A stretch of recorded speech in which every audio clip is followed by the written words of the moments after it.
See that? That's canteen number 1, the farthest and biggest one. Big portions, but the taste isn't great.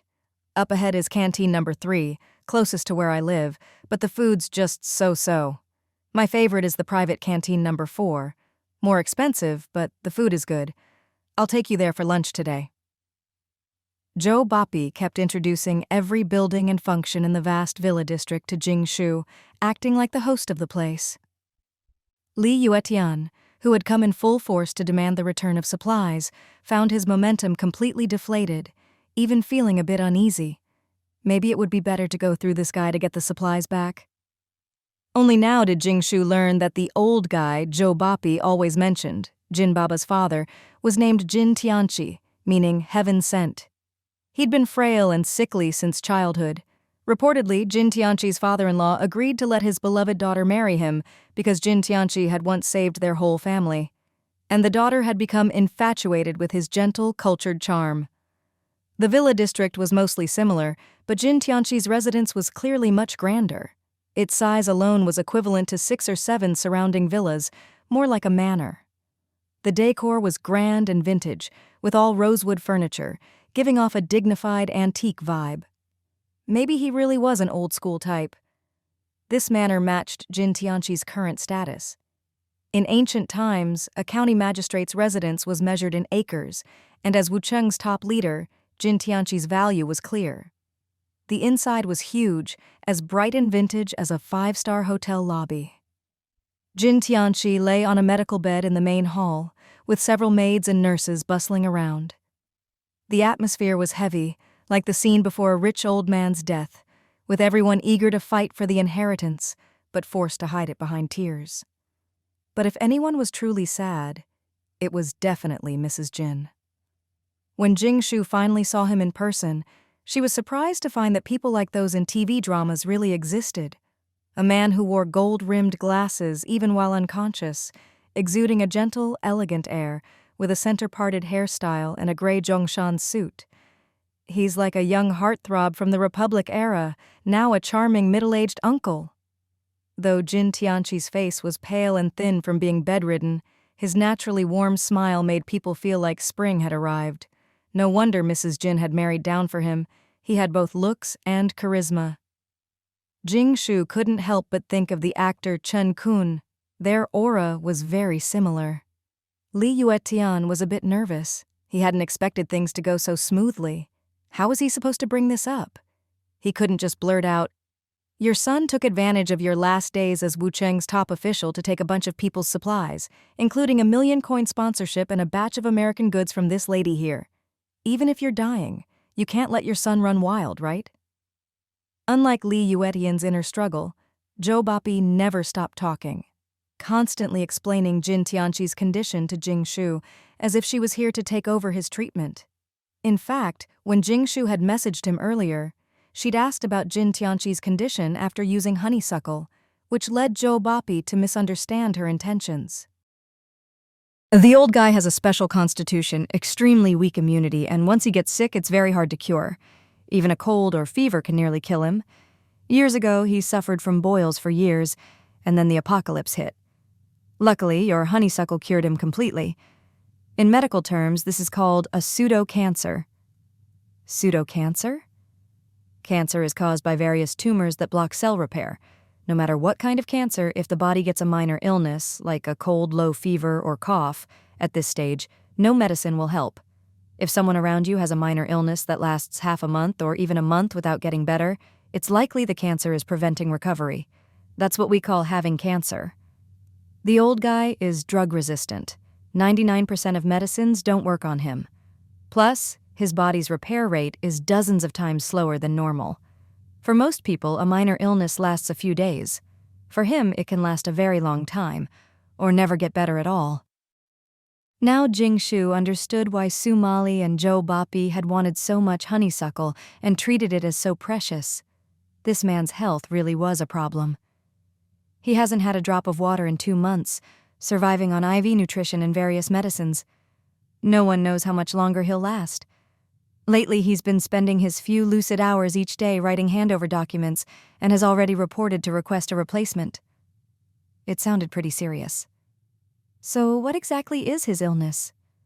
Old age. He burned through most of his life force and energy years ago. When I met him, I said he wouldn't live past 50, but now he's 57. That American medicine helped a bit, but lately it stopped working. Joe Boppy shrugged. Maybe the noise woke him, because Jin Tianqi frowned and opened his eyes. The caretakers immediately called, "Quick, get Madam and the young master." Everyone knew that every time Jin Tianqi woke up could be the last. Soon, Mrs. Jin arrived, a woman wearing a qipao and high heels even in the cold, looking under 40, with wavy hair and a strong, old Shanghai vibe. But Jing Shu could sense her strength, definitely a powerful woman. Jin Baba followed behind, lazy and slow, the very image of a spoiled rich kid. He looked a little like his father, but even more like his mother, flashy and brash. Next to him stood a fat, well-dressed, middle-aged man with the air of someone long in power, who resembled Mrs. Jin, probably Jin Baba's uncle. Joe Boppy introduced Jing Shu to everyone. "Old Jin, you're awake. Let me introduce you. This is Vice President Jing of the Wucheng Pharmaceutical Association. Wucheng made it into the top 10 in the National Association thanks to her. She'll be leading the team to the capital for competition later this year. A very senior pharmacist.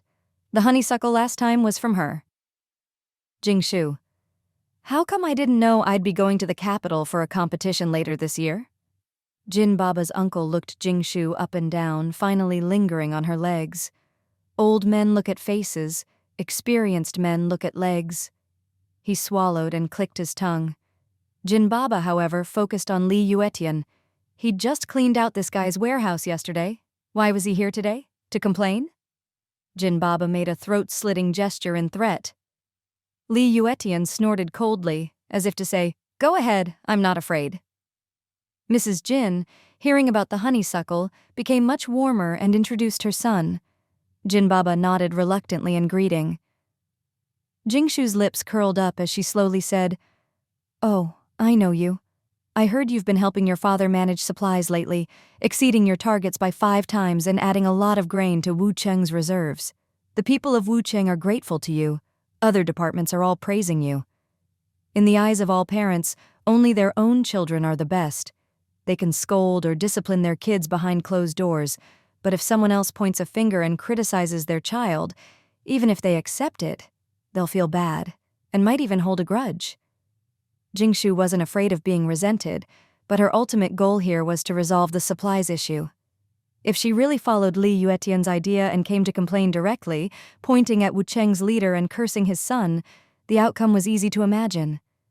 Jing Shu figured that with Jin Tianqi's character, he'd probably make Jin Baba apologize on the spot, not just to her, but to everyone, and then return the supplies. And then what? Letting a dying father scold Jin Baba and call it done? That would be letting Jin Baba off too easily. Most importantly, why should she do something so thankless? Jing Shu never did business at a loss. Besides, from her observations, Jin Baba's spoiled nature was definitely tied to his mother's indulgence. In this kind of protective family, if you dared to publicly accuse Jin Baba of some terrible crime in front of his parents and outsiders, the consequences could be severe. You might even anger the just-awakened father to death again. Even if the whole family was disappointed in Jin Baba, as long as there was a sliver of hope, parents would never give up on their child. And speaking, well, that's an art. Li Yuetian frowned, feeling that something was off about Jing Shu's words, but he couldn't put his finger on it. What was she up to? Instead of demanding the supplies, she was showering praise. Was she being sarcastic? Jin Tianqi's pale, thin face showed a hint of doubt and surprise, as if he didn't quite believe it. Mrs. Jin, on the other hand, was overjoyed, grabbing her son's hand and repeatedly asking if everyone really was praising him. Jin Baba was stunned for a moment, then looked at Jing Shu with satisfaction. He hadn't expected this girl to be so tactful, praising him right away, unlike those who'd come to complain before and made his father's condition worse. His mother had even written a letter to have one of them transferred, and things had finally quieted down. "Of course it's true, Mom. Stop asking," Jin Baba said, a little impatient and a bit guilty. Cough, cough. The weak Jin Tianchi coughed twice and, with help, sat up. He adjusted his gold-rimmed glasses and turned to the middle-aged man. "Junjia, is this true?" The fat, middle-aged man broke out in a cold sweat. He glanced at Jing Shu's smiling face, then at his excited sister doting on her son, and finally at his brother-in-law, whose face was full of disappointment, doubt, and a glimmer of hope, hoping to settle his family before he died. If he shattered this beautiful illusion, would he be doomed? His nephew would hate him, his sister would hate him, even his brother-in-law would blame him for not managing Jin Baba. And this cunning young woman, wasn't she just flattering them? But she'd flattered the wrong way, and he'd remember this. Junjia was conflicted. He'd helped collect the supplies, but his nephew had stashed most of it in his own private warehouse. Of course, he'd kept plenty for himself, too. Better than following his clean brother-in-law. Besides, if he lied, his brother-in-law wouldn't bother to check over such a small matter. It was just some supplies, and he had his own protection. Even if there was an investigation, he could cover it up. Junjia forced himself to nod. "It's true, brother-in-law. Baba's been very responsible these days, helping me collect a lot of supplies. Wu Cheng can hold out a while longer now." Jin Tianchi let out a small sigh of relief and nodded with satisfaction. "Baba, you've finally grown up. I hope you'll find your own path and not be like before." Mrs. Jin's eyes filled with tears, and she nodded, moved. Jin Baba lowered his head, his eyes showing a strange light. Being acknowledged by his father for the first time felt different. His father always treated him like a subordinate, only orders and criticism, never approval. Don't be fooled by his father's gentle words. Jin Tianchi was like central heating, warm to everyone, but at home his word was law, no room for argument. He never had a say. His father was always busy with work, his mother loved luxury and spent money freely, always circling his father. Though they indulged him, he never felt he had any real status in the family. And now in the apocalypse, shouldn't he look out for himself? His mother had spent so much money and pulled so many strings just to keep his father alive. Why not take advantage while his father was still in power? Once he was gone, they'd have nothing. Good thing I've grabbed a lot lately. He thought this would be a warm family moment, but after Jin Tianchi nodded, he said, "Junjia, bring me the records for the second squad, all sponsored supplies, and the weapons that were traded out. I want to see which squad exceeded their targets. For the next few months, they won't need to meet any more quotas, and such actions must be rewarded. Give them a commendation." Jin Tianchi paused, then continued, "And send this to all squads as an example. If all the merchants were this proactive, Wu Cheng would surely survive this disaster." Jin Baba's smile froze. Junjia was like a stuck tape, motionless. For a moment, you could hear a pin drop. Jing Shu's lips curled up. Let's see how they get out of this one. This was a huge mess. The fat man started sweating buckets. There were no records, no five-fold supplies. Everything was in his and his nephew's private warehouses. Where could he find records now? Worse, everyone below knew what had happened. Who took whose supplies? If they really had to give commendations and set an example, who would get the credit? Who would be rewarded? What kind of example would they set? He and his nephew would be finished. "Sis, brother-in-law." Junjia wiped his sweat, thinking he'd better stall for a few hours and figure something out. Jin Tianchi coughed and got up. "Vice President Jing, old Joe, please have a seat. I'm going to the restroom. Junjia, I want to see those numbers when I get back." With that, Mrs. Jin helped him to the bathroom. Truly a man who means what he says. The maid stood at a distance, and for a moment only Jing Shu, Zhou Bapi, Li Yuetian, Jin Baba, and Junjia were left in the hall. At this moment, the fat middle-aged man finally reacted. He pointed at Jing Shu, trembling. "What did you mean by saying all that?" Li Yuetian cleared his throat, also catching on. "The supplies you took from the capital yesterday belong to Vice President Jing here." With that, even the slow-witted Jin Baba realized. So this was her open scheme all along. Zhou Bapi was completely confused. Weren't they just praising this troublemaker a moment ago? Why was Jin Baba reacting so strongly now? Li Yuetian, on the other hand, was pondering whether Jing Shu was using this method to threaten Jin Baba. Although she hadn't directly offended Jin Tianqi or Mrs. Jin, she'd still managed to offend Jin Baba. But if you want your supplies back, you're bound to offend someone. The fact that they'd only offended 2 people so far was already better than expected. Still, Li Yuetian never imagined Jing Shu would open her mouth so wide. Young and inexperienced, Jin Baba paced anxiously, looking down at Jing Shu and saying, "What good does this do you? You think you can get your stuff back just by doing this? You're wrong. Even if you exaggerate, at most I'll just fill in the data to cover it up, and as for you, everything gets turned in and you get nothing. At worst, I'll just confess." He was right. Jing Shu hadn't accused Jin Baba of extorting everyone's goods while Jin Tianqi was gravely ill, but instead said Jin Baba had collected 5 times the supplies and was being praised. These supplies were for the Wucheng grain reserve and the people. Now that Jin Tianqi wanted to check the accounts, even if they played along, the goods would just end up in the grain reserve and Jing Shu would get nothing. With such a big loss, what was the point? Having spent half his life in officialdom, Junjia sighed and shook his head. They'd fallen into her trap. This girl's pie in the sky was just too tempting. Oh? Are you really willing to see the disappointment in your parents' eyes if you confess? Are you willing to return all the goods you've scraped together these past weeks? Even if you've used some, do you think your father wouldn't empty the family coffers to make up for it and return everything, leaving you with nothing? Actually, I have a win-win solution. Jing Shu's triple strike left Jin Baba breathless. He was finally scared. The arrogance on his face turned to fear. If his mother found out, it was no big deal, but if his father did, he'd have to return everything, even make up for what he'd used. Jin Baba looked at Jing Shu with a mix of fear and hatred, but he couldn't lash out. Junjia, in his suit, wiped the sweat from his brow and forced a smile. "Vice President Jing, if you have any suggestions, please say so directly."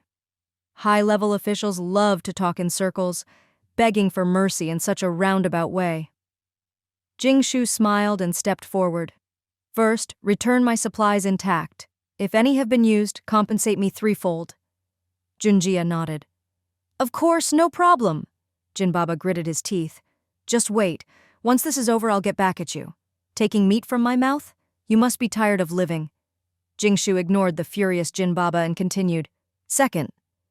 The echo in the hall made Jing Shu's voice ring out, but it couldn't hide Li Yuetian's shock. He kept swallowing hard. He hadn't expected Jing Shu's goal to be not just getting her supplies back, but also to ruthlessly squeeze both Jin Baba and Junjia for all they were worth. Yet she managed to do it without pushing them over the edge. Junjia's face was red with frustration. Jin Baba was grinding his teeth, but, after weighing the pros and cons, gave in. Even Zhou Bapi now seemed to understand. So Jing Shu wasn't here to treat old Jin after all? That's all for now.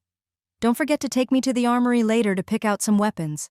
After all, if we're putting on a show, we have to do it right, Jing Shu said calmly. Li Yuetian looked at Jin Baba, worried Jing Shu might make him faint from anger and wondering how he'd explain it if that happened. Jin Tianqi, looking like an aging man, slowly climbed back into bed. Junjia handed over the latest data, his mouth bitter and his heart bleeding. "Brother-in-law, this is the 4 million virtual coins worth of red threadworm cakes and 1 million virtual coins worth of other supplies that Baba collected from 2nd Squad's Captain Li Yuetian yesterday. The red threadworm cakes have been entered into the Shishan Reserve and the other supplies into the Grain Reserve."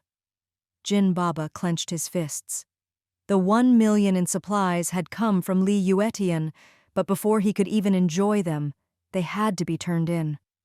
Worst of all, to compensate this vicious woman, he had to use his own money to buy red threadworm cakes at a low price, and then exchange them for even more valuable goods. In short, this vicious woman hadn't spent a penny but gained a reputation for contributing 4 million, and got even better supplies in return. He'd lost big, suffering in silence, giving everything and getting nothing, while she got a windfall for free. But he couldn't refuse. If he did, he'd lose even more. The commendation for Liu Etian is ready and just waiting for approval. Second squad won't have to provide any more sponsorship or supplies for the next 4 months. As for public recognition, of course, there couldn't be any. Otherwise, everyone else Jin Baba had extorted would come to complain, and things would get even worse. Liu Etian kept his head down, struggling not to laugh. His supplies were supposed to go to the reserve anyway. Although Jin Baba had taken extra, supplies that were meant for next month, he'd now gotten 4 months off in exchange. It was as if Jin Baba had sponsored 4 months' worth of supplies for him, and he'd overfulfilled his quota and earned a commendation, paving the way for a promotion. Liu Etian looked at Jin Baba with sympathy. The roles had completely reversed. Coincidentally, the 4 million virtual coins worth of red threadworm cakes were contributed by Vice President Jing here. Of course, we used the fairest weapons and met all her conditions to obtain these precious cakes. So, while you were away, Vice President Jing discreetly told me that if there was a public commendation, she'd rather not be named to avoid attracting resentment. As long as the records in the database matched, there was proof the goods existed, and everything would be reconciled monthly. Otherwise, the whole department would be held responsible. Junjia didn't have the power to fake the books. At most, he could delay entry. He'd just rush to fill in the paperwork and enter the goods, and since they'd actually collected and stored the supplies yesterday, the total of 5 million and the entry time could be matched up with the warehouse. Since Jing Shu's red threadworm cakes had always been in the Shishan Reserve, it was just a matter of transferring the account, like a bank. If Junjia tried to cover up the goods Jin Baba had taken, it would be exposed. Jing Shu had perfectly timed the half-hour window, knowing Junjia couldn't finish the paperwork in time. So, for that moment, everything was up to her. That's why Jin Tianchi didn't notice anything unusual. This little trick had worked, and he even praised Jin Baba again, letting the heavily taxed Jin Baba recover a bit of face. When Jing Shu said she didn't want a public commendation, Jin Tianchi was a bit surprised and looked at her again, smiling gently. I know you. I once chatted with you using Mary's WeChat account about the honeysuckle. Heh, and I was there too, watching your chat on video from the other side, Zhou Bapi said proudly. At the time, he was in Guangdong looking for honeysuckle, not believing anyone could grow it so well. Jing Shu's mouth dropped open. She definitely remembered how weird Sumali had acted that time. She hadn't realized there were so many old men watching from the other side. What she didn't know was that not only them, but also a one-eyed bald guy and Sumali's father were there too. Jin Tianchi became interested and turned to Junjia. What conditions did she set for donating the supplies? Make sure she's satisfied and everything is implemented. Even if it's difficult, make it happen. Pull some strings if you have to. Junjia felt bitter. He'd basically just handed Jing Shu a free wedding dress, but forced a smile and said, It was a bit tricky, but since you've spoken, I'll find a way. Jin Tianchi raised an eyebrow. Let's hear it. Vice President Jing wants to rent a large plot of land, specifically a piece of industrial land in the new district on the outskirts, about 20 mu, 2 football fields, to set up a feed factory. But thousands of people are already living there, and unless they're relocated, work can't start. Also, the site and equipment are privately owned. We tried to requisition it recently, but the owner insisted on selling the equipment before moving out. We're not unreasonable people, after all. Yeah, right, Jing Shu thought, rolling her eyes. Not unreasonable, huh? Whose is it? Jin Tianchi asked directly. The deputy leader's family, Junjia coughed. If you have connections, it's called negotiation. If you don't, it's called requisition. Jin Tianchi pondered. Jin Baba was itching to protest. Why should this woman get a huge plot of land for free when she hadn't paid anything? In the apocalypse, usable land was even more precious, even if most factories had closed down. Jing Shu, meanwhile, was thinking about her plan. Renting that land was actually a surprise. She wanted it because she planned to develop it into a second post-apocalypse refuge. That's right. If the villa was safe for the first 5 years, then after the migration, That plot would become Golden Land. In all the years Jing Shu knew about, that Golden Land had always survived disasters and became the final gathering place. It was like playing a battle royale game. If you know where the safe zone will be, wouldn't you hide there early to survive to the end? Also, if she wanted to keep the tyrant from taking over Shi Yuan in the 5th year, she needed her own plan for that factory. This Golden Land was crucial to Jing Shu. Even if she didn't get it this time, she'd find a way before the tyrant took power. After a while, Jin Tianqi asked, "Why rent? Why not just buy the land?" Jing Shu was stunned. "Didn't you just say I could sign a 10-year lease, with the first 3 years free? Buy? That's expensive, I can't afford it." Before the apocalypse, that land was worth billions. How much would it cost now? And in the apocalypse, buying land was like buying a house. If a disaster destroyed it, you'd have nothing to show for it. Besides, Jing Shu only knew the next 10 years' trajectory. After that, she couldn't guarantee anything. "How about this? You buy the land, factory, and equipment outright. 70-year property rights.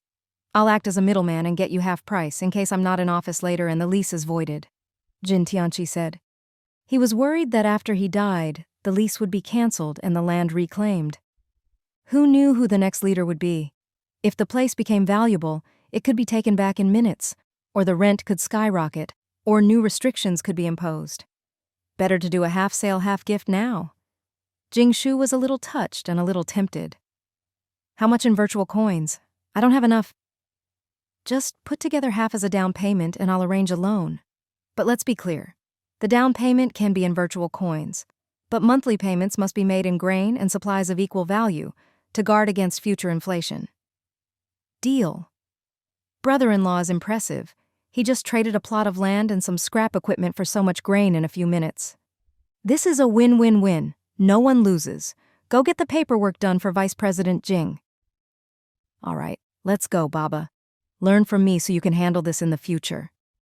Junjia took Jin Baba and Li Yuetian to handle the paperwork, leaving only Mrs. Jin, Jin Tianqi, Jing Shu, and Zhou Bapi in the huge living room. Zhou Bapi muttered quietly, finally relieved. Now could they talk about old Jin's own issues? He also marveled at Jing Shu's boldness, daring to take out a huge loan in the apocalypse. Didn't she know how many abandoned factories there were? Why insist on one with connections? Was it some kind of feng shui treasure land? Even Jing Shu herself was a bit dazed. At first, she just wanted her supplies back. Then she got greedy and wanted to rent that golden land for 10 years to secure her family's future and plan her next big move. But she never expected that, in the apocalypse, she'd end up taking out a huge loan to buy a factory bigger than a football field. And today's windfall, Jin Baba's 4 million virtual coins worth of supplies, would all go into it. Virtual coins had always just been numbers to her, but now those numbers were wiped out, and she owed a huge debt with monthly payments and supplies. She was truly in the red. Of course she could pay with various goods, especially the cheap red threadworm cakes. Logically, land and houses should be worthless after the apocalypse, but the destruction was so severe. Most of the city was flooded or collapsed, and usable buildings and land were cut by more than half. Some real estate developers secretly built shanties to rent out cheaply. Otherwise, people had to live in government housing, crammed with a dozen people per room, or use connections and virtual coins to get a single room. The wealth gap in China was still widening.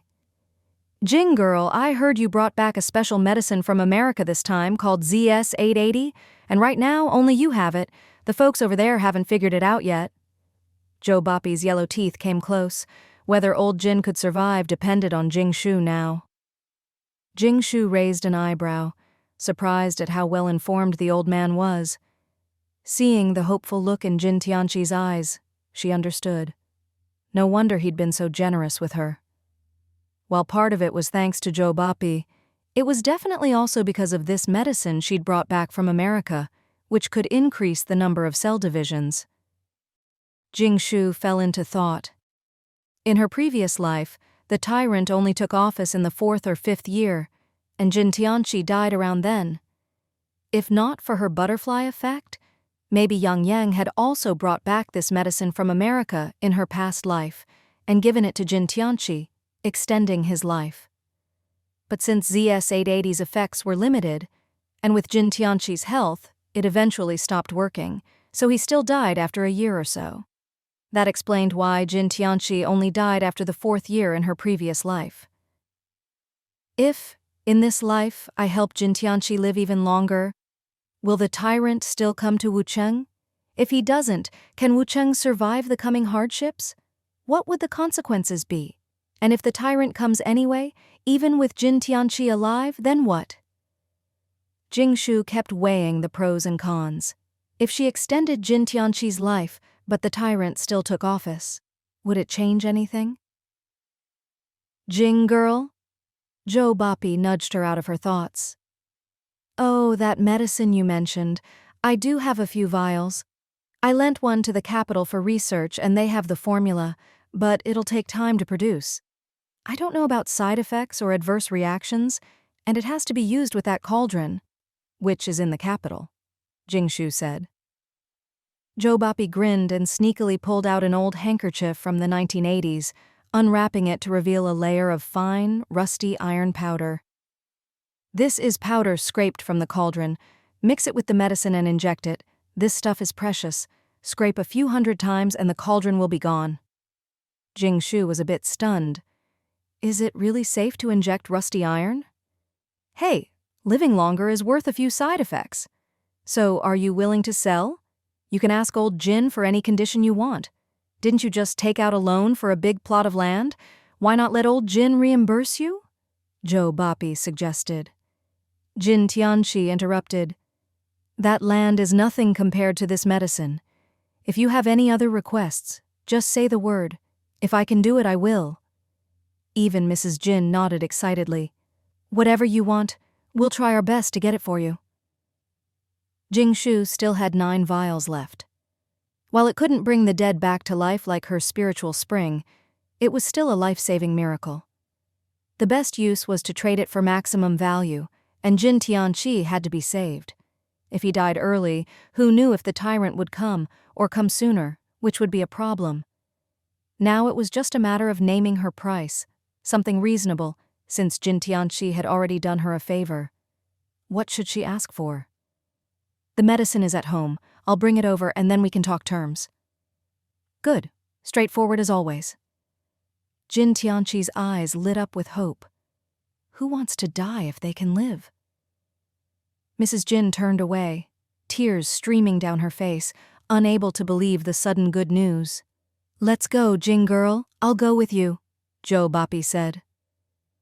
On the way, Zhou Bapi kept giving Jing Shu advice. As the middleman, he didn't want to see her get shortchanged. But Jing Shu didn't really need more grain. What she wanted was quality. If there were high-quality livestock or rare poultry, that would be valuable to her. As for weapons, she could go to the armory later and pick out what she wanted from the unlucky Junjia. What Jing Shu lacked now was influence and power. Soon, she had a plan. After fetching the medicine and returning to Jin Tianqi's villa, Jing Shu said, I heard Minister Niu is about to be promoted, and the candidates for his position are Director Liu from the Old City and Director Zhang from Lingshan District. But I think my mother, Director Su from the New City, is more capable. The drowsy Jin Tianqi nodded thoughtfully. I agree. Director Su is very capable. After some more experience, she can work with Minister Niu to manage Wucheng's agriculture. Don't worry, capable people will shine eventually, even if they're overlooked for a while. Your mother is one of them. Oh, and Junjia just sent me a file. The livestock farm has been performing well and expanding, so they're promoting a new deputy director and recommending the best performer, Jing An, as the new farm director. I just found out Jing An is your father. What a coincidence. What a coincidence. But I know my dad's skills. He's always ranked first every year. The glass vial glowed with a faint starry color. Mixed with the iron powder, it turned a beautiful golden hue, thick enough to make the syringe look oversized. Injecting such an unknown substance was nerve-wracking. After the last drop was injected, Jin Tianqi fell into a deep sleep, and the injection site swelled and turned purple. Clearly, the medicine wasn't perfect. Joe Boppy and the medical staff got busy, and Jing Shu took her leave. The day was nearly over. Before heading home, Jing Shu found Wu Cheng's third-in-command, Jun Jie. Despite his disdainful look, he still did his duty and took Jing Shu to the legendary Wu Cheng armory. Jing Shu was thrilled. Every weapon was precious now, and she wanted to stockpile as much as possible. "We're here. Go ahead and pick whatever you want," Jun Jie said, rolling his eyes. The armory was impressive, built to withstand even bombs, with thick walls that felt incredibly secure. If another disaster struck, hiding here would be the safest bet. But as the massive iron doors opened and the dim light spilled in, Jing Shu's excitement lasted only 2 seconds before she was stunned. The huge armory was almost empty. Why is there so little left? That's it? Jing Shu ran around the empty warehouse, finding only some worthless handguns and a few scattered weapons. This is just the corridor of the armory, not the real armory yet. Then let's go, take me inside, Jing Shu urged. Junjie looked at her like she was an idiot. This is classified, you can't just go in. The rules say only decommissioned weapons can be exchanged for supplies. This is all that's left. You can only pick from here even if you complain to my brother-in-law. Besides, even if you got into the real armory, you wouldn't get a permit to keep those weapons. Jing Shu deflated like a balloon. She'd hoped to score big, but after months of exchanges across a dozen districts, the armory was nearly empty. Still, she didn't give up and tried to see if she could find any hidden gems. Aside from some unwanted RPGs, there was nothing of real value. Well, fine, I'll take 20 RPGs. That's already used up 500,000 of your quota, Junjie said, gloating. After all, Jing Shu hadn't paid anything and was taking weapons that usually required several exchanges. Worse, it was his own supplies being used for her to get weapons, which made the fat man even more annoyed. If it really doesn't work, I'll just take more of these junk guns. Anyway, I got plenty of weapons from America, Jing Shu muttered, almost ready to give up. But as she turned a corner, she suddenly saw wall after wall of wooden crates, stretching as far as the eye could see in all sizes. What's this? That's the ammo depot. Jing Shu's eyes lit up. Ammo. Now that was a rare treasure. She had plenty of weapons, but ammo was so precious she'd barely used any. If all the weapons are gone, why is there still so much ammo? Didn't they say after the apocalypse no more bullets would be made and every round is precious? Junjie looked at her like she was clueless. Before the apocalypse, China had over 60 billion rounds of ammo with hundreds of billions in reserve. They don't make more now, but there haven't been any big incidents lately, so there's enough for normal use. In that case, I'll use the rest of my quota for bullets. Jing Shu rubbed her hands together, thrilled. After the 5th year when new species invaded, China's ammo supply became tight. Later, due to material shortages, bullet production dropped, making ammo even more precious. So having a stockpile of bullets was essential for Jing Shu's future security. Without ammo, weapons were useless. Junjie frowned. The government exchanged decommissioned weapons to encourage people to trade for ammo, but the real value was in the consumables. Just like cars need gas, oil is the world's true strategic resource. The real value was in the consumables. By controlling the outflow of ammo, the government kept the merchants in check. The answer is no. First, bullets are too expensive, not worth it. Second, there's no way you're getting that much ammo in one go, Junjie said firmly. How much is one bullet? And what are the specs of these crates? Jing Shu asked. 30 virtual coins per bullet. Each crate holds 1,000 rounds, so that's 30,000 virtual coins per crate. Jing Shu's jaw dropped. That was outrageously expensive. Before the apocalypse, a bullet cost just 4 cents to make. Now 30 virtual coins could buy 10 steamed buns. Grain prices had skyrocketed, and bullets were now worth 10 times more than food. But this was just a trick to get merchants to trade their food and supplies for bullets, all to build up reserves. If you won't let me trade for bullets, then even if I take all the weapons here, it won't use up my quota. Besides, Mrs. Jin already told you, right? If all goes well, her husband will live a long time now. Junjie fell silent, wiping sweat from his brow. What to do? This girl was tough. If she didn't get her bullets, she'd go complain, just like his sister used to do as a kid. And honestly, there wasn't enough left in the armory to use up her quota anyway. All right. Junjia suddenly had an idea. You can trade for bullets, but you can only take as much as you can carry out today. The catch is, you only get one trip, and you can't bring any helpers. You have to finish before the next shift change. I'm not being stingy. If you can stack them, drag them with a rope, or use levers, go ahead. You can use any tools you have on you. You have 30 minutes to move them from here to the exit, about 500 meters. If you agree, we start now. If not, just take the leftover weapons and go. In other words, starting now, she could use any method, but only one trip from the ammo storage to the exit. Whatever she got out was hers. Jing Shu raised an eyebrow and tried lifting a crate. About 10 kilos, 1,000 rounds. Stack 10 together and it's over 100 kilos. No normal person could move that, even with tools. 1,000 rounds isn't much. Machine guns can fire thousands per minute. Rifles about 650 per minute. Even with careful use, a few hundred rounds are gone in minutes. Of course, someone as stingy as Jing Shu only used bullets when absolutely necessary. In the past year or two, she'd only used a few hundred. But in the future, things would be different, and bullets would only get scarcer. This was a rare chance to stock up. At current prices, one crate was worth 30,000 virtual coins. In the future, the price would only go up. Her quota could get her 120 crates, 120,000 rounds, but from Junjia's expression, there was no way she'd be allowed to take that much. Fine, so I can't call for help, can't use outside tools, only what I have on me and only one trip. I agree. Just to confirm, whatever I can carry out is mine, right? Junjia nodded. That's right. Click. All right, you said it. I'm recording this. Junjia sneered. Go ahead, let's see how much you can carry. These bullets, plus the weight of the crates, were ridiculously heavy. Even if she were a superhuman, how much could she carry?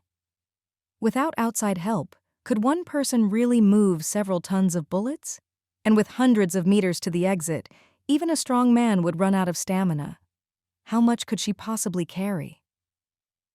50 kilos is the limit. The best record in our team is someone moving 10 crates, 120 kilos, about 10,000 rounds, worth around 300,000 virtual coins, Junjia said, finding a place to sit and shaking his leg leisurely.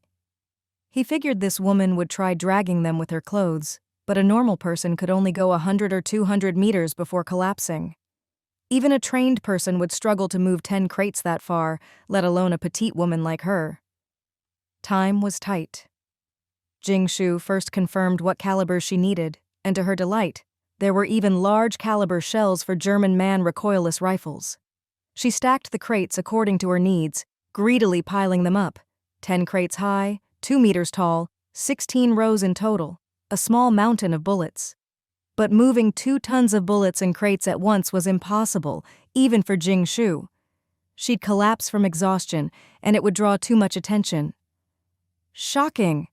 A woman in Wucheng lifts 2 tons of bullets and sprints away, suspected of evolving new genes taken away by the Institute for Sponsorship Research for Study. That kind of news would only bring trouble for Jing Shu. Humanity's greatest advantage is the brain. Brains are a good thing. Let me ask, will these bullets explode if they're rolled or crushed? Junjia spat and shook his leg, telling the clueless Jing Shu. That only happens with black powder. These are passivated TNT, only the primer will explode. Good, then I'm not worried. Jing Shu clapped her hands and pulled out some special steel wire she'd gotten from Qianduoduo. She picked out large caliber bullets and placed them under the bottom crates, then tried pushing. Creak. The bullets got a bit deformed, and the odd oval shape made it hard to push further. The stack was too heavy, making it hard to move. Jing Shu adjusted her plan, stacking only 8 crates per pile. Hurry up! You only have 15 minutes left and haven't even started moving. Junjia frowned. What was this girl doing? She'd spent 10 minutes just moving crates out. Did she think she could take them all? Was she crazy? Now she was spending another 5 minutes tying things up and running experiments. Was she trying to use bullets as rollers under the crates? But you can't fix such smooth bullets in place, and even if you could, it wouldn't roll like a cart. At best, you could push it a meter or so. How would you get to the door? And bullets aren't wheels. They're oddly shaped. One end pointed, one end flat. How could they roll? Dream on. Heh, best if she wastes more time and ends up with nothing. Then I can just give her a few scraps and send her off. Once her experiment was done, Jing Shu quickly started assembling, weaving 2 long but narrow tracks. One by one, the large-caliber bullets became treads in her hands. Junjia's jaw dropped. Those big bullets were valuable. But whatever, she wouldn't get them out anyway. He could just have someone put them back later. Junjia checked his watch.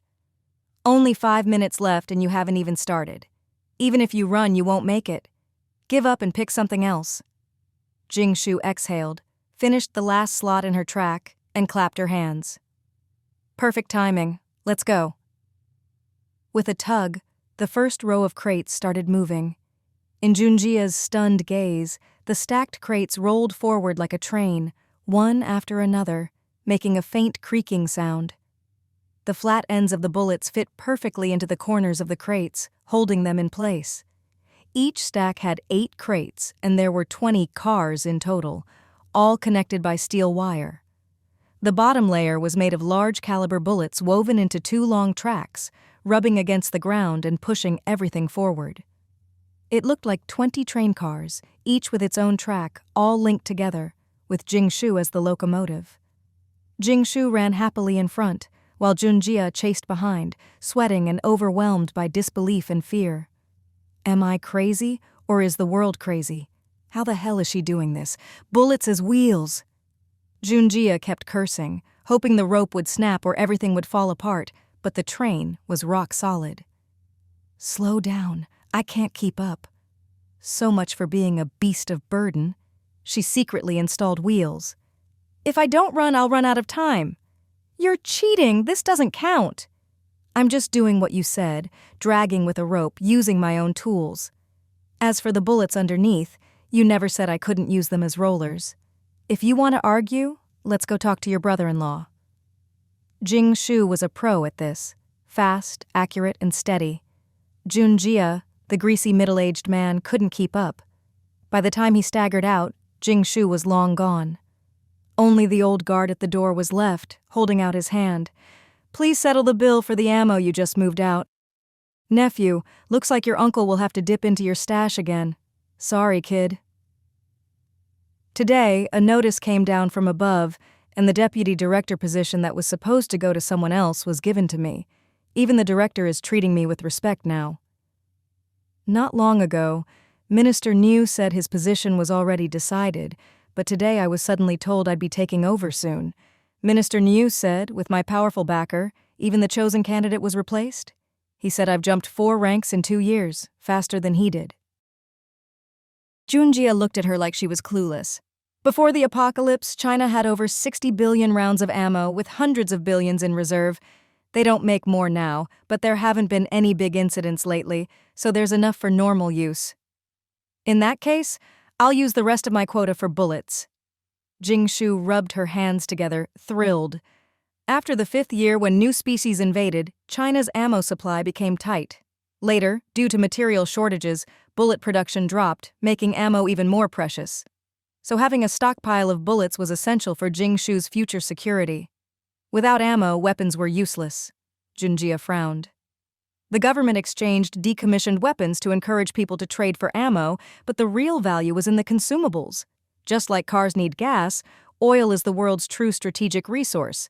The real value was in the consumables. By controlling the outflow of ammo, the government kept the merchants in check. The answer is no. First, bullets are too expensive, not worth it. Second, there's no way you're getting that much ammo in one go, Junjia said firmly. How much is one bullet? And what are the specs of these crates? Jing Shu asked. 30 virtual coins per bullet. Each crate holds 1,000 rounds, so that's 30,000 virtual coins per crate. Jing Shu's jaw dropped. That was outrageously expensive. Before the apocalypse, a bullet cost just 4 cents to make. Now 30 virtual coins could buy 10 steamed buns. Grain prices had skyrocketed, and bullets were now worth 10 times more than food. But this was just a trick to get merchants to trade their food and supplies for bullets, all to build up reserves. If you won't let me trade for bullets, then even if I take all the weapons here, it won't use up my quota. Besides, Mrs. Jin already told you, right? If all goes well, her husband will live a long time now. Junjia fell silent, wiping sweat from his brow. What to do? This girl was tough. If she didn't get her bullets, she'd go complain, just like his sister used to do as a kid.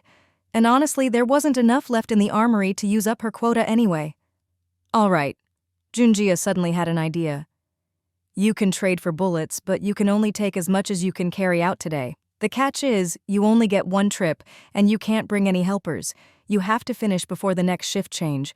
I'm not being stingy. If you can stack them, drag them with a rope, or use levers, go ahead. You can use any tools you have on you. You have 30 minutes to move them from here to the exit, about 500 meters. If you agree, we start now. If not, just take the leftover weapons and go. In other words, starting now, she could use any method, but only one trip from the ammo storage to the exit. Whatever she got out was hers. Jing Shu raised an eyebrow and tried lifting a crate. About 10 kilos, 1,000 rounds. Stack 10 together and it's over 100 kilos. No normal person could move that, even with tools. 1,000 rounds isn't much. Machine guns can fire thousands per minute. Rifles about 650 per minute. Even with careful use, a few hundred rounds are gone in minutes. Of course, someone as stingy as Jing Shu only used bullets when absolutely necessary. In the past year or two, she'd only used a few hundred. But in the future, things would be different, and bullets would only get scarcer. This was a rare chance to stock up. At current prices, one crate was worth 30,000 virtual coins. In the future, the price would only go up.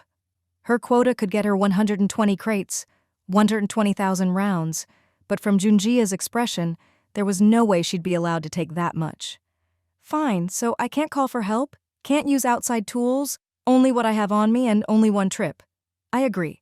Just to confirm, whatever I can carry out is mine, right? Junjia nodded. That's right. Click. All right, you said it. I'm recording this. Junjia sneered. Go ahead, let's see how much you can carry. These bullets, plus the weight of the crates, were ridiculously heavy. Even if she were a superhuman, how much could she carry? Without outside help, could one person really move several tons of bullets? And with hundreds of meters to the exit, even a strong man would run out of stamina. How much could she possibly carry? 50 kilos is the limit. The best record in our team is someone moving 10 crates, 120 kilos, about 10,000 rounds, worth around 300,000 virtual coins, Junjia said, finding a place to sit and shaking his leg leisurely. He figured this woman would try dragging them with her clothes, but a normal person could only go 100 or 200 meters before collapsing. Even a trained person would struggle to move 10 crates that far, let alone a petite woman like her. Time was tight. Jing Shu first confirmed what caliber she needed, and to her delight, there were even large caliber shells for German man recoilless rifles. She stacked the crates according to her needs, greedily piling them up. 10 crates high, 2 meters tall, 16 rows in total, a small mountain of bullets. But moving 2 tons of bullets and crates at once was impossible, even for Jing Shu. She'd collapse from exhaustion, and it would draw too much attention. Shocking! A woman in Wucheng lifts 2 tons of bullets and sprints away, suspected of evolving new genes taken away by the Institute for Sponsorship Research for Study. That kind of news would only bring trouble for Jing Shu. Humanity's greatest advantage is the brain. Brains are a good thing. Let me ask, will these bullets explode if they're rolled or crushed? Junjia spat and shook his leg, telling the clueless Jing Shu. That only happens with black powder. These are passivated TNT, only the primer will explode. Good, then I'm not worried. Jing Shu clapped her hands and pulled out some special steel wire she'd gotten from Qianduoduo. She picked out large caliber bullets and placed them under the bottom crates, then tried pushing. Creak. The bullets got a bit deformed, and the odd oval shape made it hard to push further. The stack was too heavy, making it hard to move. Jing Shu adjusted her plan, stacking only 8 crates per pile. Hurry up! You only have 15 minutes left and haven't even started moving. Junjia frowned. What was this girl doing? She'd spent 10 minutes just moving crates out. Did she think she could take them all? Was she crazy? Now she was spending another 5 minutes tying things up and running experiments. Was she trying to use bullets as rollers under the crates? But you can't fix such smooth bullets in place, and even if you could, it wouldn't roll like a cart. At best, you could push it a meter or so. How would you get to the door? And bullets aren't wheels. They're oddly shaped, one end pointed, one end flat. How could they roll? Dream on. Best if she wastes more time and ends up with nothing. Then I can just give her a few scraps and send her off. Once her experiment was done, Jing Shu quickly started assembling, weaving 2 long but narrow tracks. One by one, the large-caliber bullets became treads in her hands. Junjia's jaw dropped. Those big bullets were valuable. But whatever, she wouldn't get them out anyway. He could just have someone put them back later. Junjia checked his watch. Only 5 minutes left and you haven't even started. Even if you run, you won't make it. Give up and pick something else. Jing Shu exhaled, finished the last slot in her track, and clapped her hands. Perfect timing. Let's go. With a tug, the first row of crates started moving. In Junjia's stunned gaze, the stacked crates rolled forward like a train, one after another, making a faint creaking sound. The flat ends of the bullets fit perfectly into the corners of the crates, holding them in place. Each stack had 8 crates, and there were 20 cars in total, all connected by steel wire. The bottom layer was made of large-caliber bullets woven into 2 long tracks, rubbing against the ground and pushing everything forward. It looked like 20 train cars, each with its own track, all linked together, with Jing Shu as the locomotive. Jing Shu ran happily in front, while Junjia chased behind, sweating and overwhelmed by disbelief and fear. Am I crazy, or is the world crazy? How the hell is she doing this? Bullets as wheels! Junjia kept cursing, hoping the rope would snap or everything would fall apart, but the train was rock solid. Slow down, I can't keep up. So much for being a beast of burden. She secretly installed wheels. If I don't run, I'll run out of time. You're cheating, this doesn't count. I'm just doing what you said, dragging with a rope, using my own tools. As for the bullets underneath, you never said I couldn't use them as rollers. If you want to argue, let's go talk to your brother-in-law. Jing Shu was a pro at this, fast, accurate, and steady. Junjia, the greasy middle-aged man, couldn't keep up. By the time he staggered out, Jing Shu was long gone. Only the old guard at the door was left, holding out his hand. Please settle the bill for the ammo you just moved out. Nephew, looks like your uncle will have to dip into your stash again. Sorry, kid. Today, a notice came down from above, and the deputy director position that was supposed to go to someone else was given to me. Even the director is treating me with respect now. Not long ago, Minister Niu said his position was already decided, but today I was suddenly told I'd be taking over soon. Minister Niu said, with my powerful backer, even the chosen candidate was replaced. He said I've jumped 4 ranks in 2 years, faster than he did. What a coincidence! Jing Shu's parents exchanged glances, then looked at Jing Shu, who was happily sorting ammo in the warehouse. Could this be their daughter's doing? But today she seemed unusually cheerful. Even when Su Long finished off the grilled gluten and cold noodles Jing Shu had made for her, she didn't mind. Instead, she smiled gently at Su Long and said, "If you finish it, I'll just make more." This unusual behavior made Su Long immediately beg Grandma Jing to teach him how to wash noodles and make liang pi and wheat gluten. He promised that soon Jing Jie would have her favorite liang pi again and wouldn't say such creepy things. He admitted he was wrong and would never overeat again. But today, Jing Shu was genuinely in a great mood. Although the process wasn't exactly pleasant, the results were a huge harvest. She briefly explained the situation to her parents, and after dinner, Jing Shu locked herself in her bedroom on the 2nd floor of the German MAN RV to carefully inventory her supplies and all the things she could use openly, as well as gifts for everyone. Fat Chicken lay in its nest, glaring fiercely at the sulfuric acid ant queen, who was frantically laying eggs, and at the sulfuric acid ants that were steadily taking over Fat Chicken's territory, making it very anxious. While taking stock of her current supplies, Jing Shu continued to plan her next steps. Sometimes, she had so much stuff that she'd forget what she had and what it was for. First, there were the 120,000 new bullets she'd acquired today. Barring surprises, these would last a long time, enough for Jing Shu to unleash full firepower in several small-scale wars. Next were the supplies she'd reclaimed today.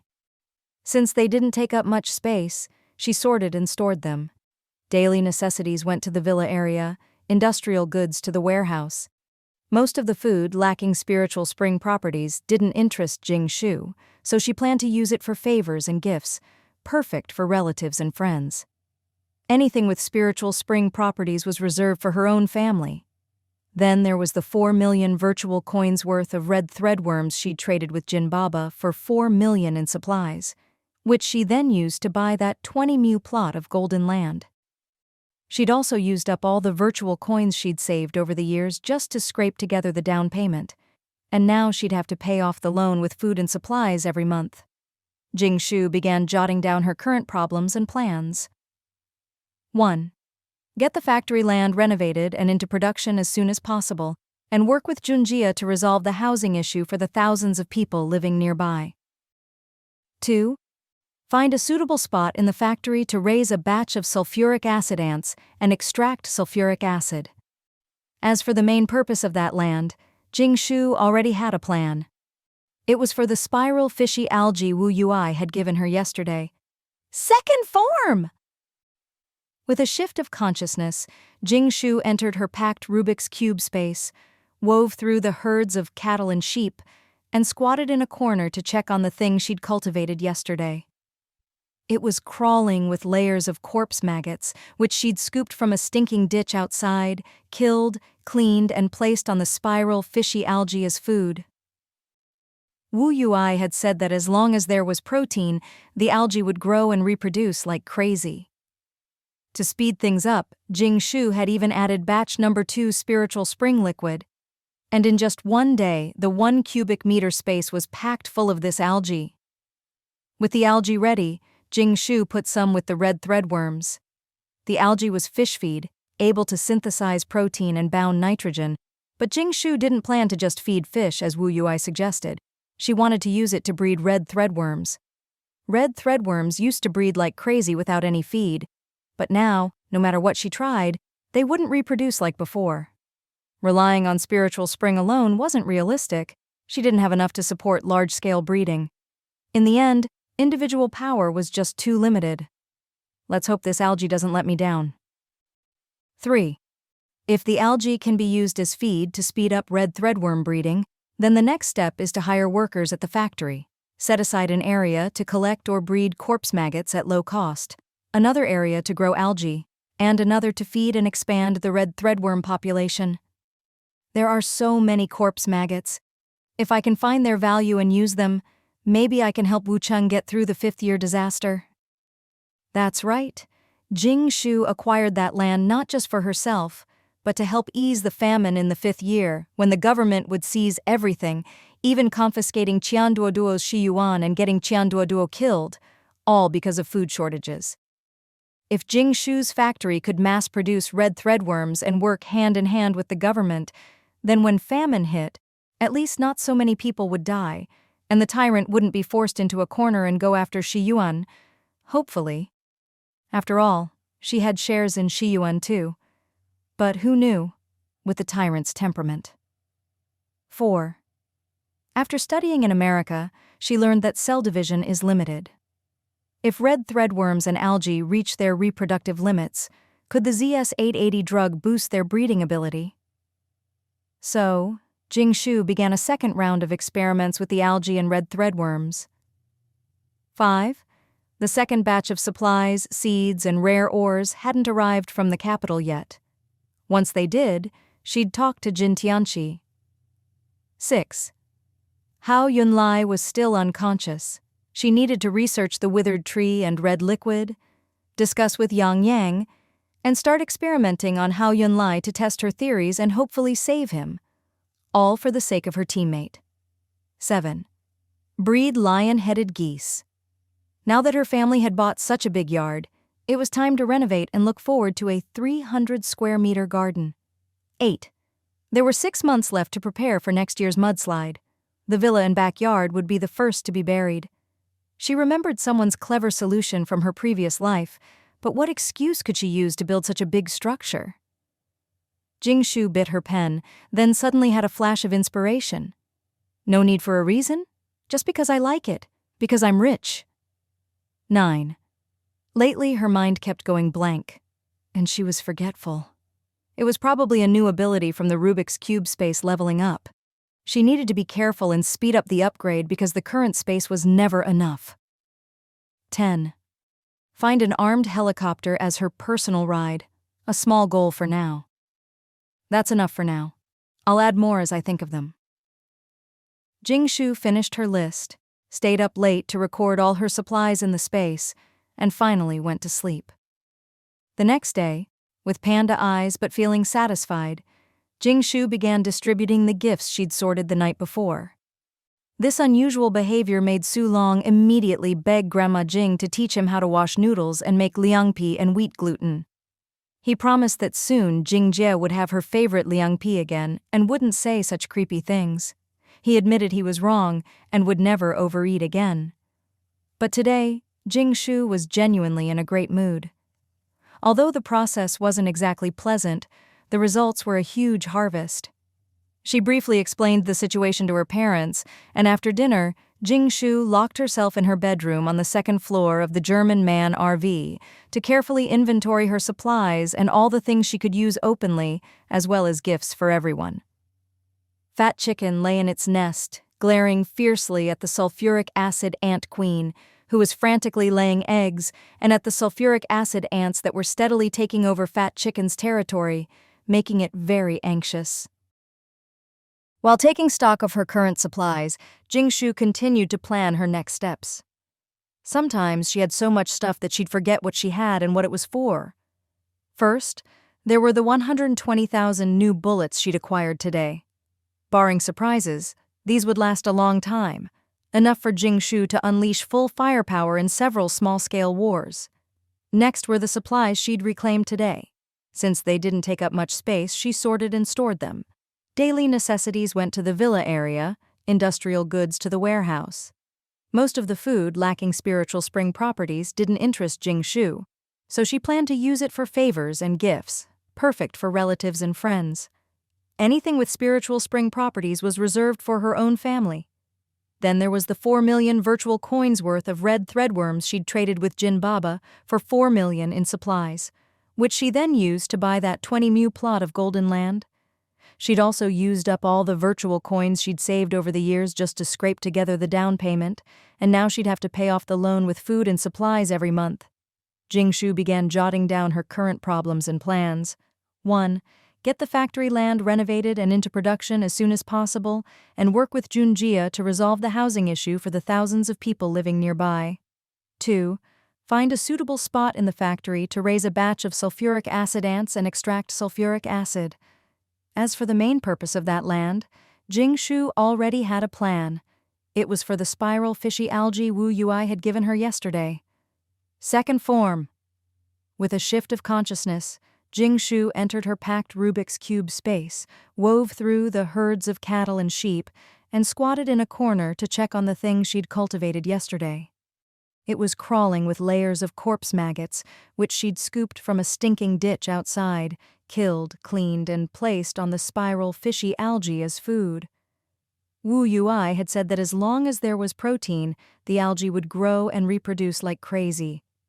To speed things up, Jing Shu had even added batch number 2 spiritual spring liquid, and in just one day, the 1 cubic meter space was packed full of this algae. With the algae ready, Jing Shu put some with the red threadworms. The algae was fish feed, able to synthesize protein and bound nitrogen, but Jing Shu didn't plan to just feed fish as Wu Yui suggested. She wanted to use it to breed red threadworms.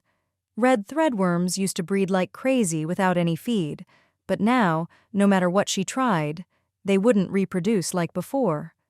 Relying on spiritual spring alone wasn't realistic. She didn't have enough to support large-scale breeding. In the end, individual power was just too limited. Let's hope this algae doesn't let me down. 3. If the algae can be used as feed to speed up red threadworm breeding, then the next step is to hire workers at the factory, set aside an area to collect or breed corpse maggots at low cost, another area to grow algae, and another to feed and expand the red threadworm population. There are so many corpse maggots. If I can find their value and use them, maybe I can help Wu Cheng get through the fifth-year disaster? That's right. Jing Shu acquired that land not just for herself, but to help ease the famine in the fifth year, when the government would seize everything, even confiscating Chan Duoduo's Shiyuan and getting Chan Duoduo killed, all because of food shortages.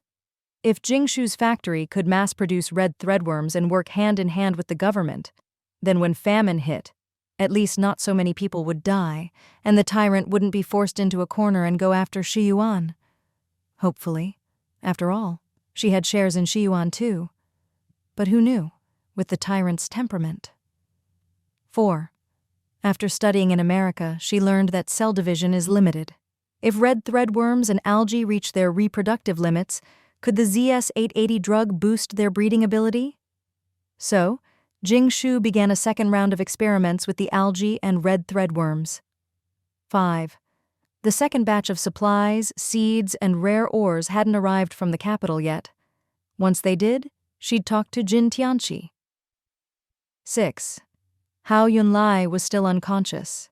She needed to research the withered tree and red liquid, discuss with Yang Yang, and start experimenting on Hao Yunlai to test her theories and hopefully save him, all for the sake of her teammate. 7. Breed lion-headed geese. Now that her family had bought such a big yard, it was time to renovate and look forward to a 300-square-meter garden. 8. There were 6 months left to prepare for next year's mudslide. The villa and backyard would be the first to be buried. She remembered someone's clever solution from her previous life, but what excuse could she use to build such a big structure? Jing Shu bit her pen, then suddenly had a flash of inspiration. No need for a reason, just because I like it, because I'm rich. 9. Lately her mind kept going blank, and she was forgetful. It was probably a new ability from the Rubik's Cube space leveling up. She needed to be careful and speed up the upgrade because the current space was never enough. 10. Find an armed helicopter as her personal ride, a small goal for now. That's enough for now. I'll add more as I think of them. Jing Shu finished her list, stayed up late to record all her supplies in the space, and finally went to sleep. The next day, with panda eyes but feeling satisfied, Jing Shu began distributing the gifts she'd sorted the night before. Some of these gifts had been shipped all the way from America, while others were things Jing Shu had collected in her own space. For her dearest family, Jing Shu always picked the best. Of course, the first to be rewarded was Fat Chicken, the MVP this time. Its favorite fried chicken drumsticks came in a whole basket, and Jing Shu even gave it a full drop of spiritual spring water as a reward. Fat Chicken, with a drumstick in its beak and the spiritual spring in its mouth, strutted off to show off to number 3. Mom, here are the luxury goods you always wanted. An Hermes bag, Chanel perfume, Estee Lauder cosmetics. Oh, and if Auntie I or my aunt like them, they can take some too. Wu Yuai pushed up her glasses and shook her head. Mom and I don't really like these things. Jing Shu's mom, on the other hand, was delighted, looking at everything as if she'd finally gotten the toys she couldn't afford as a child. She sighed. The quality isn't all that, so why do so many people like them? Before the apocalypse, Kaini always carried this bag. Oh, but this perfume is a bit strong. Things she couldn't afford before were now at her fingertips. Jing Shu realized that actually owning them wasn't such a big deal. People always crave what they can't have, but the happiness of the rich was something she'd never imagined before. This feeling of doing whatever she wanted was addictive, and Jing Shu found herself craving more power and possessions. Dad, here's the Rolex you always wanted. I got you a dozen so you can switch them up, and here are all kinds of red wine and whiskey from America. Keep them with Grandpa as a collection. Great, my daughter really gets me. Grandpa, here are some luxury American cigarettes. Try them and see how they compare to ours. And here's a whole crocodile skin. See if you can make something useful out of it. Grandpa examined it for a while. With such a big crocodile skin, let's make everyone a leather gun holster and a quiver. For Wu Yui, Jing Shu gave a pair of live king crabs, which were valuable for research. For her third aunt, she brought back lots of fabric from America, since her aunt loved making clothes. Jing Shu also contacted Zijin, who would be coming back soon. She had a batch of cow and sheep hides and wanted them to quickly make everyone gloves, socks, and leather shoes, especially since the 5th year's harsh winter was coming. Right now, Wu Cheng's temperature was below 0, freezing cold, so more cotton and leather coats were just right. For her eldest uncle's family, she brought daily necessities and some meat from America. Since their house had collapsed in the earthquake, they needed a lot to resettle. Jing Shu was also thinking about where they'd live next. Finally, Jing Shu looked at her grandma, who was watching her expectantly. Like a magician, she produced a candlestick. "Grandma, this is an everlasting candlestick for you. It uses a chip and magnets to generate electricity, so it'll never go out. Now you won't have to worry about wasting electricity and not turning on the lights." Grandma marveled at it, turning it over in her hands. The light was soft and just right. "This really is amazing." "Good, very good. I'll put it by my bed. I need this." "Oh, and Grandma, you're going to be busy soon. Look, I brought back lobsters, sea urchins, king crabs from America. They all need to be raised in the pond. There's also longan meat, big hams, tuna, foie gras, caviar. I already put them in the big freezer. There's lots of olive oil, peanut oil, and canola oil too. When you cook, use more oil. Don't just wipe the pan with pork skin and call it done." The whole family burst out laughing. Grandma's thriftiness was legendary, especially in the apocalypse. But when she saw all these supplies, her eyes crinkled with joy.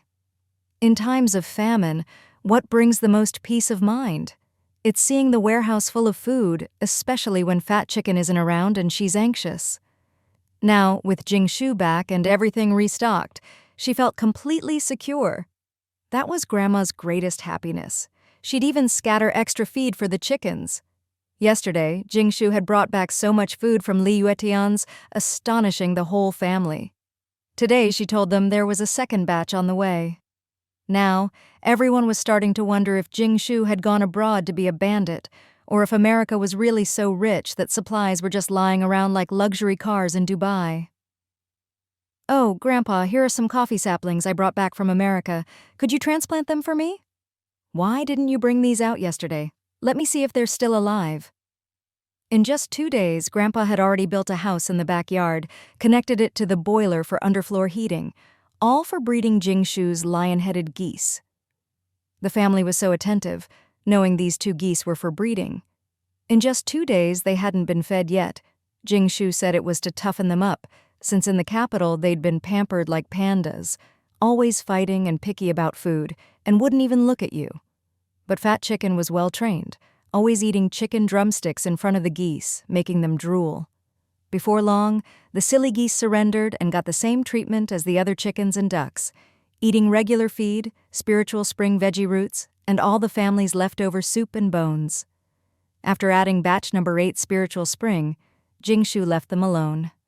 Fat Chicken, with its sheepdog-like instincts, loved being the boss and managing the flock, just like Jing Shu 10 years ago. In any case, the lion-headed goose breeding project was going smoothly. It was just a matter of time before the silly geese laid eggs and hatched goslings. The next day, Joe Boppy called to ask when Jing Shu would return to work at the Pharmaceutical Association. He said Jin Tianqi was doing well. After a day of diarrhea, he'd expelled a lot of toxins, and though he looked haggard, he had more color and his health indicators were much better. With another week of rest, he'd be back to normal. Jing Shu was finally relieved. "I'll need to take some more time off. If there's a competition, let me know." Junjia didn't dare slack off with the factory. Jing Shu was notified that in 5 days she could take over and handle all the paperwork. In this buffer period, she didn't waste time, but kept running experiments with algae, corpse maggots, and red threadworms. The first step was a success. Using corpse maggots, she could rapidly breed algae. She didn't know how many times the stock solution could reproduce, but it was promising. The second step was harder. When she put the algae and red threadworms together as feed, the red threadworms didn't reproduce as fast as the algae. I forgot to add a chapter title. In just one day, the algae had filled the space, but the red threadworms had only doubled. I really need to speed up these experiments. It's a pity the Rubik's Cube space is only this big. Now I can't even split off a few more spaces for experiments. Jing Shu was a bit frustrated. If the Rubik's Cube space were bigger, she could use dozens of separate small spaces to run experiments at the same time. Unfortunately, the already packed space couldn't spare any more room. This was the biggest drawback of the Rubik's Cube space. While it could be combined into a large space, the smallest unit was still just 1 cubic meter. Right now, there were many spaces that were exactly half a cubic meter, like half-eaten food, such as carp tofu soup or seafood congee. But a 1 cubic meter space couldn't be split further. If the Rubik's Cube space didn't upgrade soon, she'd have to find some containers to consolidate all this random food and free up space. Forget it. I'll use this time to deal with Hao Yunlai's situation first. Jing Shu had originally wanted to wait until Hao Yunlai's family agreed to the risks before trying such a risky method, so she'd delayed for several days. But she hadn't expected Yang to say that Hao Yunlai's whole family had already been overcome by him, and no one in Wucheng could do anything about it these days, so Jing Shu could go ahead and try to save him as a last resort. So, after preparing the materials, Jing Shu arranged to meet Yang the next day to visit Hao Yunlai. The next morning, Jing Shu was woken by her family's noisy chatter in the RV. The weather outside was still gloomy and cold. She wondered if the people camping on the back hill had frozen stiff yet. The weather was getting colder and colder, and many of the more reckless people had moved back into houses. She walked from her bedroom to the first floor of the RV and saw her family gathered excitedly in front of the dining area TV. The TV was broadcasting Wucheng's morning news with a fresh-faced anchorwoman. According to data submitted by Deputy Director Jing An of the livestock farm, Wucheng has now issued licenses for 50,000 chickens, 2,000 cattle, and 5,000 pigs. 60,000 people have received chicken-raising permits after training. Deputy Director Jing An says. The screen switched to the dim livestock farm where Jing Shu's dad, dressed in farm gear, said, "For just 5 virtual coins, you could get a lucky number like 88 or 9999 for your chicken license. Imagine the face you'll have when you take your chicken out for a walk. We urge all unlicensed owners to bring your chickens in for a checkup, get vaccinated, get licensed, and complete training to get your chicken-raising certificate. Protect yourself and your beloved chickens, and say no to unlicensed chicken raising and the spread of disease." Wucheng Livestock Deputy Director Jing An reminds you, with thousands and thousands of chickens and ducks, safety comes first. Improper chicken raising, tears for the family. The news anchor returned. Rampant viruses have infected many poultry. Criminals are selling these birds cheaply on the black market. Please remember, any chicken without a license is not a good chicken. Rewards for reporting.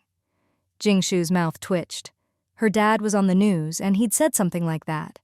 Truly 3 days apart, and he's a new man. Clap, clap, clap. The whole family applauded and cheered for Jing Shu's dad. He scratched his head and laughed. We should get fat chicken license too, but I'm not sure what category it falls under. And those 2 little black chickens need licenses as well. As for the lion-headed geese, should we get Wucheng or capital licenses? I hear it's hard to get a license in the capital. There's a lottery. Jing Shu sat down and wolfed down the breakfast Grandma had made. Translucent, fragrant shrimp dumplings, soft and springy siu mai, crispy egg tarts, and giant soup dumplings. She stuck a straw in and slurped up the crab roe soup, burning her tongue before finally answering, "If you get a license, does that mean you can't eat them anymore?" Jing Shu asked. In her previous life, she'd never raised chickens in the apocalypse. She only knew they were money pits and laid eggs on a whim. Fat Chicken looked over in horror, backing away. What did that mean? Was this something a human should say? It was already selling eggs to survive. Why did people still want to eat it? Jing Shu's dad laughed. Chickens and ducks bought from our official 4S store can't be eaten. They have to pass annual inspections, get their chicken prints recorded, and can't be dyed. If you break the rules too often, if the chicken gets sick or loses weight, not only will it be recalled, but your license will be revoked. But homebred chickens aren't regulated. You can eat those. Fat Chicken shivered. Jing Shu kept eating and nodded. Then go ahead and license Fat Chicken. As for the lion-headed geese, just get Wucheng licenses. Who knows if we'll ever send them back to the capital. She finished eating and left, leaving Fat Chicken with a resentful look. A cold wind blew, and night was deep in the wild outskirts. Hao Yunlai lives here? Jing Shu pulled her thick coat and pants tighter, looking at the creepy old mansion. She glanced around. This place was built on a graveyard. Yang exhaled, put on his military cap, and looked even more handsome. This used to be Wucheng's famous Hao family pharmaceutical village, over 100 people. Hao Yunlai ended up overcoming all his relatives. The ancestral graves are all here. Second form activate. A wave of energy rippled out, and the Rubik's cube space spread from Jing Shu's center. She heard cows mooing and bees buzzing and finally felt better. Hao Yunlai was scary. Just then, Yang kicked his boot, his tight pants creaking, and his cool, regretful voice said, "Did you know? Hao Wangjiao village got rich making fake medicine, doing all sorts of heartless things. After Hao Yunlai was born, he overcame all his relatives. When they realized he was a jinx, they tried to kill him, but failed. He grew up with the scorn of his family and the world, never knowing love or sympathy." Jing Shu was silent. She hadn't expected that sleepy, laid-back man to have such a tragic background. But in America, it was thanks to Hao Yunlai that they'd escaped with their lives. Even so, it doesn't cancel out his medical bills this time. Yang chuckled, and the mood lightened. Jing Shu carried her medical kit inside. The gloomy old house was filled with expensive rosewood furniture, all covered in dust. Hao Yunlai lay in a cold room, wrapped in thick quilts but still shivering, yet he still snored softly. Yang shook his head. He'd been sleeping like this for over 10 days. An old, hunchbacked, deaf, and mute man was tending to Hao Yunlai. "That's old Hao-san, the only one who wasn't overcome," Yang explained. Jing Shu set down her medical kit and curiously asked the old man, who was warming himself by the stove and ignoring the shivering Hao Yunlai, "Is it because your sins are the lightest that you survived?" Yang shook his head. "It's because his sins are the greatest. He's the one who created the fake medicine recipes, the source of it all. Maybe his sins are so deep that he has to live to 99, suffering all the way before he can go to the 18th level of hell." "All right then." Jing Shu shrugged, opened her medical kit, and began some routine checks, looking very professional. But in Hao-san's eyes there was only disdain. He spat a wad of phlegm far away, his expression clearly saying, "You, a half-baked amateur, think you can see anything? The Hao family boy's soul is already suffering in the 18th level of hell." There was no way the spiritual spring could wake Hao Yunlai, so she didn't waste it. Jing Shu coughed and dropped the act, taking out the withered tree that had been soaking in the red liquid. Yang pointed at the tree in surprise. "Isn't that the thing from the American tycoon Jobus's research institute? The one you traded 50 contribution points for?" Jing Shu nodded. Yang was indeed sharp, which made Jing Shu even more cautious. Jing Shu carefully cut open the withered tree. Sure enough, after days of soaking, the tree that wouldn't die or grow, something even the Tycoon's Institute couldn't solve, had, in Jing Shu's hands, sprouted a fingernail-sized blood-red crystal. Jing Shu had long suspected these withered trees were converters, slowly turning the red liquid into crystals. She didn't know the difference between the red crystal and the liquid, or their exact uses. She carefully stitched up the tree's wound, hesitated a moment with the blood-red crystal in hand. Back then, when she touched the fourth-dimensional gate and nearly died, it was the Rubik's cube space and this blood-red crystal that changed her timeline, bringing her back to the moment before her body collapsed. But the pain remained, because time can't erase memory, or the fact that her body had been torn apart. The body remembers, just like how after dying in her previous life, she returned to 10 years ago. If her guess was right, this crystal should have the property of returning someone to a certain point in time. For example, if you're riddled with bullets and beyond saving, the crystal can bring you back to the moment before you were shot, but your body will still remember the pain. So after all that, how should it be used? Oh, right, the crystal only works inside the withered tree. Last time I felt it melt in my mind. Jing Shu clapped her hands, then stabbed Hao Yunlai's left shoulder with a knife, close to the heart for better absorption, and quickly stuffed the blood-red crystal into the wound. Blood gushed out, and Hao Yunlai's lips turned pale. Is this going to work? What are you even doing? Yang Yang was baffled. This wasn't just risky, she was forcibly shoving something into him. What was that thing? Jing Shu quickly stitched up the wound, slapped on a black herbal ball, and massaged the area, hoping the crystal would fuse quickly. Blood occasionally spurted from Hao Yunlai's wound, but that was no big deal. None of these things came with instructions. She had to figure it out herself. If the crystal didn't work, she'd just cut him open and take it back in a few days. It was precious, after all. She'd spent over 10 days in America collecting just a bit of that red liquid, not knowing what it was for, but knowing it was valuable. After a few presses, Jing Shu felt the crystal shrink. "There's hope!" Jing Shu exclaimed in delight. But the next second, a wave of resonance exploded in her mind like someone was ringing a bell right by her ear. Her head buzzed as if she was resonating with something else, and then she fainted. Yang Yang, what's going on? Jing Shu experienced her second out-of-body moment, watching herself, dressed in a big, clumsy coat, collapse.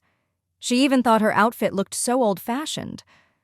From a god's eye view, she looked down at the whole house, still not understanding what had happened. Had she triggered something again? She hadn't done anything. Jing Shu rested her chin on her hand, starting to panic. Was she going to die like this? Drip, drip, drip.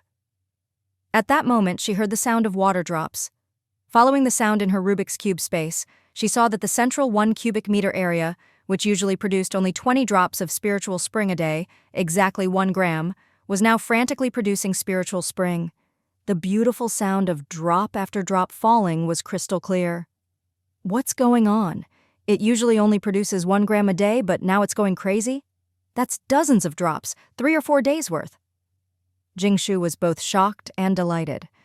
The spiritual spring was precious. She diluted it by batch number and distributed it everywhere. She and Fat Chicken needed enough every day. Now there was number 3, plus the villa's vegetable garden, her family, the pond, and so on. The output of the spiritual spring had long been unable to keep up with her consumption. But now, the spiritual spring was pouring out, and Jing Shu's jaw nearly dropped. Then she realized what was happening. The blood-red crystal she'd risked her life to get from the 4th-dimensional gate, which she'd been reluctant to use on Hao Yunlai, was now melting away at a visible rate, being converted into spiritual spring at about a 1:100 ratio. Jing Shu was both thrilled at the spiritual spring's explosive growth and heartbroken at the loss of the precious crystal. But this also proved that the spiritual spring could grow not just by self-production, but also by absorbing other things, like this crystal. The price was high, but the spiritual spring was just that powerful. She soon noticed that the newly produced spiritual spring was different from the rest. It was set apart in another corner, and even the color was a bit deeper. Does this mean the quality is better, or worse? Or does it have another use? Jing Shu wondered. This frenzied production only lasted a few minutes, and then a fist-sized mass of spiritual spring quietly floated in the corner of the spring pool. All the blood-red crystal was completely consumed. The red liquid still lay quietly in the space, and at this point, Jing Shu finally woke up, her mind still a bit empty. Ow, ow, ow! At the same time, Hao Yunlai woke up, roused by the pain. Wisps of smoke curled in the air. This was caused by Hao Soner, who had been so stunned that he absent-mindedly placed his hand on the stove until a searing pain jolted him back to reality. Only then did Hao Soner cry out, clutching his hand, but he still stared in disbelief at Hao Yunlai, who had sprung up from the bed. No, it was more like a demon crawling up from the 18th level of hell. Standing beside him were his mother, who had died in childbirth, his second brother who had choked to death, his eldest brother who had died from holding in his urine, his third sister who had drowned in a cesspit, and his father who had been crushed by a cow. They were all there. They had all come back, glaring fiercely at House Honor. House Honor retreated, muttering in fear, and collapsed to the ground, utterly terrified. They had all returned, the whole family, neat and complete. Hao Yunlai clutched his head, kicking violently. Blood oozed again from the stitches on his body, as if he were enduring some excruciating punishment. Yang Yang, realizing what was happening, tried to hold him down but was thrown off. Jing Shu smashed a box onto Hao Yunlai's head, and the world fell silent. Blood trickled out again, and she stuck on some black pellets. Yang Yang. He had just woken up, only to be knocked out again. What a mess. It's fine. Looks like my method is effective. He'll be fine after a few more days of rest, Jing Shu said, still in a good mood, as she stitched up the wound on his shoulder again. Really? Yang Yang was skeptical. Unless something unexpected happens, Jing Shu confirmed. However, over the next few days, his body would likely experience the same symptoms as hers. The pain suffered before death would linger for a long time. In that case, it was better to sleep through it than to endure the pain awake. Hao Yunlai's house was too gloomy. Jing Shu always felt like many eyes were watching her, so after leaving a few black pellets for Hao Yunlai, she quickly left with Yang Yang. Neither of them paid any attention to the now utterly terrified House Honor in the room. Yang Yang even looked several times in the direction House Honor was pointing. Is there something over there? Maybe the whole Hao Yunlai family has come back? Jing Shu joked. She had originally planned to check on the construction site she had marked out, but her mind was preoccupied with the spiritual spring, so she went home instead, eager to lock herself in and experiment. She wanted to see what effects the spiritual spring, converted from the red crystal, would have. At the same time, Jing Shu soaked the only converter she had, the withered tree, back into the red liquid. This was the only method she knew, so she had to take good care of it. The faintly reddish spiritual spring was only about the size of a fist. Jing Shu estimated it weighed just a few 100 grams, extremely precious and rare. To avoid waste, she diluted it into 5 different concentrations, naming them blood number 1 through 5, with number 1 being the most concentrated.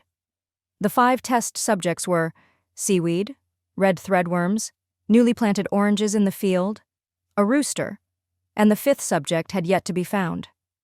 Jing Shu planned to try it on Hao Yunlai once he woke up. Just like her previous experiments with the spiritual spring, the main goal was to observe the effects and special properties of the different dilutions on various organisms, and then compare the results with her earlier tests to determine the true function of this new spring. After filling out the table, she just had to wait for the results. Jing Shu stretched lazily. With most of Hao Yunlai's issues resolved, she crossed off the 6th item on her plan. Jing Shu remembered she still needed to make time to visit Shiyuan to collect her dividends for this period. With Shiyuan developing rapidly, she had to stay updated on the latest progress and news, to prepare for when the tyrant would try to seize Shiyuan's achievements a year and a half later. She was so determined to save Shiyuan, there was no reason for Qianduoduo to just sit around. There was also the matter of ZS-10 synthetic meat. After some thought, Jing Shu decided to talk to Qianduoduo first. At this stage, a wealthy person like Qianduoduo was more capable of producing synthetic meat, since the government probably had no energy for it. Right now, just feeding the remaining 300,000 people in Wucheng was a huge problem. Of course, there was another reason to find Qianduoduo. As everyone knew, Shiyuan was built with large stones, and the stones there had been polished and processed, making them ideal for construction. For the 4th year's mudslide prevention, Jing Shu planned to order a batch of high-spec special stones to prepare for what was coming. 11. Go to Shiyuan to collect benefits, talk to Qianduoduo about synthetic meat, and discuss the stone order. Jing Shu, clutching her rumbling stomach, went downstairs to find something to eat. The fat chicken was teaching the 2 little black chicks where not to poop.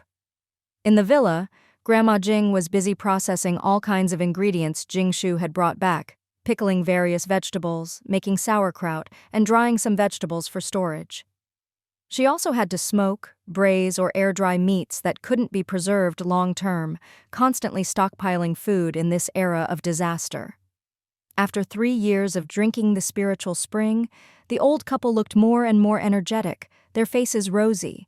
Though the wrinkles remained, it was as if time had stopped for them. It seemed the spiritual spring couldn't reverse aging, but it could maintain the body's current state. Jing Shu and her mother had also stayed at the age they were when they started drinking the spring. But with improved health, finer pores, and smoother skin, they looked younger. Jing Shu grabbed a bowl of freshly made takoyaki, popping one after another into her mouth. Each bite filled her with happiness, the savory cabbage and octopus wrapped in golden batter, topped with seaweed and bonito flakes. At the same time, she felt a pang of regret. The octopus was frozen, and supplies were running low. She'd never thought to raise live octopus before the apocalypse. If she had the chance in the future, she'd have to raise a bit of everything. In the villa's backyard, the German man truck was parked in the safest spot, ensuring it wouldn't be affected if an earthquake collapsed the surroundings. Grandpa Jing was busy tidying up the yard, and once the planning was done, he'd start working on an enclosed backyard. The back mountain was all stone, including the villa's backyard. If they wanted to grow vegetables, they'd have to turn the soil. But for now, Grandpa Jing didn't plan to farm. For once, he and his grandson agreed. They'd raise more chickens in the backyard. Jing Shu chewed on takoyaki, feeling the occasional tremor from earthquakes and hearing thunder in the distance. She was considering how to reinforce the backyard. After the 4th year, the government's food supplies would be exhausted, and everyone would be eating only once every day or two. People would be so hungry their eyes would turn green at the sight of food. If anyone tried to target the villa's backyard, it would be trouble. But just then, a blinding white light flashed, temporarily blinding everyone. Jing Shu's heart pounded. This was the precursor to a major earthquake. In her mind, she quickly flipped through memories of her previous life and suddenly remembered. In the banana community villas, aside from the major earthquake on the first day when the back mountain shook violently, there was one more time, also the only other time, when 2 or 3 buildings were swallowed up by a tornado and earthquake together. That's right, it must be this time. Sure enough, after a few seconds of blinding flashes, a thunderous rumble began and the ground trembled. The entire back mountain erupted in shouts of alarm. Everyone, already used to earthquakes, recognized the pattern and knew this was going to be a big one. "Grandma, hurry, come out to the backyard for safety." "Grandpa, stop what you're doing, get in the RV." The rest of the family was out at work. The fat chicken grabbed its 2 chicks and ran at lightning speed. As soon as the German man RV's door opened, the fat chicken darted inside first, and Grandma and Grandpa Jing quickly followed. Under Jing Shu's control, the German man RV immediately deployed its memory steel supports. Dozens of steel bars angled out from the sides, bracing against the ground to ensure the RV wouldn't topple in the coming quake. Rumble! The earth shook violently. The buildings in the banana community swayed from side to side and cracks began to appear in the ground. Fortunately, the current buildings were all built to withstand magnitude 8 earthquakes, so none had collapsed yet. It's here. It's here. The big earthquake is here again. The shouts and alarms from the back mountain and the second squad's sirens rang out continuously, the woo-woo sound echoing across the hills. This earthquake was even more intense than any before. Jing Shu could hear the loudspeakers on the back mountain telling everyone not to panic, to crouch down and cover their heads, and that this was already the safest place in the area. But it wasn't just the sound of the quake. The crashing of huge buildings hitting the ground chilled everyone's hearts. It was over. Their homes were gone. The buildings in the banana community had collapsed. The German man RV was also rocking wildly. Each violent shake drove one side of the memory steel supports hard into the ground, and the RV tilted up to 45 degrees. But thanks to the side supports, it didn't topple. During the time Jing Shu was away, after several incidents of bowls and plates breaking and the thermos being smashed, Grandpa Jing had fixed everything in the RV with fishing line nets and added bubble wrap for protection. As long as things were put back in their place after use, nothing would get broken by the shaking anymore. Compared to the first earthquake, when Grandma and Grandpa Jing were thrown around and injured, and everything in the RV crashed to the floor, this time they were much calmer. Jing Shu had to give Grandpa Jing credit. He'd thought of everything, even more thoroughly than she had. An old person at home is a treasure. With Grandma and Grandpa Jing, there was always someone to cook, farm, and do chores. Even if you tried to stop them, they'd insist on helping. Life at home was so much easier, and Jing Shu felt immense happiness. In the apocalypse, it was a blessing for the whole family to be alive and well. The fat chicken blocked its 2 chicks in a corner, then sat down with its big butt, steady as a mountain, letting the earthquake shake all it wanted. Grandma Jing was a little worried. "Danyu is pregnant after breeding. Will there be any problems?" "Don't worry, I've got her in a soft net and she's got her own room." "Old man, do you think the building across the street will collapse? This quake is so strong. If it falls, what about my Danyu, Erhua, and San Mao? They're the pillars of the Jing family." Isn't I Jing Shu, the pillar of the family?" Danyu was the little cow Jing Shu bought from the ranch 3 years ago. After being nurtured by the spiritual spring, she could produce 50 kilograms of milk a day and had given birth several times. As for Erhua, Jing Shu thought it might be the old sow that gave birth to over 20 piglets in a year. Grandma Jing treasured her too. Speaking of which, there was also Aunt's family. At the end of last year, Jing Shu had slaughtered all their pigs except the breeding ones, and this year they focused on selling piglets. They sent their piglets and the surplus from home to the auction house for Sumali to sell. But Aunt's pigs only gave birth once in half a year due to nutrition issues. 2 sows had just 7 piglets in total. Meanwhile, Jing Shu's sow had over 20 piglets in 1 litter. They kept 3 and auctioned off the rest. Even so, each piglet sold for a sky-high price, enough for Aunt's family to live comfortably. Jing Shu gave all the proceeds from her own piglets to Grandma Jing, since she and Grandpa had worked so hard raising pigs and cows these years. It was good for the elderly to have some virtual currency and assets of their own. As for San Mao, Jing Shu honestly didn't know what that was. Jing Shu knew this time they'd escaped danger. The earthquake lasted 2 minutes, then gradually subsided, followed by aftershocks every few minutes. "We're safe!" Jing Shu quickly called her parents to report their safety, and after confirming they were fine, went with Grandma Jing to check on Danyu. Once she was sure everything was okay, she went to tidy up the villa, which was now bustling with activity outside. The 3 of them went out to clean up Building 25 across from the villa. Fortunately, aside from some dust and fallen furniture, nothing major had happened. But Grandma Jing suddenly cried out in alarm. "Heavens! Where are the buildings across and next door?" Grandpa Jing came over, took one look, and plopped down on the sofa in shock. It was terrifying. Several buildings nearby had vanished. He couldn't imagine what they'd do if their side had been swallowed up. There'd be no escape. Jing Shu squinted. The government's floodlights had illuminated everything. Buildings 26, 27, and another in front had all disappeared, swallowed by a huge pit. Aftershocks kept sending rubble tumbling into the pit. "Oh my, we can't stay here. Let's go. Don't bother cleaning up. Those people are risking their lives digging for bodies inside." Grandma Jing was truly frightened. With several buildings gone, if there were a few more quakes, their building could be next. Jing Shu wanted to laugh at Grandma's reaction but held it in, nodding seriously. "Let's go then." They obediently returned to the villa, not daring to go anywhere else. Jing Shu watched from afar as, after the quake, crowds gathered around the disaster site. Many people brought professional hooks, ropes, and other gear to fish out bodies and salvage anything useful.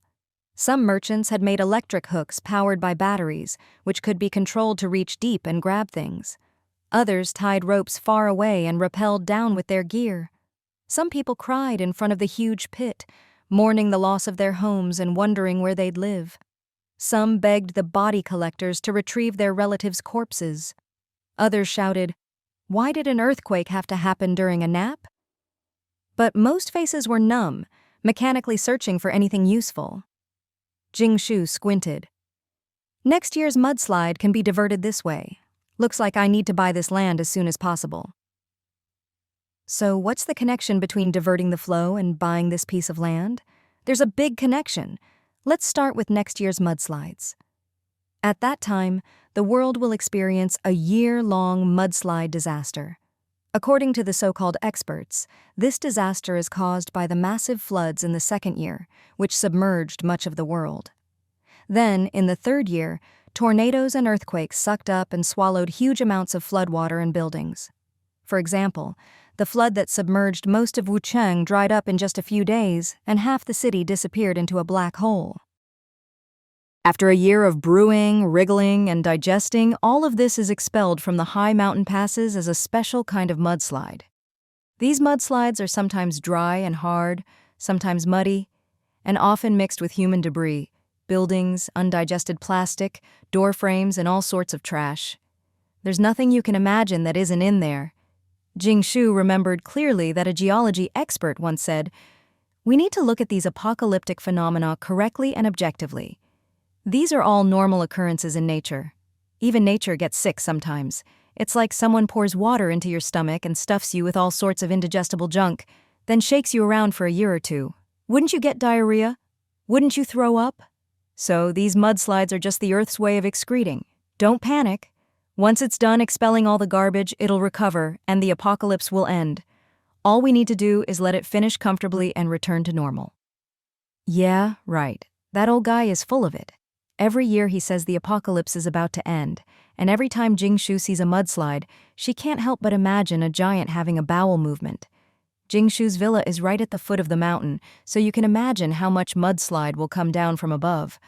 Luckily, it's a low mountain, not a towering one. She felt sorry for the densely populated mountain areas. This year, another large portion of buildings will be buried by mudslides and forever trapped underground, just like reinforced stone. The key issue is that it destroys a lot of farmland. In the past, at least some land could be farmed, but now it's all covered by mud and rocks. How can you grow anything on stone? This greatly increases the government's burden. People thought the first year's heat, the second year's floods, and the third year's earthquakes were bad enough for farming, but no one expected the fourth year to bury the land completely. Soilless cultivation becomes even more expensive when everything is in short supply. So back to the point. If Jing Shu wants to divert the mudslide, she needs a bottomless pit to store the mudslide coming down from the mountain. Otherwise, when the weather turns cold and the mudslide slows down, if it solidifies, it could flood the villa or block the diversion route, like other residential areas. That's absolutely not acceptable. It would cause public outrage. If you're going to divert the flow, you can't harm others' interests, or people will use it against you. That's why these black holes are so necessary. If Jing Shu doesn't want her villa to be buried 1.5 stories deep like in her previous life, she needs to divert the mudslide into the black hole. Besides, she can't block the mudslide from the mountain. Even if she could, let's be honest, can you block diarrhea? Sooner or later, it'll burst out somewhere else.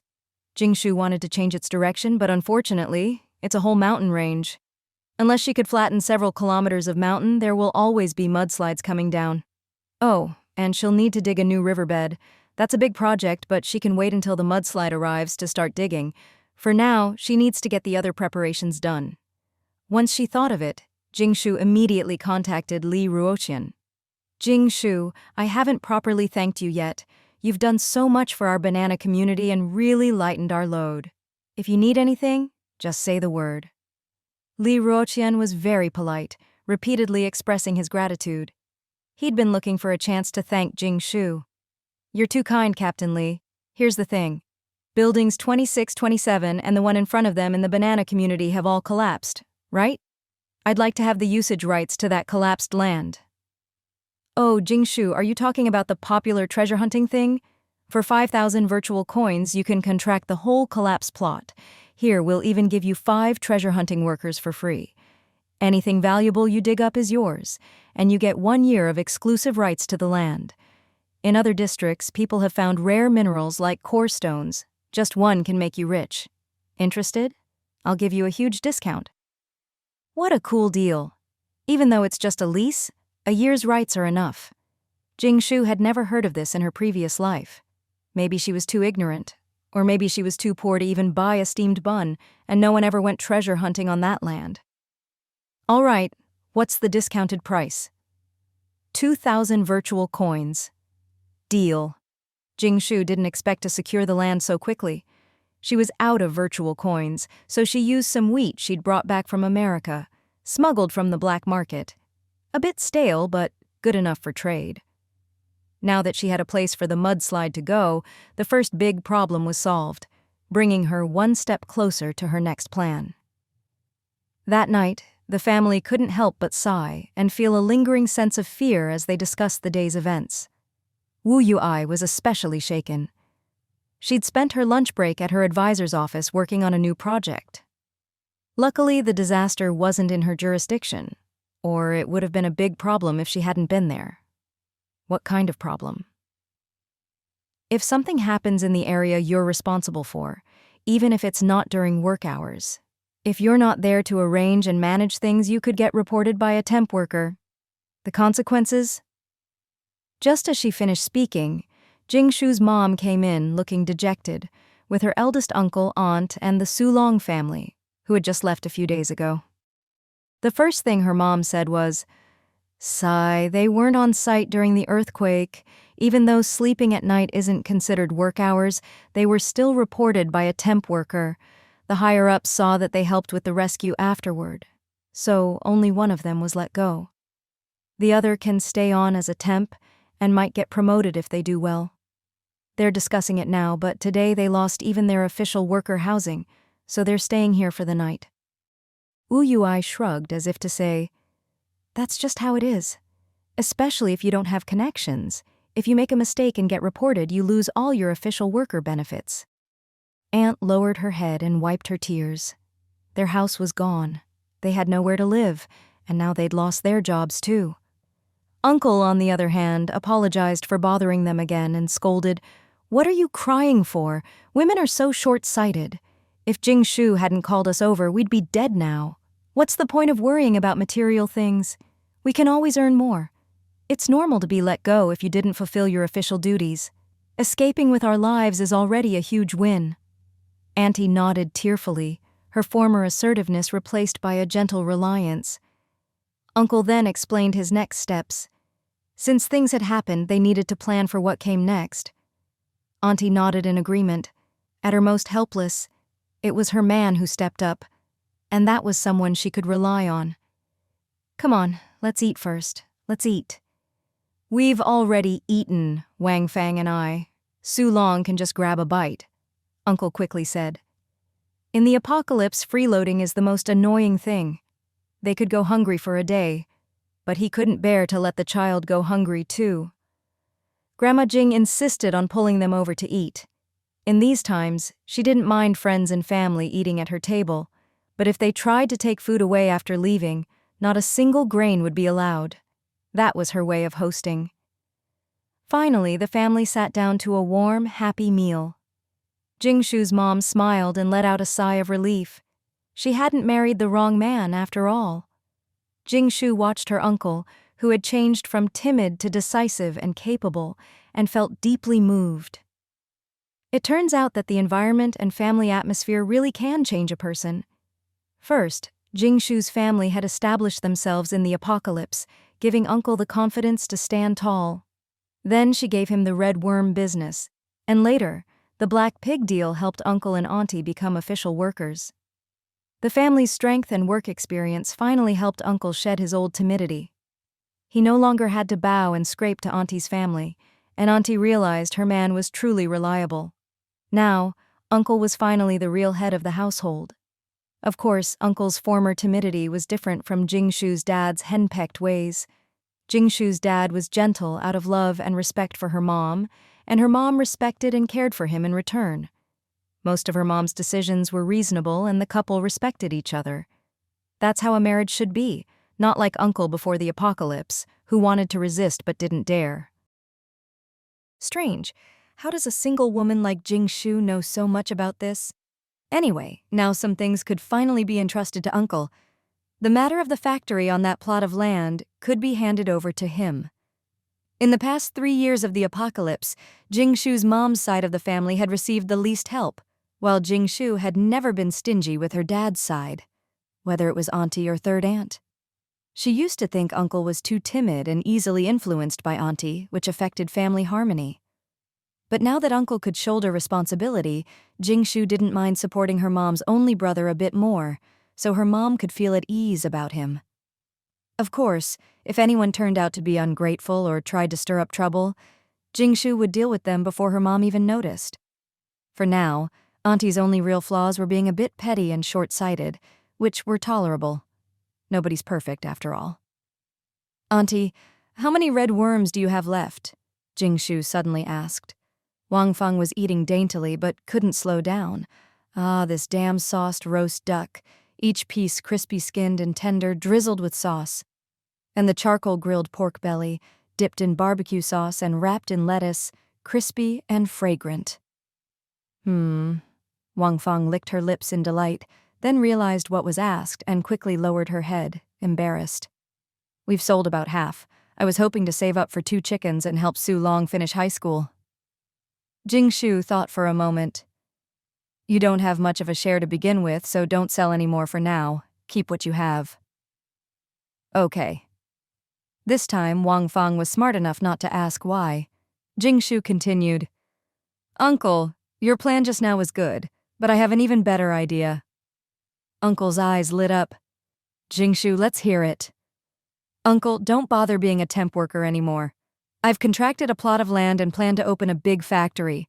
I want you to be the factory director. I wouldn't trust anyone else, but it'll be hard work," Jing Shu said slowly. Jing Shu's mom's eyes widened. "Wow, you've only just come back and you're already stirring things up again?" Uncle was interested. "How big a factory? What kind of factory can you even open these days?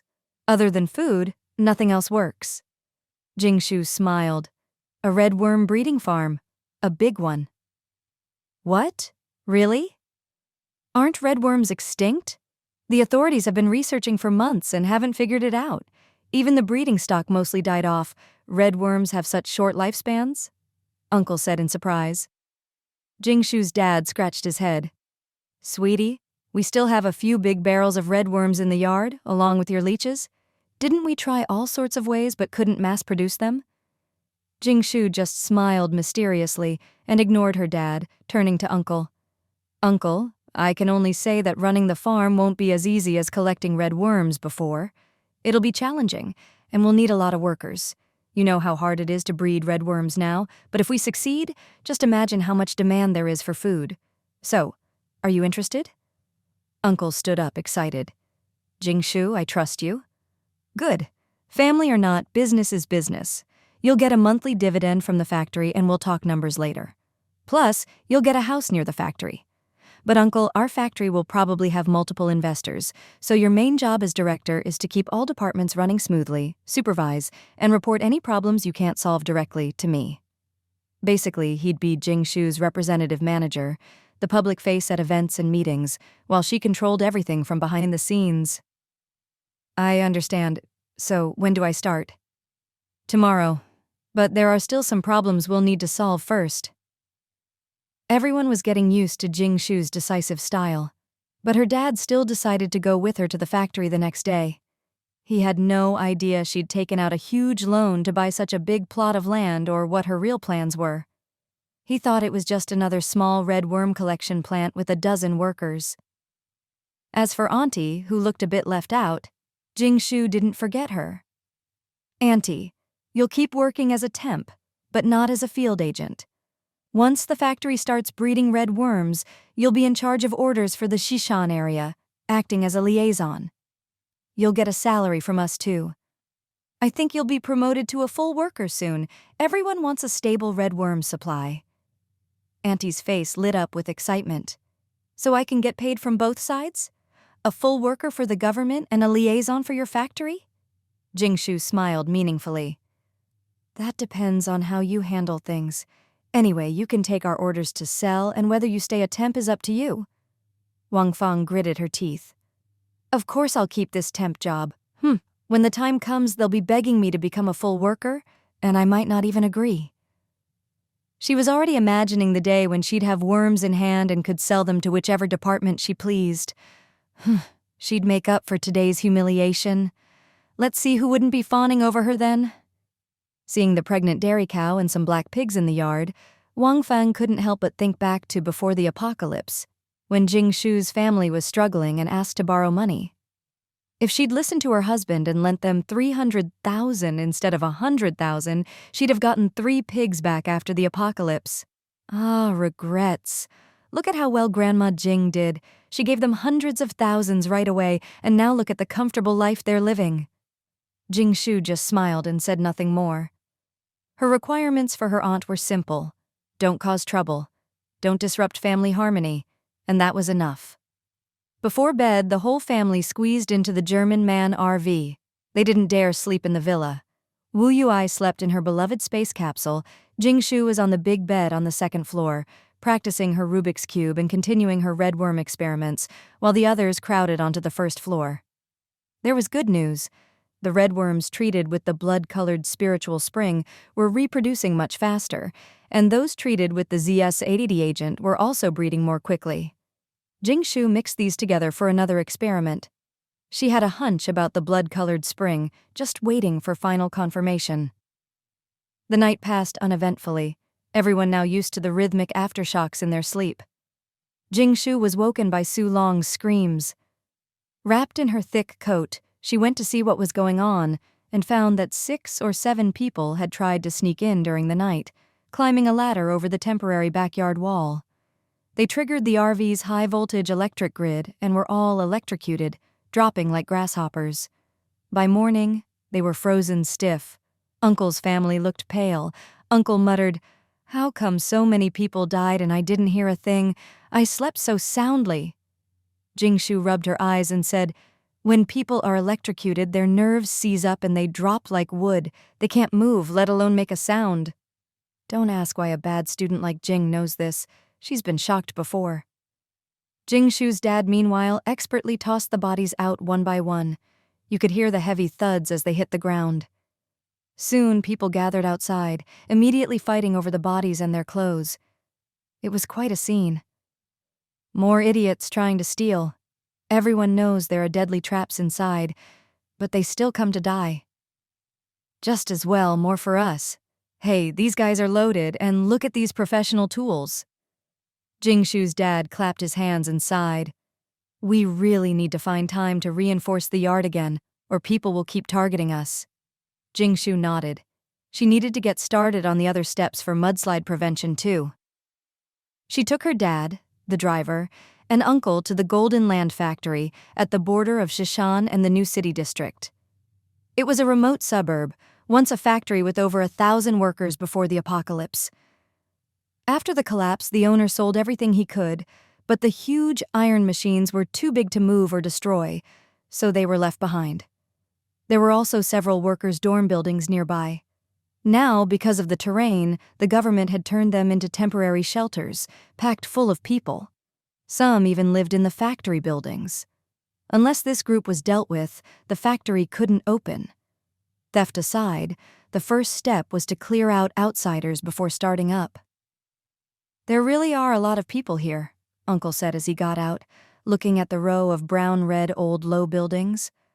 All sorts of oddly dressed people were gathered around, big and small heads peering curiously, whispering and pointing. In the apocalypse, just driving a car was enough to cause a stir, like the 1980s when the whole village would come out to see a car. Finally, a few people in proper uniforms arrived, led by a medium-built middle-aged man. Jing Shu's dad was shocked by the size of the factory. He'd thought it was just a few hundred square meters at most, but this was over 10,000. What a huge factory! Hello, you must be Ms. Jing.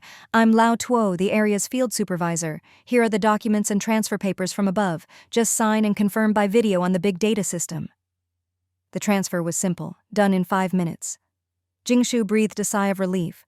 No matter what disasters came, this golden land was hers now. The noise outside grew louder. She could hear, "See, they really sold this land to those people. The contract's signed."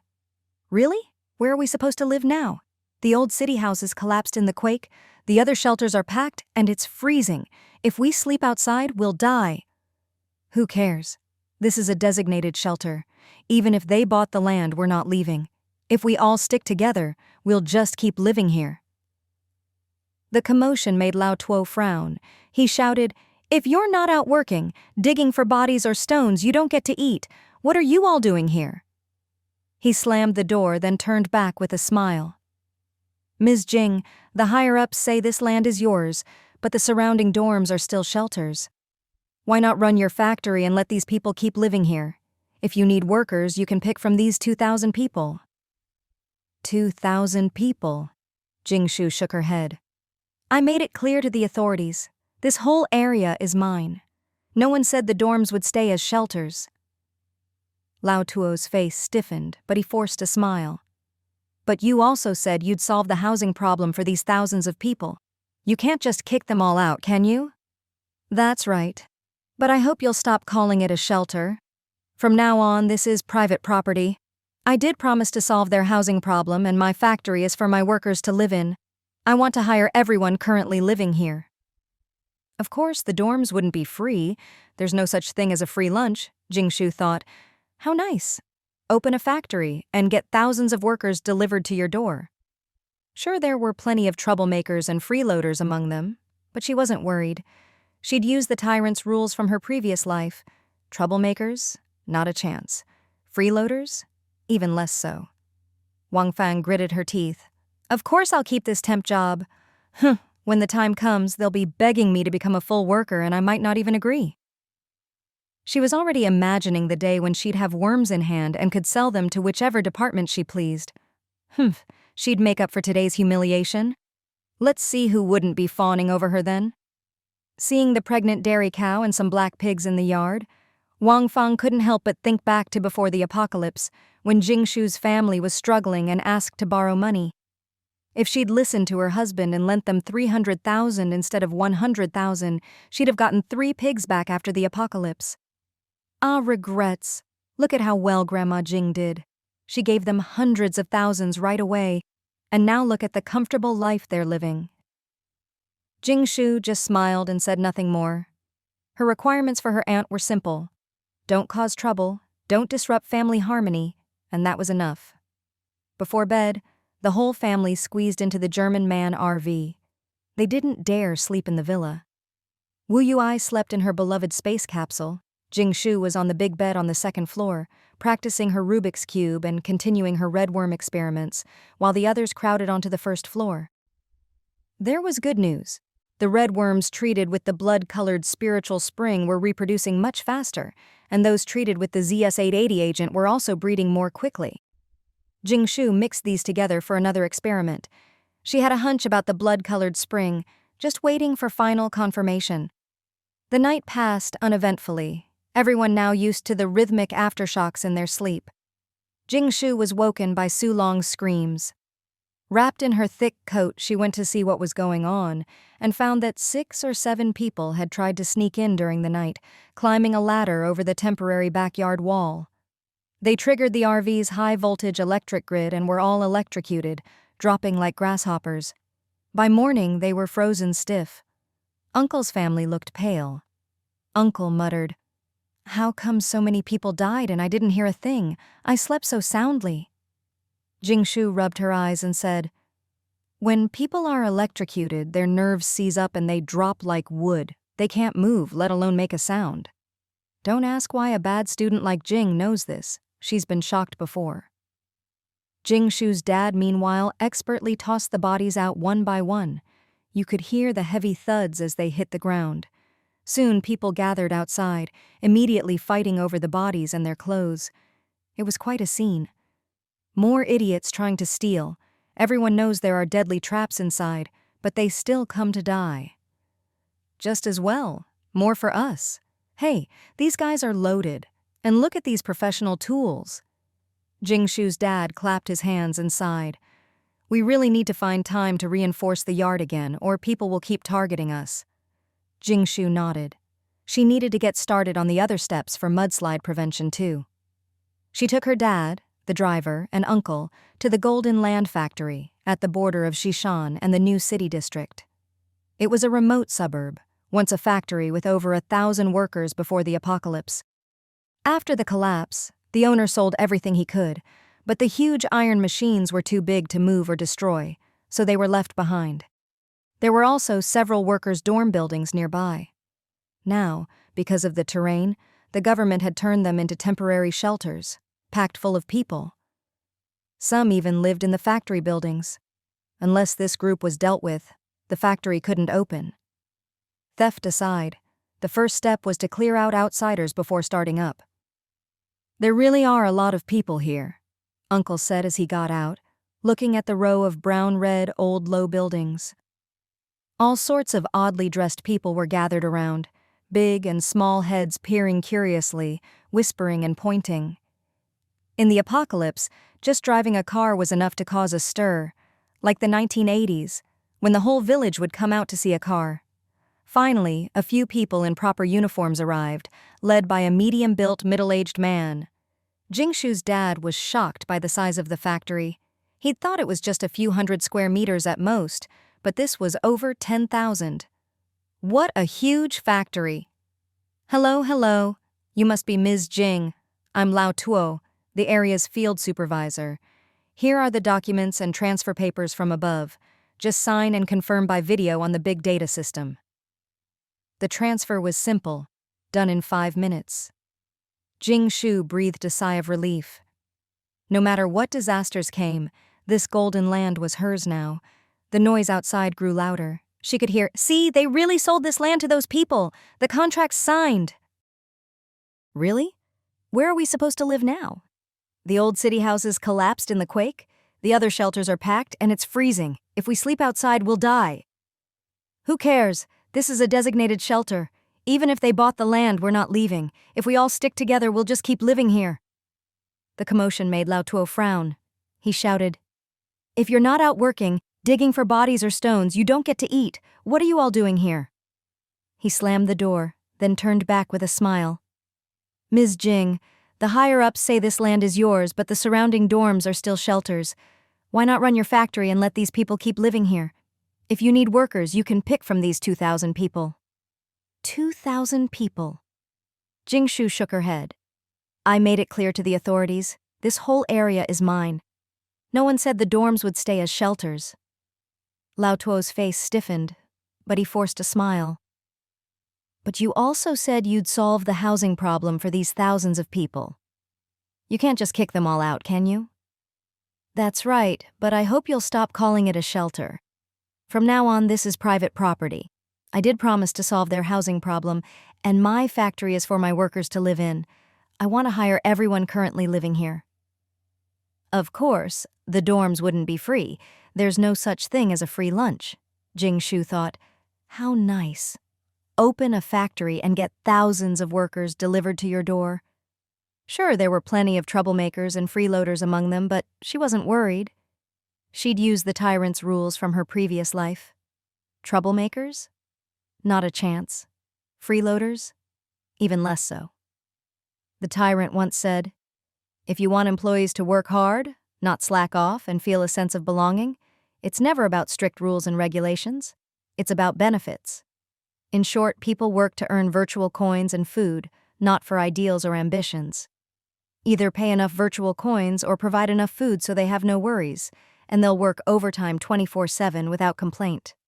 That's how hardworking and resilient Chinese people are." Huh? Everyone? What could possibly need so many people? Lao Tuo's mouth dropped open, and even Uncle coughed and nearly choked. Jing Shu's dad swallowed hard. Was his daughter crazy? Hiring 2,000 people in the apocalypse? Could she afford to pay them or feed so many mouths? "A redworm breeding and processing factory.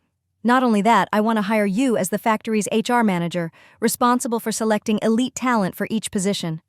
As for compensation, how about a profit-sharing system based on your abilities? Only managers and above get dividends here. Of course, you don't have to give up your current job. After all, your daily work is to understand and protect these people's safety, right? Now, it'll be even more convenient.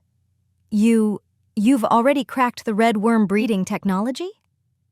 Lao Tuo was thrilled, and the other field agents were even more shocked.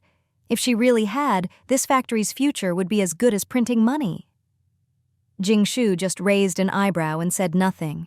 It should be soon, best to draw the big pie first.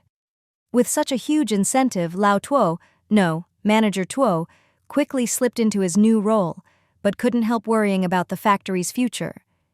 Even if our factory can breed lots of red worms every day, hiring so many people and paying them, can the factory handle it? What if there's too much labor and people don't work? What about those who just want to live here but refuse to work? What if someone stirs up trouble? It'll be hard to manage. Jing Shu's lips curled up. There's no distinction between full-time and temp workers here. No base salary, only commission. You get as much food as you earn. There's also a tiered reward system. Reach a certain level and you'll get benefits even better than government full-timers. I'll explain the details to you in a bit, so take notes. Manager Tuo, the greatest loyalty comes from shared interests. If everyone's interests are tied together, what do you think will happen if a small group tries to stir up trouble? Manager Tuo wiped his sweat. They'd be drowned in spit. See, now that his own interests as HR manager were involved, he was anxious too. Nothing binds people together better than shared benefits. Uncle and Jing Shu's dad were stunned. When had they ever seen Jing Shu lay out such a clear, comprehensive plan and announce a whole new set of rules? Uncle even wiped his sweat. If things went as Jing Shu said, he really would just be a supervisor, maybe even have to give speeches from time to time. Half an hour later, the now middle-aged Manager Tuo held a thick stack of notes, thoroughly impressed by Jing Shu. Not only had she solved the housing problem for over 2,000 people, she'd also firmly tied most people's interests together. As for the few bad apples, they wouldn't even need to deal with them. The rest would take care of it themselves. Jing Shu took a big sip of her goji berry and ginger tea and said, Manager Tuo, since everyone's here, gather them together and announce that this place has been bought. At the same time, share our philosophy. Hold a meeting, confirm everyone's positions today, assign the extras to sales or corpse worm collection, and send some to construction to help renovate the factory. Next year's mudslide would hit here too, but not as badly as the villa. Plus, this remote area meant Jing Shu could divert the flow as she pleased, without worrying about blocking Old Wang's door next door. Besides, this land was bought on credit. The sooner it started producing, the sooner it would pay off. Jing Shu, the big boss, didn't have a single virtual coin on her, and if she couldn't pay wages, she could always pay in red worms. But she still had to make loan payments every month. The factory on this golden land would be called the Red Worm Cake Processing Plant. To enrich the flavors, Jing Shu planned to have the experts develop several cheap and tasty varieties. That could wait. First, she needed to get the factory framework up and, most importantly, draw the big pie. What's going on? I heard there's a meeting. The rumor's been flying since yesterday. The new boss who bought the land is going to kick us all out. Zhangzi, you'd better hold your ground with your 100 brothers. If they want to open a factory, demand dozens of security jobs. If they refuse, we'll make trouble. Make so much trouble they can't open the factory. Tisk, tisk. Liuzi and the others are working as security for the government. Get 1 meal a day, easy work. Not like us, digging up corpses for a meager living, Lizy Scar said enviously. Zhangzi nodded silently, saying nothing. He clenched his fists. His wife and child were huddled in the room with other women for warmth. All he could do was earn virtual coins however he could. The government gave his child 1 meal a day, but it wasn't enough. He'd do anything to feed his family. If anyone tried to force them out now, he wouldn't be polite. His brothers all felt the same. Most people thought this way. Half of Wucheng's buildings were destroyed, their old homes gone for good, earthquakes still happening, and the other shelters were packed. After the apocalypse, anyone who could pickle vegetables, grow food, or practice medicine became a full worker, or at least a temp. Only the former office workers were useless now, so where could they go? The old factory was vast and empty. The energy-saving lights shone down on a sea of heads, thin, pale, and sallow, dressed in all sorts of makeshift clothes made from whatever they could find. The temporary stage was set up above, and Jing Shu looked out over the crowd. It was like holding a martial arts tournament for the malnourished beggars sect to pick a new leader. The difference was obvious at a glance. Only the middle class and full workers who could afford to eat looked healthy and wore normal pre-apocalypse clothes. The class divide was stark, as if a stamp had been pressed onto everyone's forehead, marking them by rank. Manager Tuo stood on stage with a megaphone and shouted the first line. "Comrades, I have good news to share with everyone." Good news, huh? Some people below wondered if the supervisor had been bribed. Faces were full of disbelief. This abandoned factory has been acquired. It's a joint venture with the government to open a huge red worm breeding and processing plant here. After my repeated persuasion, the boss has decided to hire everyone currently living here as factory workers. Not a single one left out. Wow. This announcement caused an uproar. Is that for real? There are over 2,000 people here. What kind of factory needs that many? I don't believe it. Are they trying to trick us? What about women with kids? I promise it won't affect my work. Are childless women given priority? What are the benefits? Do we get meals every day? How many? If there's no food, I'm not working. Wait, did I hear right? A red worm breeding plant? Didn't red worms go extinct because of the zombie virus? Any live ones now are zombie worms. Is this a joke? The whole factory was suddenly in chaos. These were people who'd skipped work after hearing they might be evicted, and some had brought their babies to get the latest news. Good, Jing Shu thought. These were still people with energy. Where there's energy, there's hope, not just numb corpse diggers. Uncle was nervously rehearsing his speech, full of professional terms Jing Shu had given him. It was great. Once things here were on track, she could let go and focus on her own business. Jing Shu narrowed her eyes, her mind in her space, experimenting with various ways to breed red worms. She felt she was close to a breakthrough. Manager Tuo was very satisfied.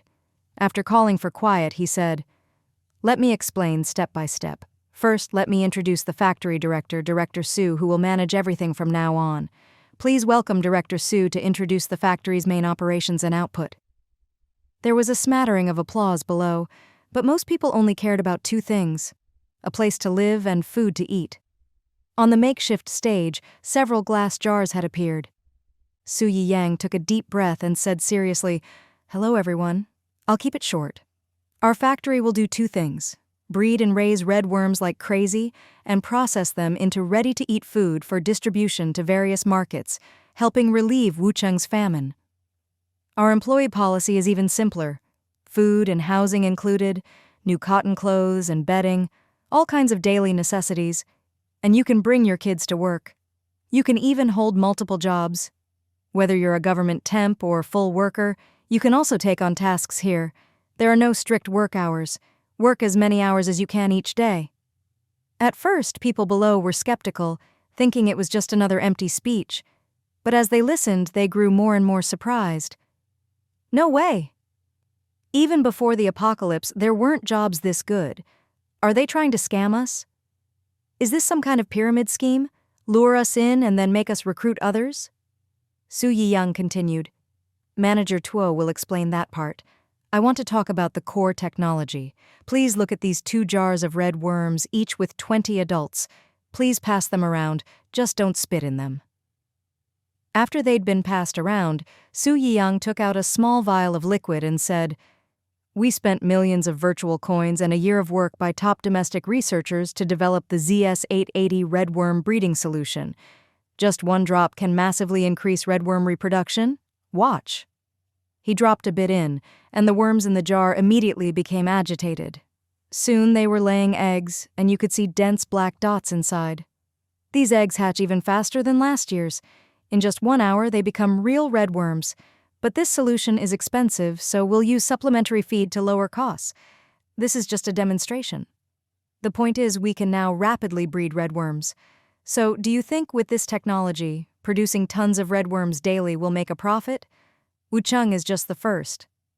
In the future, we'll open factories all over the country, and you here will be the core staff. So let me ask, who wants to join our factory and live with dignity from now on? Jing Shu mused. Of course, breeding redworms wasn't really about ZS-880.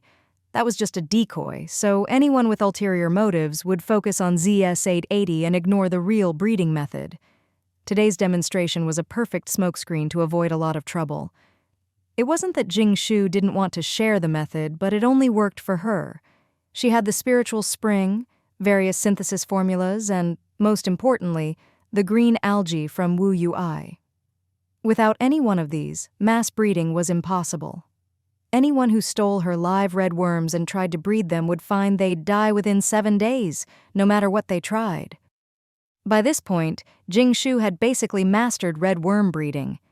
It was a bit complicated and occasionally required her blood-colored spring and ZS-880 as catalysts, but only in tiny amounts. The real secret was the green algae as a converter and a huge corpse worm chain.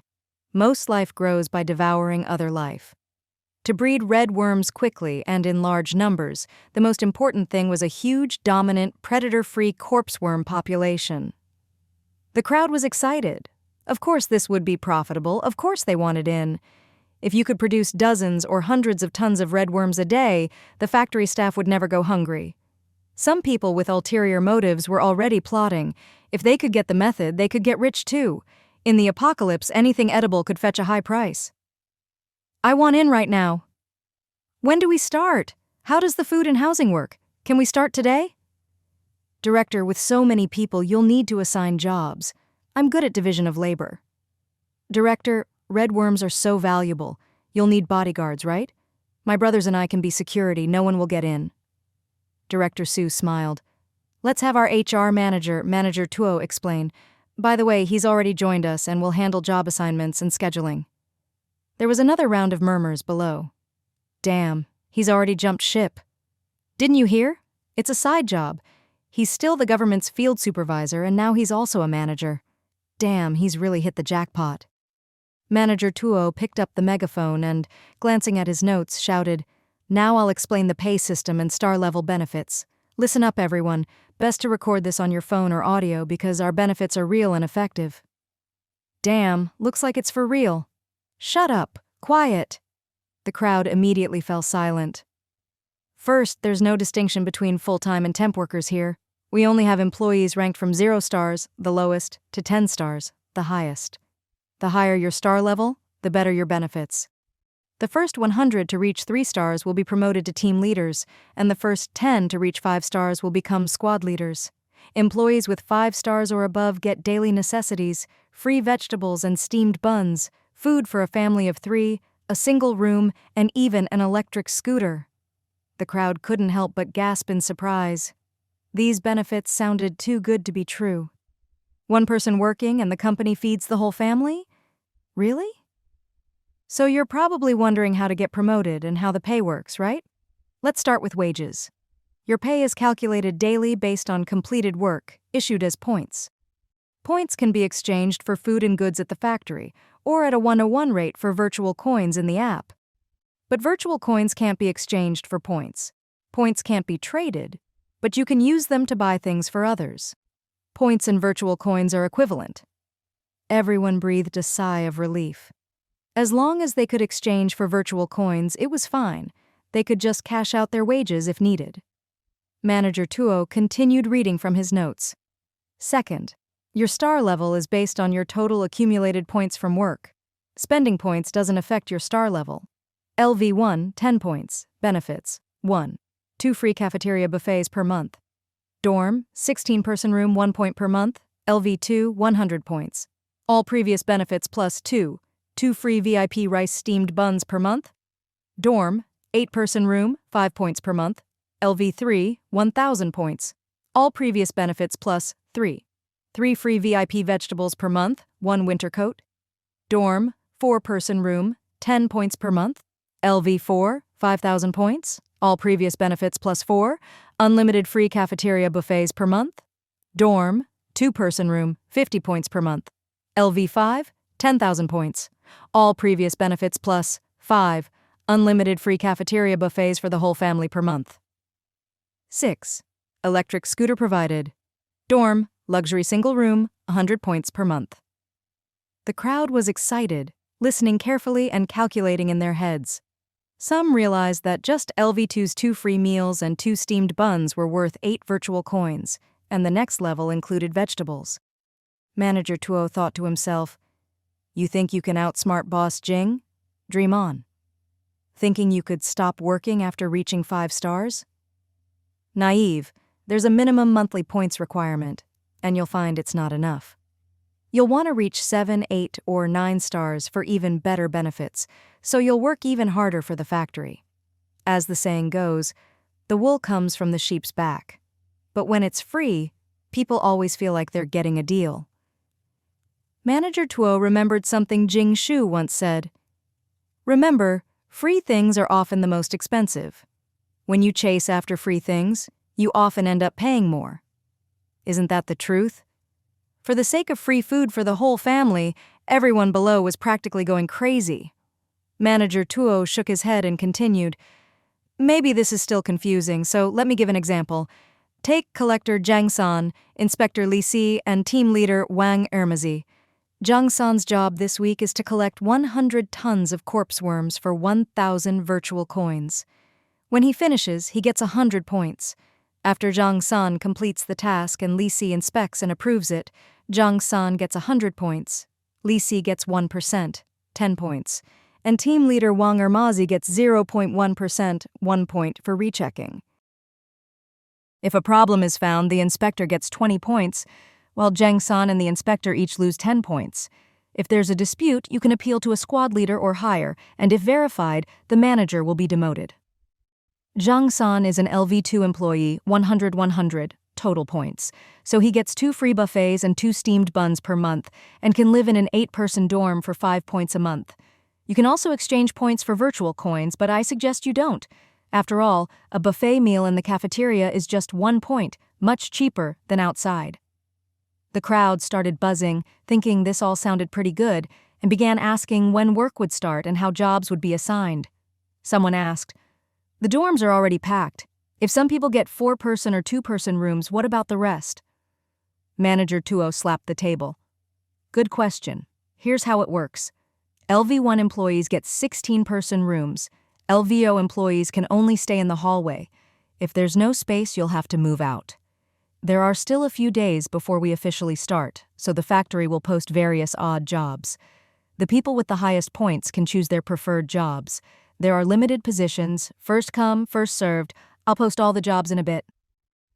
Just then, a man with a scarred head jumped onto the stage, his face full of dissatisfaction. He said sarcastically, "Manager Tuo, I've been listening for a while and all you're doing is drawing big pies. You talk up all these benefits and star levels, but in the end, it's just making us work for nothing with no guarantees. How is this any different from digging up corpses every day?" Manager Tuo frowned, noticing a few troublemakers in the crowd, but kept his cool and asked, "If you have any questions, just ask. If you're not satisfied with the factory's benefits, say so." Scarface glanced smugly at Zhang Zi, who stayed silent, then turned back and said, "I'm just saying, Manager Tuo, your system is too complicated. I can't remember all that. I just want a job where I can work steadily every day, and you give me the benefits of a 4-star employee, food and housing every day. Why all the extra nonsense?"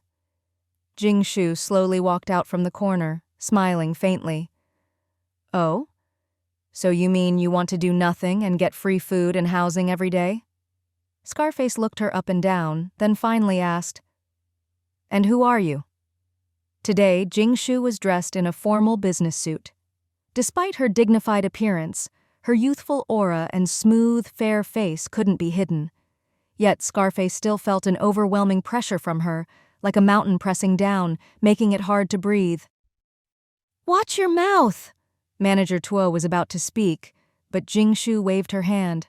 The crowd began whispering. Many recognized this woman. Wasn't she the one Manager Tuo greeted first when she got out of the car? Back then, Director Su was still standing behind her like an assistant. "I'm the investor in this factory and the developer of the ZS-880 redworm breeding solution. You can call me Boss Jing," Jing Shu said calmly, looking down at Scarface. For some reason, the previously arrogant Scarface suddenly lost his nerve. "Boss, Boss Jing, I didn't mean anything by it. I just meant the factory definitely needs bodyguards for 24-hour protection, right? Otherwise, what if thieves or robbers come for the food? I have a group of brothers who could take on this important job. Surely you're not just going to give a few points to whoever catches someone in the act? Our only request is food and lodging for the bodyguards. As he spoke, Scarface shot a look at Zhang Zi. Jing Shu snorted disdainfully. Bodyguards? Not needed. Anyone with sticky fingers won't dare try. The rules Manager Tuo didn't finish reading will be printed out for everyone. Every employee has the right to supervise each other. If someone is caught stealing and there's evidence, the whistleblower inherits all their points and star level. The thief will be sent for labor reform and won't be coming back. So everyone should consider the consequences. However, the role of inspector is necessary. Yes, my brothers and I can be inspectors. We're good at that. Jing Shu looked Scarface up and down. Didn't you hear Manager Tuo? The jobs posted these next few days, those who earn the most points get to choose their positions. Scarface rubbed his nose, muttering in frustration. But what about the shelter? We have the right to live there. You say LV3 gets a 4-person room, but what about LV Zorro's? Isn't this just a way to kick us out?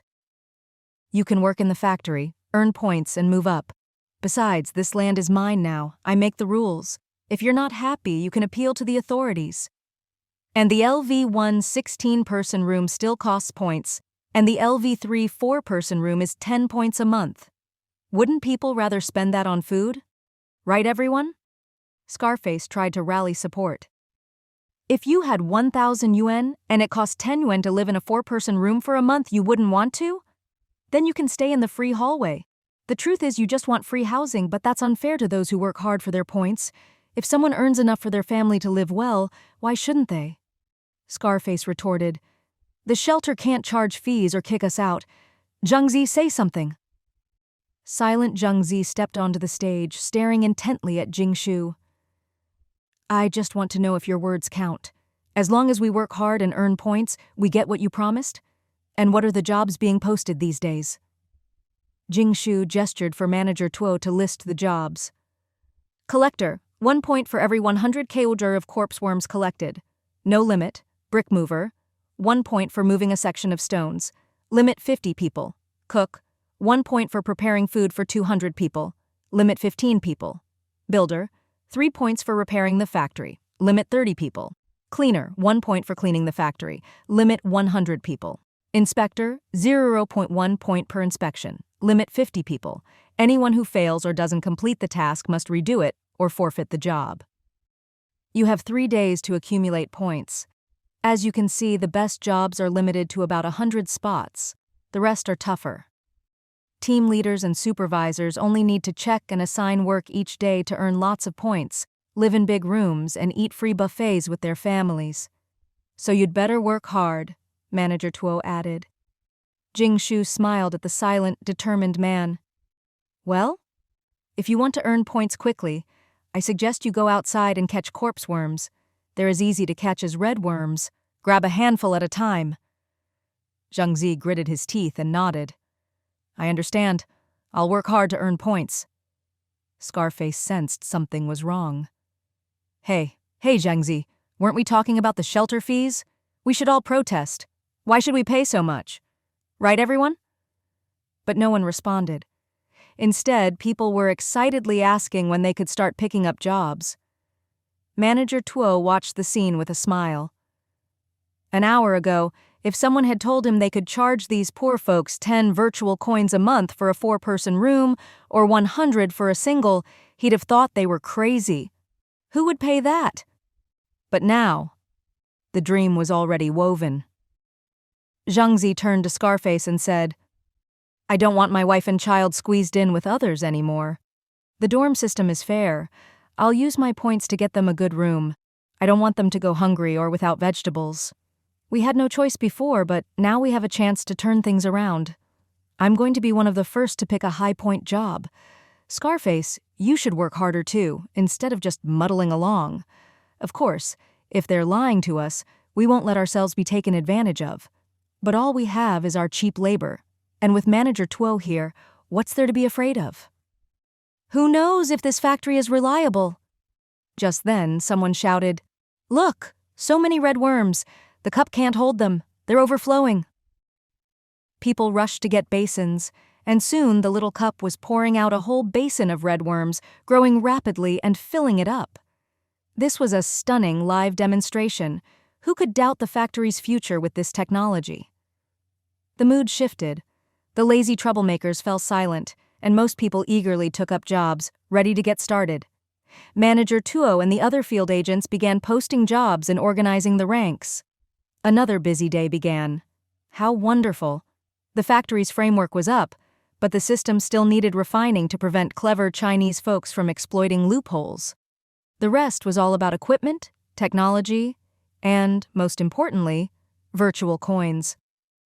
Speaking of virtual coins, Jing Shu was really short on them. She'd originally thought starting a factory would be simple. Secure the land, and the rest would be easy in the apocalypse, right? With the point system and self-produced red worms plus high incentives, she could keep these free laborers working. But at the start, when there's no trust, people would definitely want to exchange their points for virtual coins, which meant she needed a huge reserve of virtual coins. After a while, maybe a few days, maybe a month, they'd realize that points were more useful than virtual coins, since all the food, clothes, and benefits required points. That was exactly what Jing Shu wanted. Having an internal currency was like making money out of thin air. She didn't have to pay anything but could collect rent like Bill Gates just by sitting there. With her own currency, people would work even harder to earn points, and Jing Shu's goal would be achieved. But in the early stages, the outflow of points would require a lot of virtual coins. Cash flow, working capital. Jing Shu tapped her desk. If it really doesn't work, I'll have to borrow from Jin Tianxi. I'll need all sorts of things later anyway. Fine. When in trouble, go to the government. What's that saying? The more debt you have, the safer you are. She thought of a certain big shot who owed the higher-ups tens of billions. If he so much as sneezed, everyone would rush to check on him, afraid he'd die and leave the debt unpaid. Right. If I'm worried the government will target me, I'll just make this thing part of the government. As long as I keep the formula and tech in my hands, a monopoly is a wonderful thing. Jing Shu's eyes grew brighter. Now she finally had real confidence, not to do whatever she wanted, but at least to have the power to say, if I don't want to do something, no one can force me. She scrolled through her social feed. The post-apocalypse feed had changed a lot. The old check-ins at trendy restaurants were gone, replaced by photos of half-black, lumpy steamed buns, rice mixed with sand, shriveled mushrooms, and fungus. The rich posted their chickens, pigs, and, heartlessly, their milk and eggs, eating as much as they wanted. The old online sellers were still active, but now they sold all kinds of scavenged junk.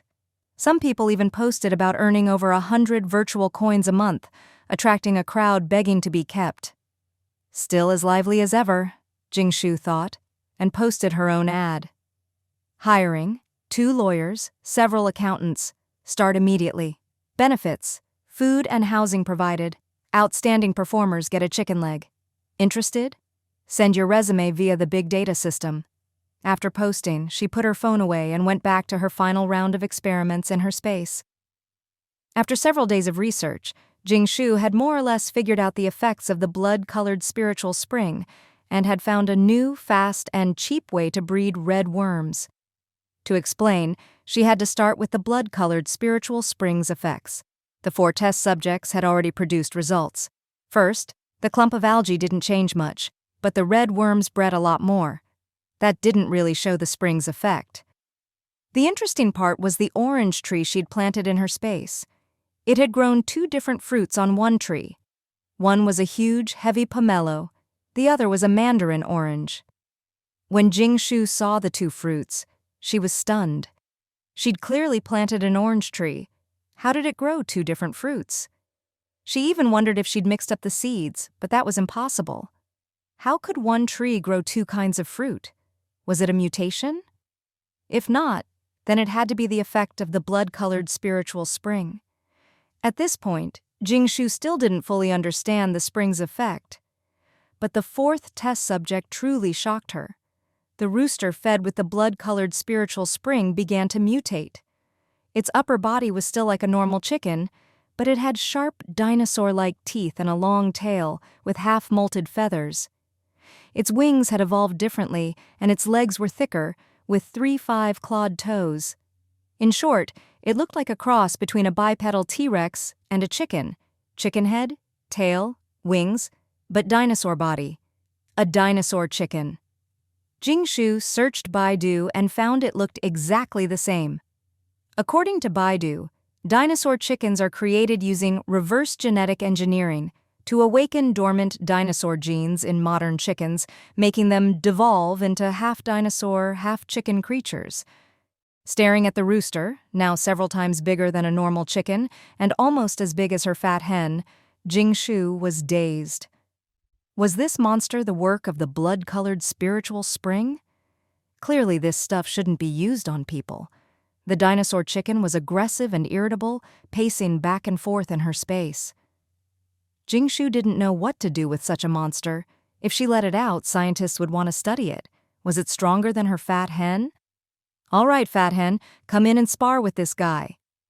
Jing Shu summoned her fat hen back into her space. A battle between a dinosaur chicken and an old hen was about to begin. Jing Shu wondered about the value of the dinosaur chicken. How big would its eggs be? Oh, right, roosters can't lay eggs. But if this monster breeds, would the eggs be edible? Would they taste good? She squinted, thinking. The fat hen and the dinosaur chicken first exchanged a sacred look. Then, after a few squawks, the battle began. It started. The dinosaur chicken pounced on the fat hen, pinning her down. The fat hen clucked in protest. "Fight back, fat hen!" Jing Shu cheered, activating her space's second form to boost the hen. "Fight back, fat hen?" Jing Shu frowned. Why weren't they moving? The dinosaur chicken was on top of the fat hen, but she wasn't resisting? Suddenly, Jing Shu sensed a feeling of joy and pleasure from the fat hen. Jing Shu slowly searched the sluggish 2E network. Why does a rooster stand on a hen? The answer? Mating. So instead of a battle, they were putting on a live mating show. What a pair of chickens. Jing Shu. My poor eyes. At least, after it was over, the fat hen laid several eggs bigger than a fist. Jing Shu wondered what to do with them. Eat them? Roast? Steam? Fry? She didn't know if there were any side effects from the blood-colored spiritual spring and didn't dare try. What to do? So troubled. The first person to eat a crab was truly brave. Crowdsourcing ideas, waiting online, urgent. Let's set aside the question of what to do with the dinosaur chicken for now, and as for the eggs, they'll need thorough testing. Just make a note of it. 12. The uses of the dinosaur chicken and the value of its eggs. But the fact that a rooster turned into a dinosaur chicken shows that the blood-colored spiritual spring's effect is related to time. It seems to activate the strongest genes within an organism, allowing it to survive in its most powerful form. The algae didn't change because it was already at its genetic peak. The red worms, on the other hand, were reverted to their previous hyper-reproductive genetic state, solving the problem of their inability to breed.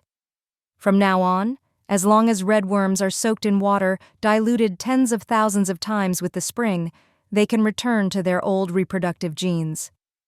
But there are drawbacks. For example, only the first generation of red worms soaked in the spring have reproductive ability.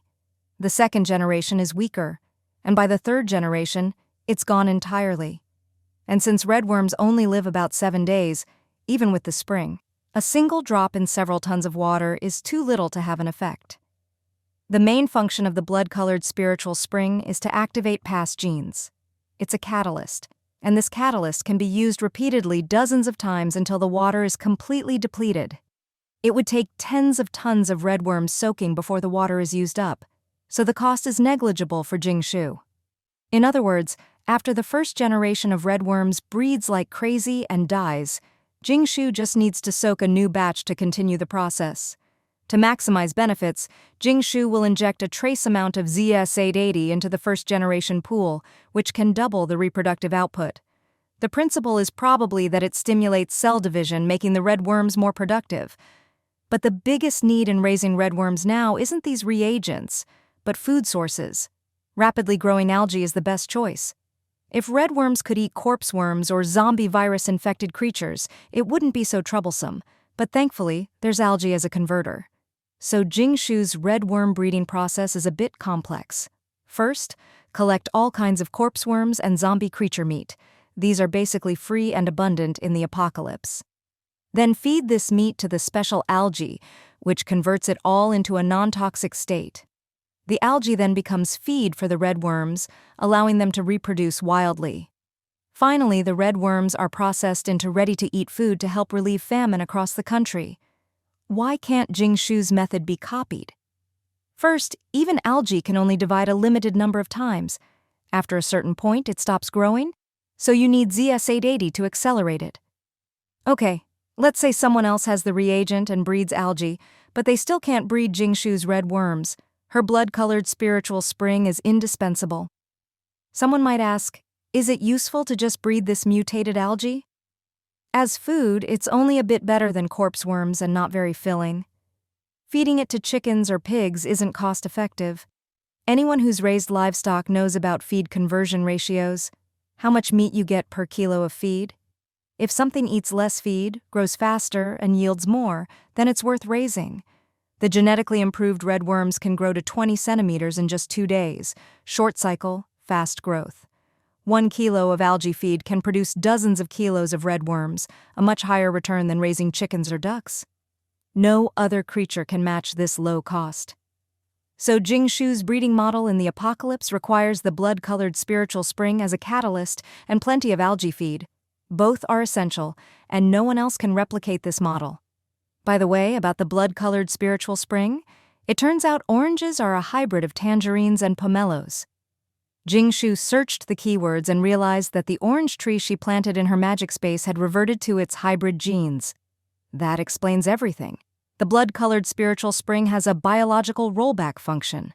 Wait, does that mean that years from now, for all the extinct animals, plants, and vegetables, Jing Shu could use the spring to restore them to their pre-apocalypse versions and thus collect more extinct things? Jing Shu quickly jotted down her thoughts. Continue experimenting with the blood-colored spiritual spring to confirm its effects. It might be able to restore extinct organisms to their pre-apocalypse versions. Try it on some zombie creatures. If that's true, it would be amazing. So far, Jing Shu has only collected seeds fairly comprehensively. For other animals, plants, and tasty fish, her collection is incomplete. Sometimes she craves something and just doesn't have it, which is torture for her. Extinct species are always the most precious. With the blood-colored spiritual spring, as long as she finds something similar, she can restore it. This spring is truly incredible.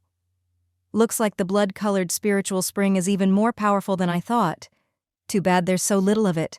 I'll have to use it sparingly, and the blood-colored crystals are limited too. Her phone kept buzzing. Now that the big issue of red worm breeding for the factory was solved, Jing Shu finally picked it up and saw it was almost exploding. Hundreds of unread WeChat messages and a long string of comments under her recruitment post.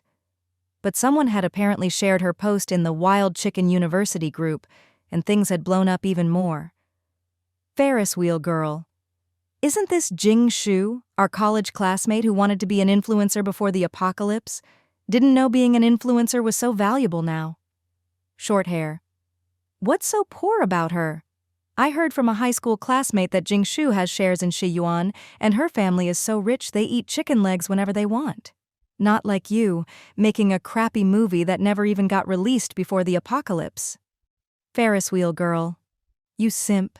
You think saying a few nice things will get you a chicken leg? With your math skills, you think she'd want you? Jing Shu stroked her chin and quickly typed with one hand. Short hair. Report to this location tomorrow. I'll bring you a chicken leg next time. 60666. Worship the boss. Please give me a chicken leg. What's Jing Shu doing now? Such big talk. Jing Shu closed the group and turned to the comments on her post. Boss, I was an auditor before the apocalypse. I've sent you my big data resume. How do I get a chicken leg? My aunt's nephew's wife's brother is a lawyer. If I introduce him, do I get a chicken leg? She skimmed through them. There were a few decent resumes from people she knew and trusted, so Jing Shu sent them the location. They'd have to pass her screening before being hired. Jing Shu, I heard you're looking for a lawyer. My wife is a top-tier lawyer. Want to give her a try? By the way, everyone, I'm getting married at Shiyuan tomorrow. Come to the banquet. Gifts optional, or let's just have a reunion. Jing Shu, Chsu Mali. Jiezi Hao posted in the high school group. A few people in the group who were introduced by Jing Shu immediately agreed to attend, and others who needed to hand over worms to Su Mali also agreed. Jing Shu raised her eyebrows. She happened to need to meet Qian Duo tomorrow to get some benefits, discuss some matters, and recruit a few more people, so she agreed as well. But in the apocalypse, what do you give as a wedding gift to a classmate? What are you giving for Jiezi Hao's wedding? Jing Shu asked Su Mali, who was still enjoying life in the shelter. A kilo of black pork. My family just slaughtered half of our black pigs. They eat too much and it's hard to get red worm feed. If you feed them less, they lose weight, and a few even died in the recent earthquake, so we turned them into cured meat. Even a big shot like Su Mali was feeling the pressure of food shortages, so you can imagine how others were faring. The key is last year the country stockpiled red worm cakes for a whole year, and with this year's frequent earthquakes and failed harvests, they're being used up. Next year, food controls will be even stricter. Even the last bits of minced meat are being brought out. Truly, it's the end of the line. Luckily, Jing Shu had her uncle slaughter all the black pigs, keeping only a few breeding stock. Now, selling piglets every 6 months and relying on her stockpiled red worms, they were still doing well. I'll give a kilo of cured meat then. Jing Shu thought about the various dried and cured meats at home. Beef was worth much more than pork, but since she and Su Mali were on the same team, it was fine to give similar gifts. So, the next day, dressed warmly in a cotton coat, wearing a modified leather hat, carrying a string of sausages tied with a festive double happiness knot in one hand and a briefcase in the other, Jing Shu rode in the Maybach sent by Qian Duo to Shiyuan. It was the same experienced driver who opened the door for her. Miss Jing, are you bringing sausages to a wedding? Yeah, a classmate's wedding banquet. In the apocalypse, if you give 200 yuan as a gift, you might get beaten up, so sausages are better.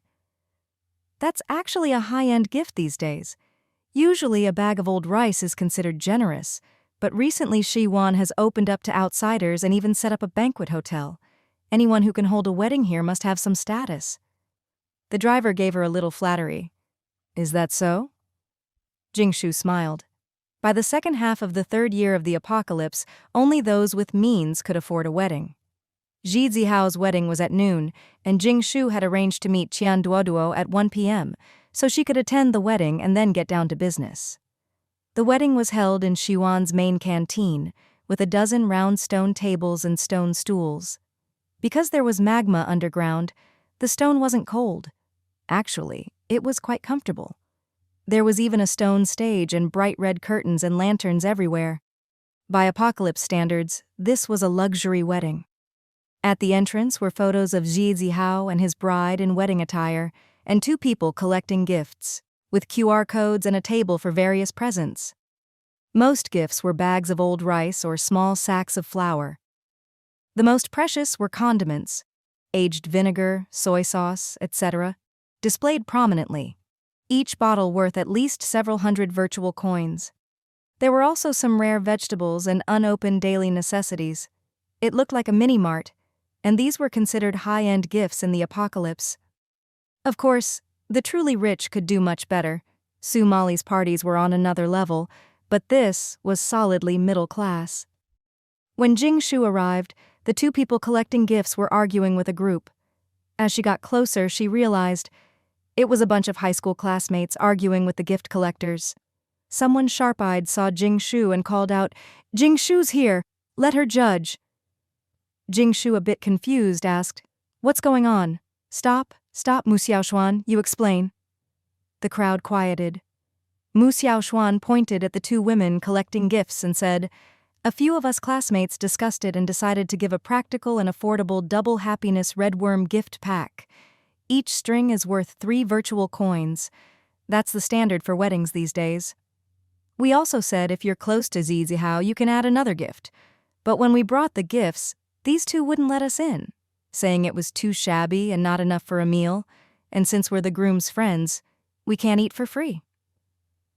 Jing Shu saw that each classmate was holding a long string of red worms woven into the double happiness character, edible and fun. Given their circumstances, this was a reasonable gift. The two women pointed at the table behind them. "Look, what are you giving? Who gives worms as a gift? It's disgusting. If you want to come in, fine, but you'll be at the side canteen. No meal for you." "Hey, if you think our gifts are too low class, you shouldn't have invited us. We scrimped and saved for these, and some people can't even afford worms." "Yeah, didn't Zhizihao know we're not well off?" Jing Shu signaled for quiet and asked, "Where's Zhizihao? And why can the bride's friends eat for free but not the groom's?" One woman looked Jing Shu up and down. Her clean, well-dressed appearance, healthy complexion, and the meat in her hand all showed she was well off. She explained, "The bride's friends can, because the bride's family paid for the wedding. Didn't Zhizihao tell you? He's marrying into the bride's family, so everything belongs to her. That's why his friends can't eat for free." For a moment, all the classmates were stunned. Even Jing Shu was surprised. Zhizihao was a rich kid, but after the apocalypse, he'd run through all his food stores. Rumor had it he'd even sold his apartment for over 1,000 virtual coins not long ago.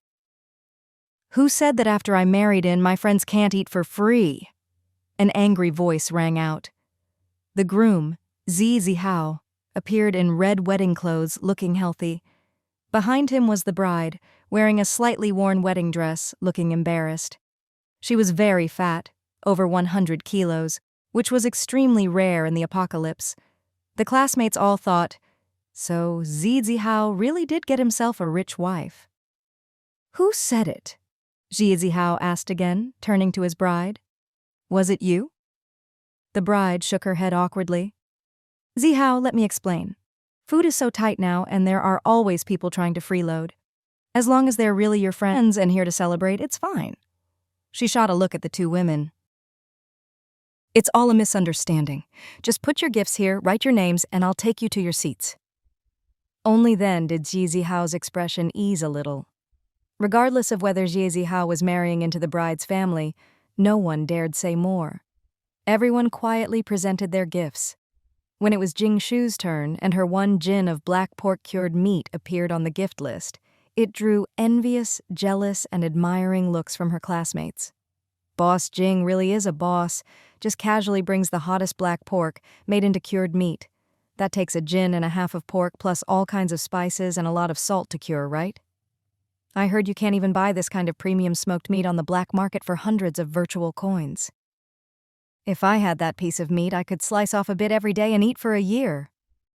Even the plump bride was surprised, swallowing hard and whispering, "Who is she? You haven't introduced her yet." Zhizihao finally introduced. "This is the big shot I mentioned who has strong connections in Shiyuan, Jing Shu. She's also the one recruiting lawyers." The bride's eyes lit up. Then Zhizihao introduced. "This is my bride, Chen Zihan. Thank you all for coming today. If you ever need anything, just call me. I'll be there." Su Mali finally arrived just before the start. Post-apocalypse weddings were special. They actually started with the meal. To be honest, aside from her aunt's family, this was Jing Shu's first proper wedding banquet in the apocalypse.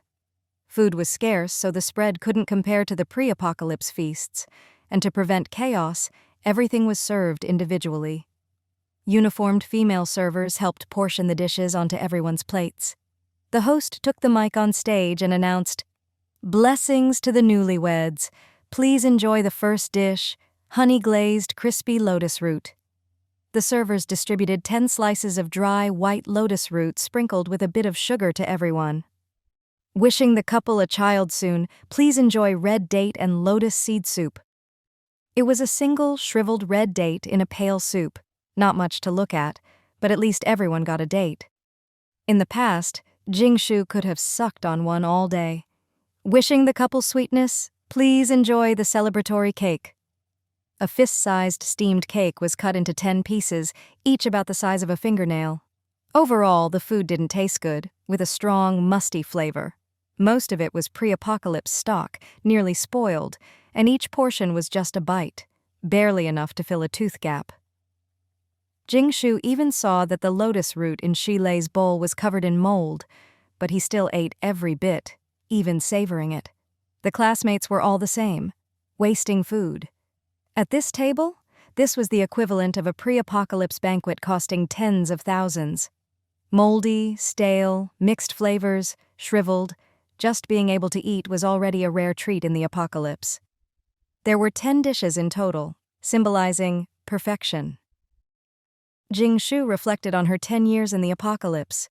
She didn't leave anything uneaten, not because the food was bad, but because she didn't want to forget the hardships of the past decade. She licked every drop clean, knowing how precious food was now. So from now on, Jing Shu would work even harder to eat more delicious things. Unfortunately, before the 10th dish was served, the wedding was interrupted. Wedding paused. Mr. Shi Yuan is here for an inspection. Everyone, prepare! Mr. Shi Yuan is coming. Even Ji Zihao and the bride were shocked. In a flurry, the whole Shi Yuan compound sprang into action, cleaning, tidying, even the canteen was scrubbed. Diners were told to pick up any trash on the floor. Mr. Shi Yuan is coming this way. He's here! The announcements grew louder and more excited. Soon, Qian Duoduo arrived with a dozen people, followed by a large crowd. Butler Kai, with a flourish, pointed at Jing Shu in the crowd. Director Jing is over there. Drawing many eyes, Qian Duoduo led his group straight to Jing Shu. Her classmates gasped in excitement. They're coming toward us. Who are they looking for, Su Mali? Oh my God, my idol. Many stood up. Qian Duoduo was impressive in his tang suit, twirling a new walnut in his hand, striding over with his entourage, finally stopping in front of Jing Shu. She had no choice but to stand and greet him. So, you're here? Attending a wedding? Oh, Mary's here too. Give my regards to your father. Qian Duoduo laughed heartily, clearly in a good mood, unaware he was walking toward his own doom. Wow. He really came for Jing Shu. I didn't expect she'd have so much face to know the boss of Shi Yuan. It's obvious the boss came for Jing Shu and even asked if Su Mali was here. Looks like Boss Jing is even more impressive. Jing Shu nodded. Yes, I'm here for a classmate's wedding. We agreed to meet at 1, but it's only 12:30. Why are you here so early? And with such a big group? Ha ha ha ha! I just couldn't wait. I thought I'd take you to inspect some work, but it looks like I'm interrupting your friend's wedding. Should we let you finish? Qian Duoduo's group filled the area, making it impossible to continue. Qian Duoduo used to be stern and reserved, but now he seemed much more approachable, his hidden boss persona slipping. No, it's fine. Let's go now. No need to disturb their wedding. Too bad. I missed the last dish. Life is always 9 out of 10, never perfect. Oh, and Mary, you come too.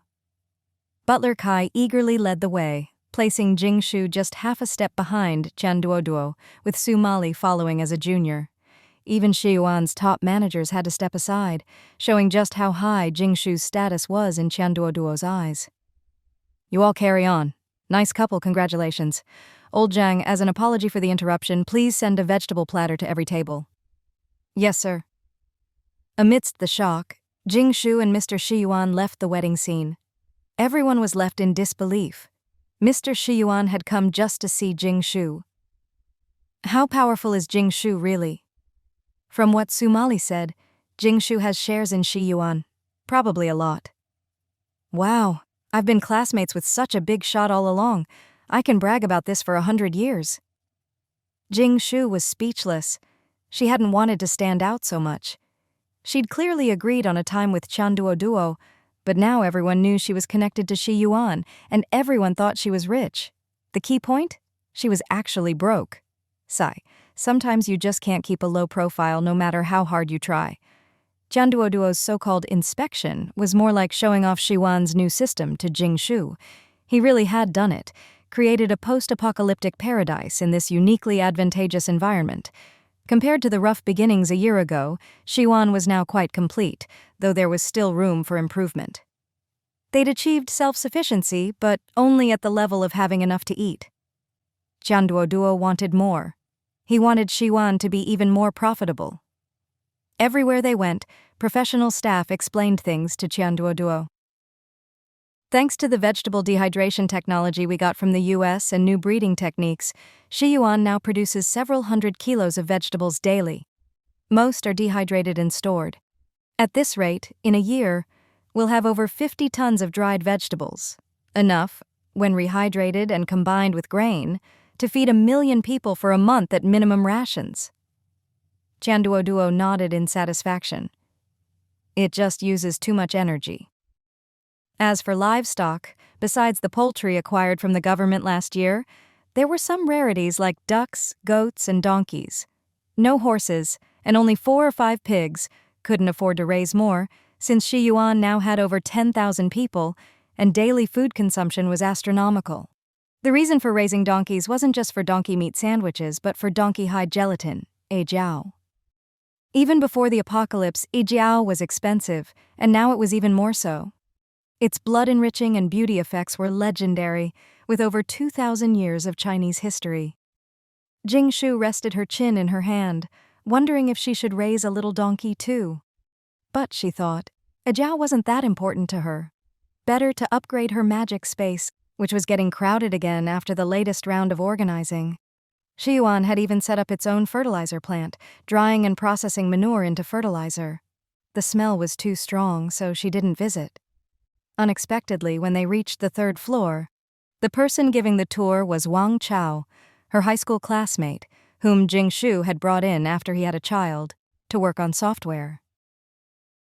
What you're seeing now is Shiyuan's latest macro script. After integrating big data, it handles check-ins, attendance, payroll, and a whole suite of land-based automated functions. It also manages auditing, finance, vegetable monitoring, and more, freeing up human resources. Qianduoduo was very pleased. I hear you're Jing Shu's classmate? Keep up the good work. I have high hopes for you. Jing Shu nodded at Wang Chao. When things settle down here, I want to hire you to build a similar system for my new factory, also as an app. Wang Chao smiled. Just set up a cloud server and a LAN, leave it to me. Leaving behind a crowd of envious onlookers, Qianduoduo took Jing Shu to the conference room. After dismissing everyone else, it was finally time to talk business. So, what do you think of Shiyuan's development? Qianduoduo asked, twirling a walnut in his hand, seated in a grand chair. It's both surprising and expected, Jing Shu replied, sitting upright and narrowing her eyes. She was curious. How did such a wise man as Qianduoduo end up, 2 years later, being cut down after achieving so much? Qianduoduo, looking pleased, sipped his tea. How do you think Shiyuan should develop next? What are your plans? Jing Shu countered. At this point, Shiyuan was already high-profile enough, feeding over 10,000 people, supporting countless industries, and employing 2,000 or 3,000 government workers daily. Of the 3 million survivors in Wuchang, at least 1 in every few dozen had some connection to Shiyuan. Shiyuan was the talk of the town. Everyone wanted in on this post-apocalyptic paradise. Qianduoduo's expression grew serious. Develop. We must develop aggressively. This is far from enough. In the next 2 years, I plan to expand Shiyuan into a true underground city, not just self-sufficient, but with its own philosophy, recruiting more people and forming a real underground metropolis. Jing Shu frowned. Was Qianduoduo really going to be so bold? Mr. Qian, to be blunt, you and I are in the same boat now. If you expand so aggressively, aren't you afraid the authorities will just take everything from you?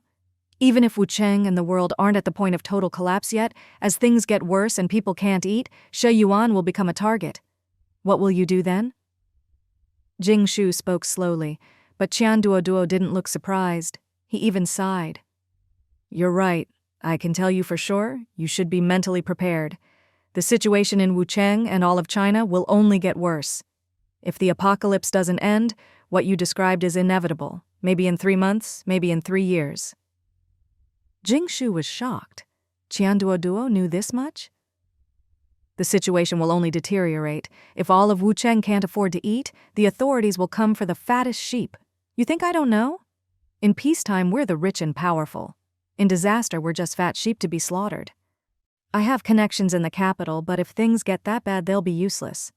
You're wondering if I know all this. Why do I still stick my neck out, right? Chanduo raised an eyebrow and let out a long breath, as if he'd been holding it in for a long time. Everyone saw his glamorous side, but not the side being roasted over the fire, ready to be sprinkled with cumin and chili powder. Jing Shu nodded. She really was curious. Like you said, even if I don't expand, do you think being Wu Cheng's richest man will save me from being slaughtered? If things get as bad as you described, do you think Shi Yuan can survive by staying small? The answer is definitely not. At this level, you can't just back out. I've already been pushed to the top, roasting over the fire. Jing Shu, you probably don't realize. When your wealth reaches a certain level, it's no longer really yours. Jing Shu was silent. If it's not yours, then whose is it? Wealth earned is something the country allows you to have in peaceful times. If you don't do something to help avert disaster, when the country faces a true existential crisis, it can take it all back at any time. When the lips are gone, the teeth feel the cold. If it ever gets to the point where the lowest people are dying, do you think I, the richest man, can keep living in this Shi Yuan paradise? After learning that the coming disasters will only get worse, I decided to keep expanding, to fatten up this sheep as much as possible. The fatter I am, the more there is to shear when the authorities come for me. After they take my wool, at least I'll have a chance to survive and not freeze to death. Think about it. If Shi Yuan grows strong enough to withstand the next disaster, wouldn't I still be the richest man? Still Mr. Shi Yuan? If I want to keep enjoying life at this level, I can't let all the people at the bottom die. So, I have to develop aggressively. This is self-preservation. So, after realizing what might happen, Chanduo's aggressive expansion was actually self-preservation? This thinking was surprisingly similar to Jing Shu's own reason for starting the red worm breeding factory, but Chanduo's ending was tragic. He was cut down halfway through his expansion because Wu Cheng couldn't hold out any longer. In her previous life, it was said that Chanduo and the tyrant couldn't reach an agreement. The tyrant demanded all of Chanduo's resources, and when Chanduo refused, tragedy struck. But after today's conversation, it was clear Chanduo wasn't arrogant. He understood the situation very well. So, if, in 3 months, the disaster you mentioned comes and the authorities want to take Shi Yuan, what will you do? Chanduo pondered. Of course, I'll fully cooperate and open up Shi Yuan. What if they want more than just Shi Yuan? What if they want all your resources? Jing Shu probed. Shi Yuan was only part of Chanduo's assets. He had much more stored away. What if the tyrant wanted everything? What if Chanduo's resources could save even more people? Chanduo narrowed his eyes, his expression resolute. That would be difficult. I've worked my whole life for my wife and kids, and they've lived in luxury for half their lives. There's no going back. I don't want to end up like Puyi, having everything, then losing it all, living half a life in prison, and needing a ticket to enter his own home, the Forbidden City. I have a sense of duty, but I also have personal feelings. My selflessness comes from my selfishness. Jing Shu fell silent again. In her previous life, she had little and got used to the hardships of 10 years in the apocalypse. In this life, with her magic space, she could eat the world's rarest foods. If she lost everything and had to go back to eating red worms and maggots, would she be willing? If she had to give up all her resources to save others, would she be willing? Maybe this was the real conflict between Chanduo and the tyrant in her previous life. Not being in the thick of it, she didn't know all the details of the Chanduo incident. Maybe there were other reasons. But no matter what, Jing Shu felt that this time, things should change. Was it to avoid being collateral damage? Would she be targeted too? We all heard about old Jin. You saved his life and only asked for a convenient official post. That was a smart move. Not only does old Jin owe you a big favor, but so do all of us in this circle. Chanduo sighed. Old Jin can't die. If he does, everything falls apart. Jing Shu raised an eyebrow. She hadn't thought that far ahead. She just wanted another life-saving card. As long as she didn't use it before the tyrant took power, no one would dare touch her. She hadn't expected to gain so many favors in return.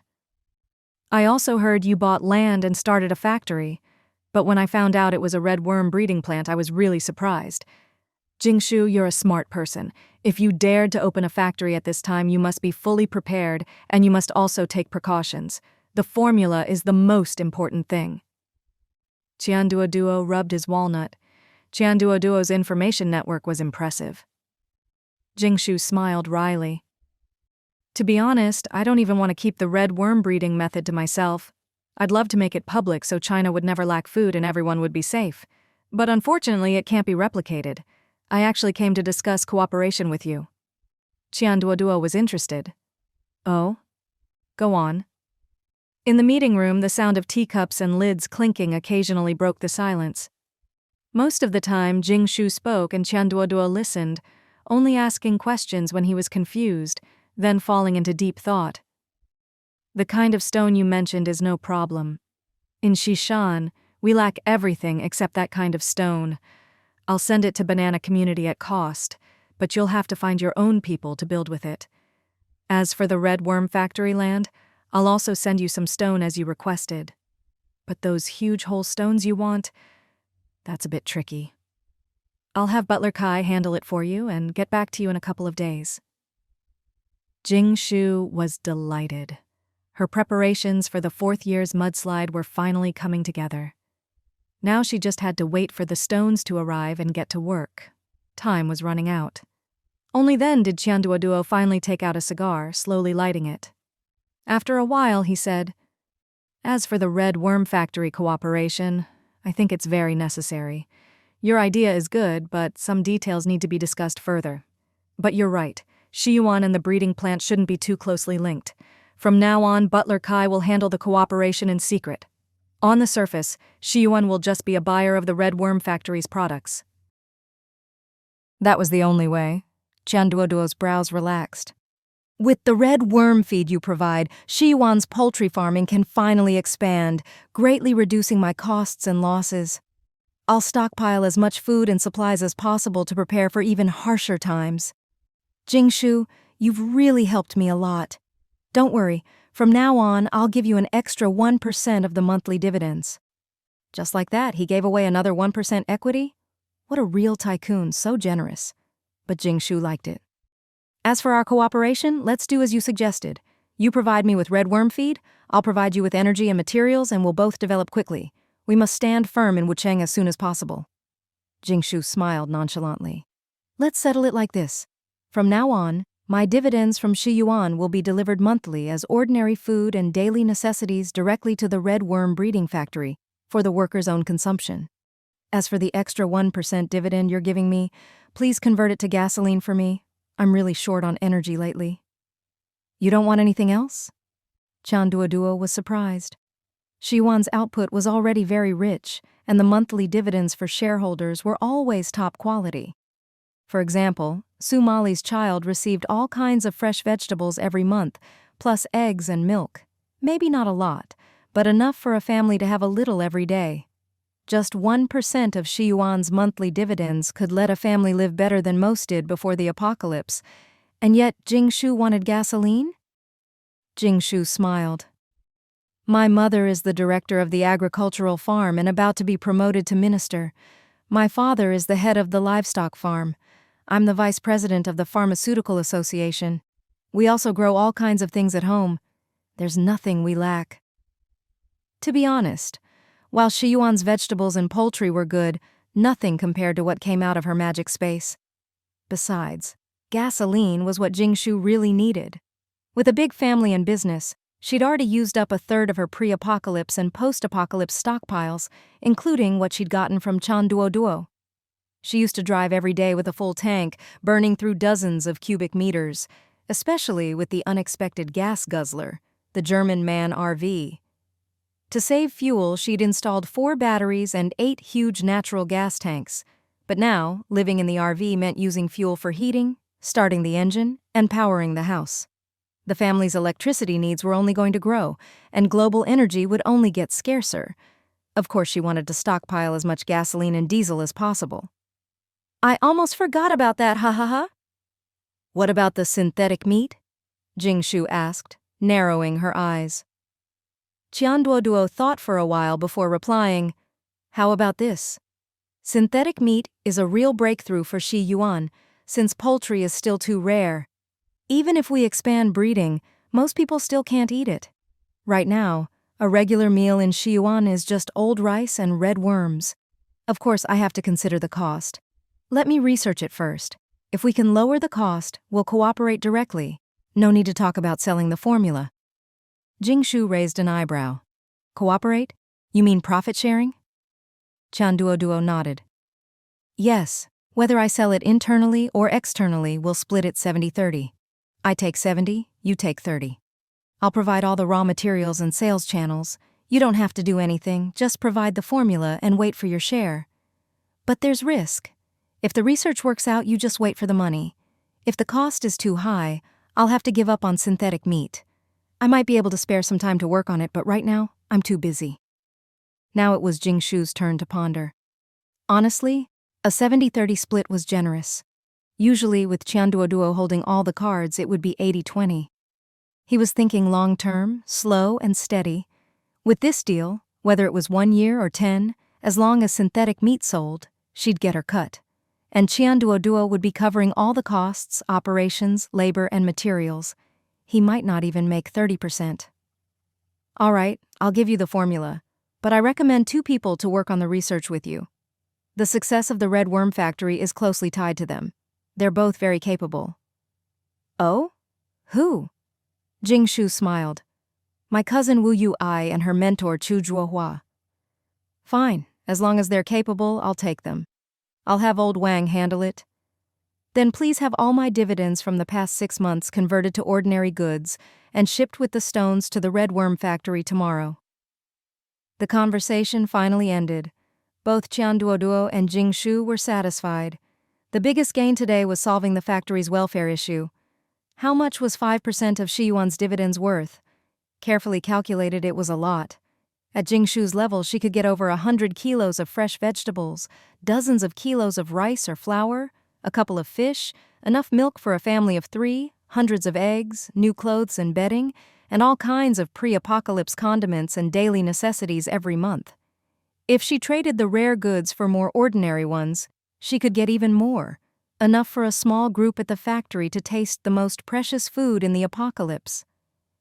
These things didn't mean much to Jing Shu, who lacked for nothing, and preferred her own space-grown produce and imported seafood. But for factory workers who could barely eat, these were a huge incentive, enough to make them work desperately, even risk their lives. So why was this such a big win for Jing Shu? First, she'd use 5% of the dividends to motivate the workers, letting a few enjoy what many would work hard to earn. Second, Jing Shu planned to divide the factory's profits. Some red worms would feed the rest of the people. Some would go to repay loans, a stroke of genius, using red worms instead of grain, which the government wanted to feed more people, but red worms were a stable food source and cost Jing Shu almost nothing. Some would be traded with Duo for energy to solve the factory's power needs. Some would be stored for the 4th year's famine, to trade with the government for other goods, and the rest would be sold to bring in cash flow and profit. As for sales channels, there was no need to worry. The factory only had about 1,000 jobs. The rest could collect corpse worms and other bugs, or work in sales, pushing carts to sell retail, acting as agents for government canteens, whatever created value. As for the detailed proportions of these 5 parts, it still depends on the factory's output. If production is high, more can be stored. If it's low, less will be set aside. But according to Jing Shu's calculations, the factory's current daily output can at least guarantee the bare minimum consumption for several 100,000 people. Note, this is the bare minimum, mostly water, with just a bit of worm base, the kind you have to chew for 10 minutes to swallow a mouthful, just to maximize the feeling of fullness. If you actually want to feel full, the daily output could only provide rations for less than 100,000 people, which is about 10 tons of red threadworms. Although there's still a big gap before being able to feed millions, isn't development all about taking steps forward?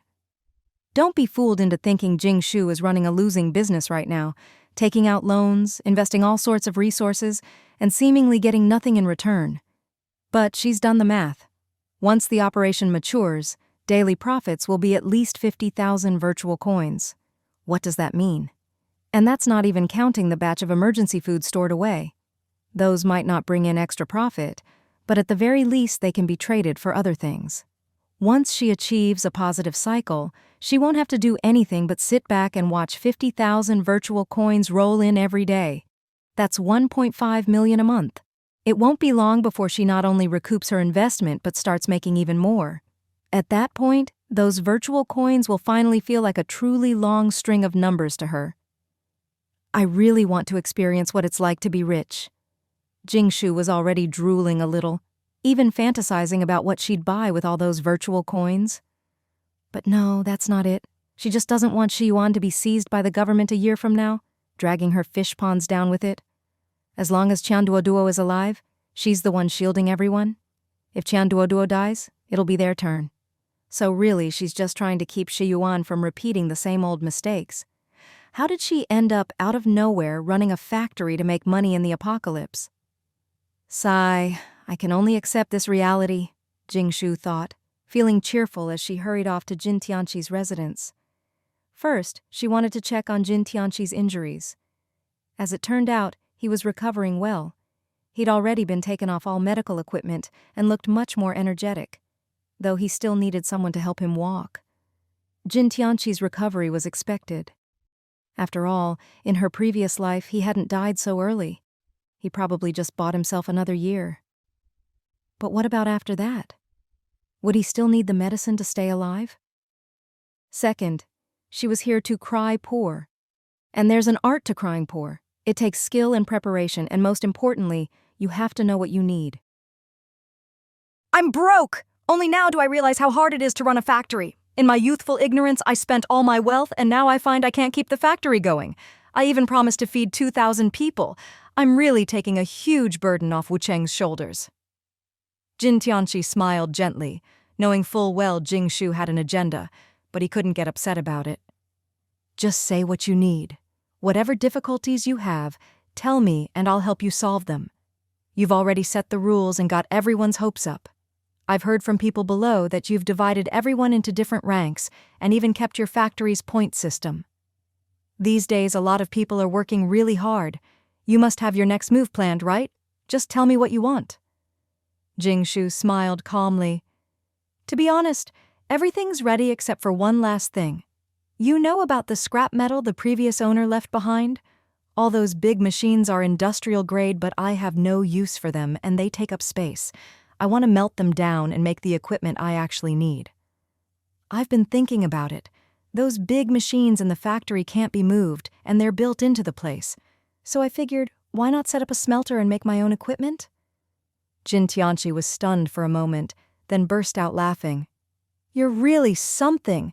You know, in the first year after the apocalypse, the government collected all the scrap iron and metal weapons to build the artificial sun. They're at a critical stage in development now. And equipment for smelting iron is all registered.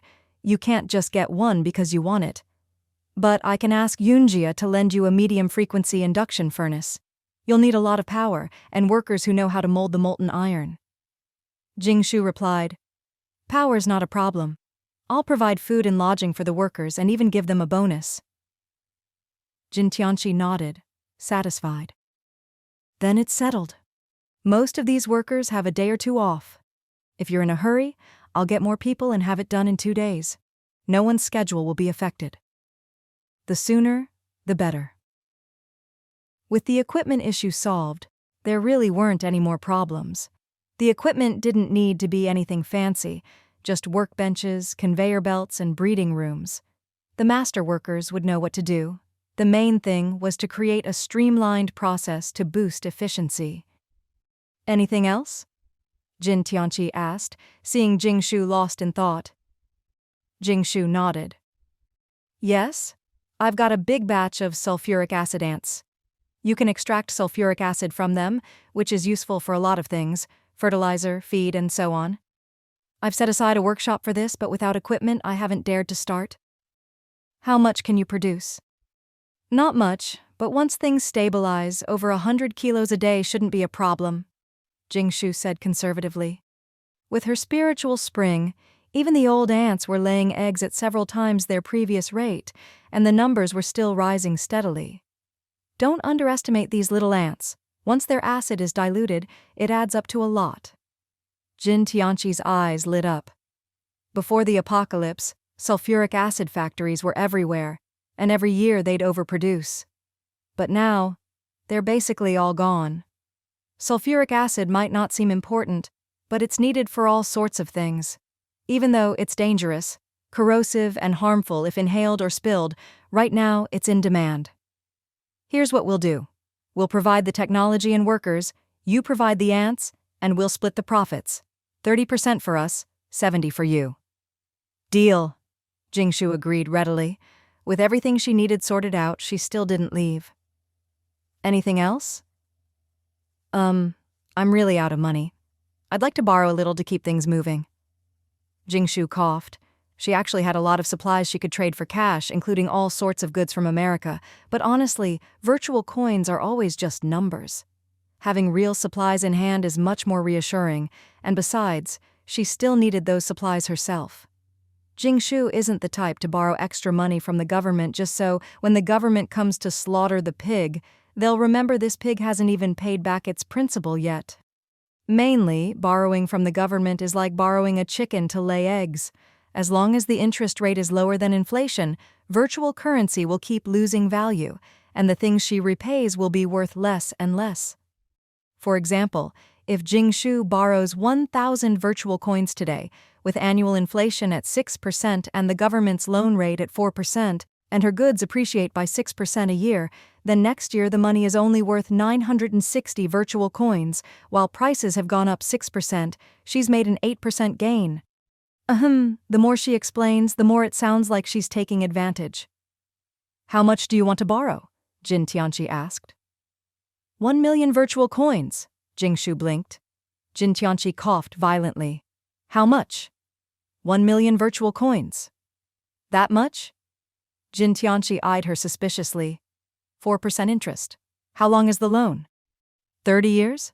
Okay, 20 years? Fine, 5 years at least, right? That's 16,000 virtual coins a month. Jin Tianqi asked seriously. You don't have some terminal illness, do you? If you die within 5 years, I'll be left holding the bag. Don't worry, I'll definitely die after you, Jing Shu said, then realized that didn't sound right. No, I mean, I'll definitely die before you. Still not right. Don't worry, I'll pay off the loan before I die and then die before you.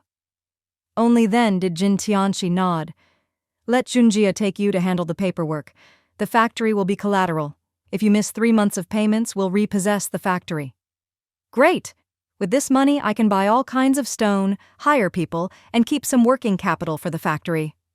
Just transporting a huge stone from Zhishan to Banana Community is a big cost. Fuel, labor, and it's not just 1 or 2 stones, but enough to surround the whole villa and withstand massive mudslides. Jing Shu did the math. The stones and labor on both sides would cost at least tens of thousands of virtual coins. But now, all these problems were solved. Jing Shu felt completely relieved. Back home, she started crossing off her recent plans in her notebook. Everything was progressing quickly and was nearly done. Jing Shu could finally take some time to practice her Rubik's Cube and enjoy the new food growing in her space. Because she'd brought back a full set of seeds from America, and with her foodie tendencies, she'd planted big cherries and other fruits she'd never tasted before. She'd wanted to plant durian too. She'd never actually eaten it in her life due to various accidents, but was afraid someone would notice if she did, so she decided to wait. Biting into a huge black cherry, the juice burst in her mouth, the sweet and tart flesh giving her taste buds immense satisfaction. So sweet. These were American cherries, so ripe they were almost black, full of juice, and the sweet, refreshing taste lingered in her mouth. Delicious. Ptooey. She spat out cherry pits one after another, and the fat chicken, with 2 chicks in tow, flapped over to peck at them. Recently, Jing Shu had been feeling a bit heated, so she'd stopped drinking her usual goji berry and red date tea. Grandma Jing had brewed a local specialty drink, kvass. With jars and jars of honey at home, she'd given small boxes, about the size of a matchbox, to close friends. Quite a feat in these times, since honey was so precious. The honey-fermented kvass was rich and aromatic, and after chilling outside overnight, a sip of the icy kvass released a faint hoppy flavor on the palate, along with the wildflower fragrance of honey. It tasted like beer, but wasn't. Mellow and delicious. With a budget beer in hand, how could you not have high-end barbecue? Today, Dad Jing finished work early and fired up the tandoor in the backyard, baking naan. Grandpa Jing had already slaughtered a year-old lamb. Its meat was especially tender and fresh. The cleaned offal was made into braised meat, and the lamb skin, after being processed and dried, could be turned into a sheepskin coat. Nothing could be wasted in the apocalypse. Grandma and Grandpa Jing handled everything with care. Grandma Jing marinated the whole lamb with onions, stuffed the belly with ginger, Sichuan peppercorns, star anise, and ground fennel, and made cuts in the legs for flavor. The skin was brushed with soy sauce, caramel for color, and then sesame oil. Dad Jing hooked the lamb's 4 legs and hung it in the tandoor to roast. The fire crackled, fruit wood burning and releasing its unique aroma. Drops of lamb fat dripped onto the iron tray below. Precious stuff. Grandma Jing would use it to make oil tea, frying flour, peanuts, and walnuts in it. The finished oil tea was fragrant, and when mixed with hot water, made a savory, nutritious porridge that could be stored for years without spoiling. Jing Shu planned to have Grandma make extra, so when they migrated, breakfast would be more varied. Milk, soy milk, milk tea, oil tea, sesame paste, all in rotation so no one would get bored. Ding-a-ling, Jing Shu was eating cherries, sipping kvass, and waiting for dinner when her phone suddenly rang. She felt a bit regretful. Her homegrown produce could never keep up with her space-grown food, and with one parent in the Agriculture Bureau and the other at the livestock farm, she couldn't just take out fruit whenever she wanted. After all, her parents knew exactly what was in Wucheng. For example, her mom, soon to be a minister, knew all about the fruit and vegetables in Shiyuan, so any new fruit could only be enjoyed by Jing Shu herself until the family's own crops caught up. Still, she'd managed to bring out quite a few flat peaches, since the gardener at Shiyuan had transplanted their own peach trees there. Her mom had always wanted to eat them, so today Jing Shu brought home a sapling, secretly watered it with spiritual spring, and it would bear fruit in half a year. Hello? Boss Jing, it's Manager Tuo. I wanted to ask, when will the finance team start work? We're really at our limit here. Everyone's so motivated, but with not enough staff, some people are cutting corners, and others are just waiting and watching. Jing Shu thought for a moment. A team will be there tomorrow morning along with supplies. A new lawyer will also come to improve our rules. I'll come by myself tomorrow too. There's another thing. Lots of people have heard rumors and are trying to get in, wanting to join the factory. Some are even causing trouble. What should we do? You have a set quota, right? Just follow the old rules. Anyone who doesn't earn points for 30 days or whose points are below 1% gets kicked out. As for those wanting to join, that's fine. 20 virtual coins per person, limit 100 people. Oh, and they can take out a loan from the factory. Huh? Manager Tuo wiped his sweat. Did he hear that right? You can join the factory, but you have to pay 20 virtual coins? Isn't that just daylight robbery? Was he crazy? Or was the world crazy? Would anyone really be foolish enough to fork over 20 virtual coins? Okay, fine, even if someone wants to join, but we don't have a single virtual coin in our account. How are we supposed to give out loans? Here's what we'll do. If someone wants to join but doesn't have virtual coins, let them take a points loan. Just have them work off the equivalent of 20 virtual coins for free. If someone wants to pay the coins directly, even better. Those are all business-minded people. Have Director Su gather them for a dream-selling meeting. We can even consider making some of them first-level agents and give them an early heads-up about the agent spots in the 13 districts of Wucheng. Oh, okay, got it. Jing Shu thought for a moment and added, starting tomorrow, supplies will be coming in and there will be people to repair and completely enclose the factory. I'll arrange for electricians and surveillance too. But to prevent theft or other bad things tomorrow, clear out everyone who isn't a factory worker. At the same time, implement a reporting and joint supervision system. Everything goes according to plan. What if there aren't any thieves or troublemakers? Jing Shu stroked her chin. How could there not be? If there aren't any, it just means they're watching and weighing whether the risk is worth it. If there really aren't any, just leave a loophole and wait for someone to take the bait. If that still doesn't work, have a few regular workers put on a show. You have to make an example.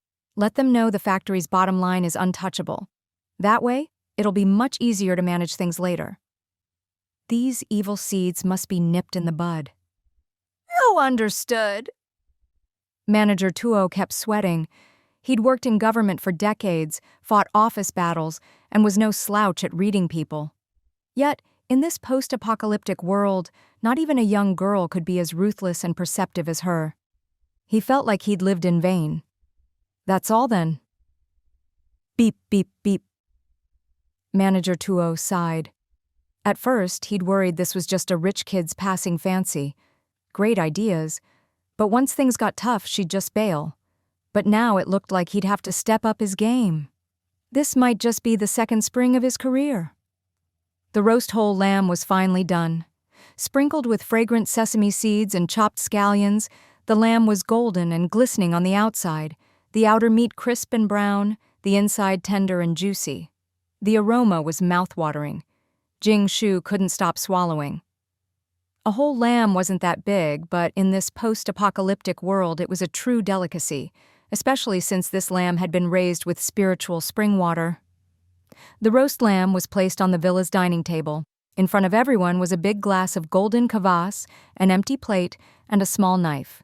The table was filled with side dishes. This was a real roast lamb feast. Cheers! Cheers! It wasn't even a special occasion today. It was just because she'd said, roast lamb with kvass is more atmospheric and tastier. So, at Dad Jing's suggestion, the family put together this feast. After a big glass of kvass, Dad Jing carved off big chunks of meat from the bone. Jing Shu picked the whole hind leg, grabbing it with one hand and slicing off pieces with the knife. The crispy skin crackled. The roasted skin was both crisp and flaky, and the meat inside was incredibly tender, rich but not greasy, fragrant and delicious, truly a unique flavor. Slurp, so good. It felt like she was floating on air. Roast lamb isn't meant to be torn apart since the skin is so crispy. It's best to slice along the grain, mixing skin, fat, and tender meat, then gnaw on the bone and suck the marrow. A whole lamb wasn't nearly enough for Jing Shu's big family, but luckily there were other dishes. Grandma Jing made spicy lamb trotters, the head was stewed with scallions, and the offal was braised. With soft naan from the tandoor, soup, main dishes, and roast meat, Jing Shu ate until she was half full, eyes squinting in satisfaction. It was the most comfortable meal she'd had since going to America. After they finished, Dad Jing finally said it was Grandpa Jing's 88th birthday, and they needed to use the lamb's head to honor their ancestors. Jing Shu had wanted roast lamb anyway, so it all worked out. She'd thought it was just an ordinary day, but Grandpa Jing always went by the lunar calendar, which she didn't really understand. No one really celebrated birthdays in the apocalypse, but now that they could, from now on, birthdays would have longevity noodles and cake. At Jing Shu's insistence, they brought out a cake from America. Everyone got a slice, and Jing Shu packed up the rest, making it a real birthday for Grandpa Jing. "See, you just wanted cake," Mom Jing said helplessly. Luckily, Jing Shu never gained weight no matter how much she ate, or her mom would really worry. Grandpa Jing glared at his wife. "We never had a birthday tradition. I just wanted to use the lamb's head for an offering. This was all a waste." But despite his words, the old man was beaming with satisfaction. That night, they held a family meeting, discussing for an hour how to survive better and more discreetly in the apocalypse. Jing Shu also mentioned her plans to renovate the backyard and place the big stones. "Aren't the neighbors and people out front going to mind you putting up a wall?" "Don't worry, Grandma. I've already talked to them. If it's a problem, we'll just buy up more land. The price in banana community is only going up, so it's a good investment." The family thought she was just putting up a ring of stones and didn't think much of it. Jing Shu didn't say more. The next day, after everyone left for work, Jian Duoduo's team arrived with trailers, unloading huge stones one by one. Grandpa and Grandma Jing were stunned. What on earth is this? Wow, aren't these stones a bit too big? Are you planning to wall in the whole back mountain? Duo really was efficient. The first batch of stones had arrived, just as Jing Shu had planned. To withstand mudslides, small stones wouldn't do. These were for channeling water and had to bear a lot of pressure. To keep them from being washed away, they had to be anchored, the gaps filled with cement, and waterproofing done. Even bigger stones were still on the way to be placed in the center. So it was a pretty big project. Early in the morning, Zhao Li brought over 100 laborers to work, and the whole villa was bustling. Look, that villa's up to something big again. What are they doing with all those huge stones? What else? You people are always eyeing their place. Of course they're taking precautions. I think it's more than that. This family is loaded. They must be planning to build an even bigger house to enjoy life. You don't get it. With earthquakes, they're probably reinforcing the foundation. If rocks come tumbling down from the mountain, this will help prevent disaster. That's what it means to be truly impregnable. So, rumors about the villa ramping up its defenses spread like wildfire. Jing Shu didn't even have to come up with an excuse. Everyone else did it for her. How convenient. This was the benefit of getting on good terms with Zhao Li. After giving him 2 kilos of flour and 20 eggs, Zhao Li brought his team of reformed prisoners to help Jing Shu for free. But Jing Shu couldn't just let people work for nothing. Besides, digging foundations and setting stones was hard labor. She directly allocated several hundred kilograms of red threadworm rations from the Shishan warehouse, making sure everyone was well fed and had the strength to work. After all, this wasn't a job that could be finished in a day or two. Since the red threadworms hadn't started breeding yet, the warehouse stock had to be used to supply the factory. The workers had been working hard lately and had earned points, which they could exchange for food. This was all part of the initial investment, with several hundred kilos consumed daily. Later, Jing Shu didn't plan to sell this batch of red threadworms, otherwise she wouldn't have borrowed 1 million virtual coins from the government just to save 8%. Instead, she planned to trade them all to Sumari for compressed natural gas. First, her own family needed it. Cooking and underfloor heating used a lot, and with the weather getting colder, they couldn't stop using gas or the boiler. Otherwise, the villa and the German man would be freezing, and all the poultry and vegetables at home would die from the cold. Second, the factory needed it to process cooked food. At the very least, the food had to be cooked before being given to people. If it was just packed raw, it could easily get contaminated with parasites. 1 or 2 cases wouldn't matter, but if a whole batch got infected, the government would have an excuse to come after her as a black-hearted merchant.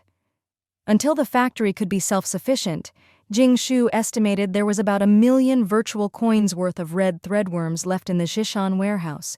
She'd already traded some to Jin Baba and handed some over to the authorities, and with recent consumption, there wasn't much left. She remembered how much it had cost to collect and process all those red threadworms in the first place. Oh, about 200,000 or 300,000 virtual coins. She never expected that in just over a year they'd be worth about 3 million. That's a 10-fold return. Pure profit. So satisfying. The next batch of red threadworms would be ready soon. After deducting labor, materials, fuel, and energy costs, the profit would be about 2 to 3 times the investment. Not as much as before, but the scale was much larger. Dozens of times last year's factory output. After a busy morning, the stones kept coming, piling up by the roadside. Professional workers marked out the area and started laying the foundation. The site was bustling. Come on, everyone, it's cold. Have some hot porridge to warm up. Don't catch a cold, you're all the backbone of your families, you can't get sick, Grandma Jing said, handing out steaming porridge with bits of greens to Zhao Li and his men. It wasn't much, but it was precious. Grandpa Jing handed Zhao Li a cigarette and chatted as he watched everyone work. Who in the second squad didn't like working at Jing Shu's house? The pay was good, and every time they helped, there was delicious food. Always something new. Last time, it was golden egg pancakes. The time before that, unforgettable soy milk. So whenever the villa needed help, these guys volunteered right away. The villa itself was off limits. That was the rule. so everyone stayed on the road outside. After enjoying the porridge, they kept a close eye on the prisoners doing the work.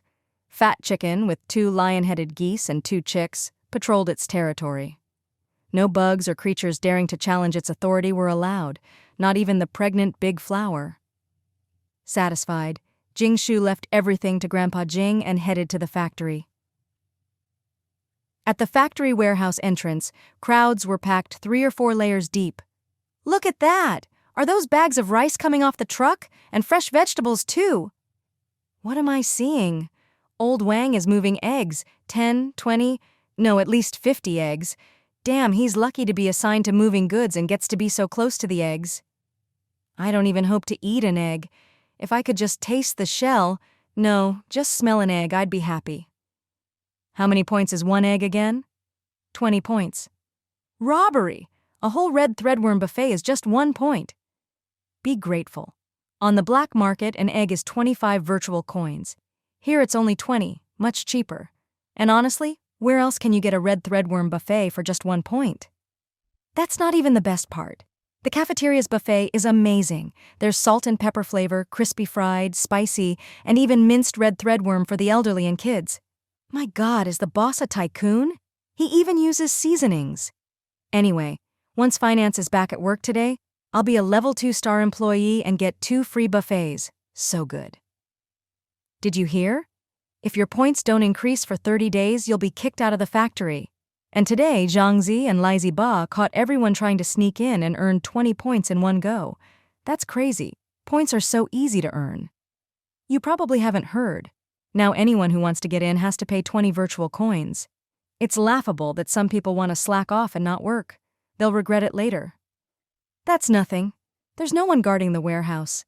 Director Sue said it's all based on trust, and if anyone catches a thief, there's a big reward. Yeah, right. Won't everyone just steal together? Who wouldn't be tempted by all those eggs? As people gossiped at the entrance, suddenly there were screams and pleas for mercy from inside. What happened? Go check it out. The crowd couldn't squeeze in, but it was clear something big had happened. Soon, Director Sue and Manager Tuo arrived, along with what looked like police officers on standby. Everyone found out that a supervisor and a worker had colluded. Each had hidden 2 eggs in their pants. Another worker saw and reported them. Hurry up, drop your pants and show everyone. If you've got nothing, I'll eat shit live on camera today. Once those words were out, there was no way around it. Even if they didn't want to, they were forced to strip. So, 2 eggs, no, actually 4 eggs in total, were exposed to the air. The outcome was, of course, tragic. With both people and evidence caught red-handed, Director Sue had the uniformed, armed police officers take them away for labor reform. Just hearing those words made everyone's faces go pale. Once you went in, it was hard to come out alive. Who would have thought that just taking a few eggs would be so serious? The supervisor struggled and protested, claiming he had people backing him and that he was a full-time worker, blah blah blah. His refusal to cooperate made the police angry, and they knocked him out and dragged him away. The whole warehouse instantly fell silent. I hereby announce that Zheng Luo, who just reported them, will receive all the points from these 2, totaling 71 points, plus a 30-point reward for bravery. He is now promoted to LV 3-star employee and will also inherit the supervisor's position. If nothing unexpected happens, Zhang Luo will be the first to reach 3-star status and will be promoted to team leader. All right, it's clear that relying on self-discipline isn't enough. From today on, everyone will be checked when entering and leaving. Anyone caught smuggling factory goods will face the same consequences as these 2, Director Sue said. Seeing some people still dissatisfied and ready to protest, Director Sue sneered. If you don't want to follow the factory's rules, then don't expect to enjoy the factory's benefits. We can't afford to support you. If you don't like it, leave now. There are too many people here anyway, and we can't feed everyone. The place immediately quieted down. Who would joke about this? With such good benefits on the line, even if you're unhappy, you'd better keep it to yourself. Damn, Zhang Luo is so lucky. He just picked up so many points at once. Looks like there's something to this. We should just hide in the shadows and catch anyone who tries to steal. Instant points. Plenty of people on site had the same idea. The first to take the plunge always reaps the biggest rewards. Then Manager Tuo stood on a stool, grabbed a megaphone, and shouted, "All right, you've all seen that the supplies have arrived. When can we exchange them? Can I get an egg now? I want a bowl of rice. When does the cafeteria open? I just saw close. Renting one is 3 virtual coins, but to buy it is 30? The scene was chaotic. Manager Tuo signaled for quiet. "If you don't quiet down, I'm not saying anything." The noise died down, so he continued. "Everyone, charge your phones now. Mr. Wang Chao, the expert from Xuan, is going to install the Red Threadworm Processing Plant app for us. With this app, all your future point settlements, exchanges, and task assignments will be handled here. Even eating in the cafeteria will just require scanning a QR code." When Jing Shu arrived at the factory, Wang Chao, sporting dark circles under his eyes, had already set up the server and local network. He was at the warehouse entrance, stomping his feet to keep warm while teaching everyone how to use the new app. Most of the workers were gathered, learning how to use the app. Some, seeing all the good food in the warehouse, had already joined the morning stone-hauling team. "Director Jing, you're here," Wang Chao said with a sheepish grin, exhaling white breath. He quickly added, "I stayed up all night to finish the app, and I made a boss page with full permissions for you. Let me install it for you." Jing Shu handed over her phone. "Thanks for your hard work. We'll talk about your payment later." Wang Chao installed the app as he spoke. "It's nothing. If it weren't for you, my kid would have starved. By the way, I made several versions. There's a finance page, an HR page, and more. Manager Tuo, can I borrow your phone?" "Sure, here you go." After installing, Wang Chao opened his own phone and said, "There are 3 apps. This is the HR page, where all registered employee info is stored. HR can change positions according to permissions. This is the finance page, where you can assign tasks and record points. When someone levels up, they're automatically promoted. This one is for redeeming goods, just like JD.com. You use points to buy goods, then the warehouse manager delivers them, and the buyer confirms receipt. The benefit is clear records and no disputes. Here's the regular employee page. The My tab shows your points and level and your spending. The second tab is the shopping cart for buying goods. The third tab is for picking up tasks." As he spoke, Wang Chao tapped to show available jobs. "Currently, your star level is 2. Available jobs: move big stones X20, 1 point, 568 positions left. Dig pits and lay foundations, X20, 1 point, 139 positions left. Supervision and inspection, 21 point, 49 positions left."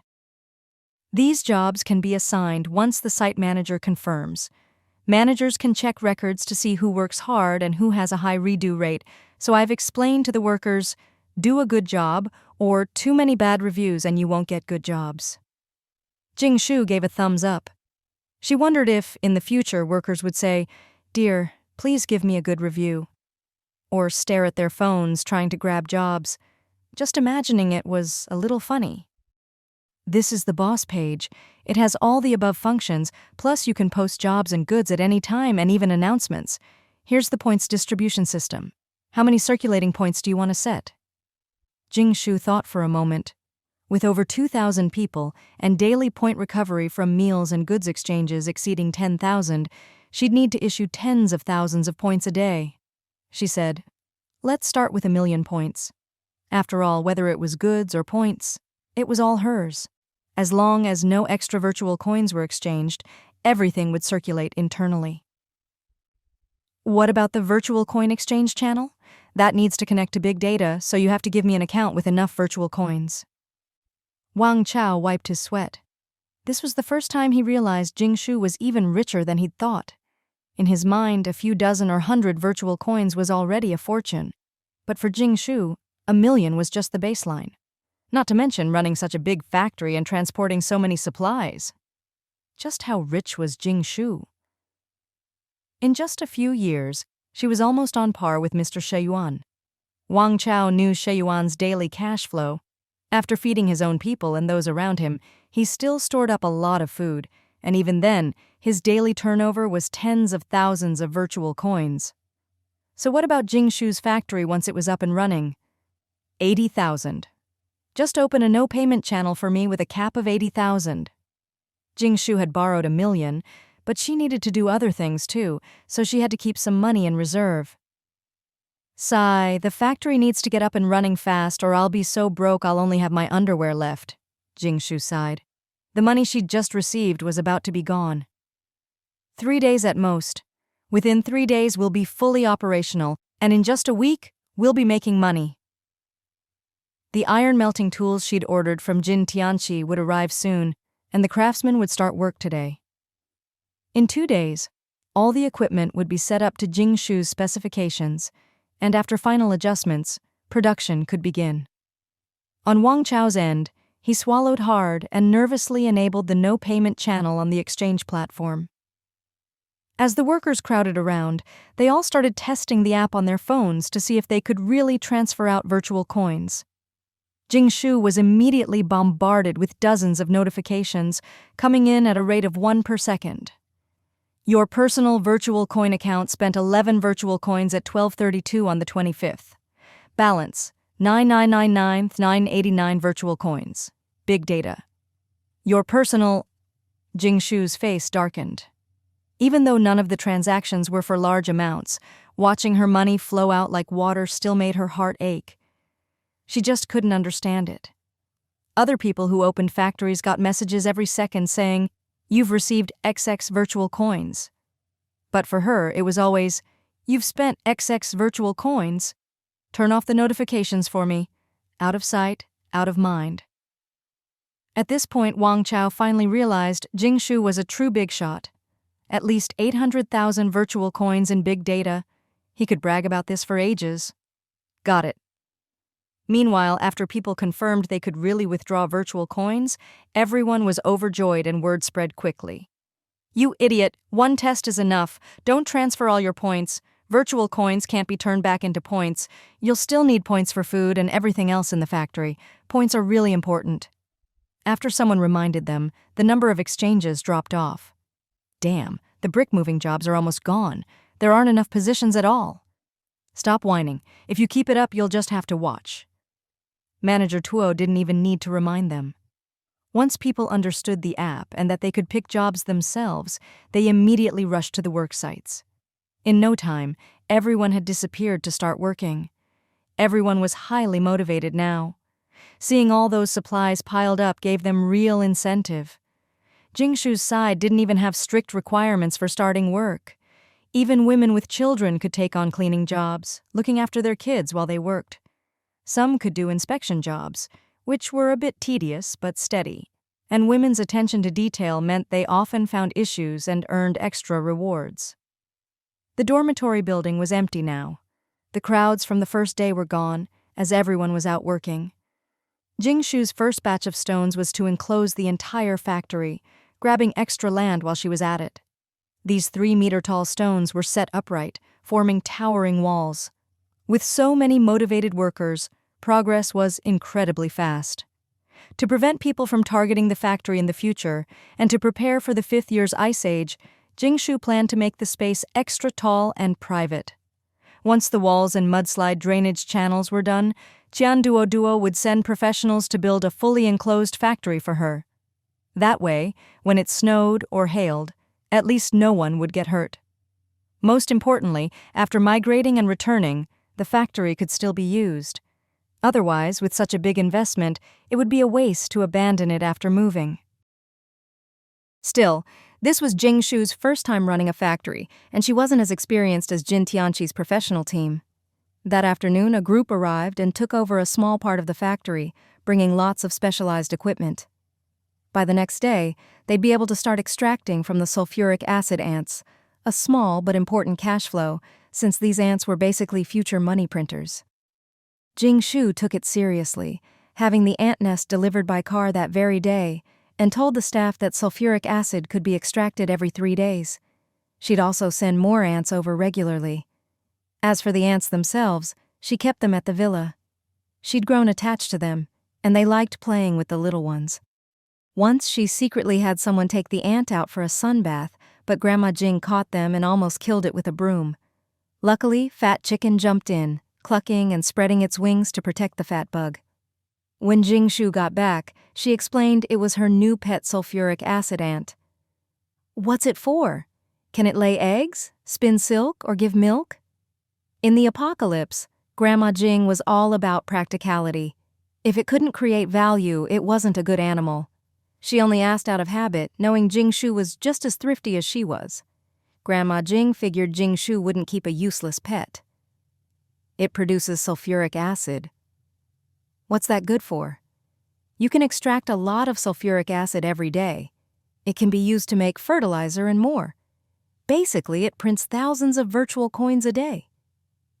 Grandma Jing immediately smiled and brought over some peanuts. Eat more, eat more. So it's a money printer. What a cute and capable little thing. I almost killed it just now. What a sin, what a sin. Fat Chicken felt its status was threatened again. After that, Jing Shu stayed at the villa. As the earthquakes gradually subsided, she knew the third year's quakes were coming to an end. She used this time to speed up her plans, having Grandpa Jing start covering 300 square meters of the backyard with insulated steel frames. The materials were hard to find, and Jing Shu had paid a high price to salvage them from other buildings. Meanwhile, Xiao Li led the reformed workers to encircle the villa with a ring of huge stones. The angles of the stones were odd, but no one cared. People just thought it was the owner's eccentricity. The stones were set at a slant around the villa, and she secretly hired people to waterproof them. Since the area had expanded, Jing Shu spent another 100,000 virtual coins to buy the extra land. The director of Banana District's government stopped caring about whatever she did. On the third day, a rumbling sound came. Qian Duoduo had finally delivered the supergiant stones Jing Shu wanted. These were 2 rectangular megaliths. As per Jing Shu's instructions, a deep, inverted V-shaped pit had already been dug in front. The 2 giant stones, like massive tombstones, were hoisted and carefully positioned in the middle of the villa's back road. Rumble. The giant stones were finally set deep into the pit, wedged tightly together at an inverted V angle, with the gap in the middle sealed with cement. Now, when a mudslide comes down from above, it will automatically split and flow to both sides. This was the most crucial part of preventing the 4th year's mudslides. When the mudslide erupts from the mountain, this spot will take the brunt of it. If there's no diversion or sloped arc, the mud will just pile up higher and higher. No matter how tall or wide the stones are, they can't withstand such a massive mudslide. So Jing Shu's only option was to divert the flow. Let the force of the mudslide hit the V-shaped stones, and naturally, it would flow off to the sides. Both sides were also lined with slanted, fence-like giant stones. The mudslide would follow these slopes, rushing forward like a stream, bypassing Jing Shu's villa and heading straight to her intended destination, the collapsed 3 buildings, now a giant black hole. Speaking of that black hole, Jing Shu had spent 2,000 virtual coins to explore it. The second squad often sent 5 people down to collect valuable meteorites and such. So far, they'd only brought back random rocks and useless stuff, all stored with the second squad. Jing Shu didn't expect to find anything valuable. The black hole was dangerous and could collapse further at any time. The only real benefit was that it was bottomless, able to swallow endless mudslides in the 4th year, solving the problem of having nowhere to divert all that mud. If mudslides are nature's excrement, then Jing Shu had found a new toilet for it. It felt a little weird, honestly. The stone barriers would take about 10 days to finish. Digging the channels would wait until the mudslide season started, so the flow would go straight into the black hole. The busiest days for Jing Shu were over. Everything that needed her attention was settled. She could finally relax. Grandpa Jing handled the household, her uncle managed the factory, and Jing Shu could finally practice her Rubik's Cube and enjoy a bit of farming life in the apocalypse. Honestly, there were still so many foods she hadn't tried yet. Even in the apocalypse, she wanted to taste everything. But of course, things always come up. There were always a few minor issues. For example, Wu Yui moved out for a while, which Third Aunt Jing strongly opposed. But Wu Yui said she was researching the synthetic meat recipe Jing Shu brought from America, and it would be very beneficial once she figured it out. After promising to call Aunt Jing every day, she took a leave from work and moved to Xi'an. Another thing? The lion-headed goose laid eggs. Normally this would be a cause for celebration, but it was having a difficult labor. It sounds unbelievable, but it really happened. Can you imagine a goose having trouble laying an egg? At first, Big Flower the goose was honking softly, and neither Jing Shu nor Grandma Jing paid much attention. Grandma Jing even grumbled, "It's been here so long and only laid a few eggs? Are they gold or silver? Eats more than a pig. Look at that belly, waddling around, but barely lays any eggs. Eat, eat, eat. If you'd just lay more eggs, we could hatch more goslings. One day I want to make braised goose, too." She complained, but still gave the geese extra food, with Jing Shu adding diluted spiritual spring water. Later, Big Flower started running around the yard, honking loudly in pain. Only then did Jing Shu and Grandma Jing realize something was wrong. Even Gu Dan, who always fought with Big Flower, didn't dare mess around, following behind with flapping wings, looking helpless and confused. Let's hope nothing goes wrong. If it dies, we're in trouble. It's only rented, Jing Shu thought. With her spiritual spring cheat, she'd raised so many poultry, but never had this happen before. Jing Shu caught Big Flower. Since coming to her house, the goose had gained several more pounds. Although Big Flower and Gu Dan used to be picky eaters, wanting only fancy feed, at Jing Shu's place they got the same as the chickens. Maybe it was the spiritual spring, but they weren't picky anymore, and ate even more. Big Flower flapped and screamed.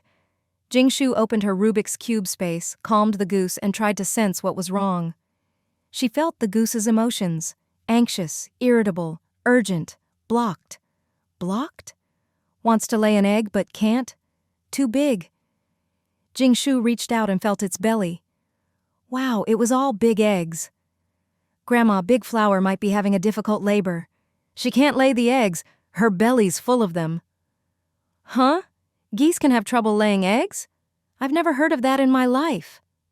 Grandma Jing was baffled, her face full of disbelief. She'd never seen fat chicken have trouble.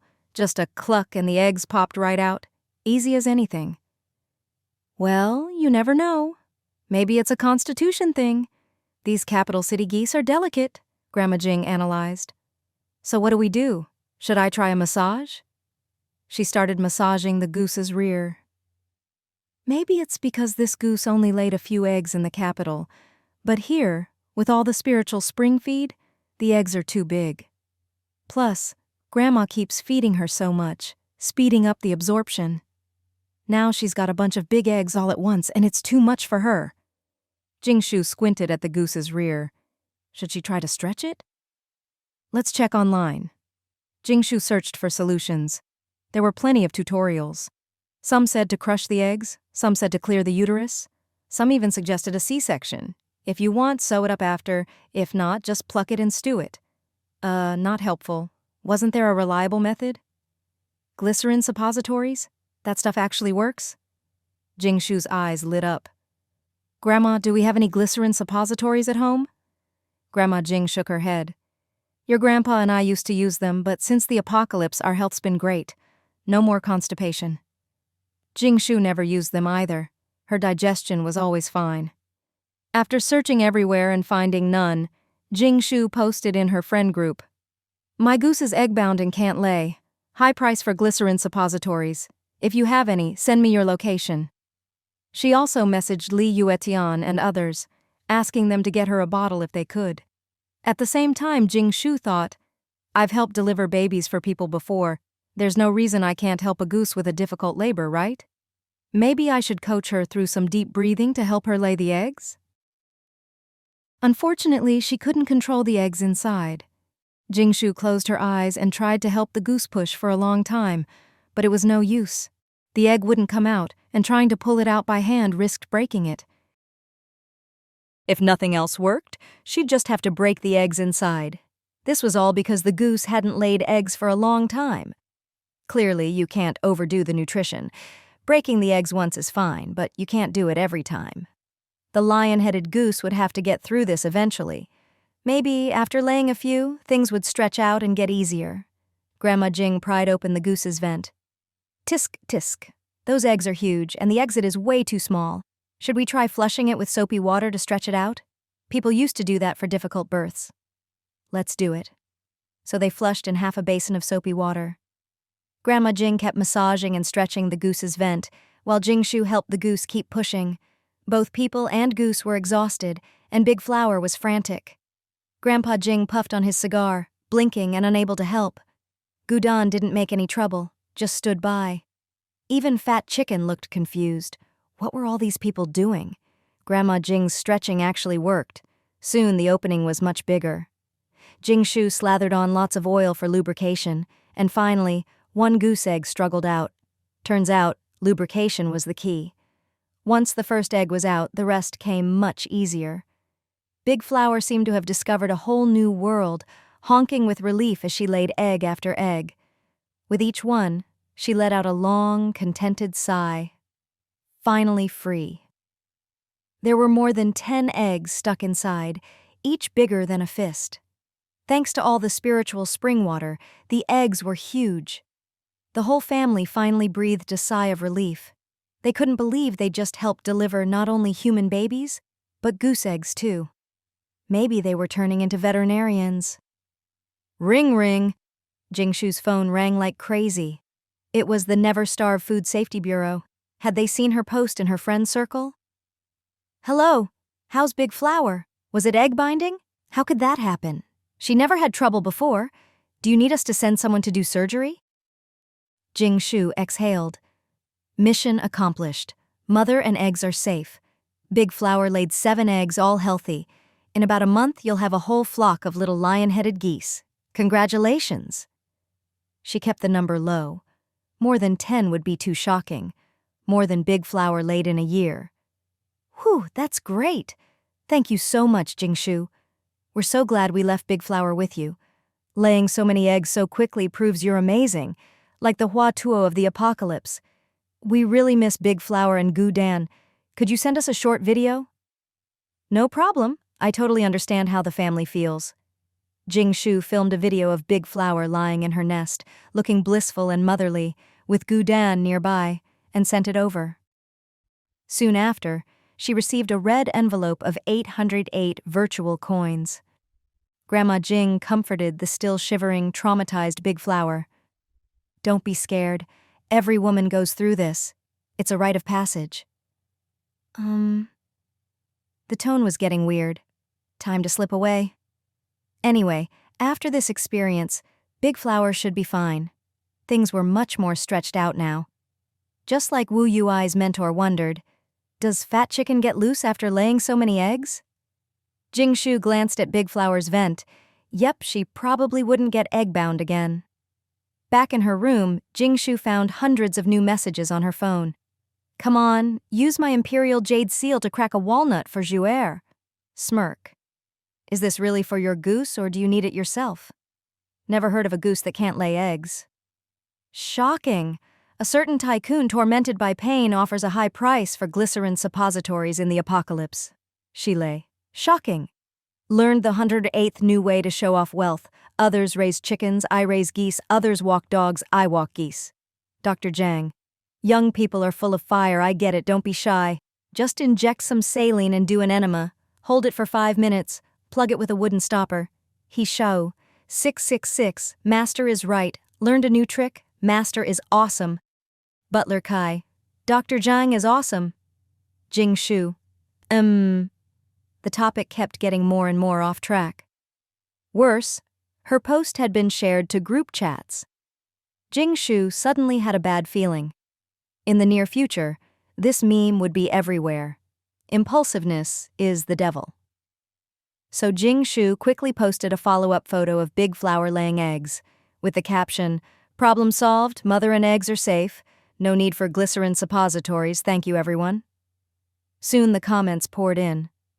I don't even dare comment now. Afraid someone will use the Green Dragon Crescent Blade to peel my apple, the 9-tooth rake to part my hair, the Skypiercer halberd to pick my teeth, or a 100,000-volt wire to play ambush from 10 sides on me. Dr. Zhang is amazing. Solved Director Jing's constipation problem so fast. Dr. Zhang 666. The more they joked, the worse it got. Oh well, whatever. Friend circle posts only last 3 days. Once the buzz dies down, she'll be fine. Of course, that wasn't the only thing going on. Hao Yunlai had woken up, and Yang Yang called Jing Shu for help, saying that although Hao Yunlai was awake, he had after effects. After effects? That's normal. What kind? Jing Shu asked, like a doctor with a patient listing complaints. No after effects would be abnormal. Back in the American mountains, she'd been in pain for over 10 days, couldn't walk, and had to be carried out. That was a brush with death. Dragged back from hell, your body is bound to suffer. Hao Yunlai hasn't slept for 2 days. He says he's afraid to sleep. Huh? Jing Shu was surprised. A grown man, why? Yang Yang hesitated, then whispered, maybe the after effect is mental.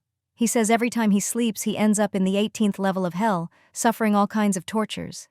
It feels so real, he really believes he's in hell. He said that during the 10 days he was unconscious, he spent it all in hell and thought he'd never get out. But he's very grateful to you. He says you pulled him out of the 18th level of hell. Jing Shu stroked her chin, breaking out in a cold sweat. Damn, maybe he's not just talking nonsense. Maybe it's real. Only Jing Shu's group really understood what was going on, since she'd been through it herself. All right, I'll go see Hao Yunlai, Jing Shu said without hesitation, driving her shark-shaped sub over to Hao Yunlai's place. Yang Yang was there, holding a syringe, debating whether to give Hao Yunlai a shot. Hao Yunlai had lost a lot of weight, with dark circles under his eyes like a panda. He was lying on the bed, using a stick to prop his eyelids open, muttering to himself, a little to the left, yeah, to the right. Hit harder. Hao Soner was cowering in the corner, trembling in fear, looking like he was about to kneel in terror. Tisk tisk. Hao Yunlai's mind isn't right now. The after effects are pretty bad. He keeps talking to himself. I suggested a sedative, but he absolutely refuses, Yang Yang said, shaking his head. Jing Shu gently set down her case, took off her gloves and hat, and exhaled. Hao Yunlai, tell me again what's going on. Hao Yunlai turned his head with difficulty, looking like he could fall asleep at any moment, but forced himself to speak. Jing Shu, thank you for saving my life and pulling me out of hell, but I can't sleep. I'm too scared. It's really terrifying down there. Jing Shu pondered. The after effects were pretty serious. Was there any way to treat this? To stop Hao Yunlai from dreaming? She stroked her chin, thinking. The red crystal could save people by manipulating time, but using it again probably wouldn't work. Right, the blood-colored spiritual spring. If I'm not mistaken, it's an essence refined from the blood-red liquid. Since the red crystal is a fourth-dimensional product, maybe the refined version can cure these after effects? I'd been meaning to test it on Hao Yunlai anyway. This is the perfect chance. But if he uses it, will he inherit some super gene and turn into an ape? Well, maybe humans are already the strongest gene, so he won't turn into a dino chicken or something. After a long internal debate, Jing Shu decided to let Hao Yunlai choose. If turning into an ape could cure you, would you do it? Hao Yunlai replied in pain. I'd take anything, even being reborn as an animal if it would help. All right, then drink this test tube of medicine and let's see. Jing Shu handed him a diluted, blood-colored spiritual spring, not sure if it would work. Jing Shu was determined to thoroughly test the effects of the blood-colored spring. By the way, Fat Chicken was sitting on a batch of dino chicken eggs, guarding them like a mother hen. Since she seemed intent on hatching them, Jing Shu decided to let her try. Who knows what might hatch? Maybe it really would be the dawn of a new species. If she could hatch a batch of supergenetic, egg-laying, fighting dino chickens, that would be amazing. Imagine a flock of dino chickens at home. If anyone tried to steal, they'd be dealt with on the spot. But it was too soon to celebrate. Jing Shu quickly made a note. 14 fat chicken hatching dino chickens. Hao Yunlai didn't hesitate. He gulped down the liquid, then thud, dropped the test tube and fell asleep again. Jing Shu's quick reflexes caught the tube. Her improved constitution had made her much faster. He just fell asleep? Did you give him a sedative? That worked fast. Yang Yang regretfully put away his syringe. Is it just because my needle's too thin that he refused it? Jing Shu shrugged. It's done. Now it's up to fate. So, Hao Yunlai's issue was basically resolved. Just wait for him to wake up and see how he felt. Still, Jing Shu had a feeling Hao Yunlai was sent by fate to take the blame for her. Why did she have that weird feeling? She didn't know. Anyway, Jing Shu finally had a bit of peace. But today was the official opening of the red threadworm processing plant. Her uncle said he couldn't handle the scene alone. Jing Shu had to come and cut the ribbon. Jing Shu didn't refuse. The red threadworm factory was finally on track, and she was excited. Now that it was profitable, she was even more excited. The points system had made everyone value and rely on points, but there were always people who wanted to see if points could be exchanged for virtual coins. Every time Jing Shu checked her balance, it was a little lower. Plus, with all the new supplies, 98% of people wanted to join the factory, but there just weren't enough jobs. So what could the rest do? That's right, push little carts all over Wucheng, digging up corpse-eating bugs in every street and alley. Soon people realized that even if they worked hard, they could only dig up 100 or 200 kilos a day, earning just a few points. It was exhausting, and the points weren't enough. But if they bought the bugs from others at a lower price than the factory paid and resold a few thousand jin, they could make at least a dozen points a day, equivalent to a dozen virtual coins. That was unthinkable before. The key was, it was easy and paid well. Mobilizing all the idle people to collect these bugs was the fastest way, but it required capital. So people started using their points as collateral to borrow virtual coins from finance, then went all over Wucheng collecting corpse-eating bugs and animal carcasses. And every time someone needed virtual coins, it came from Jing Shu's account. In just a few days, tens of thousands of virtual coins had gone out, and that number would only keep growing. Because collecting corpse-eating bugs wasn't a short-term job, it was a long-term, ongoing business. Jing Shu had hesitated about this. If she raised the bugs herself, she'd have to feed them anyway, and they'd eat anything. But it was far less efficient than the wild corpse-eating bugs, which were everywhere, so tough they'd even bite people in their sleep. So it was much easier and faster to buy up wild corpse-eating bugs cheaply. It also kept virtual coins circulating, gave people a way to earn money, and boosted employment. If Jing Shu hoarded too many virtual coins, they wouldn't circulate, and no one would have money to buy red threadworms. And what would happen then? No one would have virtual coins, so no one could buy red threadworms, and everyone would starve. The government would have to start giving out red threadworms for free, and in the end, Jing Shu would be the one losing out. So, using virtual coins to buy corpse-eating bugs and squeezing labor out of these people had plenty of benefits. Even though a lot of virtual coins would flow out, even more would flow back in, creating a healthy snowball effect. Jing Shu's snowball would only get bigger and bigger. When Jing Shu left home, she was surprised to find that no one was watching her anymore. Her villa, once the most luxurious spot in the area and always under scrutiny, was now ignored. At some point, people had stopped gawking and instead were out everywhere, baskets on their backs, digging for bugs in the fields and filthy ditches. She overheard two people talking as they passed. "We can just pick around here, why go so far? It's too dangerous." "You don't get it. The pond has more. Remember, they want them alive. Live ones are worth more. It's not easy to find a factory that buys all kinds of corpse-eating bugs. It's one virtual coin for 130 kilos. Who knows how long they'll keep buying? I heard they've already bought from tens of thousands of people these past few days. We have to hurry. Last year, when red threadworms were everywhere, they were all bought up. Now everyone knows you can make money collecting bugs. I just hope we don't work hard collecting only to find they're not buying anymore." Corpse-eating bugs can't be eaten or used as feed. Why are they buying them? Don't let them turn it into some food we don't know about and poison us. What's there to be afraid of? Xiao Li said the bugs are just for feed. That's what the red threadworm processing plant is for. Besides, anything without an apocalypse business license is black market now. If you report them, you get a lot of virtual coins. The factory's at the border of the new district and Jishan. If they don't buy, we'll report them. If they have a license, who cares what they do? As long as it doesn't kill anyone, we'll eat it. Who do we sell to? Aren't red threadworms extinct? I heard they can't be bred anymore. Who knows? Maybe they figured it out. There are fixed collection points here every day, but the price is lower. If we carry them to the factory, there's a crowd at the gate and the price is higher. The factory workers are all scrambling to buy these bugs for points or something. I don't really get it.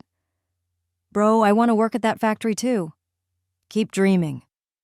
Watching the two walk away, Jing Shu floored the gas and sped off, thinking, the corpse-eating bug network is already this big?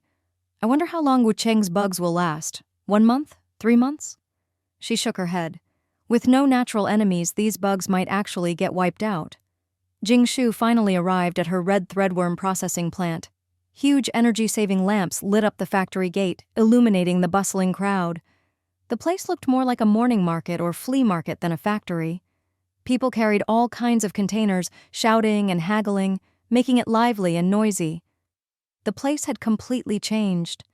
Now it looked like a giant prison, with tall stone walls surrounding the entire factory. All the foundation work, cementing, and repairs were done. The slanted stone walls would effectively divert any mudslides to the sides. It was hard to believe such a huge factory had been finished in just a few days, completely enclosing the plant. Except for the main and back gates, there was no way in or out. You had to admire how terrifyingly efficient the Chinese people could be when they put their minds to it. Jing Shu was very satisfied. Now, even if there was a mudslide next year, the factory wouldn't be buried. At the factory gate, a long line of over 100 people waited. In front of them was a standard scale. Behind them were huge sacks full of wriggling things. These people wore thick coats and hats, looking much healthier. They were obviously factory workers who'd earned points and exchanged them for supplies. In contrast, those coming to sell corpse-eating bugs, carrying baskets and plastic bags, were ragged, sallow, and skinny. "Young man, can't you just weigh the whole bag? Why pick through every one?" "Auntie, our factory has strict standards. If there's any sand, dirt, or stones, it's a do-over and you'll get a bad review. The whole bag will be rejected." "There's always some dirt in a bag of bugs." "Then clean them up before you come sell." "You're too picky. I'm not selling to you." "Suit yourself." The auntie went to several other buyers, but everyone was just as strict. Even a little dirt meant rejection. Some buyers with bad tempers even yelled into loudspeakers, "Attention all bug sellers. If there's any foreign matter in your bugs, none of us will buy them. Please check before you come, so you don't waste everyone's time. If you try to cheat, we'll blacklist you and never buy from you again." Many people started picking out stones and dirt from their bags. Jing Shu smiled. This had been a hot topic in the factory for a while. For example, if a collector brought in bugs, the inspector would check carefully for a 10 bonus, and if they found dirt or stones, the batch was rejected. Without a standard, no one was happy. Eventually, they argued so much that Director Su set a rule: no more than 10 grams of foreign matter per 100 kilos. If an inspector finds more, they get the collector's bonus. Some people objected, but the more diligent ones did even better, and the rest had no choice but to work seriously. Inspectors were more motivated and found more problems. If you wanted the factory's superior benefits, you had to work better than others. Make way, the shark is here." "What kind of car is that? I've never seen one before the apocalypse."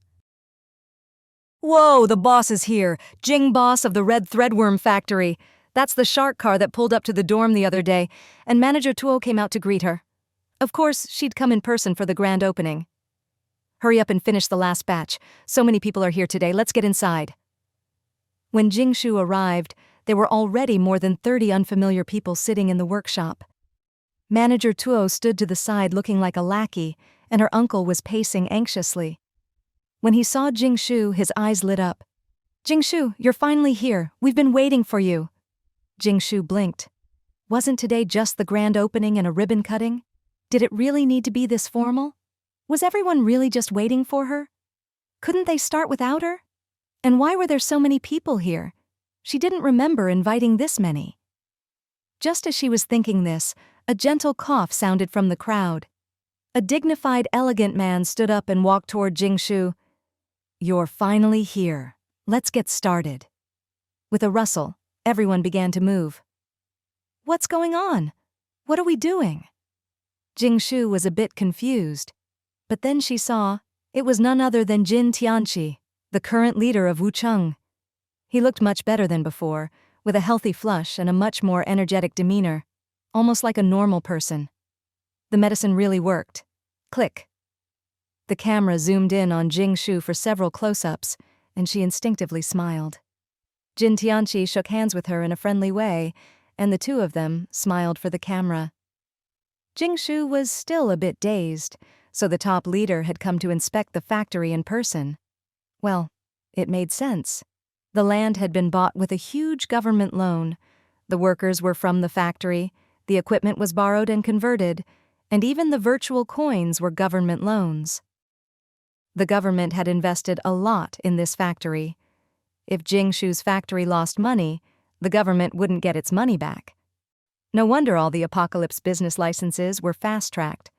Judging by the scene, this was all about making a splash.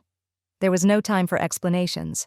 Manager Tuo had already prepared the ribbon-cutting ceremony, inviting all the big and small leaders of Wucheng. Only then did Jing Shu get a chance to say a few words to Jin Tianqi. For years, Wucheng has placed great importance on supporting food processing factories, promptly solving the difficulties faced in production and daily life. We hope this support will help the Wucheng food factory make a modest contribution, Jin Tianqi said encouragingly. Click, click. Applause broke out all around. Jing Shu. Such an official news release. Should she answer? Was there time to look up a response online? But she didn't need to, because a reporter answered for her. During the event, the head of the food factory expressed sincere gratitude for the support from Wucheng's leaders, promising not to let down the people's expectations, to work hard, and to provide fresh, delicious red threadworms for the citizens. Now, let's follow the reporter into Wucheng's only red threadworm breeding base. Jing Shu. Thanks. You said it better than I could. In the brand new, massive red threadworm breeding facility, most of the workers were already seated neatly on small stools under the energy-saving lights, all curiously watching the leader's inspection. After all, they'd heard that such a small factory had attracted so much attention. Director Su gave the opening speech. Then, after a round of firecracker and trumpet music, he, Jing Shu, Jin Tianqi, and Jun Jia, 4 heavyweights, were invited on stage to cut a red ribbon. Click, click. The cameras kept flashing. The simple ribbon-cutting ceremony was over. It might have been a bit low-key and formal, but with Jin Tianqi present, no one dared look down on it. What Jing Shu didn't expect was that Jin Tianqi had prepared a plaque for her, reading, Outstanding Enterprise of Wucheng, officially awarded by the Wucheng government, and hung it at the factory gate. The gold-plated sign gleamed, drawing the attention of the onlookers. Looks like this factory has real backing. Of course, so many leaders came. This place is going to be a big deal. No one else in the country can breed red threadworms, but Wucheng did it. We even saw the cameras. This is going to be on TV. Imagine what people elsewhere will think. It'll make Wucheng proud. If we can really breed so many red threadworms, no one in the country will go hungry. That's a good thing. I heard the feed for red threadworms is corpse-eating bugs and all kinds of zombie-infected carcasses. If the worms eat that, won't they get sick too? Just like last year, when the red threadworms caught zombie disease, how can we eat them? You're silly. They must have solved that problem, or the government wouldn't let the factory open.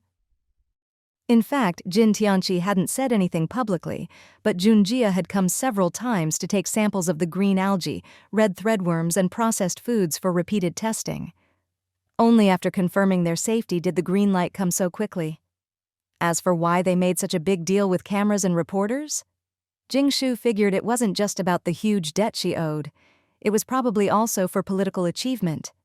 These days, if any place invents a new edible food, it's guaranteed to make the news and win national praise. After all, China is a vast country, and people will try to eat anything. Not long ago, Guangdong and Zhejiang were in the spotlight. In the second year, red threadworms were everywhere, and with floods, everyone was catching them. Before the apocalypse, scavenger fish, plecos, were already a pest, almost being domesticated. But because red threadworms were everywhere, the scavengers bred like crazy. That year, people in Guangdong and Zhejiang not only had red threadworms to eat, but also roasted scavenger fish. Life was good. When the zombie disease infected all species, most scavenger fish in Guangdong and Zhejiang were infected, and the few that weren't were barely hanging on with no food to eat. But local research found that the surviving scavengers could be fed all kinds of zombie-infected feed, developing strong immunity. Even if they got infected again, it didn't matter. After removing the head and zombie flesh, the dried skin and tailbones could still be eaten. They wouldn't transmit the disease. The skin was tough and hard to chew, the tail had no meat, and the taste wasn't great. But the Cantonese boiled the skin, bones, and tails until soft, then dried and ground them into powder to make 10-tonic scavenger soup, which became famous and changed the nation's view of Guangdong cuisine. For example, add hot water to make scavenger porridge, steam it for delicious scavenger rice rolls, make scavenger noodles or jelly sheets, dozens of recipes, and the taste wasn't bad. TV even said everyone should learn from the Cantonese ability to make food out of anything, and that there's nothing they can't eat. Inspired by this, Jing Shu decided that once the red threadworm factory was running smoothly, she'd prioritize developing new foods. Just making red threadworm cakes was no longer enough to meet the huge market demand. So, the populous provinces managed to survive thanks to the tenacious scavenger fish, and the news was full of stories about new edible species being discovered around the country. That's why, now that Wucheng had red threadworms, Jin Tianqi naturally wanted to make sure the higher-ups knew about it. But this is a bit tricky, Jing Shu mused, rubbing her chin. She'd already prepared for the possibility of national attention, but she hadn't expected it to happen so soon. Lost in thought, she followed behind her uncle Su Yiyang, who was leading the officials on a tour of the factory. Jing Shu trailed after Jin Tianqi, while the constant clicking of cameras and the reporter's spontaneous commentary buzzed in her ears. She had to admit, the reporter was impressive, eloquent and quick-witted. Manager Tuo started shouting through a megaphone that the factory was officially open. Instantly, everyone sprang into action. Only the collectors, who had nothing to do at the moment, followed Jing Shu to watch the excitement. The rest got to work earning points. After all, there was a celebration and awards banquet today. No one would come to a ribbon cutting unless there was something in it for them. Director Su began his prepared speech. Leaders, please look. This is our factory's corpse-eating bug storage base. Each iron box holds 1 ton of live corpse-eating bugs, and we can store up to 5,000 tons. In the past few days, we've collected 500 tons in Wucheng, creating a lot of income for the people. These live bugs can grow by about 10% after 5 days of storage. After 6 days, they need a small amount of carcasses for feed. The containers are made from repurposed equipment, which prevents the bugs from digging out and escaping. Jing Shu was curious. This was her first time seeing the reformed factory, and honestly, in both her past and present lives, she'd never seen so many corpse-eating bugs. These bugs were said to eat anything, and the government-made iron boxes were excellent. The leaders walked through a warehouse made up of huge iron boxes. If you stood on tiptoe and looked down, you'd see the boxes packed with wriggling, maggot-like bugs. If any died, they were quickly devoured by the others. It was terrifying. The iron boxes had a curved design. Bugs that tried to climb to the top would fall back down. Occasionally, a few managed to escape, but workers would quickly push them back in. The workers were busy. Inspectors counted and weighed the bugs. Others recorded and organized them in the app, and so on. Everyone had a clear role. Some women even worked with babies on their backs. The whole scene was lively, and the cameras captured the bustling activity. Jin Tianqi nodded in approval, as did the other leaders. Someone even grabbed a handful of bugs for the camera, but was immediately bitten a dozen times. Director Su reminded everyone to wear gloves when handling the bugs. Director Su led the group onward to the next building. This is our factory's green algae cultivation base. This new strain of algae was developed by our director at a cost of millions of virtual coins. With expensive reagents, the algae can filter out viruses from the corpse-eating bugs they consume. They may look dirty, but these algae can now be used as poultry feed. However, because of the high cost, the feed ratio is still too low to be worthwhile. The big advantage of green algae is that, as long as there's a steady food supply, they can grow explosively, so corpse-eating bugs are an essential feedstock. The old factory equipment had been cleared out, replaced by a huge stone-walled, grid-patterned breeding base. The ground was covered in sludge, and the green algae bubbled, secreting sticky green liquid that engulfed the wriggling bugs. The supposedly invincible corpse-eating bugs were trapped in the liquid, unable to move, and quickly dissolved into nutrients. Workers busily dumped boxes of bugs into the algae, like shoveling coal into a furnace. The algae swelled rapidly, growing larger by the minute. Director Sue grabbed a handful of algae, shook off the half-dead bugs, and wiped off the sticky liquid before offering it to Junjia. "Try it. It tastes like grass, just a bit bitter." Junjia's face turned pale, and he broke out in a cold sweat. There was no way he'd eat that. It looked disgusting. But Jin Tianqi picked up a piece and chewed it. The cameras eagerly recorded the moment. Junjia, the big guy, regretted not playing along. He could have scored some points. It's a bit bitter, but as a feed, it's pretty good. Next, let's look at the main breeding species of the factory: red threadworms. These clay-lined, waterproofed, and bricked ponds are the red threadworm breeding base. Each pond can hold about 10 tons of worms. There are only 20 ponds now, but they can be interconnected and will expand if possible. This is also our integrated workshop. The red threadworm production line starts here. Most of the old factory equipment had been turned into conveyor belts and production line machinery. Workers were already busy on the production line, making cooked red threadworm products. For every ton of corpse-eating bugs, we can produce 0.75 tons of green algae. Each ton of green algae can provide enough feed for 0.75 tons of red threadworms per day. This conversion ratio comes at a huge cost, not to mention the sky-high price of 2 types of reagents: labor, materials, electricity, and so on. Director Sue was following Jing Shu's script, playing up the "we're so poor" angle. Jin Tianqi glanced at Jing Shu, who was rubbing her nose. Enough with the sob story. They were paying just 1 virtual coin for 100 kilos of bugs, 10 coins for a ton, and could get hundreds of kilos of red threadworms from that. Even after costs, the profit margin was huge. How much red threadworm could you buy for 10 virtual coins? Maybe 10 cakes, just a few kilos. Jin Tianqi felt a little dizzy. He'd thought Jing Shu's factory was great, 1 virtual coin for a buffet meal, but now he realized business people really are ruthless. Still, the research costs were real, and developing those reagents wasn't cheap. Jin Tianqi had to interrupt. "What's the growth cycle for these red threadworms? How many tons can you produce per day?" Director Sue glanced dryly at Jing Shu, honestly still. Jing Shu cleared her throat and said, "It takes 3 days for the red threadworms to mature, and in 7 days a new batch can be bred. But the newly developed red threadworms can only reproduce for 2 generations. After that, they can't breed anymore. So every 10 days we have to introduce a new batch of larvae. Right now, we can only produce about 10 tons per day." The numbers Jing Shu gave were what she planned to sell externally. The rest would be set aside for stabilization, loan repayments, and resource exchanges with Qianduoduo. These were all costs and expenses. It was impossible to sell everything produced each day. Hoarding virtual coins was pointless. They were just a tool to keep the market circulating. Jing Shu's biggest goal now was to prepare for the famine in years 4 and 5, to save Qianduoduo's stone garden and her own shares. Qianduoduo still couldn't die.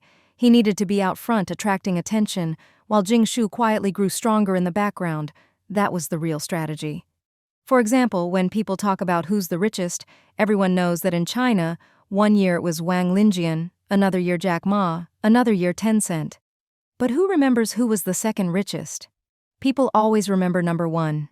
It's the same in Wucheng. When you mention the richest, everyone thinks of Qianduoduo, but who knows who's second? 99% of people have no idea. Jin Tianqi was very satisfied with Jing Shu's answer. "You've still got room to grow. Keep it up. If you run into any difficulties, come to the government. We'll help you solve them. Is there any way to expand to over 100 tons a day?" Jing Shu almost rolled her eyes. "Easy for you to say." She forced a smile and replied, "We don't have enough raw materials and not enough conversion reagents. If those problems were solved, we could produce as much as you want."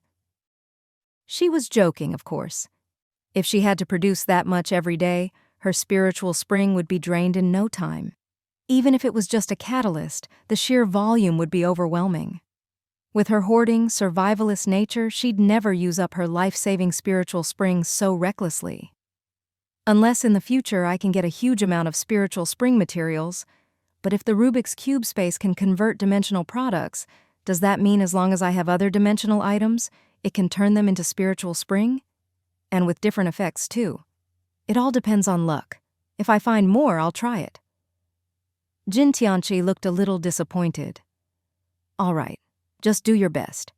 If you need any materials to boost production, come to me as long as the government can help."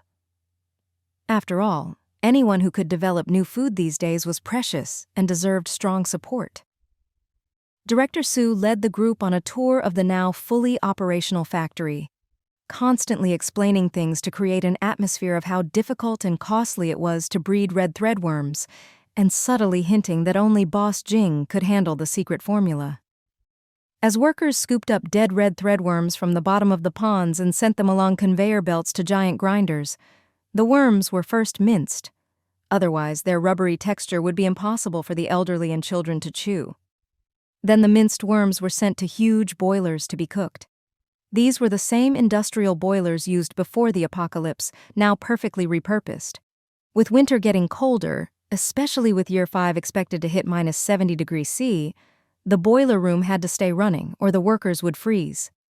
The boiler room was connected to the dorms, so once it was fired up, the temperature could be kept steady with minimal fuel, just like using electricity.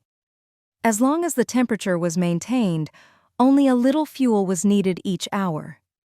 This kept the dorms above zero, so workers no longer shivered from the cold. It was a major perk and explained why a single room cost 100 points a month. With such comfortable housing, no one wanted to leave the factory. Just a few days ago, employees with enough points for LV3 status applied for 4-person dorms, pushing out those with fewer points, who had to sleep in the hallways. Now everyone was working hard to level up. But there were only so many rooms. Jing Shu figured that in less than a month, once people experienced the benefits and prestige of higher-level VIP rooms, there'd be a rush for 4- and 2-person dorms and rooms would run out. When the first batch of LV5 employees moved into single rooms, housing would be even tighter. But Jing Shu planned to open up LV6 luxury suites and, later, LV7 presidential suites. Anyone who contributed hundreds of thousands or even millions of points would get the ultimate VIP treatment, one person above all others. She'd also promised her uncle's family a place to live. Right now, her uncle had a single dorm, but her aunt was still in Shishan. If the whole family moved in, 3 people in one room would be inconvenient, no privacy, especially if their son asked awkward questions. Most importantly, Jing Shu had chosen this post-apocalyptic feng shui treasure land because it had survived years of crisis. It could be her second home and a refuge. She wanted to build a bigger, more comfortable manor-style villa here. The villa in Banana Community was already packed with supplies, even after adding a 300-square-meter backyard. It was nothing compared to the factory's 10,000-plus square meters. There was still a patch of wasteland at the edge of the factory. If possible, Jing Shu wanted to do something with it. But it's time to put new staff housing on the agenda. Still, building new houses isn't practical. Whether it's my planned manor or staff dorms, we just don't have the resources. It's too hard and too expensive. Not to mention the materials. Building would waste too much time, and it'll only get colder. Metal prefab houses won't do, they need to be insulated. And if she was going to build a second refuge manor for herself, it couldn't be worse than her current villa. So what could she do? Mobile manor-style luxury villas were common in the apocalypse. There were plenty of portable, insulated, easy-to-move houses, things Jing Shu could only dream of in her previous life, the kind only the rich could afford. Wherever you went, your home went with you. Even in this life, Jing Shu hadn't dared to think about such things. But now, with land and property, her desires were growing, not just to eat the best food, but to live in the biggest, most comfortable house. What's the point of being reborn? It's to live better in this harsh post-apocalyptic world. Jing Shu's gaze shifted back to Jin Tianqi. Jin Tianqi felt a piercing beam of light shoot down his spine from behind. Was that a demonic aura? Getting rich quietly, living low-key but with high-profile results, having the ability to avoid trouble but also not fear it, and the strength to handle anything that comes. This was Jing Shu's true goal in the apocalypse. Jing Shu had already passed the fragile early stage where she had to guard everything carefully. Now she had the capital to pursue a better life. She had her trump cards, her foundation, and the strength to stand on the same side as the government. After all, the most loyal alliances are always built on shared interests. Let's hope you don't kick the bucket, old man. My manor villa, my employees' luxury dorms, they're all counting on you. She wasn't wrong. In the apocalypse, by the 4th year, the saying, "a meal for a mansion," wasn't a joke. The 5th year was the hardest of the entire 10-year apocalypse. Food was scarcest, and more people starved or froze to death than ever before. Even the real estate tycoons of Wucheng started selling off luxury villas and mobile homes to get food. By the 5th year, most poultry had gone extinct. In the 3rd year, a middle-class family could still raise a chicken or grow some greens, but by the 5th year, everyone was just like the masses, relying on the government's dwindling reserves to survive. That's how hard life got.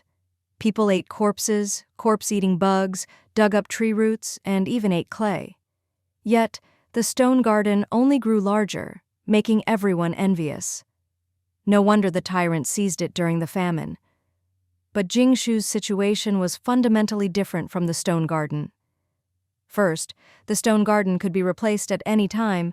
Changing owners didn't really matter. But Jing Shu's red threadworm processing plant was different. She alone held the secret formula, the spiritual spring. Without her, the factory couldn't mass-produce red threadworms. No one else could figure out the method, and even if someone tried to coerce her, it would be a lose-lose for the government. After all, that would be killing the goose that lays the golden eggs. Jing Shu was the only hen who could lay those eggs. At most, they could ask her to lay more, make more formula, and breed more worms. Smart people treat their only hen like an ancestor, just like Grandma Jing treats fat chicken.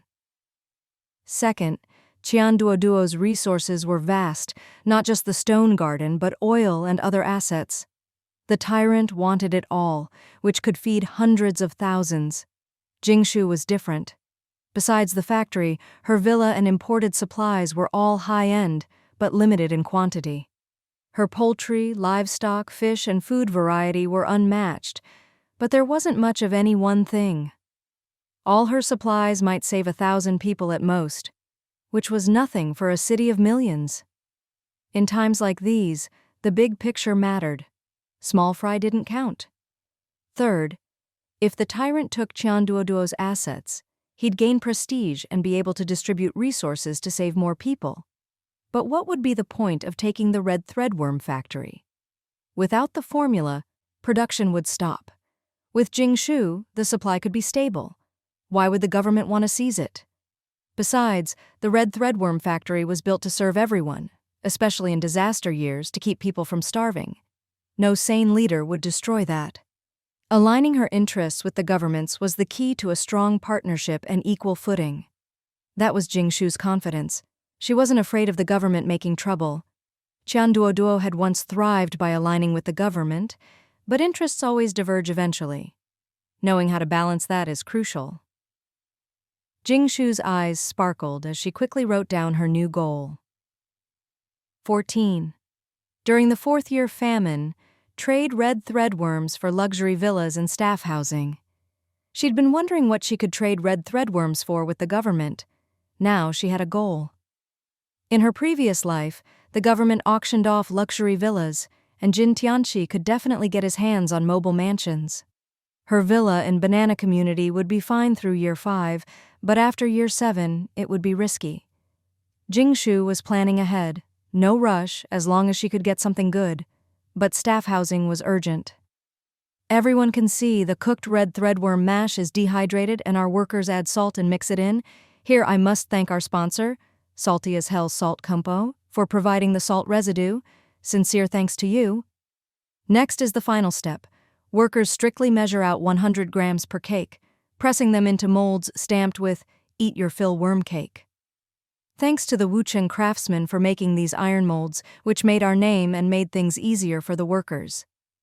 The finished, stamped worm cakes are sent by conveyor to baskets outside, where they freeze solid in the cold. In this weather, they'll keep for years. Everyone followed outside, where the cold wind hit them. Workers were busy separating the steaming worm cakes so they wouldn't stick, then moving the frozen cakes back to the warehouse. This is the red threadworm storage warehouse. Dim lights illuminated the massive storage bay, filled with a chilly air. Everyone gasped in awe. Even Jin Tianchi was surprised. So neat, so impressive. There was the classic grid layout again, half the shelves made of metal, half of stone, but all perfectly organized, with every cake's stamped side facing out. The sight of rows and rows of Eat Well worm cake was deeply satisfying, especially for anyone with OCD. Each metal rack had 10 compartments, each holding exactly 1,000 cakes, no more, no less. One rack held a ton of red threadworm cakes. Director Su said proudly, "This is the work of our employee Gu Yiyi, who has OCD and insists everything be perfectly aligned. He'll be managing the warehouse from now on. See that young man over there with the center-parted hair and matching plastic bags? That's Gu Yiyi. I'll go call him over." Everyone looked over and saw a sharply dressed man with a perfect center part in his hair, his beard trimmed to identical curves on both sides, and even his posture was perfectly symmetrical, both hands held at the same angle. He was busy, one hand recording, the other keeping accounts, managing both incoming and outgoing goods. No matter if you were bringing things in or taking them out, you had to follow Gu Yiyi's rules. Take worm cakes from the specified slots on the numbered racks and put them back in the same way. No one dared complain. Despite his quirks, Gu Yiyi was already a top-level LV3 team leader and extremely strict. No need. I've heard people like that always have some odd behaviors," Junjia whispered, tapping his head. In all his years, he'd never met someone with such peculiar habits. Director Su thought for a moment. Maybe a little. For example, he insists on saying things in even numbers, never odd. He has to write with both hands at once, and when working, he does everything double. When eating, he uses both hands, and if his right hand feeds him one more bite than his left, he'll get upset. Some say he has two personalities, each controlling half his body. Jing Shu gave a thumbs up. Talents like that are worth cultivating. Jin Tianchi pointed to a group of people carrying burlap sacks. And those people? Jing Shu explained, "They're taking small batches of worm cakes to sell. We set a low price for them. They're basically retailers, only able to take a few dozen cakes at a time, worth a few dozen points. First-level agents can take thousands of points worth to sell to canteens. In our factory, it's always cash and carry, no credit." That's how it worked, layer by layer. The factory had hundreds of its own salespeople covering all of Wucheng, and recently they'd agreed to split each area among a dozen people, subdividing further. In this zero-credit apocalypse, Jing Shu didn't want to test human nature. If everyone took hundreds of worm cakes to sell and didn't bring them back, or just ran off, she could handle the loss, but it would set a bad precedent. So whether you were a retailer or a high-level agent, you had to buy with virtual coins or points, or use points as collateral. However many points you had, that's how many cakes you could take. 1 point per cake. This limited the outflow, raised the cost of mistakes, and made sure everyone had skin in the game. If you sold well, you earned more. If not, you bore the loss. Right now, food was scarce, and Jing Shu's worm cakes were well priced with government backing, so they sold very well. This also motivated employees to work harder and earn more points, so they could take more worm cakes to sell. As for safety, Manager Tuo had it covered. Each retailer was equipped with an iron rod, and they traveled in groups of a dozen or more.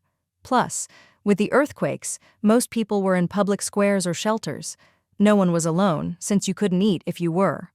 Robbery wasn't worth it for a few worm cakes, and with powerful data tracking, unless someone planned a crime and left their phone behind, it was nearly impossible to get away with it. Finally, In the apocalypse, everyone carried baskets and sacks. No one knew what was inside. Now, come with me to experience the staff cafeteria, Director Sue said, leading the group to the old canteen.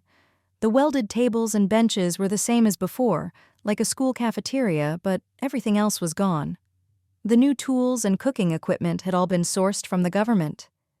Junjia pointed at a big pot. This pot looks familiar. And that basin, too. Even the dent I made is still there. He suddenly realized something and covered his mouth, saying no more. The canteen was noisy, but not crowded. Mostly women and children were eating. The workers are still on shift, so... Jin Tianchi hesitated. Director Sue explained, "Our factory runs 24/7 and so does the buffet. People eat at different times, otherwise this 600-seat canteen wouldn't be enough." Jin Tianchi smiled. "Go ahead and introduce the factory's benefits to the audience." "Sure, our buffet is open 24 hours a day. For just one virtual coin, you can eat as much as you want. We have a dozen 5-star chefs who've developed dozens of red threadworm recipes with 4 different dishes every day. Today, for the celebration, it's a bit fancier. Scrambled eggs with worm heads, lettuce wraps with roasted worms, millet porridge stewed with red worms, and a special limited dish. Everyone gets only 1 serving, our famous Bloody Exploding Worm Roe. Once we perfect it, we'll launch Bloody Exploding Worm Roe as a high-end dish." Jin Tianchi was very pleased and tried all the dishes, nodding in approval. This Bloody Exploding Worm Roe is really delicious, so tender and smooth like biting into caviar. The juice bursts in your mouth, a little sweet, a little intoxicating. "How is it made?" Director Sue smiled. "It's Jing Shu's invention. She soaks the worm roe in fermented worm wine and a bit of expired red wine. It's really tasty, but it uses a lot of roe." The other leaders crowded in, eager to try it too. Jing Shu was lost in memories, deeply moved. Jin Tianchi laughed. "Why not sit down and have lunch with us? Experience what the people eat every day.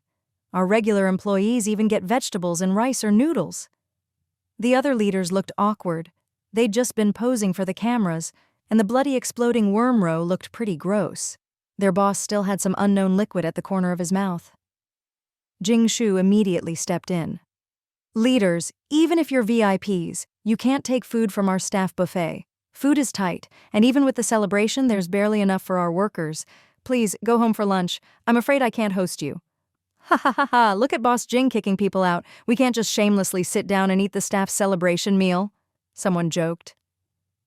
Junjia let out a sigh of relief and, for the first time, gave Jing Shu a thumbs up. Next time for sure." "You really don't want to try? It's honestly delicious." The rest shook their heads like rattles. Jing Shu thought to herself, "People are so picky. Used to comfort, they can't eat this stuff. Give it another year or two, and even the rich will be pinching their noses to eat moldy old rice."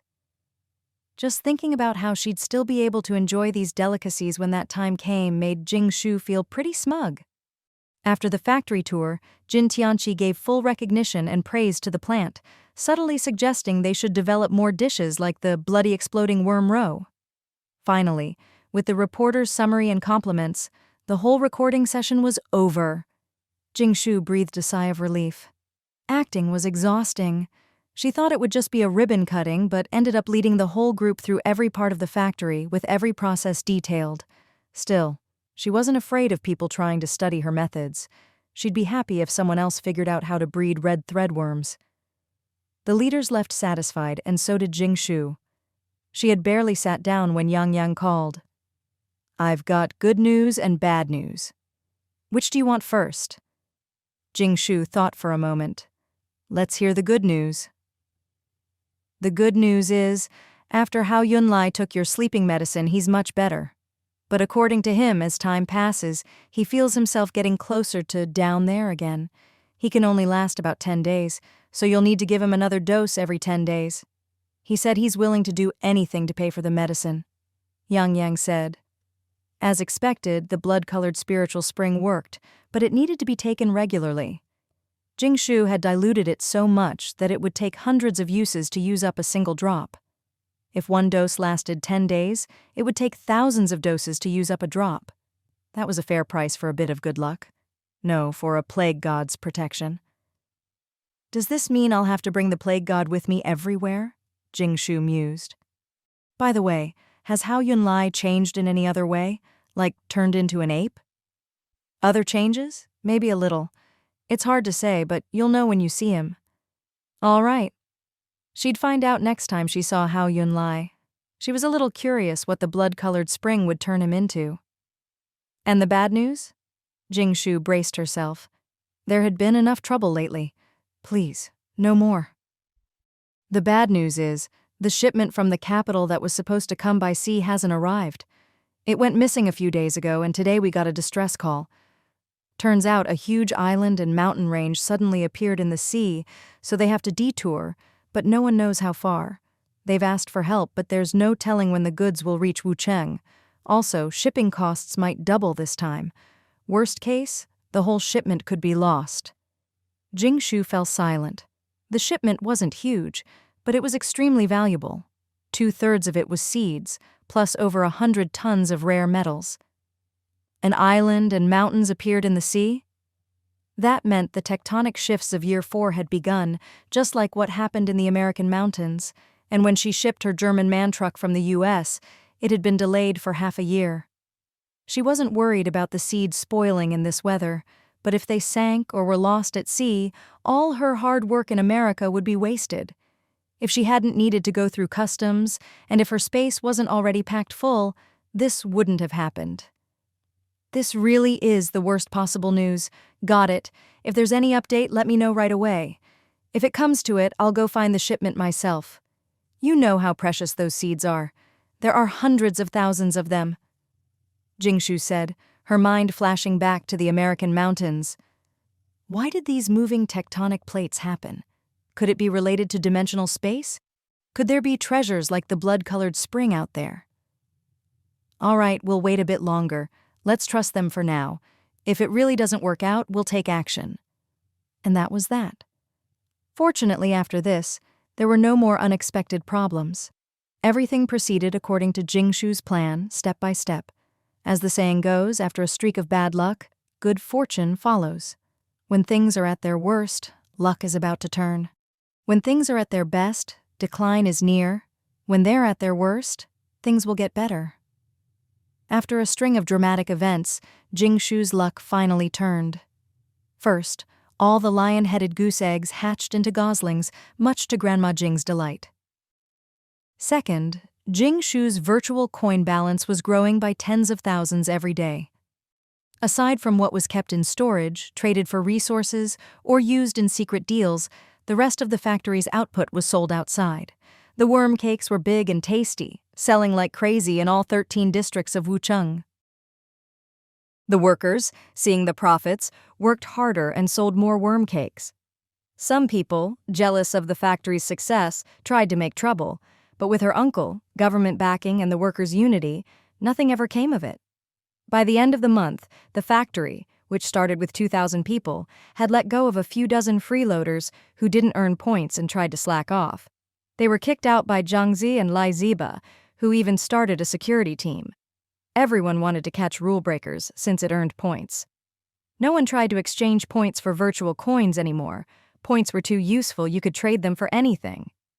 Jing Shu also kept her promise, giving her uncle, Manager Tuo, and the top management a 20,500 virtual coin bonus each. They were thrilled. When Jing Shu sent this month's loan payment, 10 tons of worm cakes, to Jin Tianqi, he even called to say that if she wanted anything, just let him know and he'd trade it for worm cakes. I was waiting for you to say that, Jing Shu laughed, replying that she'd come to him when she needed something. Jin Tianqi sounded a bit disappointed, wishing he could give her everything in exchange for worm cakes. But Jing Shu wasn't about to use up all her worm cakes. Those were her lifeline. With the factory running smoothly, Jing Shu could finally focus on other things, crossing completed goals off her list and starting to record new ones. At the same time, Jing Shu was also updating her plans to account for unexpected events. For example, Item 5. If the seeds and rare minerals arrived, she'd negotiate with Jin Tianqi. Now it was changed to wait for news, and if there was still no word, She'd go with Yang Yang and Hao Yunlai to track down the shipment by sea. She'd heard the goods were nearby, but after the map shift, there was no way around. Jing Shu was experienced with this kind of thing. When it came to seeds, no matter how many twists and turns, she had to get them. As for the villa's backyard renovation, after another month, the backyard was now completely sealed off. The huge 300-square-meter space was fully Jing Shu's, surrounded by high walls, and the main gate was that massive V-shaped tombstone. When Jing Shu's mom came home from work, she thought she'd walked into the wrong house. To cover for it, Jing Shu had someone carve a Buddhist scripture on the tombstone, saying she'd had ominous dreams and the Buddha told her this would ward off disaster. "Daughter, I knew you had a reason for building something so big. Our girl never does anything pointless," her dad said. Grandma Jing squinted with a smile. "Takes after me? If Buddha says so, we do it." Grandpa Jing puffed on his pipe, grumbling, "Why doesn't Buddha ever send me dreams? I'm the one who actually believes." He barely finished before Grandma Jing chased him with a broom. "You old fool, you pray to every god when there's trouble and you still complain." Grandpa Jing ran off to the backyard to keep working. Now that the yard was sealed, the villa was safer, but it was also huge and needed to be reorganized, especially for the poultry. Grandpa Jing planned to section off an area for the overflow of birds. He also wanted to plant more vegetables. With his years of experience, he knew the weather wasn't getting any better. Stockpiling food was a must. Still need to plant more corn. It's high yield and the poultry feed is running low. With so much to do in the backyard, heating was essential. Grandpa Jing was in charge of installing a loop of hot water pipes around the yard, the most basic kind of underfloor heating.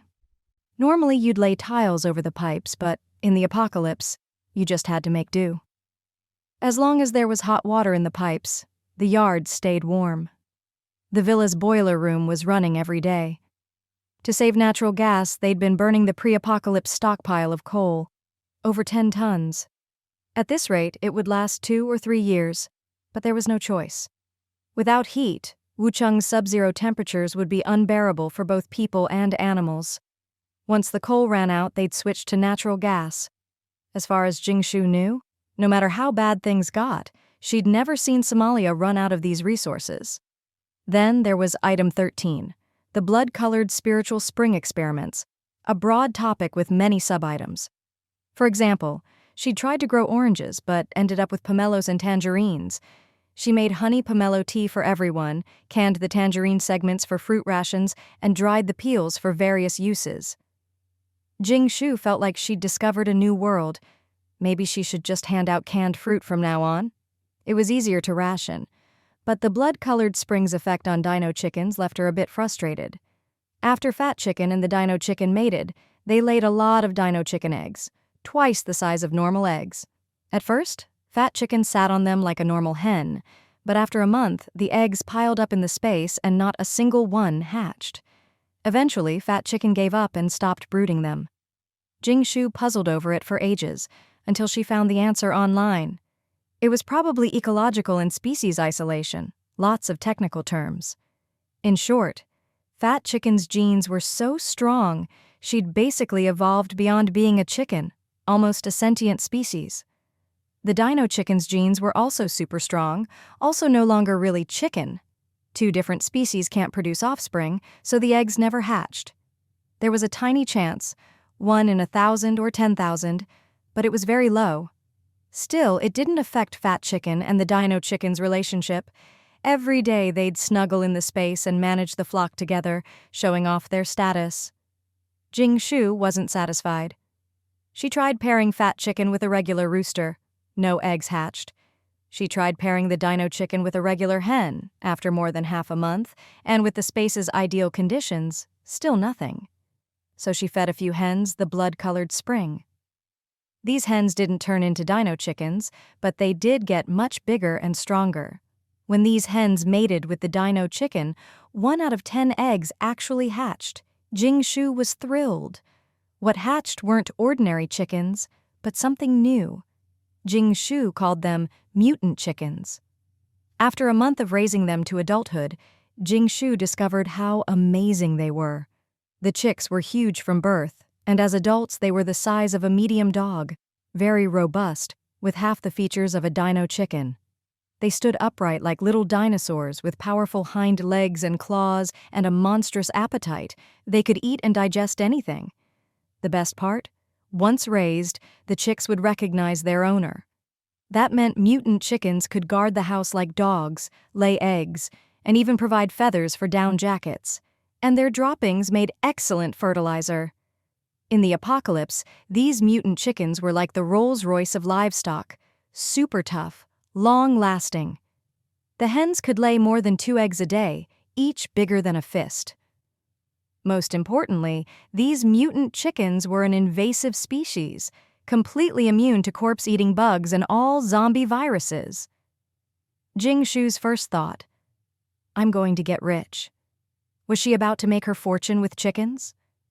After all, the main reason chickens had declined by 90% was heat waves killing them off, followed by zombie viruses wiping out most poultry. Once infected, there was no cure. At the same time, Jing Shu was also updating her plans to account for unexpected events. For example, Item 5. If the seeds and rare minerals arrived, she'd negotiate with Jin Tianxi. Now it was changed to wait for news, and if there was still no word, she'd go with Yang Yang and Hao Yunlai to track down the shipment by sea. She'd heard the goods were nearby, but after the map shift, there was no way around. Jing Shu was experienced with this kind of thing.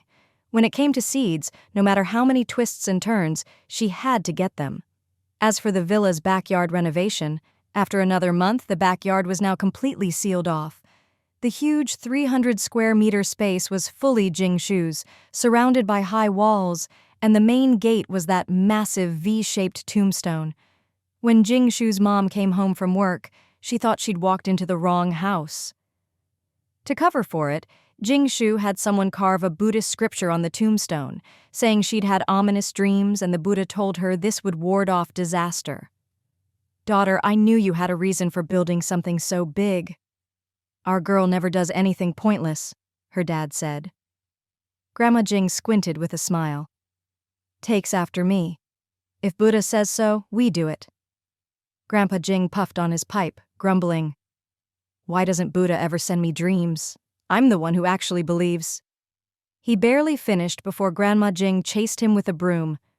You old fool, you pray to every god when there's trouble and you still complain. Grandpa Jing ran off to the backyard to keep working.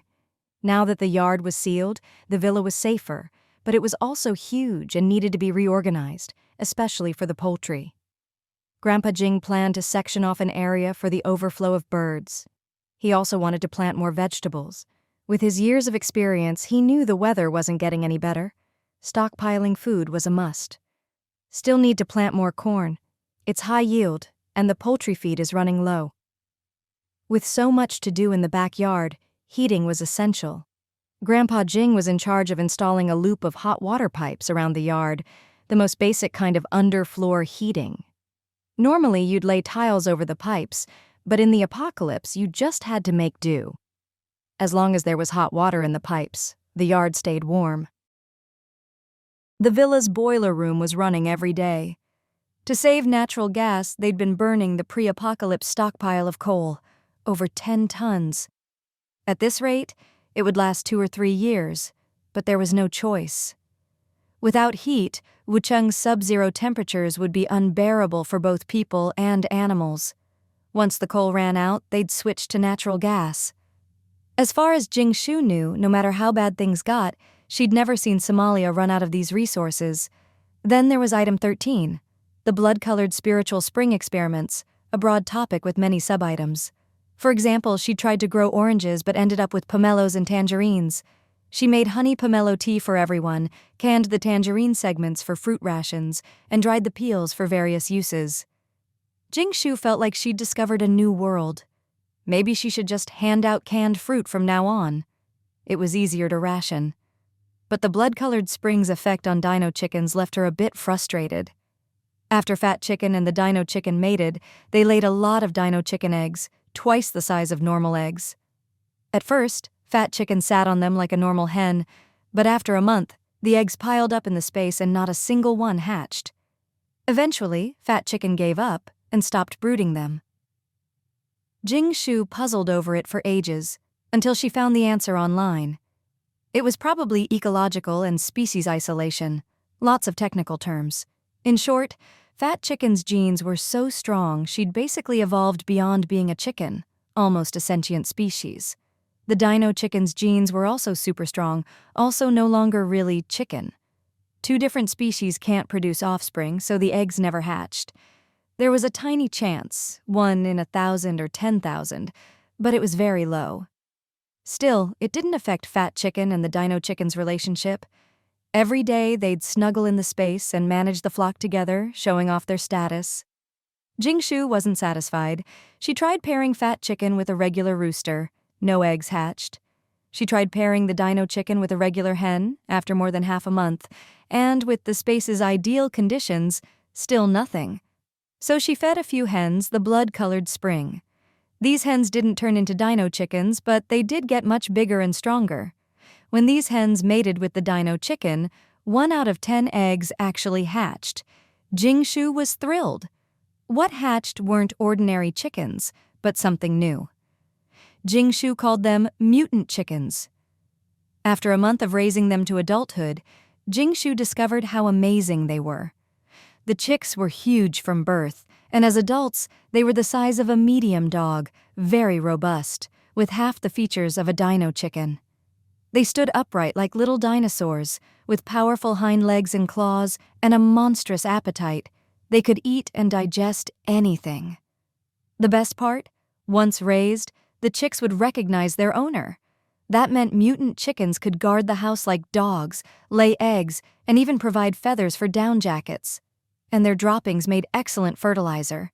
In the apocalypse, these mutant chickens were like the Rolls-Royce of livestock, super tough, long-lasting. The hens could lay more than 2 eggs a day, each bigger than a fist. Most importantly, these mutant chickens were an invasive species, completely immune to corpse-eating bugs and all zombie viruses. Jing Shu's first thought, I'm going to get rich. Was she about to make her fortune with chickens? After all, the main reason chickens had declined by 90% was heat waves killing them off, followed by zombie viruses wiping out most poultry. Once infected, there was no cure.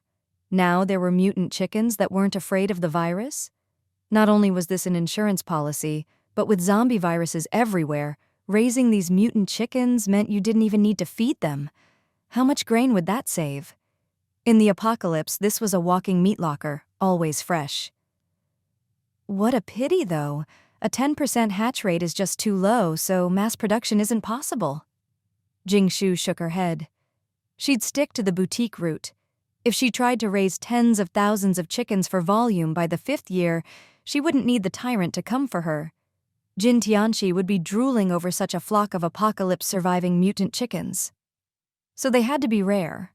Just a few available each month, with people reserving them in advance, rare enough to become a protected species that even the government would have to step in to protect. Should she make up a story like, the moment it hatches, the first creature it sees is its mother and it will follow her loyally for life? Loyalty is what the rich love most. Oh, and this would need Jin Tianqi's help. According to the new apocalypse laws, could she join the Mutant Animal Protection Association? Jing Shu quickly jotted down a new plan. 16.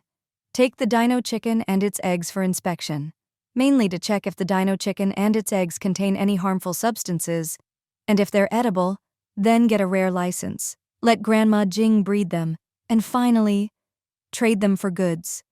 After all, virtual coins were just for the poor. The real rich now bartered, since many resources and items couldn't be bought with virtual coins anymore. You needed a 10,000 coin deposit just to rent a chicken to raise at home, let alone a chicken you never had to worry about raising. She also needed to check if there was any difference between eggs from chickens fed regular feed and those fed zombie virus-infected bugs. Fat Chicken shivered on the side. It was a little sad it couldn't hatch eggs, but now it was fine. Poor hens had to get busy every day and hatch eggs just to be breeding stock. See, it was still the freest one. But its status in the family was irreplaceable by any other hen. From tomorrow, No, from today, it would lay a few more eggs. Cluck, cluck. Grandma Jing wanted to raise chickens, so Jing Shu would give her a surprise. A batch of mutant chickens that didn't need feed could lay eggs and whose chicks could be sold for a high price. Grandma Jing would love it, right? It would be a great birthday gift for her long life.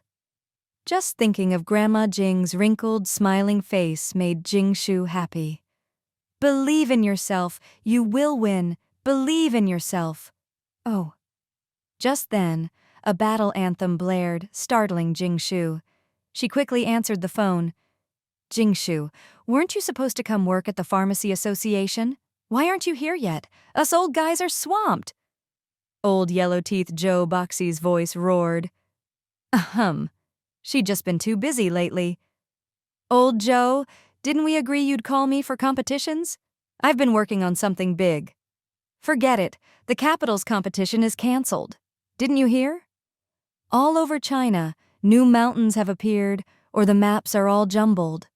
Lots of people are missing. The competition will have to wait until next year. If you believe it, we can't even get everyone together. So you'd better come to work. You haven't met your monthly quota. Joe Boxy had a love-hate relationship with Jing Shu. Everyone had a monthly assessment, even the president. The old guys worked themselves to the bone teaching and guiding, barely scraping by each month, while Jing Shu always managed to pass by, tossing in a few good-looking medicines, not even rare ones, just the most needed herbs in the apocalypse, and her points would skyrocket. Don't give me that big project excuse. You've already used up all your tricks. Now the Pharmacy Association has canceled the 10 bonus for assessments. Everything is by weight and quality. If you don't show up, you'll be demoted. As an outsider, Jing Shu had tried hard to fit in, but she couldn't teach classes at the association. All she could do was add a drop of spiritual spring to everything. Cure guaranteed. Don't, old Joe. This time it really is a big deal. My assessment this month depends on it. Don't worry. Even by weight and quality, I'll ace it. I'll have it ready by next month at the latest, Jing Shu said. Joe Boxy was curious. With all the restrictions, what do you have left? Jing Shu replied calmly. Chicken manure. Huh? Joe Boxy was stunned. Jing Shu explained. Aren't we short on fertilizer? The higher-ups can't allocate any, and with food so scarce, who has resources to grow long-term medicinal herbs? I have a batch of healthy, high-quality chicken manure, perfect for fertilizer. I can supply the Pharmacy Association daily and guarantee improved nutrition for the herbs. How about it? You can't get fertilizer, but I can. This month's assessment and next month's too are in the bag. Human waste could be used as fertilizer, but it was costly, needed to be dried and mixed with lime, and wasn't as rich in organics as chicken manure. Plus, people were malnourished, so their waste was even less nutritious, and no one wanted to collect it or deal with the hassle. But Jing Shu's family was different. Their manure, thanks to heating and sunlight, dried in a day or two and was processed by Grandma and Grandpa Jing into fertilizer. If they had more chicken manure, they'd just make more fertilizer. They couldn't use it all themselves. Well, it depends on the quality. Get on it and I'll talk to the other old guys. If you're quick, you might make it in time for this batch of herbs. He hung up. Chicken manure really is a treasure, Jing Shu thought, relieved to have solved a big problem. Outside the villa, the BYD song honked. Jing Shu hurriedly gathered her shy dino chicken, a big pile of eggs, and a few chicks, shouting, "Coming, coming!" as she ran to the car. Today her mom was dressed in a mature gray suit, looking clean, elegant, and especially dignified. She'd been shadowing Minister New lately, getting used to the minister role, and would probably be promoted soon. Jing Shu was happy for her. After dropping her mom at work, Jing Shu and her dad headed to the long-missed Wucheng breeding farm, which had grown tenfold since last year. It was now divided into many zones, like a DMV for animals. Every animal had to be registered to prevent the spread of the zombie virus. Although most poultry had died out, even if only 5% of people still had poultry, that was still a huge number. At the entrance, people were hawking their services.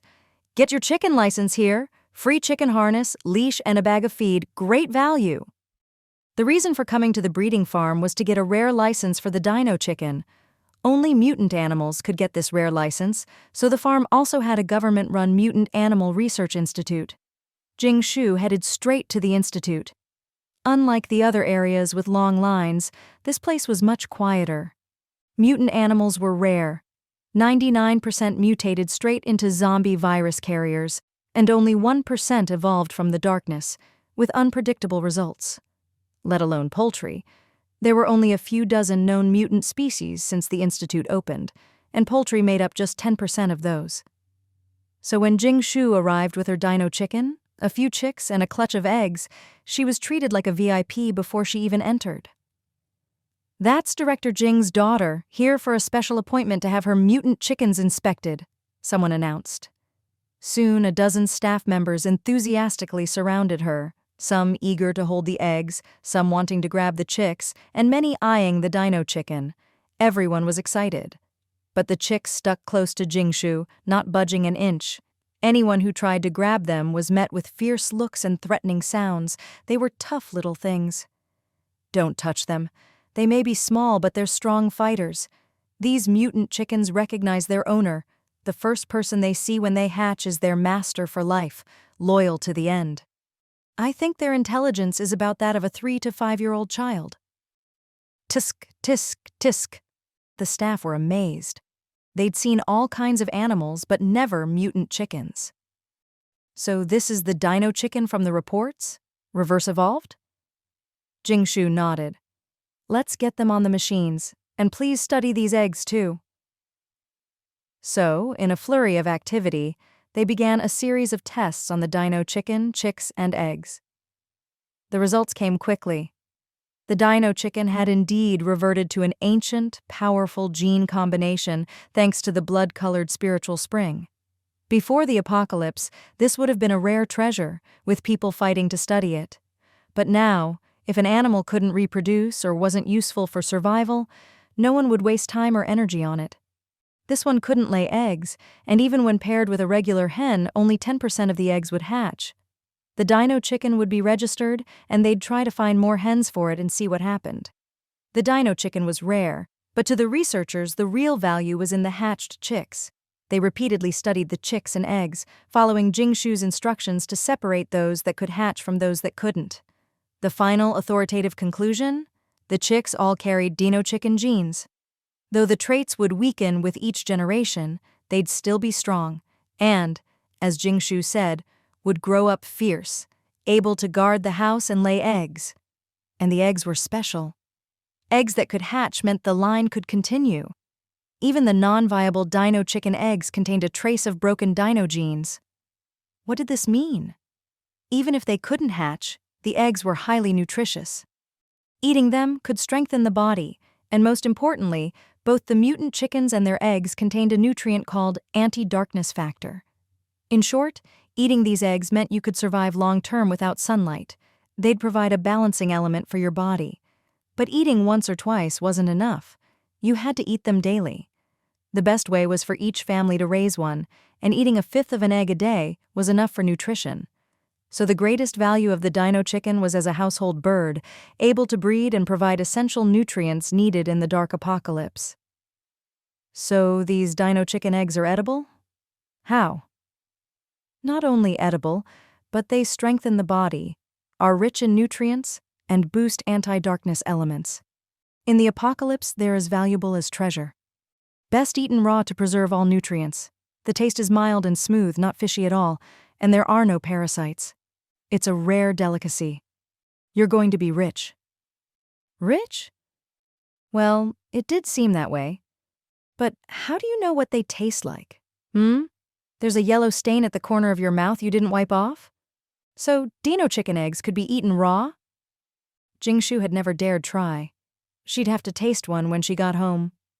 So, the most valuable thing from this trip turned out to be the dino chicken eggs? Jing Shu hadn't expected that. But to develop the dino chicken egg business, she still needed the dino chicken. The dino chicken was finally registered as rare animal number 333, and the chicks got their own numbers.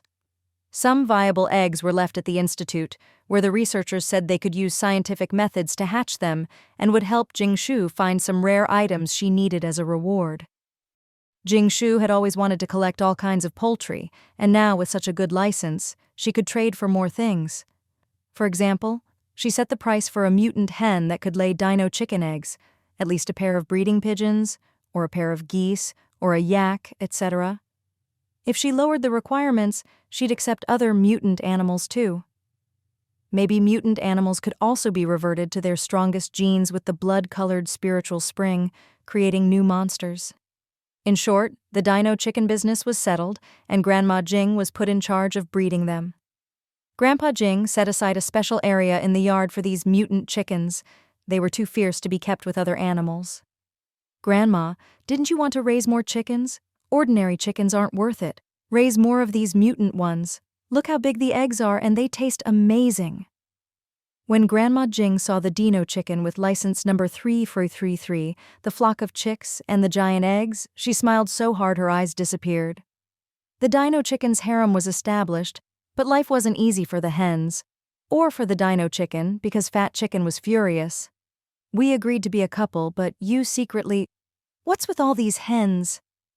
Am I not enough for you?" The dinosaur rooster was honestly exhausted every day.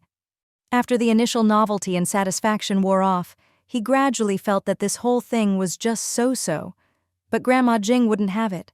Now that the only rooster around was this dinosaur chicken, she was counting on it to be full of energy every day, pairing with all the hens, and hopefully producing eggs where 1 in 10 could hatch into a mutant chick. So, every day, Grandma Jing had to make sure the dinosaur rooster was matched up with the other hens several times. She couldn't just let it slide, and pretending wasn't good enough either. Whenever Grandma Jing put her hands on her hips, the dinosaur rooster would get scared. Just think about it. Having someone supervise and direct your every move after the deed, it was enough to make any rooster wilt. On the other hand, the fat chicken quickly came to terms with things and even felt fully compensated and superior. This sense of superiority came from food. The dinosaur rooster, the mutant chickens, and the hens could all supplement their nutrition by eating all sorts of things. According to the Research Institute, it didn't matter if you fed them zombie meat or whatever else. As long as there was protein, these chickens could perfectly convert it into the energy their bodies needed. This was the defining trait of a post-apocalyptic mutant species. First, they had to adapt to darkness and survive without sunlight, with genes for anti-darkness factors. Second, they had to be immune to all pre-apocalypse viruses like the zombie virus. The mutant chickens fit all these criteria perfectly. What's more, their products could inherit the anti-darkness factor, and most importantly, they tasted delicious, truly a top-tier mutant species in the apocalypse. "Are you sure they can lay such big, tasty eggs no matter what they eat? You don't even have to feed them grain or veggie scraps?" Grandma Jing double-checked. Jing Shu nodded with a smile. "The only problem is the low yield. At this rate, we'll only be able to hatch a few mutant chicks a month." This was a number Jing Shu had carefully considered. Rarity makes things precious, and this number was also safe. She didn't need to breed too many dinosaur chickens, which could arouse suspicion or jealousy. More importantly, they could become protected members of the mutant species, giving her an extra layer of convenience in the apocalypse. "Sigh, we should be content. It's like getting something for nothing. They'll eat anything, and even the eggs that can't hatch are nutritious. With food so scarce these days, chickens that lay eggs without wasting grain are priceless. These are like chickens that lay golden eggs." Grandma Jing was overjoyed. So the mutant chickens' meals became the family's least valuable red threadworms. Not to mention the fat chickens' meals were better than what people ate. As for the other animals, Big Spotted Dog, Egg, Big Girl, Quihua, Ermao, and the rest, Jing Shu's poultry all got veggie leaves, beans, grain, and leftovers. Grandma Jing took great care of them, afraid that poor nutrition would affect their productivity. But now, the mutant chickens had no special requirements. They ate a lot, sure, but at least they didn't waste any grain. "They're all such good chickens," Grandma Jing had told Jing Shu more than once, marveling at how worry-free these chickens were. The only trouble was that they loved following her around, always looking like they were ready to fight. After the mutant chickens officially moved into a section of Jing Shu's backyard, they became the overlords of the Jing family's domain. Not long after, Jing Shu's whole family heard a related news report on the national news at 7 p.m. every day. Although it was just a brief mention, only about 20 seconds, it was enough to get the whole family excited. According to the latest report, a citizen in Wucheng has discovered a new mutant species, the mutant chicken. This chicken can survive and reproduce better in the apocalypse, is unaffected by darkness or the food chain, and can eat anything. Although its egg-laying and hatching rates are extremely low, even the eggs that can't hatch are highly nutritious and contain anti-darkness factors. The next day, the report was picked up by Wucheng's local news. Not only that, but the research institute at the breeding farm also explained, if a household can raise a mutant chicken, they won't have to worry about feed for the next 10 years. It can eat anything, and as a mutant species, there's no need to worry about disease. It can survive well in the apocalypse, and its eggs can provide enough anti-darkness factor for a whole family. Having a mutant chicken is like having an extra layer of survival security in the apocalypse, as well as a chicken that lays golden eggs. Most importantly, the first person a mutant chick sees when it opens its eyes will be recognized as its mother, and it will always be close to that person. Raising chickens can even help with self-defense. Once this news got out, there was no need for advertising. The next day, many people flocked to the Wucheng breeding farm to see for themselves. Many outsiders also contacted the institute to ask about the price of mutant chickens. But when they heard that only rare poultry or other mutant species could be traded for one, 80% of people gave up. The matter was handed over to the Breeding Farms Research Institute, which was responsible for identifying and hatching the eggs and handling the exchange of rare poultry. Grandma Jing just had to feed the chickens. If someone wanted to trade a pair of rare poultry or mutant species, the institute would send someone to negotiate with Grandma Jing. Only if she agreed would the institute exchange a soon-to-hatch mutant chick. In other words, the institute had become the middleman, running errands and handling business. Their benefit was access to all the relevant species data, and with every successful exchange, they'd get a dinosaur chicken egg. As time went on, the dinosaur chicken population grew, eating a lot and producing tons of waste. Grandpa Jing sent all the fertilizer he made to the Pharmaceutical Association, earning Jing Shu a high contribution score and monthly assessment, which freed her up completely. Jing Shu became a hands-off boss, just paying a little egg fee while the institute handled everything. After all, it was an official organization, much more convenient and authoritative than Jing Shu selling or bartering on her own. Whenever a dinosaur chick was about to hatch and there was no buyer, Jing Shu would sometimes give them away, like 2 to Chanduo, 1 to Sumali, and 1 to Jin Tianqi. She also donated 3 mutant chickens to the second squad, which they treated like national treasures. Now, every day, a patrol team would circle the villa a few times, and everyone understood the unspoken arrangement. Some mutant chickens had been traded away, and several more were already reserved. Customers introduced by Qian Duoduo. But they'd have to wait a while. Every month, Qian Duoduo's plane would fly out with some goods and return with others. As a business person, she still had to keep trading.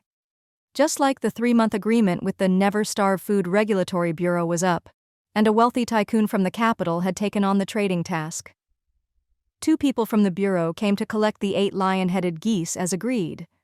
But what surprised Jing Shu was that the person who came was Tank.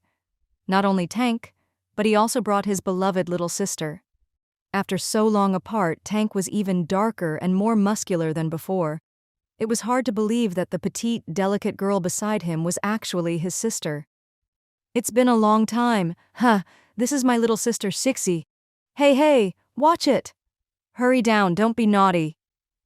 Tank stood in front of the huge tombstone, doting but a little helpless. Jing Shu squinted as she watched the girl, who just a moment ago had been standing beside the mountain-like Tank, looking as delicate as a porcelain doll.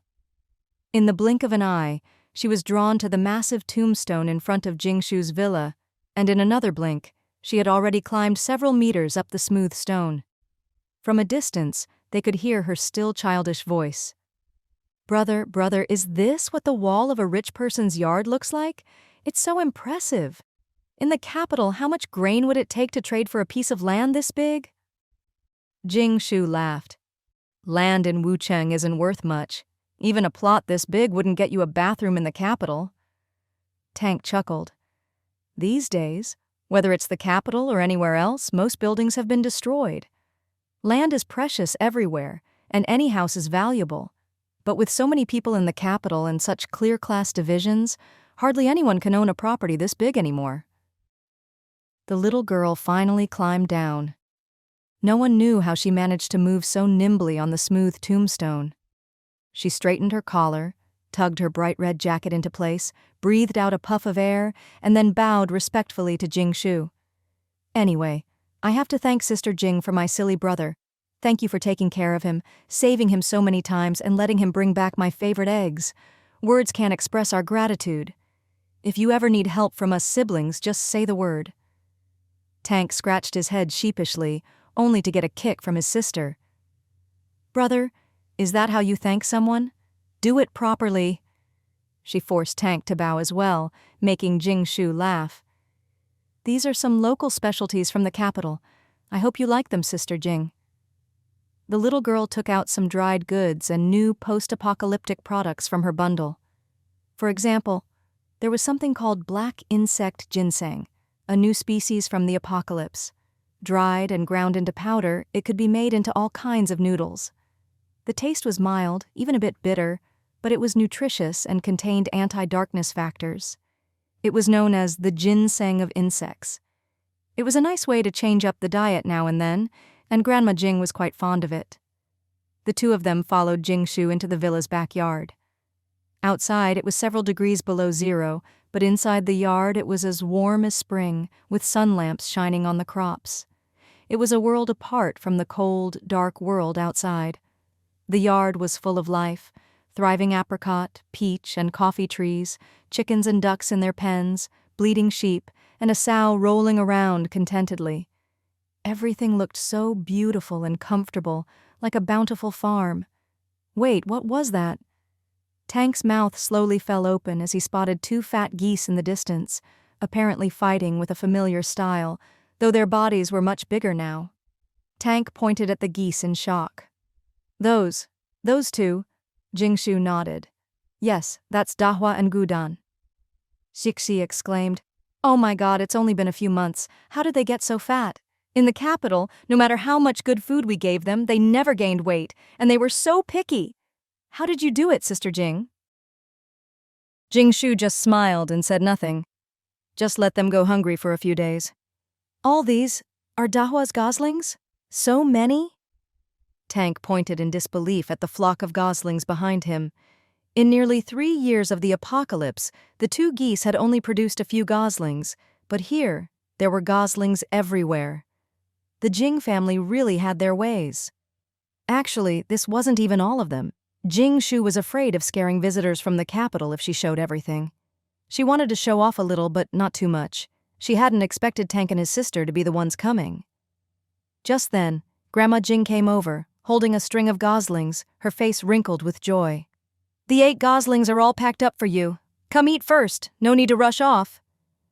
Xixi's eyes widened as she looked at the string of well-behaved goslings in Grandma Jing's hands, marveling at them. She took the precious little ones, gently stroking their fluffy bodies.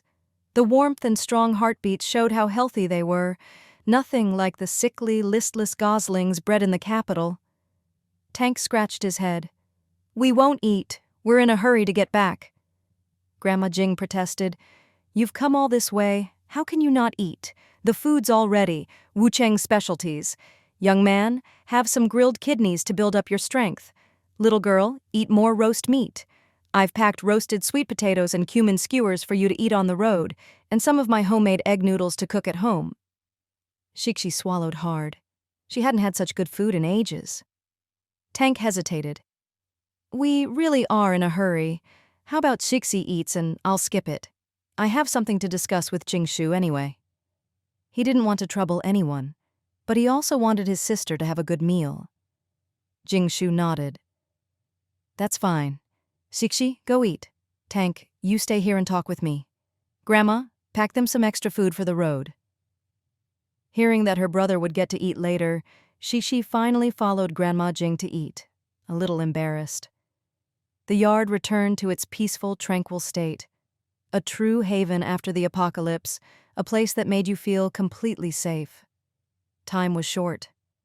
Tank quickly updated Jing Shu on the situation with Monkey and Monk. Thankfully, their lives weren't in danger. All they could do now was rest and recover. A group had gone to America, and 3 came back seriously injured. A heavy loss.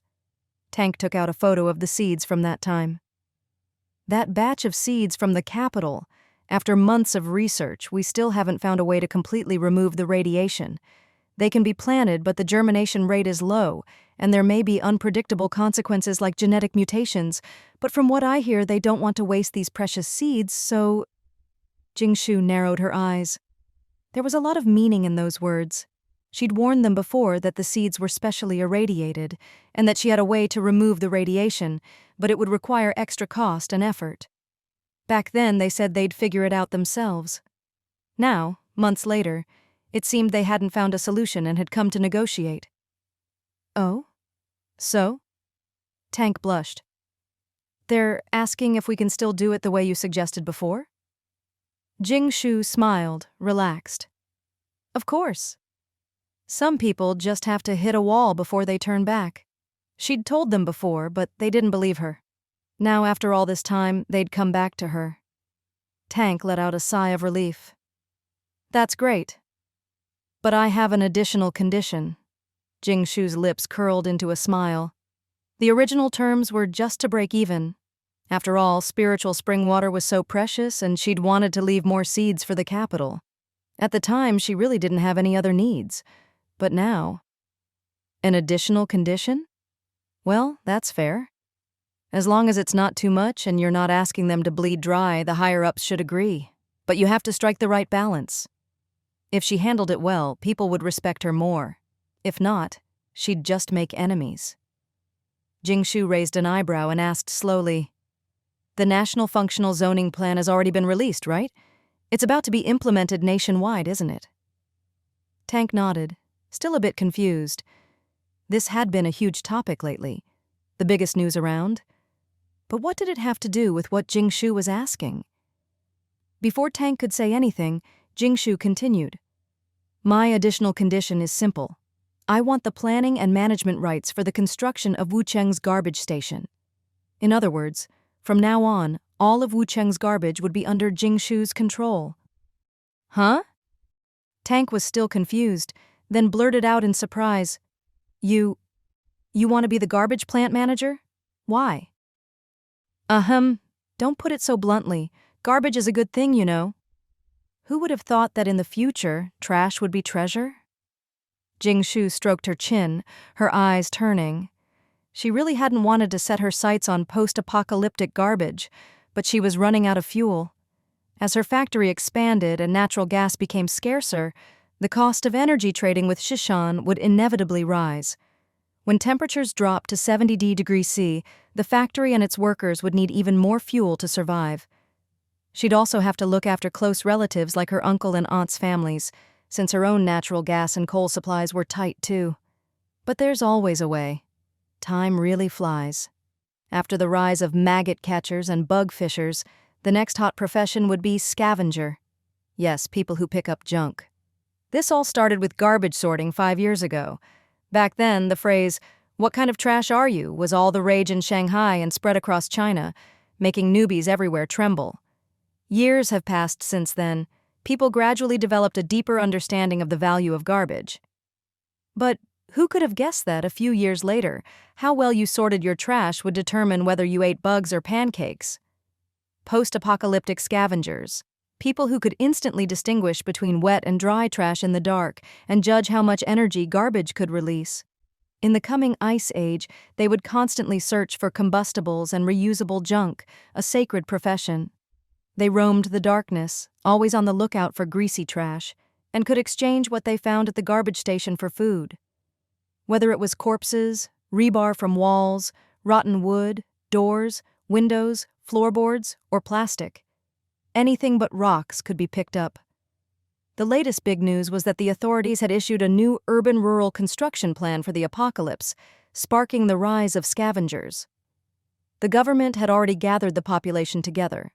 With energy growing scarcer, to reduce consumption and strengthen self-sufficiency, they aimed to create a closed ecological loop, so nearly abandoned garbage stations were being put back into operation. There was no choice. Wood, coal, and natural gas were all being used up too quickly, so the authorities decided to move garbage stations into residential areas. Some recyclable waste would be sent to higher-level stations, while the rest, non-recyclable but burnable trash, would be incinerated as fuel for heating, boiling water, and communal cooking. Rather than calling them garbage stations, they were more like boiler rooms or giant heating plants. The incinerators burned at over 700 degrees C. In this ever-colder world, living next to a garbage station was a blessing. The residual heat alone could keep you from freezing to death. At first, many people didn't want a garbage station near their homes and protested. But when the weather got cold enough to kill, everyone wished they could sleep in the dump. Unfortunately, in her previous life, the garbage station wasn't in Banana Community. This time, she had to get this hot commodity moved nearby. Of course, she wanted the planning and management rights, and to have the station built here. Jing Shu also had a personal reason. She knew that in the 4th year the garbage station would help prevent mudslides. To keep her villa safe and comfortable during the mudslides, she was pulling out all the stops. Tank was skeptical. "Are you serious?" Jing Shu nodded. She was taking advantage of the fact that no one really understood the value of this yet, and the planning documents came from the capital. This request wasn't excessive, right? Really, asking for this was no different from deciding where to build a school or hospital before the apocalypse. It might be a little tricky. You know, anything related to energy is already spoken for. As energy gets scarcer, even burnable trash is becoming precious. Seeing Jing Shu's face fall, Tank quickly added, "But Wucheng is pretty easygoing. Your request isn't too much. As long as your method can restore the seed's germination rate, it should be fine." Sure enough, while the poor were still struggling to survive, the capitalists were already dividing up the pie. Looks like she'd need to stockpile more trash to survive the coming ice age. "I'll wait for your good news then." Jing Shu saw Tank and the stuffed Shixi off with a smile. They'd reached another friendly agreement. "Sister Jing, see you in 3 months?" "See you?" "Did you hear? The garbage station is going to be built in Banana Community. All the equipment from the old dump is being moved here, and it'll be up and running soon. They say now you have to go to the garbage station to do your business, and you have to separate it. There are special pits for poop and special urinals. They're collecting new materials for research or something, and you get 0.1 virtual coins each time." "I'm not bragging, but as long as you give me water, I could pee them bankrupt." "You don't think they're going to process our poop and make it into food, do you?" "Shut up. No way. It's not like we're that desperate for food. The government still has reserves, and now there are bug cakes to eat. They're probably researching fertilizer or something." "By the way, do you know about the scavenger profession?" "No, tell us about it." Jing Shu hummed a little tune, rocking comfortably in a lounge chair in the warm villa courtyard, occasionally popping a piece of fried chicken into her mouth. The rocking chair was something Grandpa Jing had just made, and Jing Shu had immediately fallen in love with this old folks' lifestyle. Everyone in the family was busy with their own things. Grandma Jing was feeding her mutant chickens, Grandpa Jing was busy with his woodworking, and Jing Shu, eyes half closed, was thinking if there was anything she'd forgotten. "Granddaughter, let's go back to Wuxian for New Year's this year," Grandma Jing said suddenly, turning around as she fed the chickens. "A while ago, Grandpa passed away and the whole family kept it from Dad. The good news is, we've used every medicine possible and the illness has stabilized.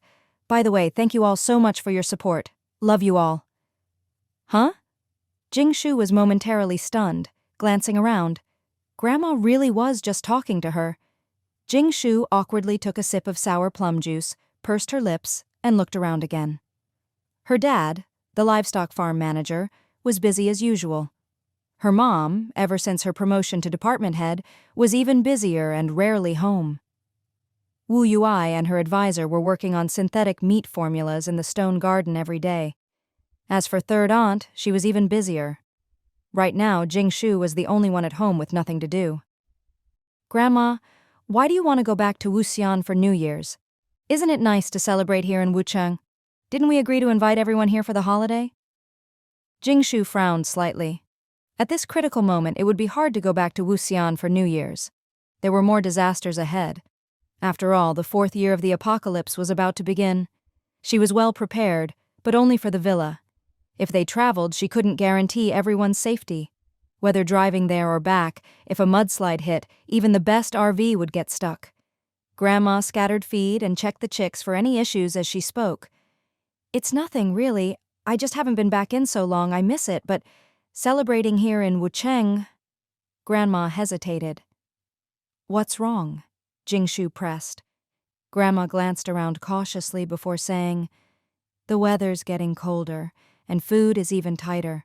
Your eldest aunt's family is afraid of burdening us. If everyone comes over to eat and drink, it'll waste a lot of food, so they don't want to come. Your second uncle's family, on the other hand, just wants to freeload and waste things, and if someone talks too much, we might get targeted. Exactly. With food growing scarcer, even the government's coffers were shrinking, and the public was feeling the crisis. Even people who used to show off their chickens and ducks had become low-key. Jing Shu smiled. Grandma, your worries are valid, I understand. We'll set some ground rules with them in advance, and I'll make sure everything is prepared so nothing you're worried about will happen. Just relax and look forward to a good New Year. Next year, there wouldn't even be a New Year to celebrate. Jing Shu squinted, recalling the scenes of shivering and searching for food during the migration next year. This year was everyone's last chance to catch their breath.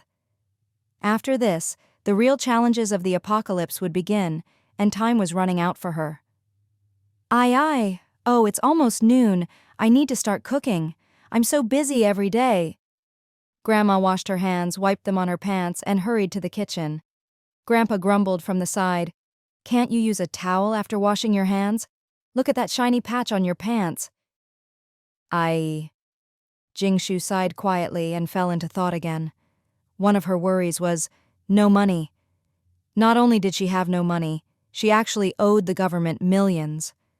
Who would have thought that someone running a factory with thousands of workers, managing a landfill and juggling all sorts of side businesses could still be broke and deep in debt? Jing Shu never imagined that once everything was on track, she'd end up owing even more. It was a bitter story. The red threadworm factory had finally started making money, but to prepare for mudslides, she had to keep building. To increase storage, she had to expand the factory, so she'd recently taken a series of measures, buying huge boulders and materials from Chanduoduo to turn the worm factory into a fully enclosed, fortified facility. Both the government and Chanduoduo understood why she was spending so much to fortify the factory. As it grew, it eventually attracted a group of fugitives, just like the ones who'd crashed her eldest aunt's wedding. They had guns, Molotov cocktails, black powder, homemade bows and arrows, and even pickup trucks for hauling goods. It looked like they planned to steal tons of product. A single worm cake wasn't worth much, but a few truckloads were. Fortunately, Jing Shu's factory was well defended, and with a hefty bounty they managed to hold out. The attackers, unable to break through, left a few bodies behind and retreated. The factory suffered little loss, but it was a wake-up call for Jing Shu and gave her a perfect excuse to further arm the facility. Those people were hiding among us. The bodies we found were identified, but there was no connection between them. They had double identities, living normal lives on the surface but secretly part of an organization. They're hard to catch, even harder to trace. With all the energy going to the artificial sun, the satellite and surveillance systems are down, and there's no big data on these people.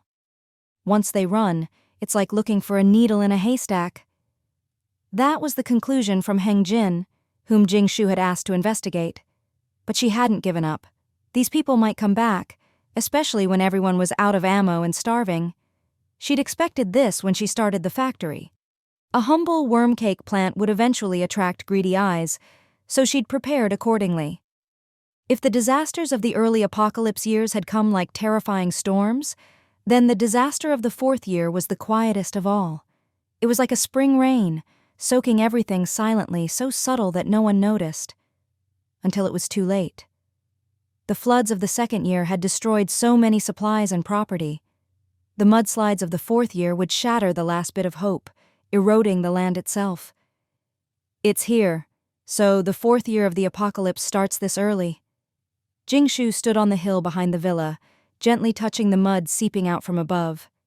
It was like water at over 90 degrees, about to boil. Right now, no one had noticed.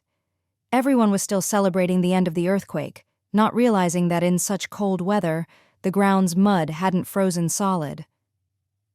"Let's go home," Jing Shu, wrapped in a thick cotton coat, breathed out a puff of white air, called to Fat Chicken, and ran down the mountain. Fat Chicken drooped its head unhappy. For days now, its owner had been running up and down the mountain, but it couldn't find anything to eat. Not even those delicious bugs or the disgusting corpse worms. They were gone. The whole mountain was silent, pitch black, and eerily still. Fat Chicken shivered. It felt a sense of danger it couldn't explain, as if something was about to emerge. At the foot of the mountain, there were still scattered tents and traces of human habitation.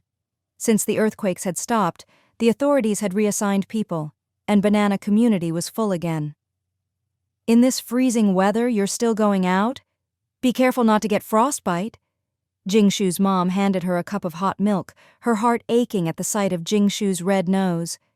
"You're always getting sores. Stop running around. Your grandma wants to know what your plans are for the new year." "Since everyone's here for dinner, let's have a family meeting and hear what Jing Shu has planned." Grandpa Jing took small puffs from his cigarette. The apocalypse had nearly killed off old smokers like him, but luckily the family grew their own tobacco. Though it was precious, most of it went for favors or was traded for food, and what was left had to be split with his spendthrift son. So Grandpa Jing cherished every bit. The villa belonged to Jing Shu. All the food was Jing Shu's, and even the daily necessities were things she'd managed to get. In this apocalypse, Jing Shu still managed to bring home fresh peaches and other fruit from time to time. She was resourceful and had good ideas, so everyone was happy to listen to her. Grandma Jing picked up Fat Chicken, smoothing and cleaning its hard-won new feathers with a towel, all while listening intently to her granddaughter. Fat Chicken squinted in bliss, enjoying its spa. Jing Shu took the milk, gulped it down, and sat at the table, greeting Wu Yui, whom she hadn't seen in a while. She subconsciously touched the spot behind her ear. Her skin was so delicate that it always broke out in sores in winter, itchy, painful, and oozing pus. The nightmare from her previous life was still vivid. She didn't know if it would happen again this time, but she was determined to be prepared. Ointment, warmth, anything to prevent it. "Why a family meeting today? Did something happen? For New Year's, let's stick to the plan. Invite first aunt, second aunt, and uncle's family. This year, we'll celebrate in Grandpa and Grandma's 3-bedroom apartment across the street. It'll be like they're hosting. We'll need to prepare more supplies than usual this year. As for sleeping arrangements, their place is empty, so everyone can stay there. Our villa is already packed to the brim. No more room." Jing Shu squinted as she laid out the plan. The villa's stockpile was the bottom line. She wouldn't let anyone get greedy, and she made sure no one could even see what was there. Not even her parents knew how much they really had. The basement and upstairs storerooms were locked with security doors, and only Jing Shu had the keys. Every so often, she'd bring out some supplies. Her parents just thought she'd bought a lot back when she was a food blogger. After the apocalypse, Jing Shu didn't just live off her stockpile. She and her grandparents grew vegetables, raised chickens, ducks, and cows, and even built a greenhouse for fruit. The family's supplies only grew, and no one bothered to ask how much they really had. Grandma Jing counted on her fingers. "So when are we bringing everyone over? And how long will they stay? Your second aunt's family is a handful. They'll probably want to stay until the Lantern Festival, and you can't get rid of them." The table was covered with delicious dishes, the aroma filling the air. Third aunt brought out the last main course, a huge bowl of longevity noodles topped with a dozen poached eggs and scallions, looking festive and inviting. Tonight's meal was a feast, even featuring a bottle of Xiao Lao Jiao, one of Dad's prized bottles. "Don't worry, Grandma, they won't stay long, I promise." Jing Shu said with a confident smile. "Once the floods come, no one will want to stick around." Grandma Jing didn't say more, just served Grandpa a bowl of noodles with 2 eggs. "Eat, eat. Look at all this smoke. Today you're the birthday star. You can skip everything else, but you have to eat this." Jing Shu was startled. It was Grandpa's birthday, but he always used the lunar calendar, and she could never keep track. Every year, she had to check her phone to know when it was. Grandpa grinned sheepishly, putting out his cigarette. "Just trying to cover up the smell of food with a little smoke. Old Zhang across the street keeps asking if we eat meat every day. Birthday or not, I don't care, but I have to eat these noodles." He slurped down a bowl of noodles and 2 eggs, and the whole family finally dug in. Tonight's spread was all Grandma's handiwork, with third aunt helping. Crispy fried yellow croaker, jade cucumber, cured pork with garlic shoots, smoked duck, old hen stew, chili century eggs, braised ribs, clay pot catfish, and more. Lots of meat, not much veg. Most of the meat was frozen, already processed. The villa's fresh vegetables were running low, and even the homegrown stuff couldn't keep up with the family's appetite. The vegetables Jing Shu grew in her space had all been dried for storage.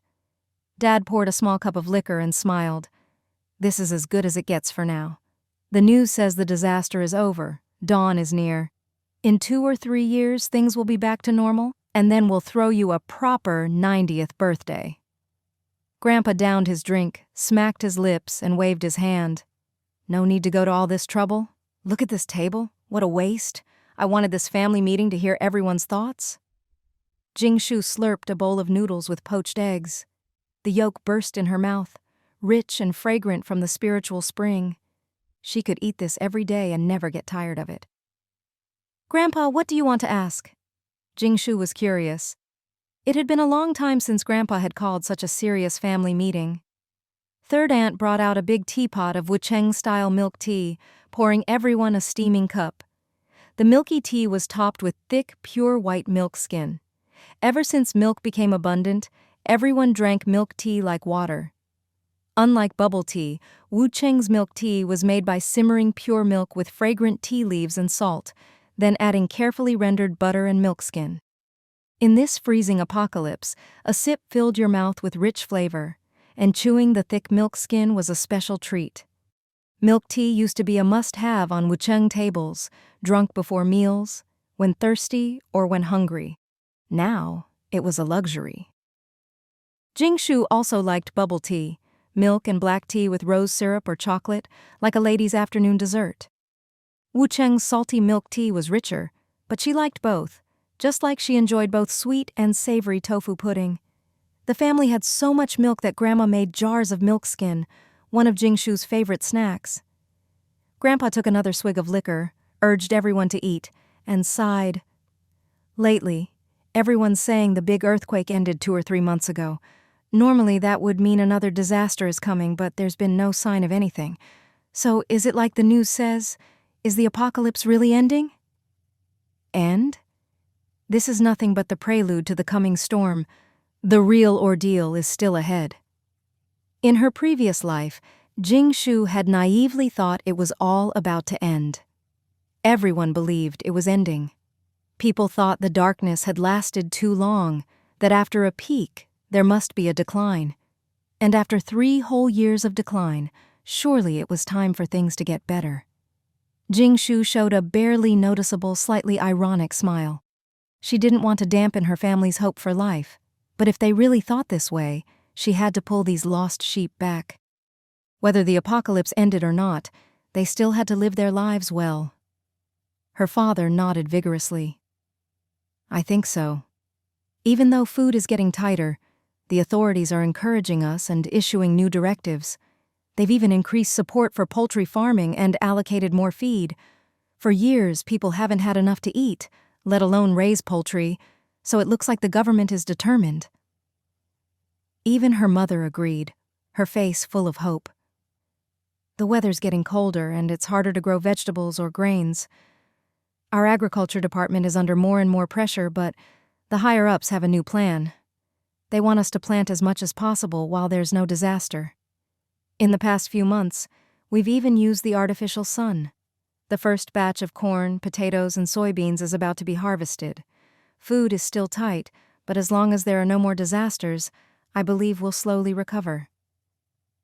Third aunt sat down after washing her hands, took a few sips of milk tea, and rubbed her hands together before saying worriedly, "The food rations for the cafeteria are getting smaller and smaller, but at least Wucheng still has worm cakes, so not many people starve.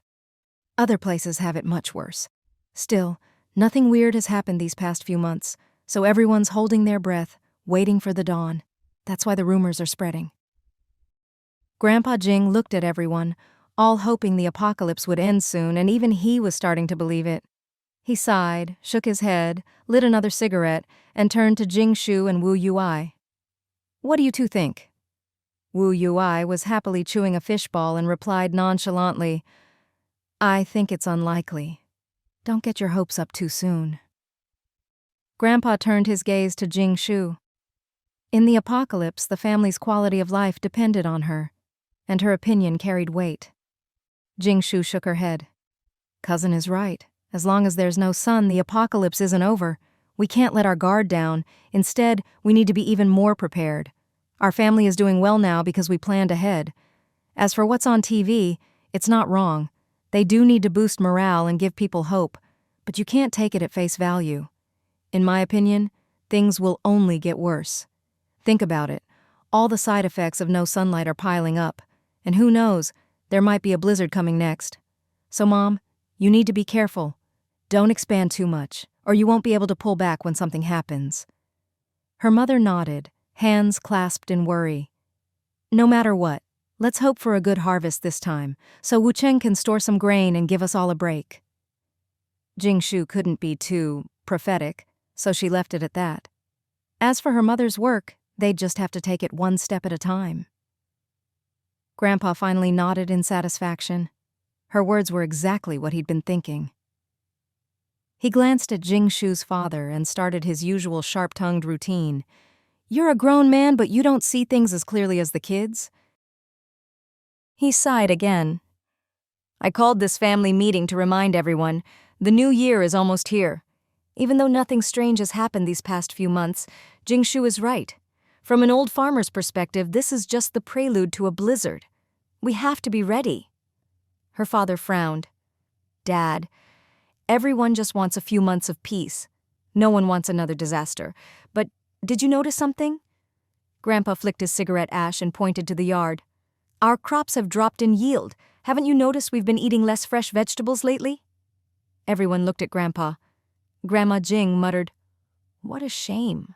Grandpa continued, "All these years you've all been busy with work. The tomatoes, peppers, apple trees in the yard, the bok choy and spinach on the third-floor balcony, your grandma and I have taken care of them. We've never lacked water, even in the worst droughts. After the floods, we fertilized well, and we've run the grow lights 4 hours a day.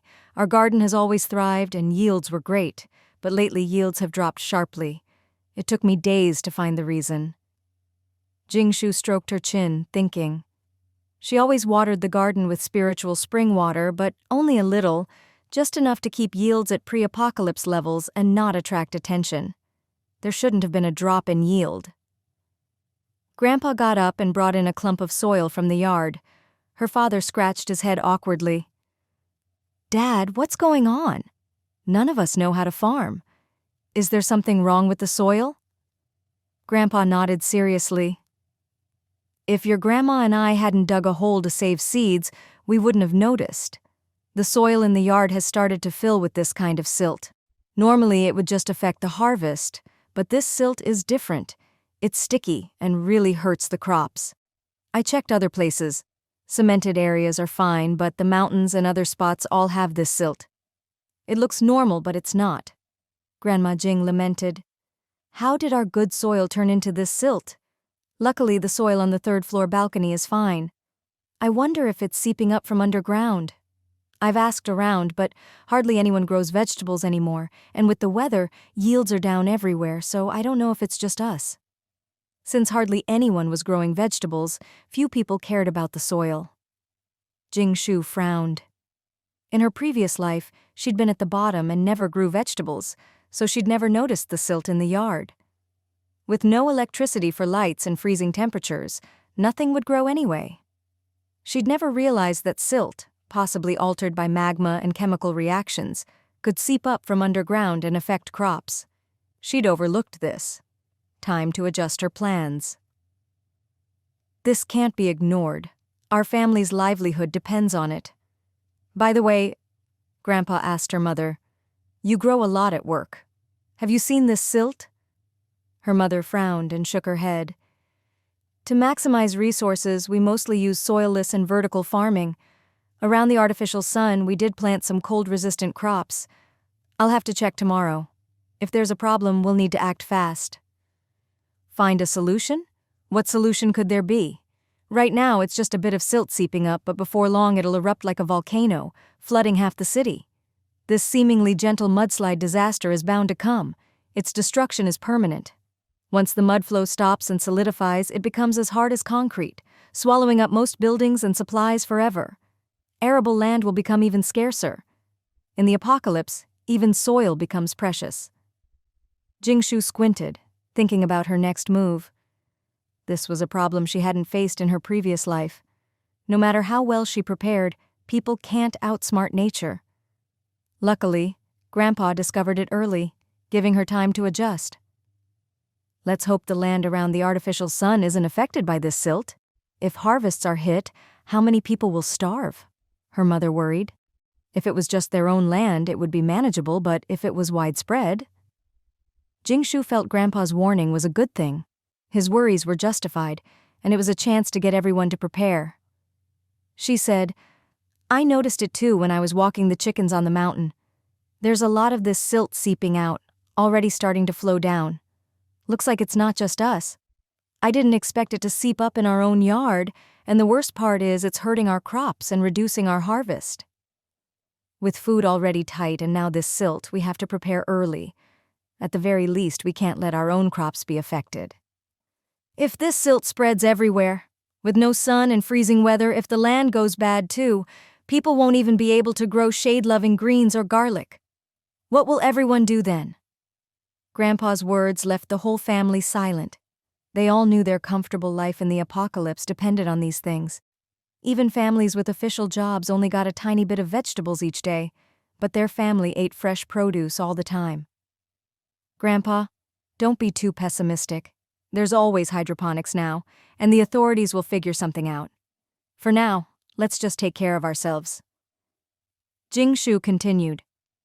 We need to solve the yield problem and also increase our food and supply storage. Grandpa's right. There could be even worse disasters ahead. Whether it's the weather or the soil, it's only going to get harder to grow food and fresh vegetables. Grandpa took a few more puffs of his cigarette. Right. Let's look after ourselves first. Tomorrow I'll remind the rest of the family and friends. Now, let's think about what to do about our own yield. I've already tried changing the soil several times, but it's useless. The silt just keeps seeping up from below, and the deeper you dig, the more comes out. Let's eat first and think after, Grandma called, urging everyone to finish dinner. Grandpa coughed. We still need to eat sparingly. With so many people, even a feast won't last long. Grandma snorted. From now on, it's up to our granddaughter to decide how we eat. She's the one who got us all this food. If you say to eat less and she goes hungry, what then? You know her appetite. Grandpa laughed awkwardly, muttering, It's my birthday. Cut me some slack. Everyone laughed, and Jing Shu smiled too. She'd come back to this life for one reason: to eat, dress, and live well in the apocalypse. If her quality of life dropped, what was all her effort for? Let's focus on solving the problem. No need to cut rations. We all have big appetites. No need to make ourselves suffer. Why should they suffer? There was always a huge spread, and even with 12 people, they couldn't finish it all. Jing Shu always cleaned up the leftovers. Not picky about onions, ginger, or chili, she'd polish off the rest in a few bites. Even then, she'd need a late-night snack before bed, or she'd be too hungry to sleep. After dinner, her dad cleaned up, and the whole family went out to the yard to check the vegetable patch. The villa's front yard was small, with only a walkway left. Every other bit of space was used. The old chicken and duck house was too small, so after building the backyard, all the poultry were moved there, and the old house became a mushroom room. Even though Jing Shu had stockpiled lots of dried mushrooms, after years of use and gifting, only half remained. To be safe, the family kept growing mushrooms, though there weren't many varieties. Once she found those missing seeds, she'd cultivate more for the 5th year. Aside from the fish pond, every other spot was planted with vegetables. In the past, walking down the path, both sides were lush with fresh greens, quick-growing bok choy, spinach, lettuce, and seasonal sweet potatoes and potatoes. Now, though, it was sparse and withered. On the surface, the soil looked normal. Jing Shu dug with a spade, and after a few shovelfuls, sticky stuff clung to the blade. Most of the vegetable roots were pale and yellow, some even stuck fast in the soil. Grandpa showed everyone, sandy soil should still grow things, but this stuff, it's like cement. The crops are ruined. Her mother hesitated. Should we pull up the roots and try water culture, then replace all the soil? Grandpa shook his head. Water won't wash it off. It's like cement. If the roots stay too long, they get stuck and harden. If you pull them early, it's okay, but ours are already fixed in place. Pulling just breaks the roots. Of course, it wasn't real cement, but the unique property of the 4th-year mudslide. For now, it was still soft, but once it finished erupting and the weather turned colder, it would harden. Seeing how bad it was, Jing Shu shook her head. No saving it. Harvest what we can, dig up the rest, and replant. We'll just lose a batch of seeds. Grandpa sighed. How can we keep growing in this soil? Luckily, the 3rd-floor balcony's vegetables are fine. Grandma quietly wiped her eyes and went to count the seeds they had left. Thank goodness she'd always saved some. Jing Shu narrowed her eyes and said, Looks like we'll have to fill in the yard, cover it with cement to stop the silt from seeping up, then build a greenhouse on top with shelves. Double-decker if we have to. I'll find some good soil. That way the silt can't pollute our crops, and we can grow even more. It'll be a tight fit, but we'll manage. The already cramped villa yard became even smaller, barely enough for people to squeeze through. Every bit of usable space was being used, just like Hong Kong in the old days, where every inch was precious. Now there really wasn't any room left. Jing Shu still wanted to stock up on more things. There was nothing she could do about the crowded villa. All she could do was hope that one day she could trade worm cakes for a super-sized luxury mobile villa, set it up on the new land she'd bought, and finally have space to spread out, growing vegetables, fruit, whatever she wanted. But that was still a ways off. Besides, ordinary people outside were crammed 10 or more to a room, so packed that if one person farted, everyone smelled it. At first, no one was used to it, but now they'd all adapted. With the weather getting colder, people were happy to huddle together for warmth. Some families even slept in a single parking space. At least Jing Shu's villa wasn't packed with people but with supplies and food. That gave Grandma and Grandpa a real sense of security. Having food on hand meant peace of mind, especially in the apocalypse. The Jing family was quick to act. As soon as they finished discussing, everyone got to work. Grandpa, as the old farmer, took charge and assigned tasks. Time is tight. Don't take beans or rice out to trade. It's too conspicuous. Virtual currency isn't worth much. Use worm cakes from Jing Shu's factory to quickly trade for materials. We can't afford to wait. Don't worry, Dad. With food so tight, only a fool would trade rice for anything, said Jing Shu's father, heading off to find cement, shelves, and other materials. Grandma hurried to prepare seeds for the next batch of vegetables. Luckily, the cotton they'd planted had just been harvested. Enough for everyone to have warm clothes, or Grandma would have been heartbroken. Another bit of luck. The apple and apricot trees were still alive. Those were Mom's treasures, and the family's favorite treats. Jing Shu had used extra spiritual spring water on them, but for safety, they'd need to be moved and replanted this time. Third Aunt sorted through the crops, keeping what was edible and pulling out rotten roots or stunted plants. Nothing was wasted. Throwing things away was a sin. The scraps went to fat chicken and the dinosaur chickens as feed. Ordinary poultry might get sick from this, but the genetically altered dinosaur chickens and fat chicken could eat anything without trouble. Such good, unfussy chickens, Third Aunt laughed, watching the dinosaur chickens eat happily. They were Grandma's darlings, actually the whole family's treasures. Every time a chicken was sold, the family got a nice sum, and even Jing got a little commission. The only downside was how hard they were to breed. Even in the apocalypse, some materials were hard to find, but with worm cakes to trade and her parents' connections, Jing Shu's family managed to get everything needed for the greenhouse. Jing Shu's job was to dig up the fruit trees and clear out all the soil from the vegetable patch, digging deep to make more space for planting. If the backyard hadn't been so full, it would have been a good spot for vegetables too. Wheelbarrow after wheelbarrow of soil was hauled out and dumped into the sunken ruins Jing Shu had bought. The deeper they dug, the stickier the soil became, like glue. Grandpa soon tired out, but Jing Shu was strong, capable, kind-hearted, and pretty, so she ended up with the hardest job, digging the pit for the greenhouse. In less than half a day, the vegetable patch was a neat, person-deep pit. All right, once we get the cement and waterproofing done, we can build the shelves and keep the silt from seeping up. We'll replant the fruit trees too, Grandpa said, waving Jing Shu off to rest. Jing Shu left the rest to the others. She was too busy to focus on a little greenhouse all day. Besides, the vegetables in her space matured even faster. She had to harvest and process them quickly, patrol the space to check on the poultry, collect eggs, help deliver calves and lambs, and regularly check the piglets' growth. With her space getting more crowded, Jing Shu also had to make time to practice with her Rubik's Cube, hoping to upgrade her space soon.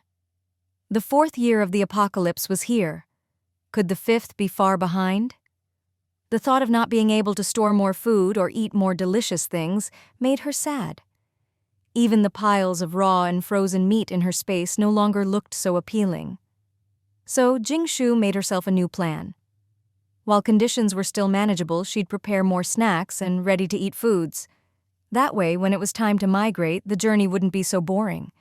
The boxes of snacks she'd bought before the apocalypse were almost gone after years of rationing. Now, what she dreamed of most was sitting in a 270-degree panoramic RV, watching the snowy world outside, sipping cappuccino and enjoying afternoon tea.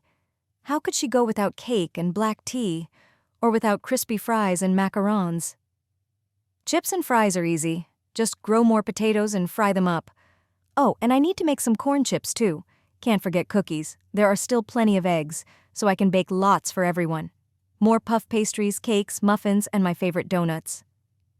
She had so many favorites, she couldn't even count them all.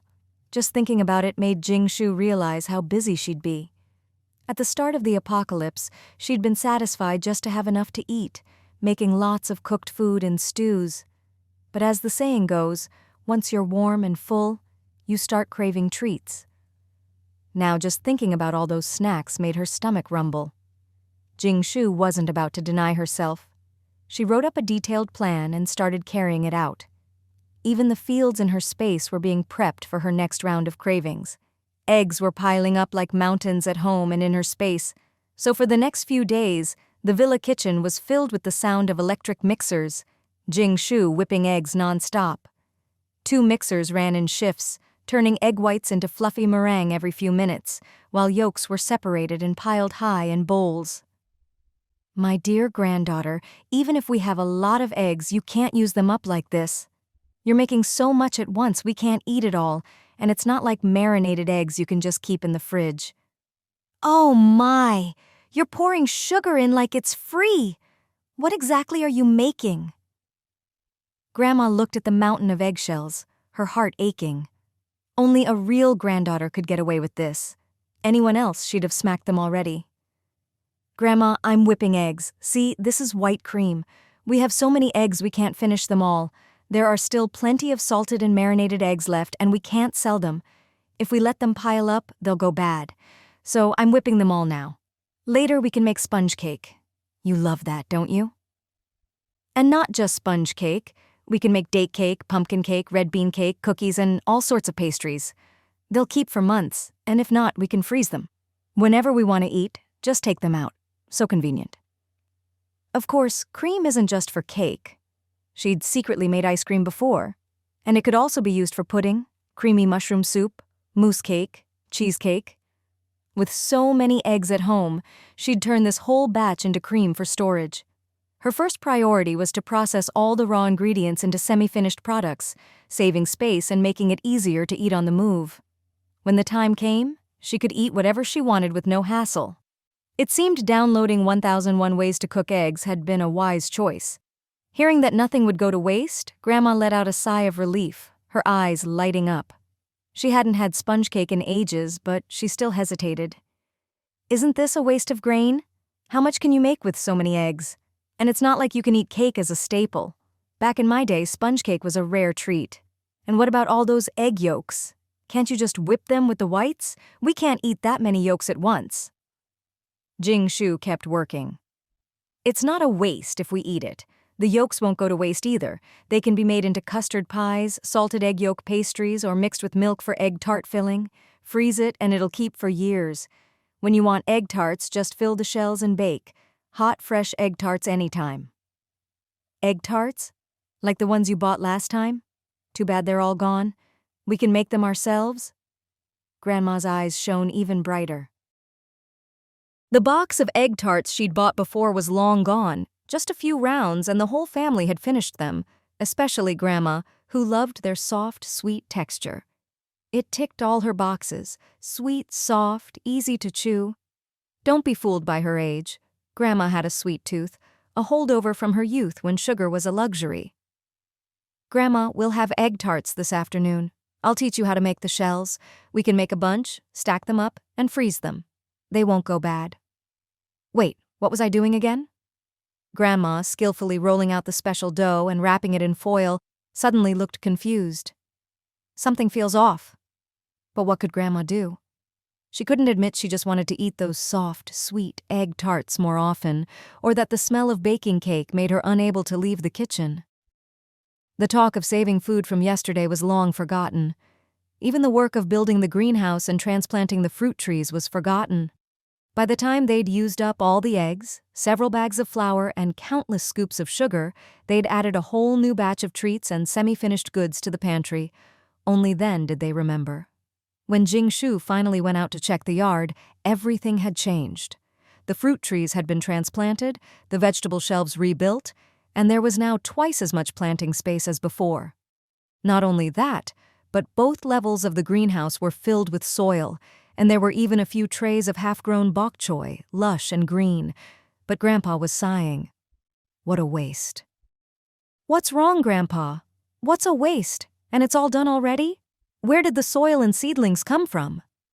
Jing Shu was puzzled. She'd planned to use some soil from her space, but didn't dare use too much in case it self-repaired. Grandpa explained. The soil and seedlings were bought at a high price by her mom from the fields near the artificial sun.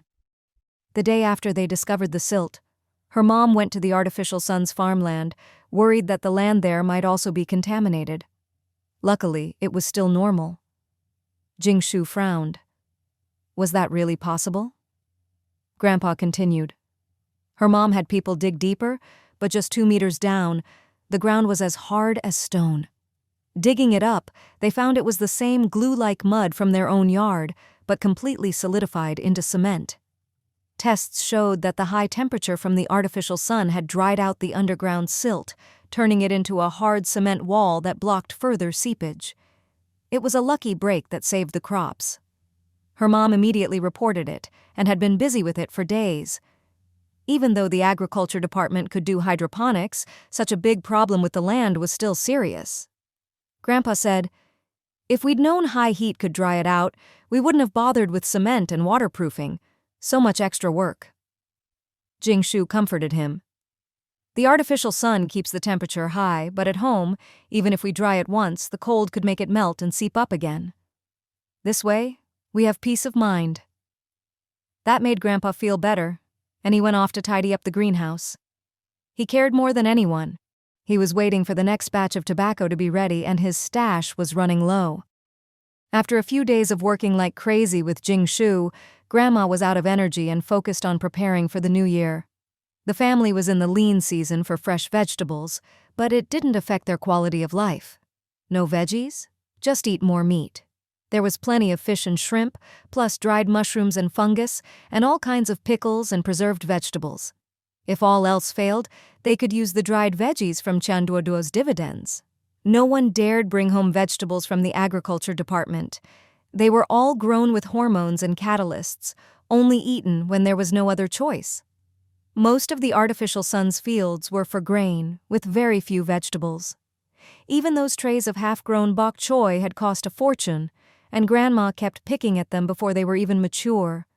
Luckily, green onions and ginger kept well. Without those, the family's food would really be bland. It looked like the Jing family wouldn't be able to eat vegetables as freely as before for the next few months. Jing Shu, meanwhile, was lost in her baking. Batch after batch of cookies and cakes came out of the oven as she stockpiled snacks for herself. Who knew when she'd have the chance to eat such delicious food again? She was so busy that when it was time to drive the RV to pick up relatives for New Year's, she was reluctant to go. At this rate, when would she ever finish making enough cookies? So frustrating. Just as Jing Shu finished her preparations and was about to leave, there was a knock at the door. "Could they already be here? That would save me a lot of trouble," Jing Shu muttered. That's what she said. But Jing Shu knew there was no way it was the relatives she was supposed to pick up. After all, picking up first aunt's whole family, then taking another route to get second aunt's family, was no small trip. Even taking the most conservative estimate, driving there and back would take at least a day and a half. Not to mention, how would these families get here without transportation? Walk? In this freezing snowy weather, it would take days to cover over 100 kilometers. Jing Shu shook her head, munching on homemade popcorn. "Definitely needs more cocoa powder," she muttered. When she opened the door, a wave of pungent odor hit her. In front of her stood a group of people in patched, mismatched winter clothes. Some looked vaguely familiar, but she didn't really know them. A few beams of phone flashlights cut through the dim evening. A piece of popcorn fell from Jing Shu's stunned mouth and was immediately snatched up by someone in the crowd. There was a buzz of whispers. "Are you sure this is the in-laws' house? It's so grand, and they live in a villa." An old woman in a mishmash of clothes gazed greedily at the impressive house in the flashlight's glow. "It must be.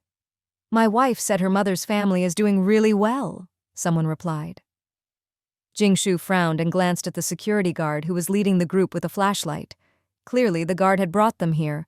Otherwise, it would be impossible to get into Banana Community, which was tightly managed, especially with so many outsiders trying to sneak in. Seeing the villa owner's face darken, the guard quickly started shooing people away.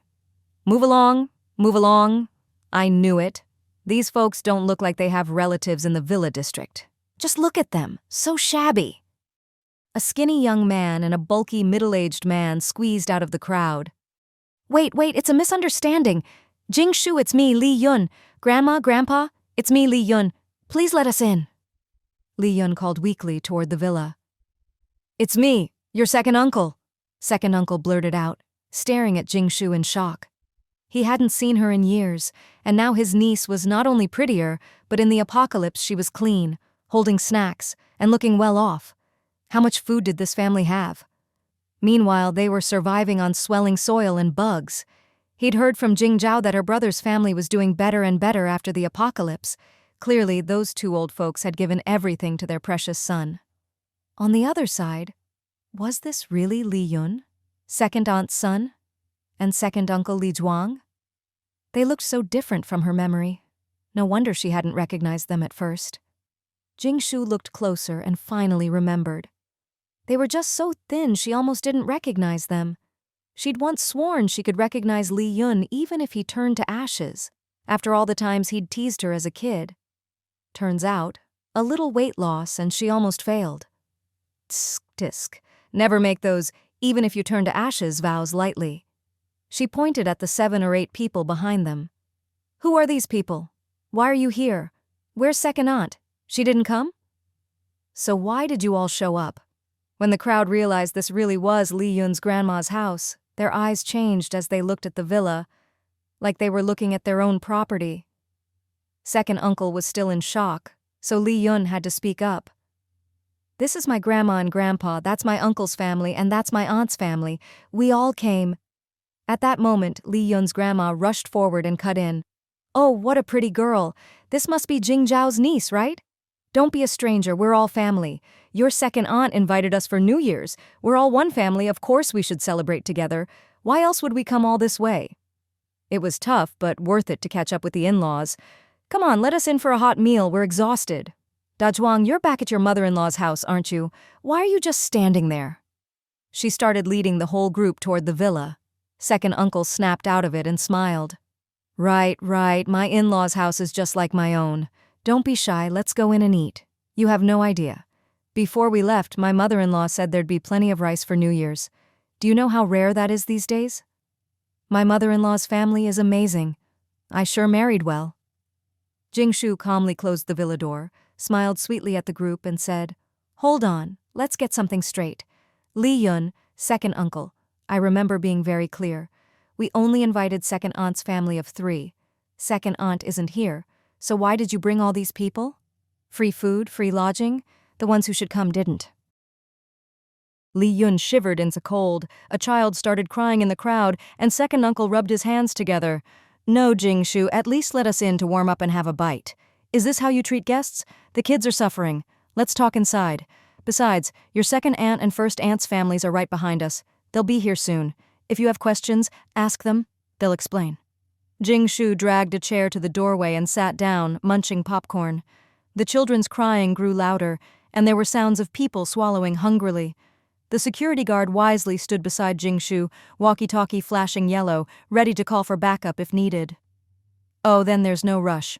We'll wait for second aunt and first aunt to arrive before we talk." Second uncle's face darkened. "Nonsense. What's there to talk about? We're all family. Especially in the apocalypse, we need to stick together. You said you'd pick us up, but to save you fuel, we walked 3 or 4 days to get here. Now you're blocking the door and won't let your uncle in? At least let Li Yun in to warm up. Can you really stand to see your cousin covered in sores?" Yes, she could. Jing Shu felt nothing, and even had the leisure to harvest a batch of potatoes in her space. Her indifference made second uncle frown, but he couldn't exactly start a fight. "Dazhuang, call your in-laws out here. Why bother with a kid? We have important things to discuss with the elders," Li Yun's grandma urged. "Exactly. This house isn't even hers, she's not in charge. Why waste time arguing with her? Who blocks the door and won't let family in? No manners at all," muttered the younger aunt. Li Yun kept his head down, not daring to speak. He'd already experienced Jing Shu's ruthlessness and knew better than to say a word. He was afraid even his own spot would be cancelled. He understood perfectly. The only reason he could tag along for New Year's was because of his mother's blood relation. If not for that, she probably wouldn't have been allowed either. He'd warned them this plan wouldn't work. Jing Shu kept smiling. "Go ahead and shout. Scream your lungs out. No one's coming." Grandma was busy in the kitchen making New Year's treats, the exhaust fan, and all sorts of noise. There was no way she'd hear. "Mother-in-law, it's me, Dazhuang," second uncle shouted a dozen times, but as expected, there was no response. Instead, his shouting attracted another group. Crunch, crunch. The smell of popcorn in the air grew richer, with a hint of chocolate. The children's crying got louder. Finally, the security guard brought over another group. This group moved even slower, weighed down with bags and bundles. First, Uncle Wei Chang was even pushing a cart loaded with stuff. Jing Shu quickly stood up. In the crowd, first Aunt Jing Pan was carrying a shoulder pole. Jing Shu reached out to help. Don't, you'll get your new clothes dirty. It's not heavy, and we're here now. It's no trouble," Jing Pan said, wiping sweat and breathing out white mist, refusing to let Jing Shu help. Jing Shu didn't insist, but frowned and complained. "Aunt, did you really all walk here? When did you leave? I was supposed to pick you up today. It wouldn't have been any trouble. Why walk so far? If Grandma finds out, she'll be heartbroken." First uncle finally stopped pushing the cart, panting, and took a long drink from his thermos. Wei Zheng was carrying bags. His wife Qiao Lian had their 1-year-old daughter Wei Xuan on her back, who was probably crying from hunger. Jing Shu handed all her popcorn to little Xuan, drawing envious looks from those around. In the crowd, Jing Shu spotted second aunt, now dark and sturdy, carrying a shoulder pole. She'd gone from super fat to her current shape, a huge change. The two groups finally met, and second uncle's family looked a bit guilty. "Second aunt, what's going on? Second uncle said you invited his whole family for New Year's. They almost forced their way in. I was supposed to pick you up, but you're all here already?" Second aunt threw her pole to the ground with a thud, shaking loose some of the contents, and stood there, hands on hips, fuming. First, Aunt Jingpan stepped in to smooth things over. "Your uncle found out gasoline is so scarce now. A liter costs more than several kilos of grain. If you'd driven back and forth, you'd have lost hundreds of kilos of food. With food so precious, not to mention gas, we decided with your second aunt to just walk. We used to walk to school every day as kids. No need to waste gas." Originally, second uncle Li Yun and the rest were supposed to meet us the day before yesterday, but they showed up with their whole family, saying they brought food to spend New Year's with second uncle and that they'd found a job in Wucheng. I didn't believe it, and now you see, they just exposed themselves. Be careful with them. Food is too tight to give away for nothing. Jing Shu nodded in understanding. So that's how it was. To save a little gas, they'd walked for 2 days. In the apocalypse, people would do anything to save food, so second uncle's family had just latched on. Second aunt and second uncle started arguing, with second aunt cursing and second uncle pleading for mercy, saying they'd come so far and couldn't possibly be sent back. It would be a death sentence in this cold. Second aunt snapped, "Don't pin this on me. 2 years ago, when I was starving, your mother wouldn't even feed me. It was my big sister who gave me something to eat. Now you all want to come? You think I'm stupid? If it weren't for Li Yun's mother, I'd have left you long ago. This needs the in-laws to sort out. And your big sister's family isn't here to freeload. Why can't we stay?" second uncle argued. First, Uncle Wei Chang finally lost his patience. "Pah, I'd never do something so shameless. Even if we're spending New Year's at someone else's house, we brought our own food." He revealed the grain at both ends of his pole, some old, dark rice. There was also half a pig and all sorts of New Year's goods on the cart. "We brought food too," Li Yun's grandma protested. Wei Chang sneered, uncovering their basket. "You want to eat and drink at someone else's house with this? Just some cakes made from bugs and swelling soil? We're in-laws, real family. Barely related." The 2 security guards at the door watched the drama. It was rare to see people clinging to distant relatives so shamelessly. With the truth out, Jing Shu was tired. She still had a mountain of cookies to bake, so she waved her hand to stop the pointless arguing. "All right, now that it's clear, Aunt, second aunt, you've all walked so far. Let's get you settled." Second uncle grinned. Right, let's settle in. Open the door and let us eat." Jing Shu smiled. "Sure, but I only prepared space for aunt's family and second aunt's family of 3. Since you brought your own food and found a job, you can arrange for your family elsewhere. Or maybe you really don't want to stay with second aunt? That's fine. Grandma and Grandpa were thinking the same. If you want a divorce, now's the time. It's easy these days." Second uncle was so angry he was grinding his teeth. Li Yun's grandma started wailing, "In-law, look at your granddaughter. She dares to make decisions for you. She's just a little girl living off you. How can she be so bold?" First aunt snorted, "You're wrong. This house belongs to my niece, and all the food and supplies are from her. If anything, my mother is the one living with her granddaughter. My niece is in charge now, so your complaining is useless." Li Yun's grandma was stunned. "You all go in first. I'll arrange for them elsewhere," second uncle said quickly, hustling his family away. He couldn't afford to fall out with Jing Zhao just yet. Jing Zhao looked at the whole group with disgust, then glanced at Li Yun. In her heart, she made a new decision. She'd always tried to consider the children's feelings, but who ever cared about hers? "Let's go. Put the things in Grandma and Grandpa's room. There's no space in the villa." Jing Shu led them to the first floor of Building 25 across the street, which had already been cleaned and prepared. "Mom, You all take your food and register in the underground garage for a few nights. I've already checked. During Spring Festival, you can bunk with relatives in their community, and the cafeteria is all you can eat. Eat as much as you want, Li Ju said, hurrying off. When you see your mother-in-law, make sure to get us into the big villa. Even if we can't stay there, at least get us a job. I know. I'll go see how they're arranging things. Li Ju was already gone. Li Danyang called after him. We're waiting for you to bring us food. Bring as much as you can.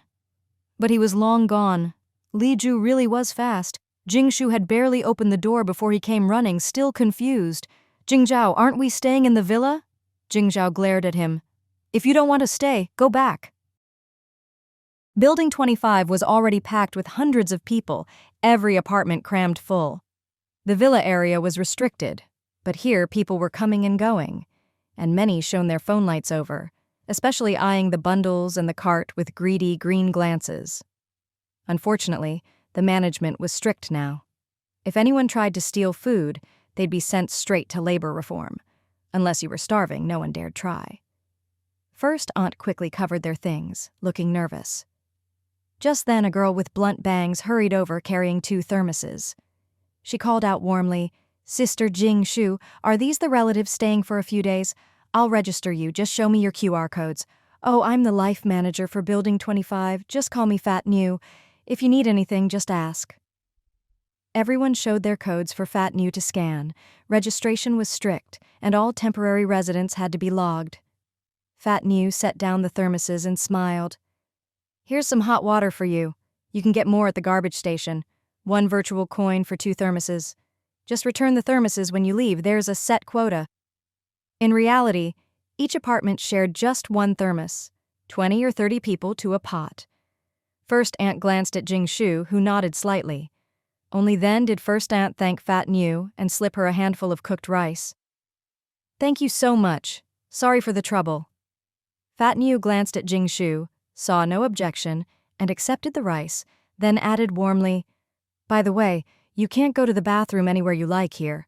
Use the garbage station or collect it in a basin and bring it there. They'll even give you virtual coins for it. First, Aunt and the others were stunned. Second Uncle Li Ju muttered, So many rules in the city. Fat New explained a few more rules before leaving.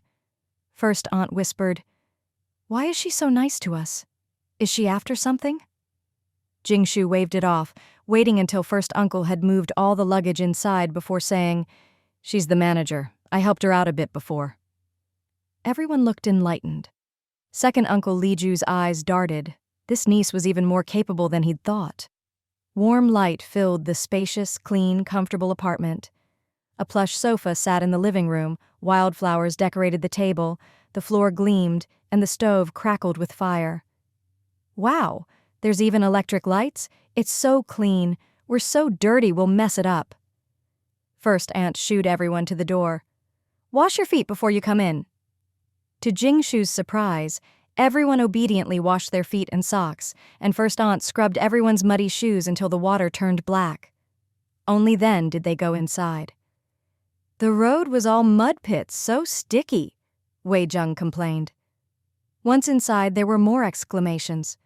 Chao Lian whispered, No wonder Uncle's family always brought their own things when they visited. I thought they were just picky, but now I get it. Jing Shu assigned the rooms. Wei Zheng, you and your wife and Shu En take this bedroom. Aunt, you take the guest room. Second Aunt, your family gets the master bedroom. First Aunt asked, What about your grandma and grandpa? Do they have a place? We can sleep in the living room. They're in the villa. Okay, we brought our own bedding. We won't use yours. Second Uncle whispered, Why not let our family stay in the living room? Other apartments have dozens of people in them. Seems wasteful for just us. First Aunt snapped, You want to ruin such a nice place? Jing Shu's eyes flashed dangerously, but she ignored Li Ju and continued. Grandma was worried you'd be cold, so she set up 2 charcoal stoves for you, with kettles for hot water. There's also an extra power line for charging and watching TV. She led them to the bathroom. The bathroom's out of order, so here's cat litter and a portable toilet. When it's full, just leave it at the door. Someone will collect the trash. Perfect, perfect. You've thought of everything. It's almost too much. First Aunt's eyes reddened. She hadn't expected such good treatment. All these things were so expensive on the black market, and Jing Shu just gave them so generously. She was deeply moved. Chaolian, quick-eyed, handed over a few rolls of toilet paper. A roll costs a lot of virtual coins. There's so much here. We don't need it all. Jing Shu smiled. All the little stones and sticks outside have been picked clean. You can't use your hands, right? It's New Year's, and we're all eating together. Besides, the kids need it too. Chaolian looked at her mother-in-law. First, Aunt wiped her eyes and tucked a roll into her clothes, returning the rest. 1 square per person per day. If you need more, ask me. No wasting. Jing Shu understood. In her previous life, she couldn't even get paper. She'd used scraping tools.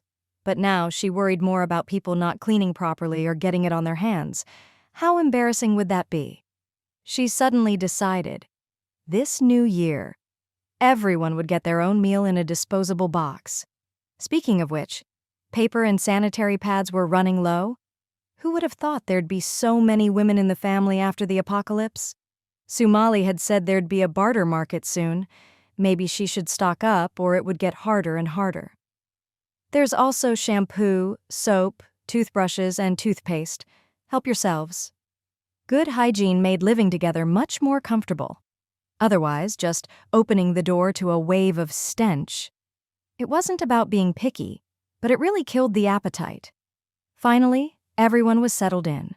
The whole family marveled at the bright, warm, clean house and gained a new appreciation for Jing Shu's resources. Living in such a spotless place, they felt they had to clean themselves up too.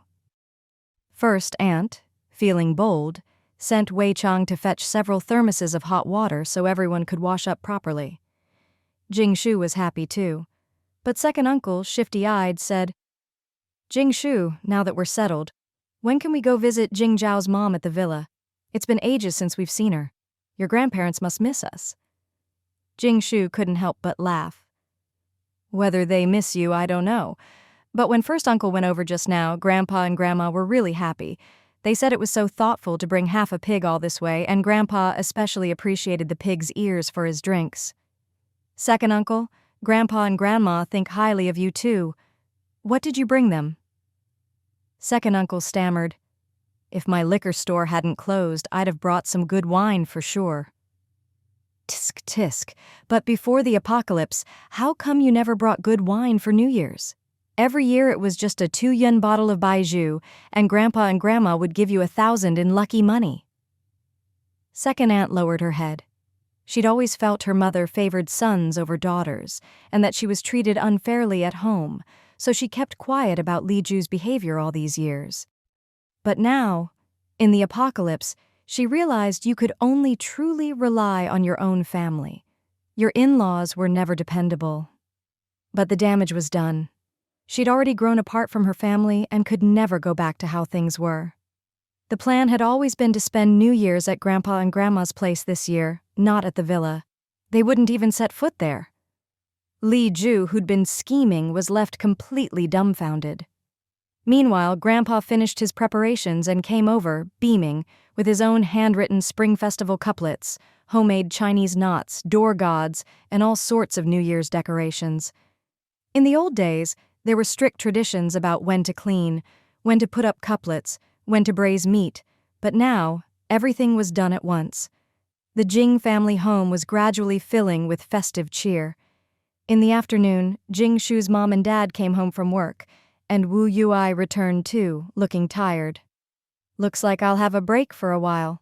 My advisor went home for the holiday. A bit of a letdown, but good. You can finally get some rest. Third aunt finished up at the cafeteria and at home, set out sunflower seeds, nuts, and nougat, then went to help in the villa kitchen. Everyone praised the nougat, and when they found out Jing Shu had made it in the past couple of days, second uncle tried to sneak a few pieces, only to be scolded by second aunt. Eat if you want, but if you try to take any away, you can go home. Stingy, Li Ju muttered. He didn't really want to take any, but if he didn't bring something back, His mother would scold him to death. Anyway, we're eating here tonight. There'll be leftovers, right? I'll just take some then. Li Ju was still scheming. Jing Shu, Grandma, and Third Aunt were busy with the New Year's Eve dinner in the villa. Well, mostly Grandma and Third Aunt, while Jing Shu snacked as she cooked. By the time a pot was done, half had already gone into her stomach. She nearly finished off the pot of sticky rice lotus root soup that had simmered all afternoon. If Third Aunt hadn't stopped her, saying they needed the sauce for the dishes, Jing Shu wouldn't have stopped. Burp, Jing Shu let out a satisfied belch. It had been so long since she'd felt truly full. Grandma, there are too many people this year for one table, but there's no room for two. Let's just do individual servings. Grandma hesitated. Isn't that a bit odd? Who eats separately at New Year's? She couldn't exactly say it was for hygiene reasons. Jing Shu coughed and her eyes lit up. Grandma, you have no idea how outrageous Second Uncle is. He tries to take extra food to stash away for his whole family. Grandma knew all about Second Uncle's tricks. Fine. We'll do individual servings. I want to see if that scoundrel dares steal from anyone else's bowl. There really were a lot of people tonight. Not just Jing Shu's dad's side, but also her mom's eldest brother's family. When everyone squeezed into Grandpa and Grandma's 100-square-meter apartment, even 2 tables weren't enough. Luckily, they'd prepared individual servings in advance, packed in insulated buckets. Jing Shu carried them over in a thermal box, making several trips so everyone got their own little bucket. When they opened the buckets, the aroma was mouth-watering. The top was piled with meat, cured pork, ribs, meatballs, chicken, lamb, and more, then stir-fried dried goods, and at the bottom, a ball of rice sprinkled with sesame seeds. There weren't many fresh vegetables, but for families who considered eating rice a luxury, this was the highest standard. This was the liveliest New Year's Jing Shu had experienced since her rebirth. In the bedroom, the kids were shouting with excitement. Outside, the sofa, chairs, balcony, and kitchen were all packed with people.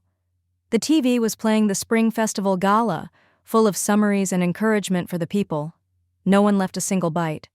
The Jing family, thanks to spiritual spring water, had big appetites, and the other branches rarely got to eat so well, so nothing was wasted.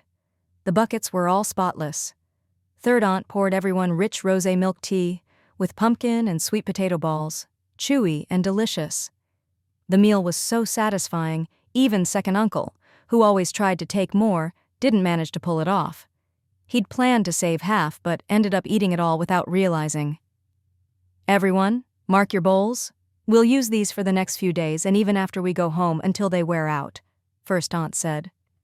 Jing Shu, who hated hassle. Is that really necessary? No one was getting up to exercise after dinner. Everyone just wanted to put on weight, so the family sprawled on the sofa, barely moving. Only Jing Shu's dad got up to clean up. Second Uncle finally spoke up. After the new year, Li Yun will be 30. Time flies. Yeah, it really does.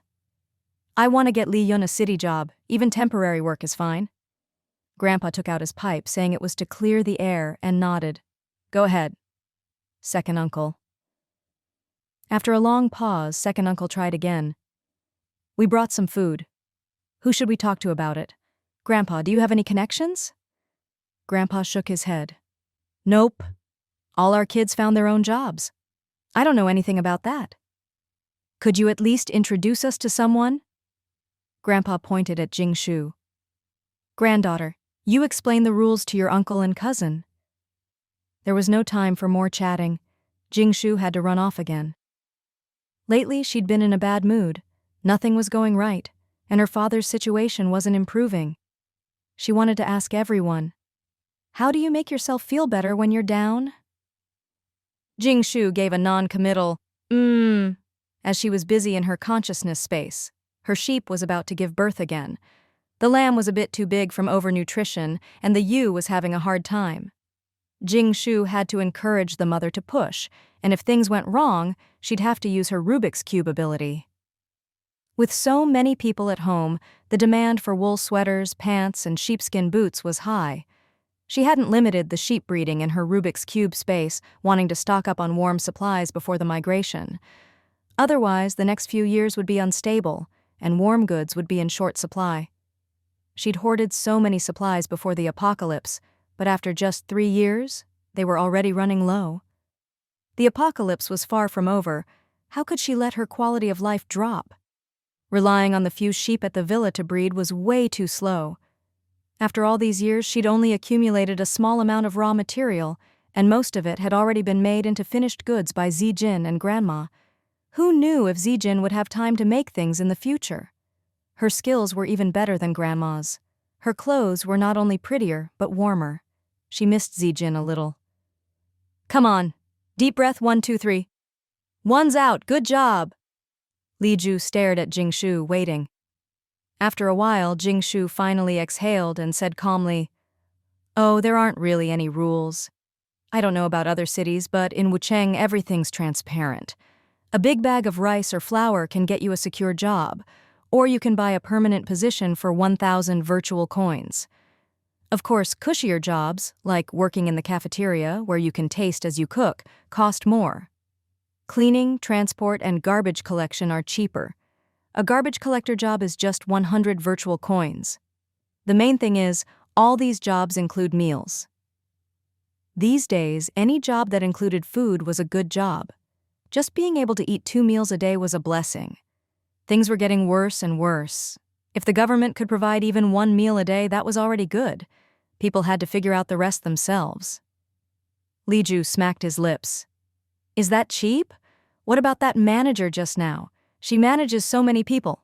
Does she get good pay?"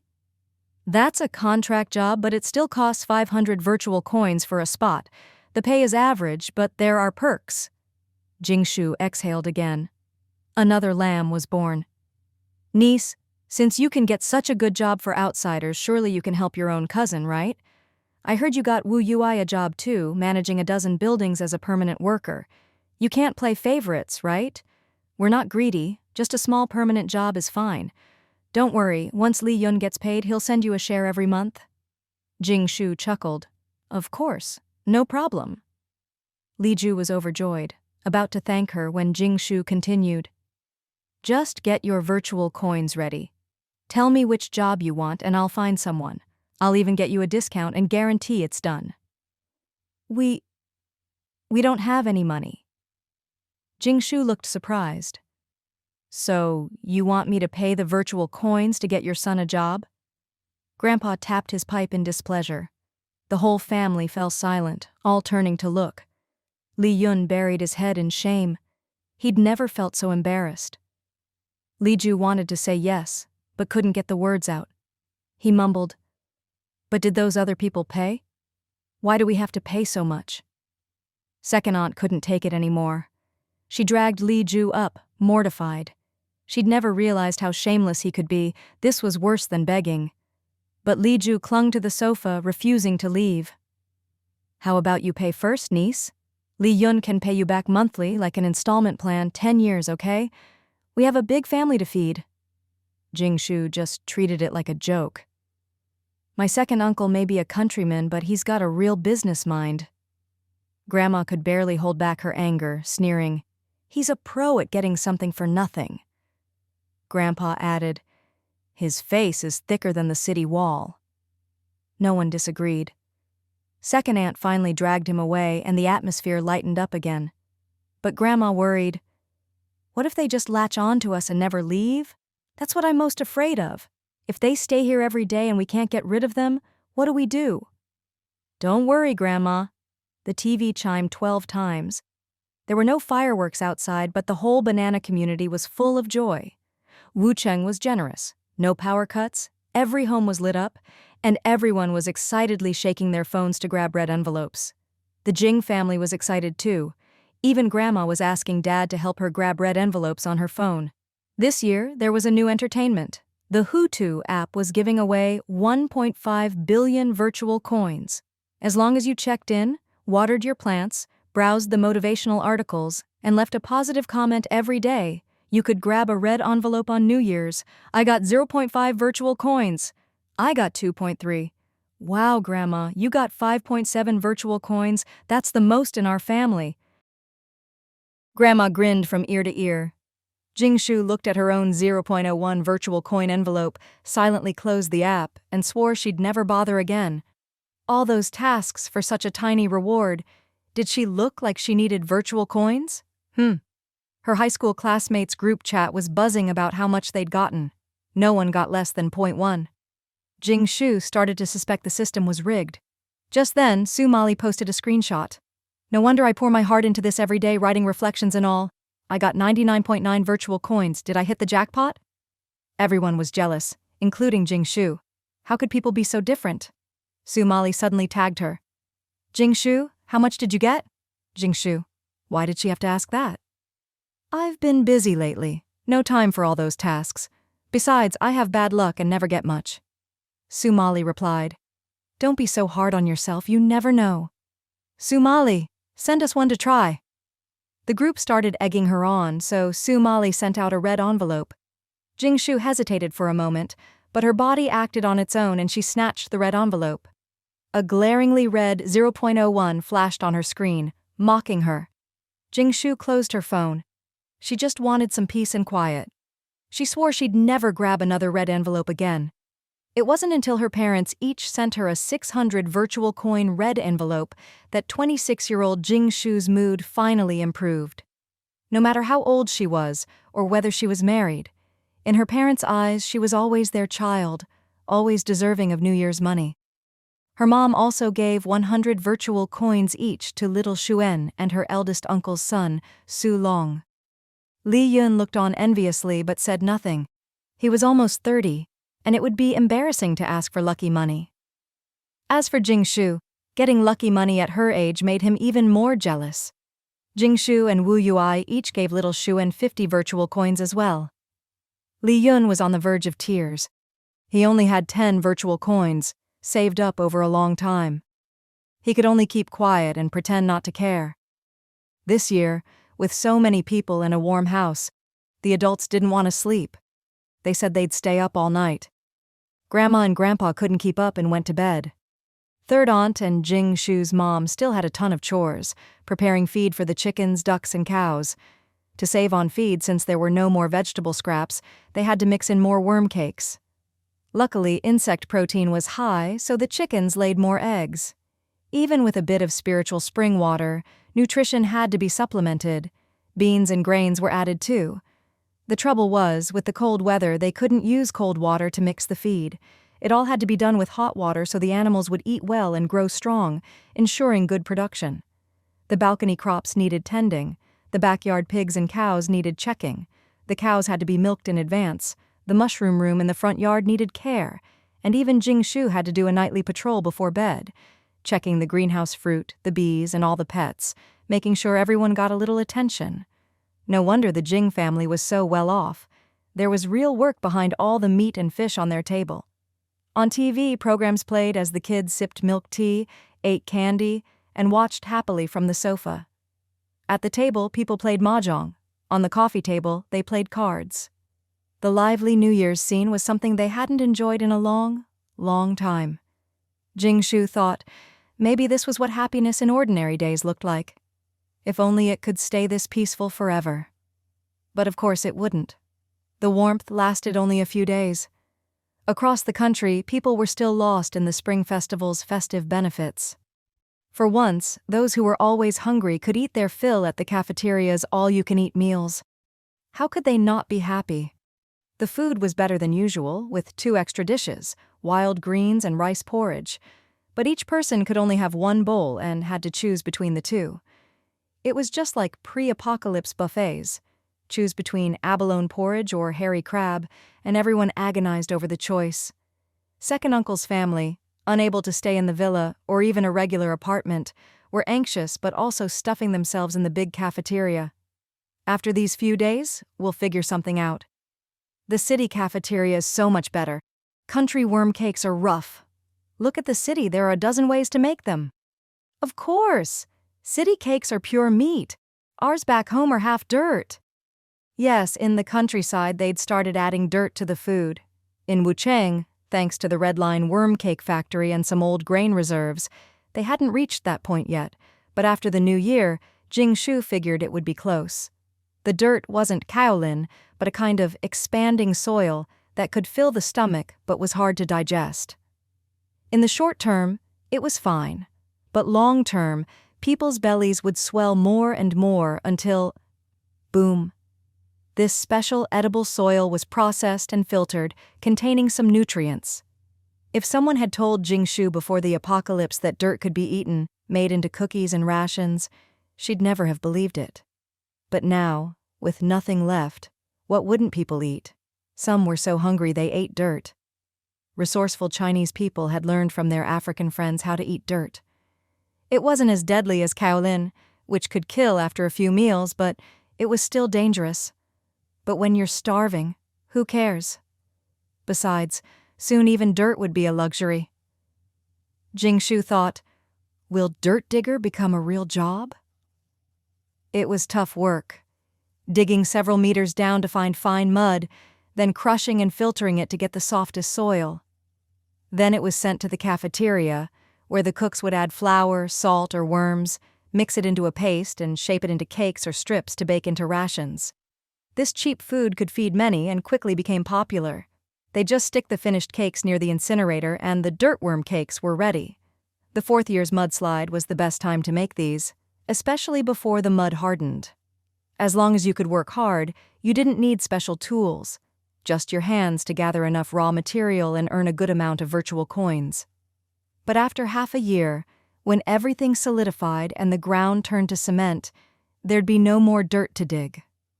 When all the food was gone and the cold set in, that's when the real test would begin. So being able to eat dirt was a kind of happiness. Mud was flowing down the mountains. More and more mud was gushing out from all around. At first, no one thought much of it. After all, there had been floods and earthquakes before. What was a little mud? It wasn't life-threatening. But soon, people realized something was wrong, and it really was. If it was just one place, it wouldn't matter. But more and more places started flooding with mud. Some volcanoes even erupted with torrents of mud, swallowing entire towns. Drone footage showed that in just one night, mudslides poured down the mountains, devouring everything in their path. Tens of thousands in the towns. Luckily, there was a warning, and mudslides weren't as fast as floods, so people had time to escape. The mayor was experienced and got everyone out with their essential food. On the fourth day of the new year, Jing Shu's family was crowded around the table eating breakfast and watching the news when they saw the live broadcast. The food was good. Everyone was either squatting in a corner, standing in the hallway, or sitting on the sofa, all staring at the TV. Grandma's egg and scallion pancakes, one big pancake per person, wrapped around slices of meat, green onion, and sausage. If they got thirsty, they drank soy milk from the thermos. Jing Shu's was especially lavish. She'd secretly added pork floss, chicken cutlet, fish fillet, and lettuce, eating until her mouth was greasy. But everyone else seemed to forget about the food in their hands, all eyes glued to the TV. Only second uncle was still eating, half distracted by the news. Right now, the disaster victims from Qingshui town have all been relocated to neighboring Zhuhuo town. Muddy water is already flowing into Zhuhuo, reaching ankle height. No one knows if the mud will flood Zhuhuo as well. If things get worse, the people there will have to evacuate to the next town. Qingshui and Zhuhuo are organizing teams to go back and salvage whatever hasn't been submerged: bedding, winter clothes, even daily necessities, anything that can be moved. The next big challenge will be rescue and resettlement. The editor reminds everyone this disaster is widespread. Please keep a close eye on your surroundings, pack your bags in advance, and be ready to evacuate at any time. Otherwise, the consequences could be severe. Based on current cases, the survival rate for those trapped by the mud without timely rescue is less than 0.1%. Now, let's look at some of the hardest hit areas. If Qingshui town was lucky, the next few places were truly tragic. The worst was a foreign city near a volcano, where a massive mudslide broke out, just like the floods of years past, but even more ferocious. Almost no one escaped. The entire city was swallowed by mud. This is even worse than a flood. With a flood, at least you can swim or go back for supplies, but with this mud, it's like being trapped in a swamp. Everyone's faces turned grim. Lately, sticky mud had been seeping up everywhere. Even the road that first and second aunts' families took to get here was covered in the stuff. It was clear Wucheng wasn't going to be spared. Their fears were quickly confirmed. The Wucheng News reported that nearby Ningxian City was now being flooded with mud, and authorities had started preparing to evacuate its residents. The screen switched to Ningxian City, a place Jing Shu's family knew well. Mud poured down like a waterfall, and the areas closest to the mountains were already submerged. 2 districts were half buried, and people were scrambling to move supplies and daily necessities. The government had sent trucks to help, but it was a drop in the bucket. Countless people, bundled up against the cold, were running for their lives. If you were too slow, the mudslide would catch you. Everyone knew Ningxian. It was right next to Wucheng, and even closer to Wuxian. It wasn't as big or prosperous as Wucheng, but it was still a decent city before the apocalypse. Now such a big city was evacuating, people fleeing to who knows where. The mood in Jing Shu's house grew even heavier. First Aunt sighed. Back when the floods hit, we envied Ningxian for being higher up and safe. Who'd have thought it would be the first to suffer now? First Uncle started wolfing down his pancake. No, we have to get back. Wuxian is even closer to Ningxian. If they're in trouble, we could be next. Grandpa frowned and pointed at first and second uncle. Stop eating and grab your flashlights. Go check the back mountain and ask around outside. No one cared about food anymore. First uncle quickly put on his coat, fur hat, and thick shoes. Second uncle was reluctant, muttering, Don't clear my spot, I'll finish when I get back. Save me some soy milk and add sugar. Hurry up, Grandpa glared. At a time like this, all you think about is eating. Sugar's precious, you know? He turned to Li Yun, who was still eating with his head down, and snorted, Useless.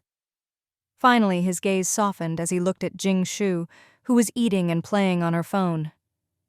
Grandma, make a few more pancakes for your granddaughter. She's worked hard these days. She looked thinner. Was it because he'd been making everyone tighten their belts? The poor girl, working so hard to get food, couldn't even sneak herself an extra meal. The atmosphere in the house was tense. Jing Shu's parents had gone to work. Third aunt was at the cafeteria, and even the usually calm Wu Yui was furiously tapping away on her phone. Only Jing Shu seemed unfazed, even a little busy. She'd handed the factory over to her eldest uncle, so she didn't have to worry about employee bonuses or New Year's red envelopes. But lately, she'd swapped some of her tank privileges for a bit of authority at Wucheng's garbage station, so she was handling some coordination between the two sides. The red lineworm factory was expanding, but now the biggest problem was a lack of fuel for processing. The garbage station had plenty of people and equipment, but the real issue was not enough food for workers and not enough self-sufficiency. So, the two sides struck a deal. The worm factory would provide some worm cakes, and the garbage station would supply fuel. This way, Jing Shu could stockpile more fuel. Before long, first Uncle Wei Chang and second Uncle Li Ju came back, panting. Second uncle was so cold he was hopping from foot to foot, gulping down a big bowl of soy milk before his color returned. First uncle reported, It's bad. Mud is flowing down the back mountain just like on TV. We only made it to the foot of the mountain and the mud was already oozing everywhere. It's slow for now, but who knows if it'll get as bad as Ningxian? The thought made him even more anxious. Grandma was nearly in tears. If we get flooded, where will we go? Will we have to leave our home like on TV? If it's water, we can handle it. But if it's mud, the house will be ruined. Wu Yui stood up. Grandma, the ones who should be worried now are first and second aunt's families. They're in Wuxian, even closer to Ningxian. Ningxian is higher up, so the mud will flow down faster. If Ningxian gets buried, Wuxian won't be far behind. Only then will Wucheng be in real danger. So you're saying it's just a matter of time before we're flooded? Grandpa puffed on his pipe but didn't light it. He was almost out of tobacco. Seeing everyone so worried, Jing Shu had to step up. Had all those tombstones she'd built behind the villa over the years been for nothing? Back then, Jing Shu had really invested a lot to prevent mudslides. She directly used Duo's connections and spent a hefty sum to get those huge boulders to block the back of the villa. She also did a lot of prep work and diversion work. Was it all for nothing? Now that the natural disaster had arrived, Jing Shu was the only one who could remain calm and confident, unlike the rest of the family who were as anxious as ants on a hot pan. "Grandma, Grandpa, don't worry. Even if the mud and water flood other people's houses, it won't flood ours," Jing Shu said. The whole family turned to look at her. Grandma Jing asked, "Why? What makes you so special? Why would it flood others but not you?" Jing Shu felt a bit awkward. "Grandma, did you forget? Last year, because of a strange dream I had, I put up a huge tombstone in our backyard with scriptures carved on it to suppress evil spirits. To protect it, I also placed 2 rows of massive protective stones around it." Wu Yuai's eyes lit up. She was the first to react. What to do? She really admired her little sister. Even a dream and a tombstone could have such a big effect. Seeing that everyone else still looked confused and needed an explanation, Jing Shu had to explain again, even taking out paper and pen to draw it out. "Look, this is the huge tombstone I built. When the mudslide comes down, it hits the 2 rows of boulders arranged in a triangle. Doesn't the water then flow to both sides? Doesn't it just miss our villa in Building 25? Of course, it wasn't that simple. To make sure the mudslide would be diverted away from the villa, Jing Shu even had the workers set the boulders in a curved formation, considering that the center would bear the most pressure, so she reinforced it a lot. Later, Jing Shu also secretly did some waterproofing and extra protection. Wu Yuai pondered. That works for a while, but as more mud and water pile up on both sides, won't it eventually flow back? It'll still head toward the front of the villa. Jing Shu smiled. "Sis, you're right. So we just need to dig a drainage channel on both sides. And isn't there a building over there that disappeared in the earthquake? There's a bottomless pit underneath now. We can just divert all the mud and water into that and it won't pile up." She had even spent quite a few virtual coins to buy the ownership of that building. At the time, she just wanted to hire people to explore and look for treasures down there. After a few months, they'd only brought up a bunch of random junk, but nothing truly valuable. Some people even laughed at her for spending so much money on a pile of trash. But now, isn't there a business opportunity? Life is unpredictable. Wu Yuai frowned. "I remember the ownership of that building was bought by some spendthrift. If we want to dump mud and water in there, we'd need their permission. I'll ask old Wu about it later." Jing Shu was surprised. "Huh? That spendthrift you're talking about is probably me. I think I spent a few thousand virtual coins on it." She couldn't remember exactly how much, since back then virtual coins were just numbers to her. But now, well, it's complicated. If she could do it over, she'd definitely remember the number. After all, she once owned it. Wu Yuai blinked, never expecting that the spendthrift old Wu always talked about was her own little sister. Old Wu had even said, "If only we had more spendthrifts like that, we could create 7 or 8 more jobs and support more people." What to do? Wu Yuai actually felt a bit proud that her sister was a spendthrift. Jing Shu patted Wu Yuai's shoulder. "See? Now there's a business opportunity. Later, help me put up a sign. If anyone wants to divert mud and water over there, they have to pay me, especially those old folks in the villa district. If we don't charge them at least 1,000 or so, it wouldn't be right. As for the regular district, just a token fee will do." "Will that work?" Wu Yuai pushed up her glasses. What to do? She actually thought her sister was so cool. This idea was great. "Why wouldn't it work? Just do as I say." To verify whether Jing Shu's giant tombstone could really block the mudslide, the whole family hurried out of Building 25 to check the back hill of the villa. The huge inverted triangle was tall and imposing, neatly blocking the front of the villa. The mud and water on the ground split at the sharp tip, and each boulder's sloped surface perfectly diverted the mudslide elsewhere. Other villas already had mud and water flowing past their walls, but around Jing Shu's villa, everything was clean and dry. Only then did the family relax. "Don't worry, I'll start digging the drainage channels soon," Jing Shu reassured them, and Grandma and Grandpa Jing finally looked relieved. Grandma Jing even prayed, Amitabha, please bless our family's house so it won't be hit by a mudslide, and bless our land so it won't be flooded. With Jing Shu's family's problems solved, it was now time for the eldest and second aunts.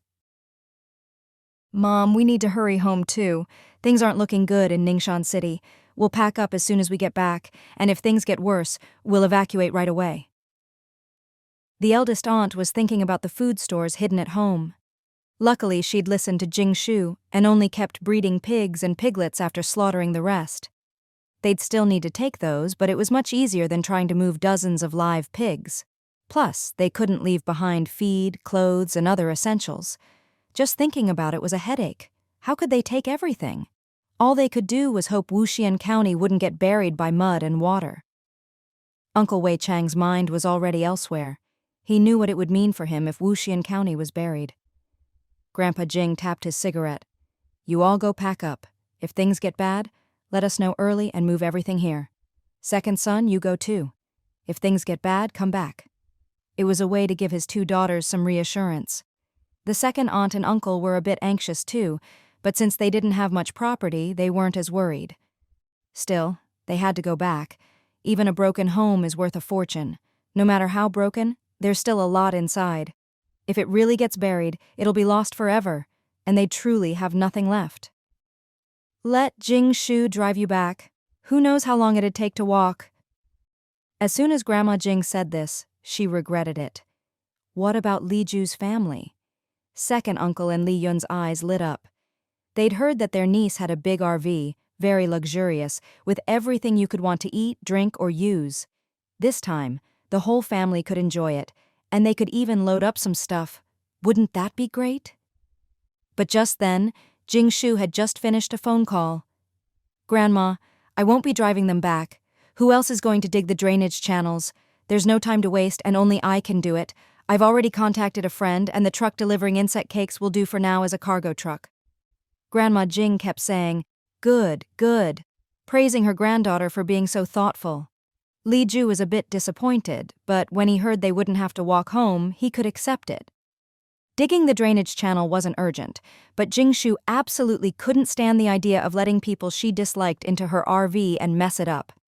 She'd rather spend a little money than let someone like second uncle in, not to mention if his whole family tried to squeeze in too. All right then, you all hurry up and pack and get going, Grandpa Jing said, his face full of worry. Why is it always like this? Year after year, disaster after disaster, and each one lasts a whole year. I don't think this mud and water will be over quickly. Maybe it'll be like the flood, lasting a whole year. You better make your decisions soon. Grandma Jing, holding her eldest daughter's hand, was clearly distressed. Then, seeing her second daughter looking even thinner, her heart softened again. But thinking about the family her second daughter married into, she got angry. In the end, she said, I'll pack you some oil tea flour. If you get hungry on the road, just mix it with water and eat it with fried rice. If there are other people in the truck, eat it secretly. Don't let anyone see. And if you hear any news, you must let us know. Grandma Jing quietly asked Jing Shu, Should we give the kids some milk powder? Jing Shu nodded with a smile. Milk wasn't worth much in the Jing family, but making it into powder was a hassle. Still, outside, milk powder was a real luxury. Feeling sorry for little Xuan, Grandma Jing, after checking with Jing Shu, slipped a can of homemade milk powder into their things, but didn't dare give too much. There was still plenty at home, but except for gifts or favors, the family rarely used it themselves. There was always more milk than they could drink. So even though the milk powder was vacuum-sealed and could last for years, it would eventually go bad if not used, and they couldn't sell it. Grandma Jing had been worried that Li Ju's whole family would try to stay in the neighborhood, but after Li Ju explained the situation, his mother was even more anxious to get home. She must have hidden some valuables there. The truck for hauling insect cakes arrived. Only 2 people could sit in the front, the rest squeezed into the back. Sure enough, Li Ju brought his whole family, but luckily the truck was big enough. Otherwise, even with a handcart, they wouldn't have fit. Watching Li Ju's family squeeze into the truck, Grandma Jing rolled her eyes in relief. Thank goodness. Yeah, otherwise the RV would have been stripped bare. What could they possibly get out of an empty truck? Jing Shu said with a satisfied smile. But Jing Shu didn't know that later that afternoon, the truck driver called to thank her. Jing Shu was confused, but after the driver explained, she was speechless. It turned out that Li Ju's family had scraped every bit of insect residue off the truck walls, even the smelly stuff, leaving the truck much cleaner. So polite. Thank you, little sister. Your family is really hardworking. Jing Shu could just imagine Li Ju's mother leading everyone to scrape off the residue to take home and cook with. Well, in a way, it was a good deed done by accident. After sending off the two families, Grandpa Jing went to tidy up the backyard, thinking about how to improve those heavy boulders. What if the mud and water really did spread one day? Grandma Jing sighed. Oh no, now we really have nowhere to grow grain. We'll have to ration our rice and flour. We've gone through a whole big bag of flour in just 10 days. No other family eats like this. She hadn't realized it before, but when she did the math, she was shocked. Even though she couldn't read, she counted on her fingers. At the rate they were eating white flour, they went through a 40 jin, 20 kg bag every half month, and it had been years. How much food did they really have left? With so many people at home, she always scooped out 3 or 4 big bowls of flour to make dough, and Jing Shu could eat half a basin by herself. And it wasn't just white flour. They sometimes ate rice, and there was always meat, pickles, braised foods, and smoked meats. She remembered that when it was just her, old Jing, and the youngest daughter, a bag of flour would last half a year, and a bag of rice 2 months. But after moving to the villa, it was half a month for a bag of flour, and rice disappeared even faster, gone in 10 days. Jing Shu always restocked, so over the years Grandma Jing had gotten the illusion that they could eat as much as they wanted and never run out. But no matter how much her granddaughter had stockpiled, it would run out someday. So Jing Shu saw Grandma Jing in the kitchen, torn between cooking 1 pot of rice or 2. The first thing she said to Jing Shu was, "Granddaughter, there's mud and water everywhere now, and no one can grow grain. Our yard is all vegetables, no place for rice or wheat. You can't even buy grain outside. Just tell me honestly, how much rice and flour do we have left? If it's not much, I'll cook less from now on, and we'll eat more of what we can grow. As long as we don't go hungry, we can't just sit around and eat up all our stores. You never realize how precious food is until you're in charge." Now that things were getting worse and they couldn't even grow crops, Grandma Jing was getting anxious. She was even ready to start making gruel and steamed corn buns. There was a lot of room for creativity, and it would save grain and keep them full. "Don't worry, Grandma. Didn't I say a few days ago?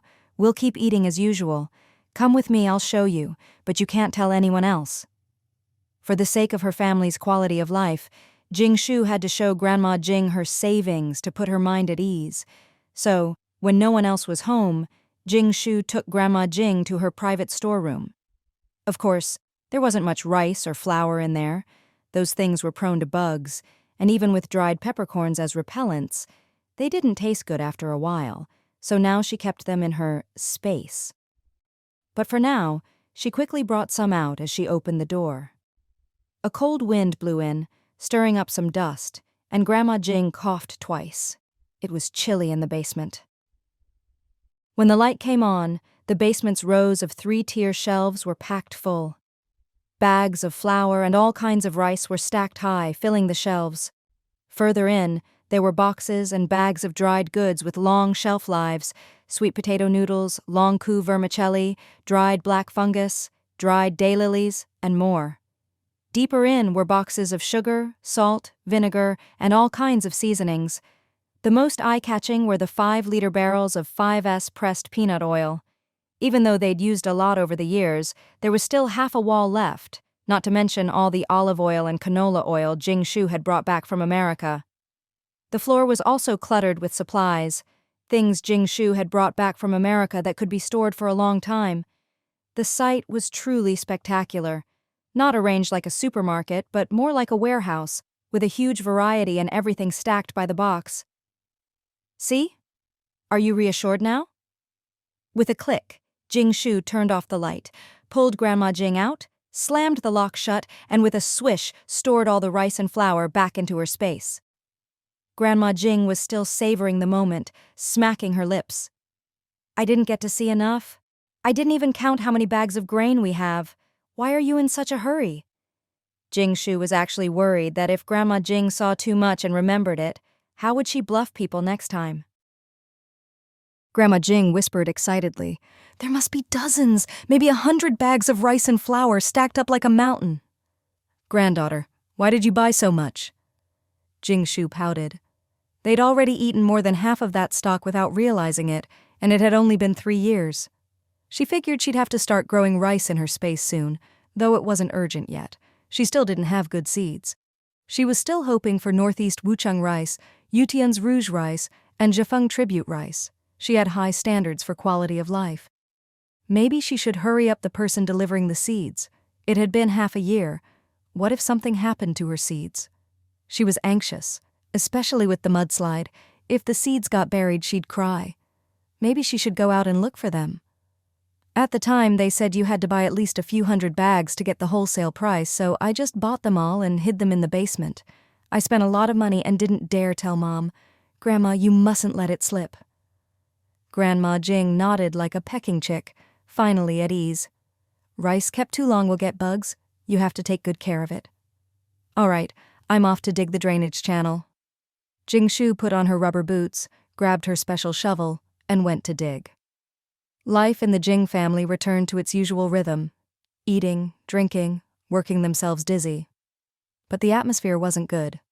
Mudslides, while not as frequent or deadly as earthquakes, were relentless. The watery parts were manageable, but the thick, sticky parts were like glue. Anything swallowed by a mudslide was gone for good. The Jing family wasn't reborn or anything, so everyone was worried. What if the mudslide eventually buried the villa? Every evening after dinner, the family would open the back door and check the hillside. They saw that the mud and water had already piled up dozens of centimeters high against the villa walls, but the tombstone in front of their own villa had diverted the flow, leaving no buildup at all. Only then could they relax. Still, the impact of the mudslide was huge, especially in daily life. Jingdad's farm had just started to recover, but now it was at a standstill again. Housing and feeding the poultry and getting feed were all problems. Jingmom's agriculture department wasn't doing any better. Before, there were options, but now they had to use hydroponics and chemical catalysts to grow vegetables. Even the artificial sun project was being affected by mudslides, and there was no way to stop it, so everyone was rushing to harvest. Jingmom had already worked overtime for a week straight. Jing Shu's red worm factory was doing okay, since she'd invested heavily and used Tianduoduo's connections to get a lot of boulders to divert the mudslide. The mudslide destroyed farmland and had a huge impact on people's livelihoods. Before, with electricity and heating, people could still grow some crops to ease the pressure on the authorities. Now, with mud bubbling up from the ground and destroying countless crops, there was even less food to go around. Looking at it this way, Tianduoduo's stone garden, built entirely of stone, was practically immune to the mudslide, making it the envy of many. Ningxian City wasn't doing well either. In just over 10 days, they'd been forced to move everyone to the last 2 shelters. Many workers had been sent to Ningxian to salvage supplies, with truck after truck hauling back vital goods. If things kept going this way, the people of Ningxian would have to abandon the whole city and migrate. But where would they go? Only Wucheng was left.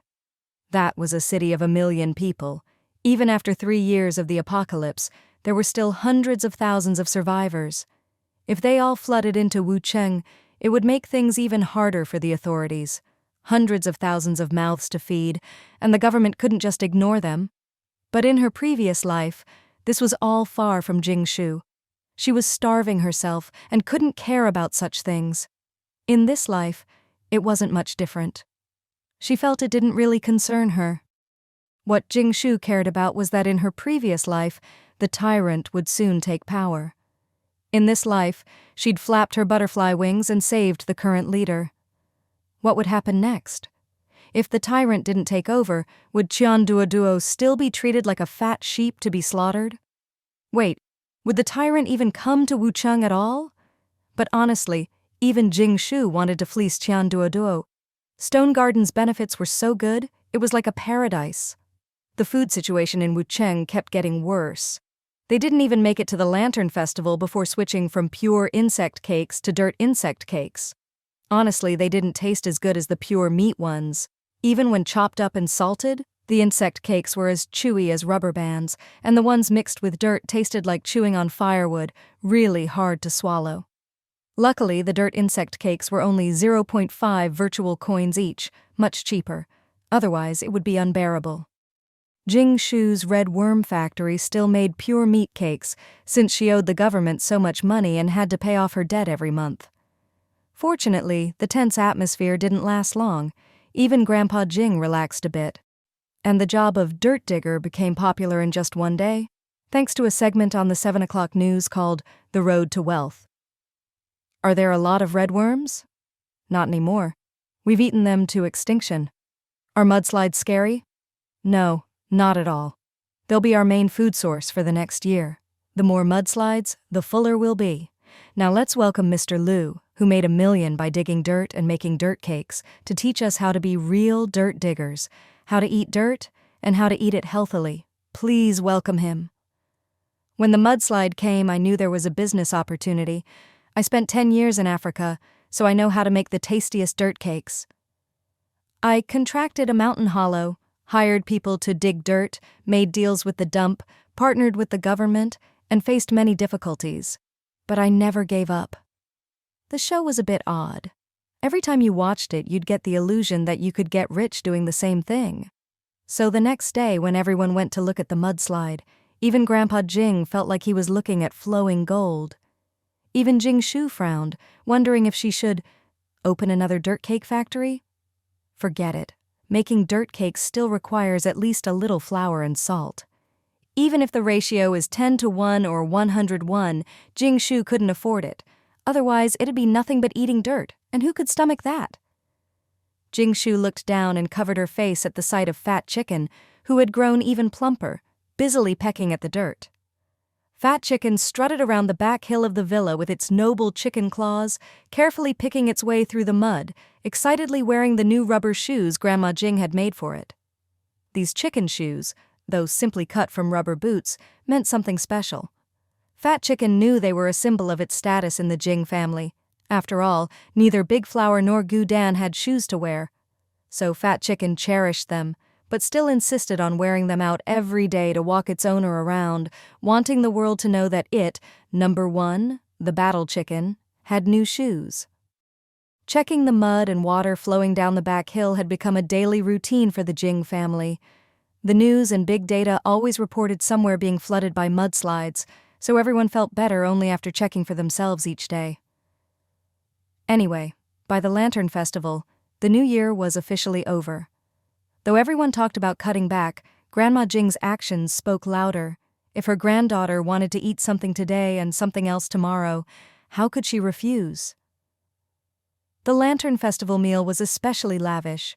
Besides the tangyuan Jing Shu made by hand, they even brought out delicacies not seen at New Year's, like charcoal-grilled pork ribs smothered in cheese, a new treat for everyone, and paper-thin slices of Iberian ham with cheese and bread, a whole new flavor experience. Wu Yuai said she was happy as long as there was tangyuan.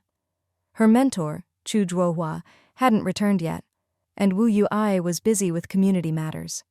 But she mentioned that the synthetic meat project funded by Tianduoduo had made progress, though the biggest problem was still the cost of raw materials.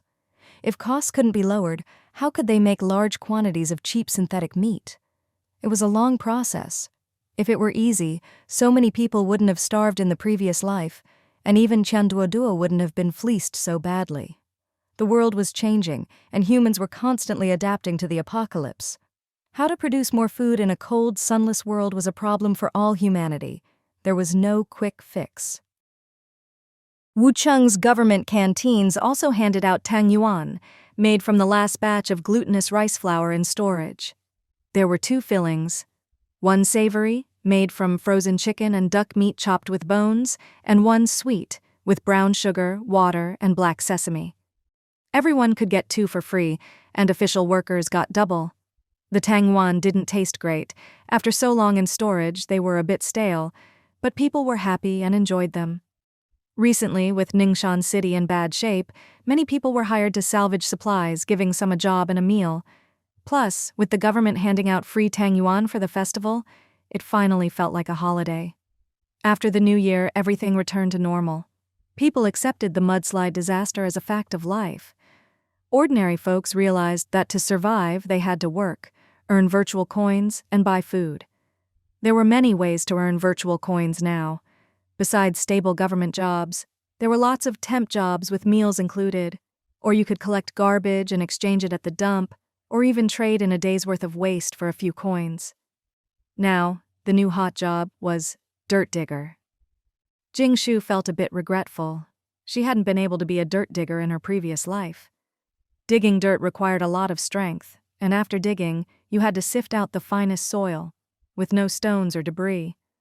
In her last life, she was small and weak, with chilblains on her hands and ears. How could she be a dirt digger? Her dad did it, though, and it was tough work. Jing Shu shook off the nightmare of her past life and focused on Wu Cheng's current situation and her own plans. Wu Cheng's grain reserves were running low. The little bit they got from the 12 departments and the artificial sun's crops wasn't nearly enough for millions of people. Today it was canned food, tomorrow some biscuits, frozen meat, all chopped up and mixed into whatever was popular just to add a bit of nutrition. One portion of food was stretched into 10, and that's how they'd survive for 3 years. The short shelf-life foods were long gone, only the real staples were left, and no one knew how much longer the darkness would last. Unless it was a matter of life and death, those reserves wouldn't be touched. So her plan was probably not far off, just a matter of time. Because of my butterfly effect, things are a bit better than in my previous life. At least now, dirt cakes were half insect meat, which had saved a lot of people, thanks to her red worm factory. Did she ever brag about it? Was she proud? Jing Shu lifted her chin, just as she saw a group of people with shovels digging drainage channels. They were all working together for the villa district, channeling the mud and water from the mountain into the black hole building Jing Shu owned. Sumali's row of 5 villas was the first to pay her rent. The rest of the villa owners had wanted to play dumb and use it for free, but after seeing how effective Jing Shu's stone barrier was, some started to reconsider. In these times of scarcity, who wanted to pay to rent a black hole for drainage? Many thought they could just divert the mud and water over and get away with it. But when the big shots in the 5 villa row paid up, everyone else quickly followed suit and paid their virtual coins the next day. Jing Shu hadn't expected things to go so smoothly. These people really knew how to read the room, leaving her all the glory. The virtual coins she collected were immediately exchanged for an equivalent amount of natural gas. Now, hardly any families could afford to use natural gas without restrictions, except for big shots like Sumali, who still took hot baths every day. Even Jing Shu didn't dare be so extravagant. Recently, Jing Shu had started processing her raw food supplies into semi-finished products in batches. This time, even Grandpa and Grandma Jing were fully supportive and helped her out. Who knows when we'll get flooded? If we don't, great. But if we do, we have to be ready to grab our things and run, and we might never come back. So we have to take all our valuables with us. If my granddaughter wants to eat something on the road, we won't be able to make it then. Just like after the last earthquake, when we wandered outside for half a month, cooking was such a hassle. Water, washing vegetables, making dough, long cooking times, it was all a problem. Better to make more now while we still have natural gas at home. Seeing that Grandma and Grandpa had finally caught on, Jing Shu felt very gratified. It's cold now, so there's no need for a fridge. Food won't spoil if left outside.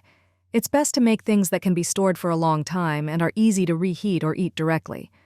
On the road, there won't be much water, electricity, or gas. Being frugal is fine, but you can't always cook like at home, with the stove, electricity, and exhaust fan running at full blast. How much does it cost to make a meal that fills the whole family? Not to mention having big dishes like braised pork ribs or red braised meat. Jing Shu hadn't expected that Grandma would go even harder than she did. Jing Shu was just making things like tart shells, tart filling, sausages, and ham, semi-finished ingredients. But Grandma went straight to making stacks of hand-grab pancakes. She brushed each one with oil, separated them with plastic, packed them into 60L clear storage boxes, sealed them, and froze them. The moisture wouldn't escape, and they'd keep for a year or two without affecting the taste. When you wanted to eat, just fry one in a pan, sprinkle with sesame and scallions, add an egg, sausage, and some veggies, and you'd have a hearty breakfast, perfect for traveling. "Let's make more, so I don't have to knead and roll dough every day," Grandma said, getting addicted to the process. Noodles are delicious, but a hassle, but the whole family was used to eating them every couple of days. What could Grandma do but keep everyone happy? After finishing the pancakes, Grandma wasn't satisfied. All the frozen dumplings, wontons, and tangyuan Jing Shu had bought before the apocalypse were long gone. She'd bought several boxes, thinking they'd be a treat, but with so many people, they disappeared fast. Jing Shu herself ate a lot. Now, if they wanted these foods, they had to make them fresh. So in the days that followed, Grandma started making dumplings, wontons, tangyuan, and even zongzi. "I'll take care of all the rice and flour foods," Grandma declared boldly. Grandpa couldn't fall behind either. Even though he was racking his brains about how to take more things if the mud and water came, he was a master at making sausages, smoked meats, preserved duck, and ham. But food aside, Jing Shu said that if a mudslide came, they'd have to take the RV and go elsewhere. The weather was getting colder, and it definitely wouldn't be as warm as the villa. Even with thick down jackets and cotton coats, they needed more cold weather gear. The family had kept the hides from all the sheep, rabbits, cows, and pigs they'd raised and slaughtered. Grandpa had tanned them, and Grandma had made some into warm coats and shoes. With the leftovers, Jing Shu asked Grandpa to make gloves, hats, and knee warmers. Thinking of that frozen, snowy world, Jing Shu shivered. She suddenly remembered the full-body rain gear she'd bought during the second year's heavy rains. She couldn't let it go to waste. She'd sew fur onto it and stuff it with warm wool, so they'd be fully equipped. That way, even walking in the cold, their breath wouldn't freeze them. And then she remembered the most painful part of migrating in the snow, going to the bathroom. Peeing was okay. It just turned into an icicle, but at least you could finish. Squatting was hard, but you could stand. Pooping was awkward. If you were constipated and slow, it would freeze halfway through. When you finished, you'd just grab some snow, make a ball, and wipe. It was miserable, but what could you do? You just had to endure. The weak-willed died early.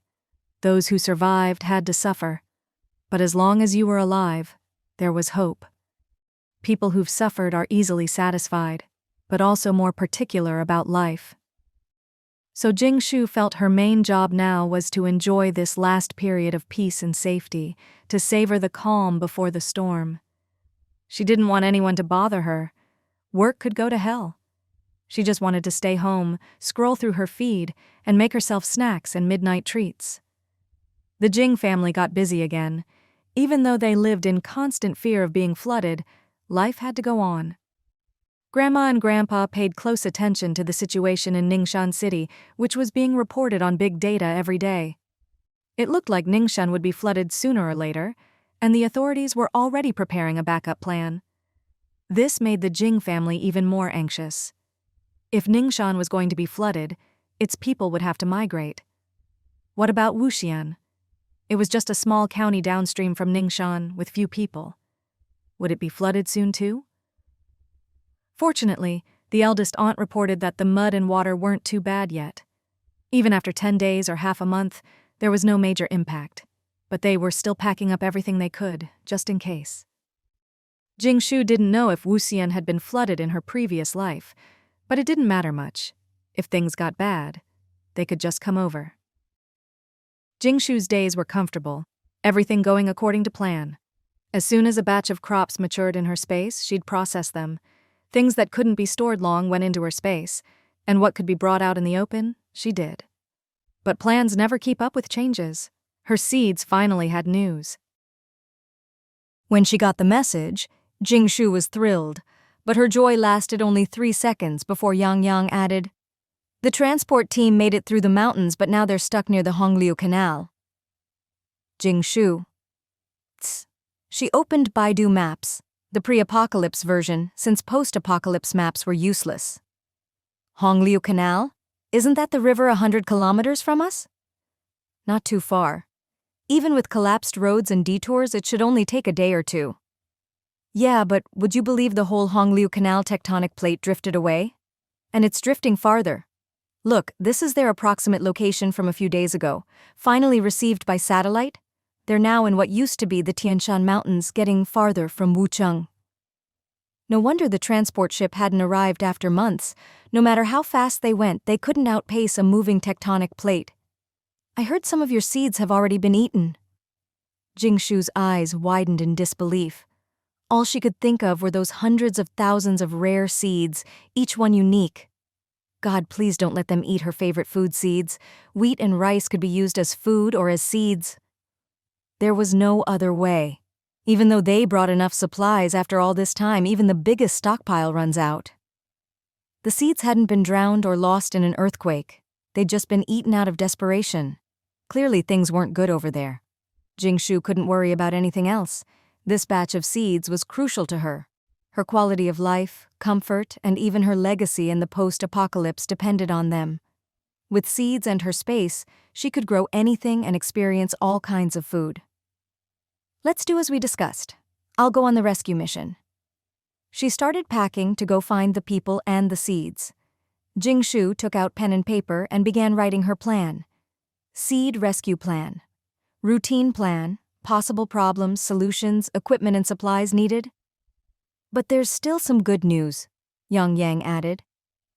Jing Shu responded with a non-committal, not feeling very optimistic. Her seeds were not only at risk of being lost, but also of being eaten. What was there to be happy about? Still, if it meant saving lives, especially the heroes who were protecting her seeds, Jing Shu wasn't unwilling. She just prayed they wouldn't eat the rice seeds she cared about most, like American black rice or Thai fragrant rice. But with hundreds of thousands of varieties covering every type in the world, what were the odds? Jing Shu tried to comfort herself. It's not that I'm stingy. If they eat them, I can't really blame them, but I'll still... As she was thinking this, Yang Yang's voice came through. Since some of these seeds are the ones you are going to sell to the Wucheng government, even though the deal isn't finalized, they're considered part of Wucheng's property. So the leader Jin Tianqi has decided to send a special team for the rescue. Jing Shu rolled her eyes. That's not necessary. These are still my private property. No need for the higher-ups to trouble themselves. Sure, a special team would be faster and have a better chance of success, but it would also be awkward for her. She couldn't use her space, couldn't show her abilities, and especially when it came to eating, it would be inconvenient. Last time, when she went to America with Tang Zhennantian and the others, she'd learned to keep a straight face while everyone else drooled over her food. But it still felt awkward. If she ate, others would drool. If she didn't, her own stomach would rumble. It was a dilemma. The higher-ups have already decided. The operation's code name is Rescue the Hamsters. There will be 5 of us. You're not officially included. You're a free agent. The main goal is to recover the seeds, not to make things difficult for you, Yang Yang said, as if he saw through everything and didn't give Jing Shu a chance to object. Fine. Jing Shu didn't really see this as good news. Who's going? Do I know them? Who's leading? Since the higher-ups insisted on getting involved, she'd just go along. Besides, those seeds really were important. Yang Yang was silent for a moment before saying, How Yunlai's going? The higher-ups want to use his unusual abilities. The team leader is Jin Tianqi's nephew. The other 2 are with the team leader. I don't have their info. Jing Shu raised an eyebrow. So it's a connections guy? He won't mess things up, will he? She was a bit worried. Even though she'd saved Jin Tianqi's life and had a good reputation in Wucheng, these kinds of relatives were the hardest to deal with. One wrong move and all her previous efforts could be ruined. I haven't met him, just heard he's from the capital, related to Jin Tianqi's wife's family. They have deep roots there. Yang Yang said, sounding a bit uncertain. Jing Shu was already preparing herself, worried she'd run into some spoiled rich kid who'd mess up her plans. She covered her face. That's it then. If he's anything like Jin Tianqi's brother-in-law Jun Jia, you know what he's like, right? If he's arrogant, I'm out. I'll just go my own way. Even though Jun Jia and Jin Baba had suffered losses at her hands, Jing Shu was a petty person. Anyone who tried to get their hands on her food or supplies would be on her blacklist for life. Don't worry too much. Seeds are too important for them to send someone unreliable. This guy is supposed to be pretty sharp. Yang Yang reassured her. True. Jing Shu relaxed a bit. If nothing else, Jin Tianqi was pretty reliable, and the seeds were crucial for Wucheng. Even though the price hadn't been settled, she was willing to make some concessions for the sake of future protection. Besides, look at the capital, so powerful. But they still had to buy seeds from her. There had been some unpleasantness, but it all worked out in the end. The higher-ups wouldn't treat someone who contributed as much as she had unfairly, especially at a time like this. They even wanted to give her an award and nominate her as one of China's top 10 contributors, but Jing Shu refused. Keep it low-key, she'd said, showing her indifference to fame and fortune. She really was indifferent.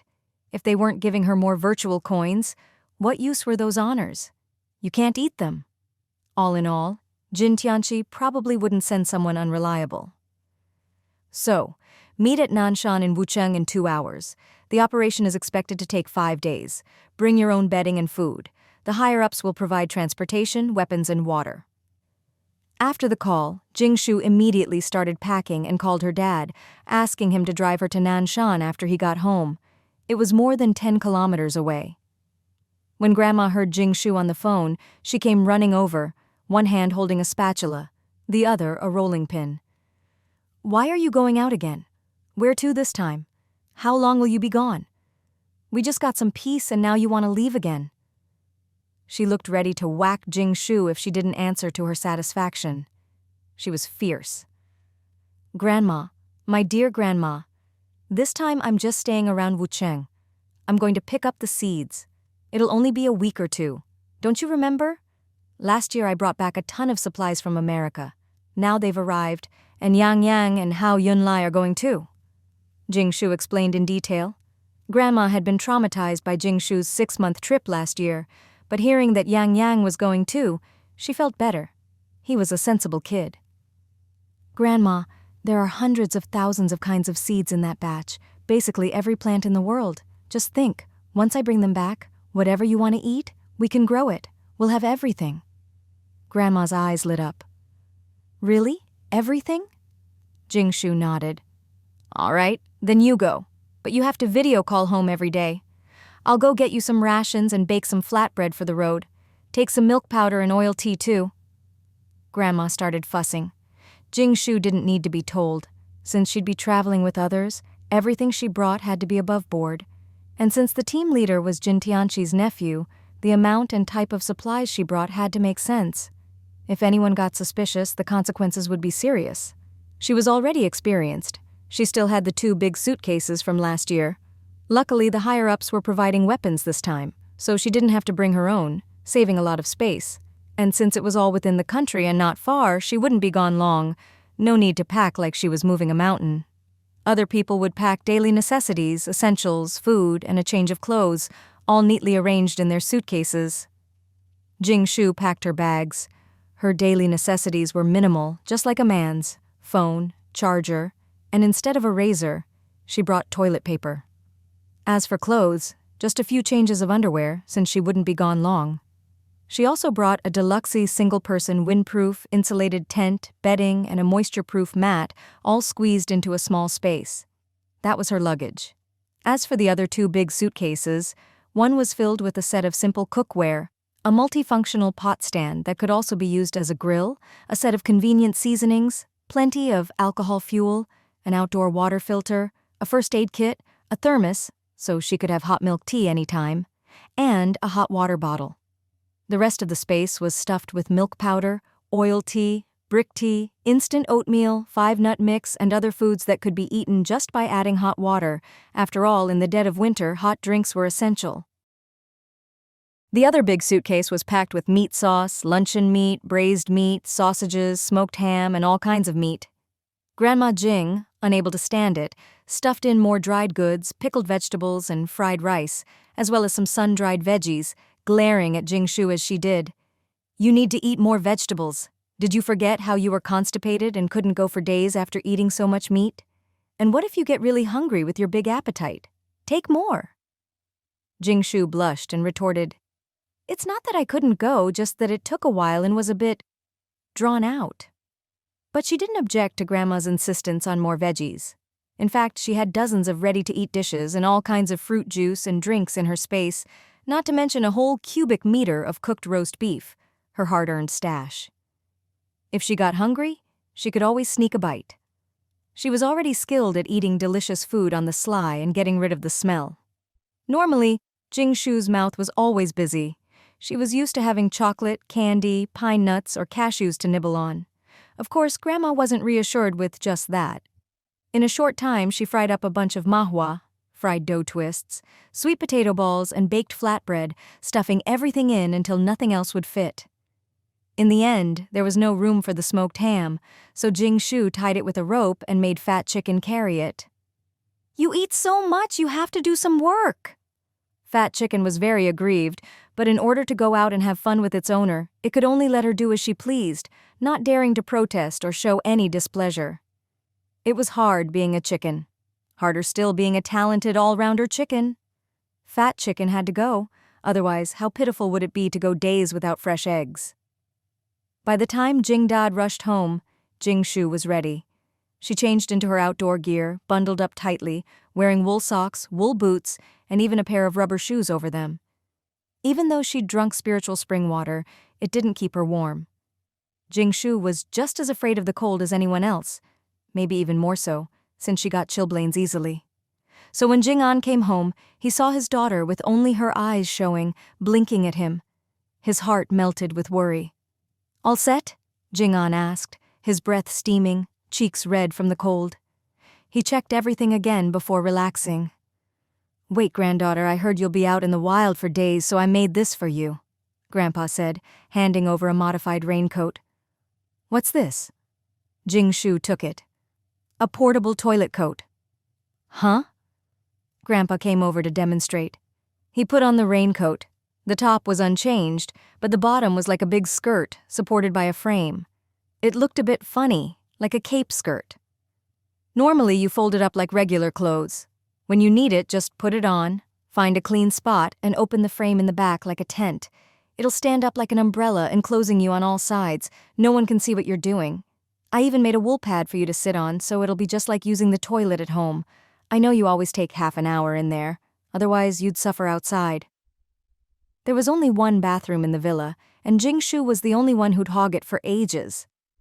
Luckily, she got up late, so everyone else was at work by then.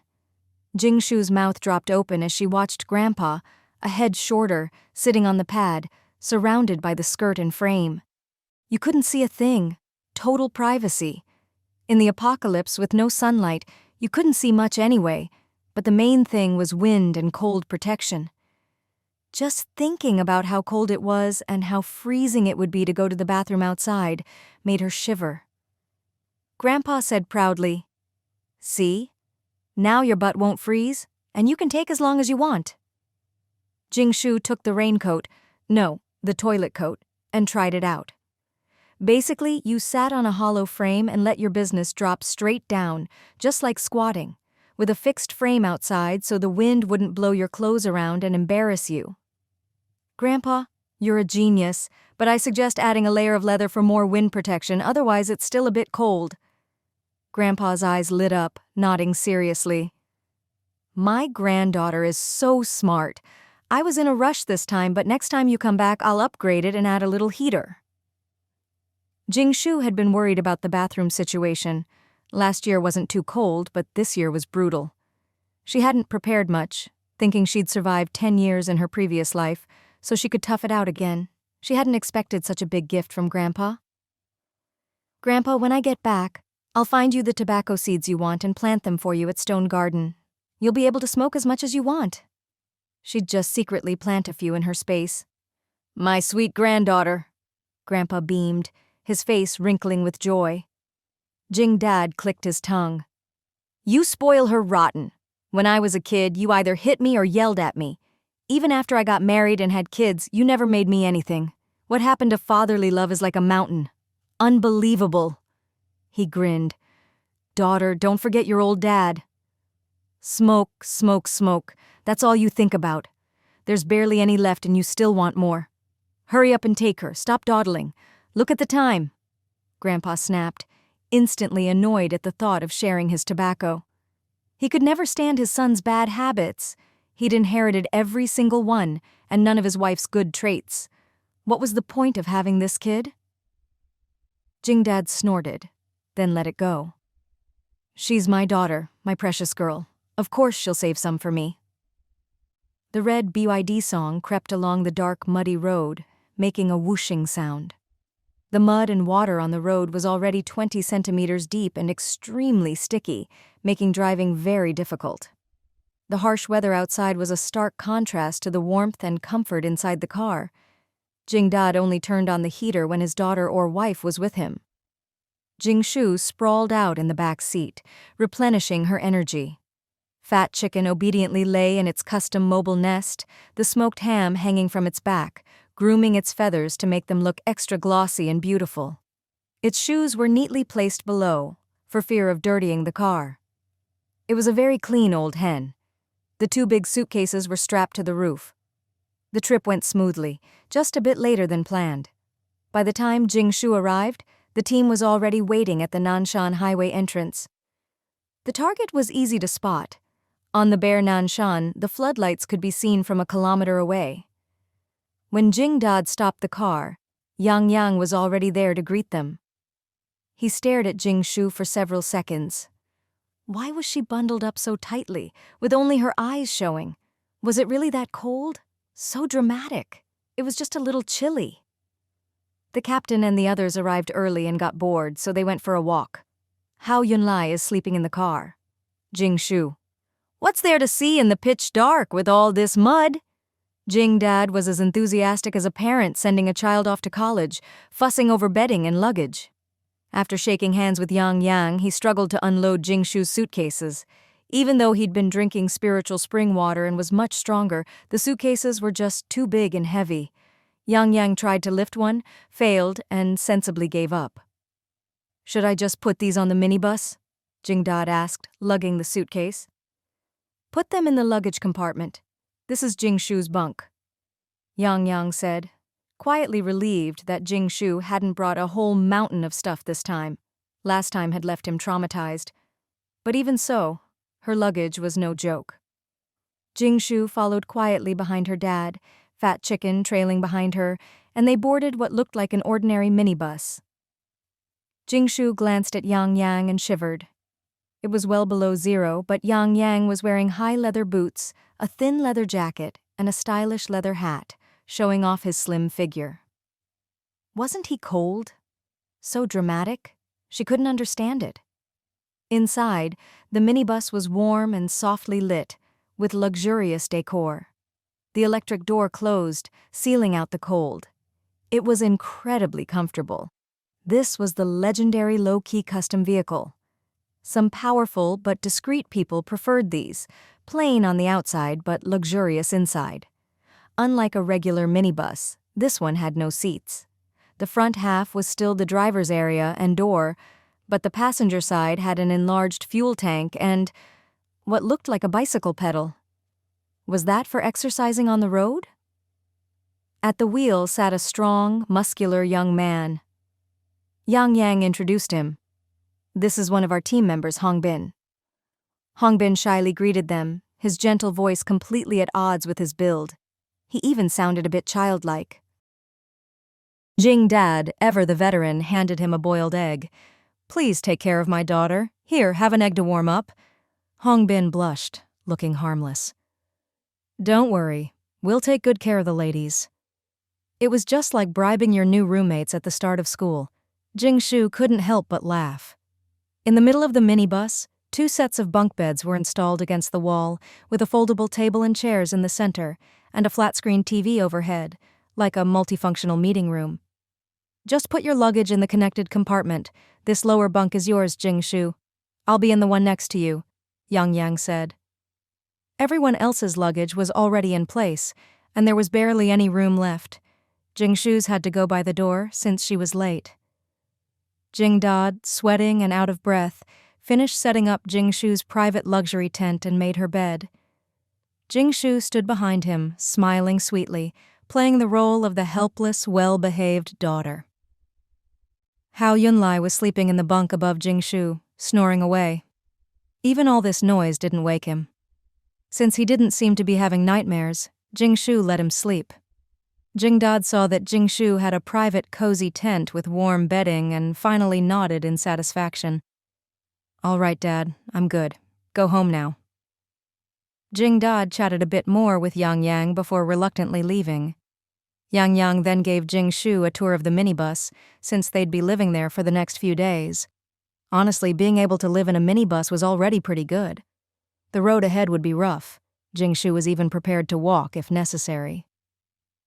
The back half of the bus is all supplies and weapons, compressed biscuits, energy bars, some gasoline and water. There won't be any resupply along the way.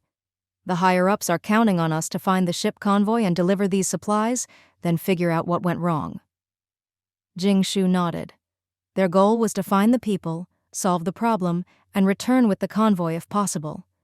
If not, at least deliver the food and call for help. "Don't worry, there's a mini satellite on the back of the bus, so we won't lose contact.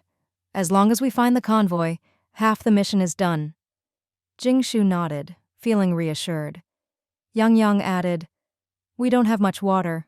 Each person is limited to 1 liter per day." Jing Shu had no problem with that. If she ran out, she could always sneak some from her space. With the basics covered, Jing Shu and Yang Yang started gossiping. There were 2 sets of bunks, and on the other side was an incredibly luxurious space capsule, complete with a private partition. "That's for our captain," Yang Yang explained. Jing Shu nodded knowingly. She'd noticed the over-the-top, blinged-out capsule as soon as she came in. At least she'd brought a tent. This guy had a whole space capsule, studded with diamonds. Wasn't that a bit much? It was specially carried in. I hear he takes it everywhere. Definitely a playboy. He really knows how to enjoy life. It's way better than Wu Yui's setup, and looks much bigger. Jing Shu took out her phone and snapped a few photos to show Wu Yui. "Anyway, I hope he's easy to get along with. If not, I'll just go my own way," Jing Shu thought. Just then, she heard someone boarding behind her. Jing Shu quickly put away her phone and sat obediently on her bunk. Fat Chicken neatly arranged its shoes under the bed and curled up quietly beside her. Moments earlier, it had already patrolled the territory for its owner, checking for danger. The space was a bit small, but it would do. When you're out, you can't be too picky. After all, anything the owner didn't worry about, it had to handle. Jing Shu watched as a young man at the front took off his mud-caked galoshes, revealing custom-fitted white clothes, a white cloak, and a warm mink wrap. He crossed his hands, showing off elegant fingers as he casually hugged a hand warmer, yawned lazily, and when he saw Jing Shu, his eyes lit up and he waved at her. He looked like someone who'd stepped out of a painting. Jing Shu waved back, greeting him. He seemed to know her. She whispered, "I bet 5 points that white outfit will be black by the end of the day." "I bet 2 days," Yang Yang replied. "Hong Bin, let's go. Jing Shu's here," said another person who'd just come in. Huh. This person seemed to know her too. Well, her info had probably been shared with them long ago. The minibus door closed and they set off. The vehicle had a top-tier suspension system, just like Jing Shu's German Man RV. When the wheels hit obstacles, they climbed right over, but the body stayed steady, so even in the mud it felt as smooth as riding a high-speed train. With everyone present, they held a quick meeting. Even Hao Yunlai was woken up. Still groggy, he grinned at Jing Shu and said, "My whole family says hi." Jing Shu shivered. Hao Yunlai's whole family were ghosts. What kind of greeting was that? But thinking they might all be watching her, she just smiled and replied, "Please send my regards to them too." "This is Jing Shu," Yang Yang formally introduced her to everyone. The others greeted her and nodded knowingly, as if matching her to the info in their heads. Yang Yang then introduced the team leader. This is Jun Bao. Jun Bao, as in Zhang Jun Bao? A famous name, also a pun on precious. Isn't that a bit childish for a grown man? My name is from the phrase Zhong Jun Neng Fu, Jun Bao Wo Jie Shi.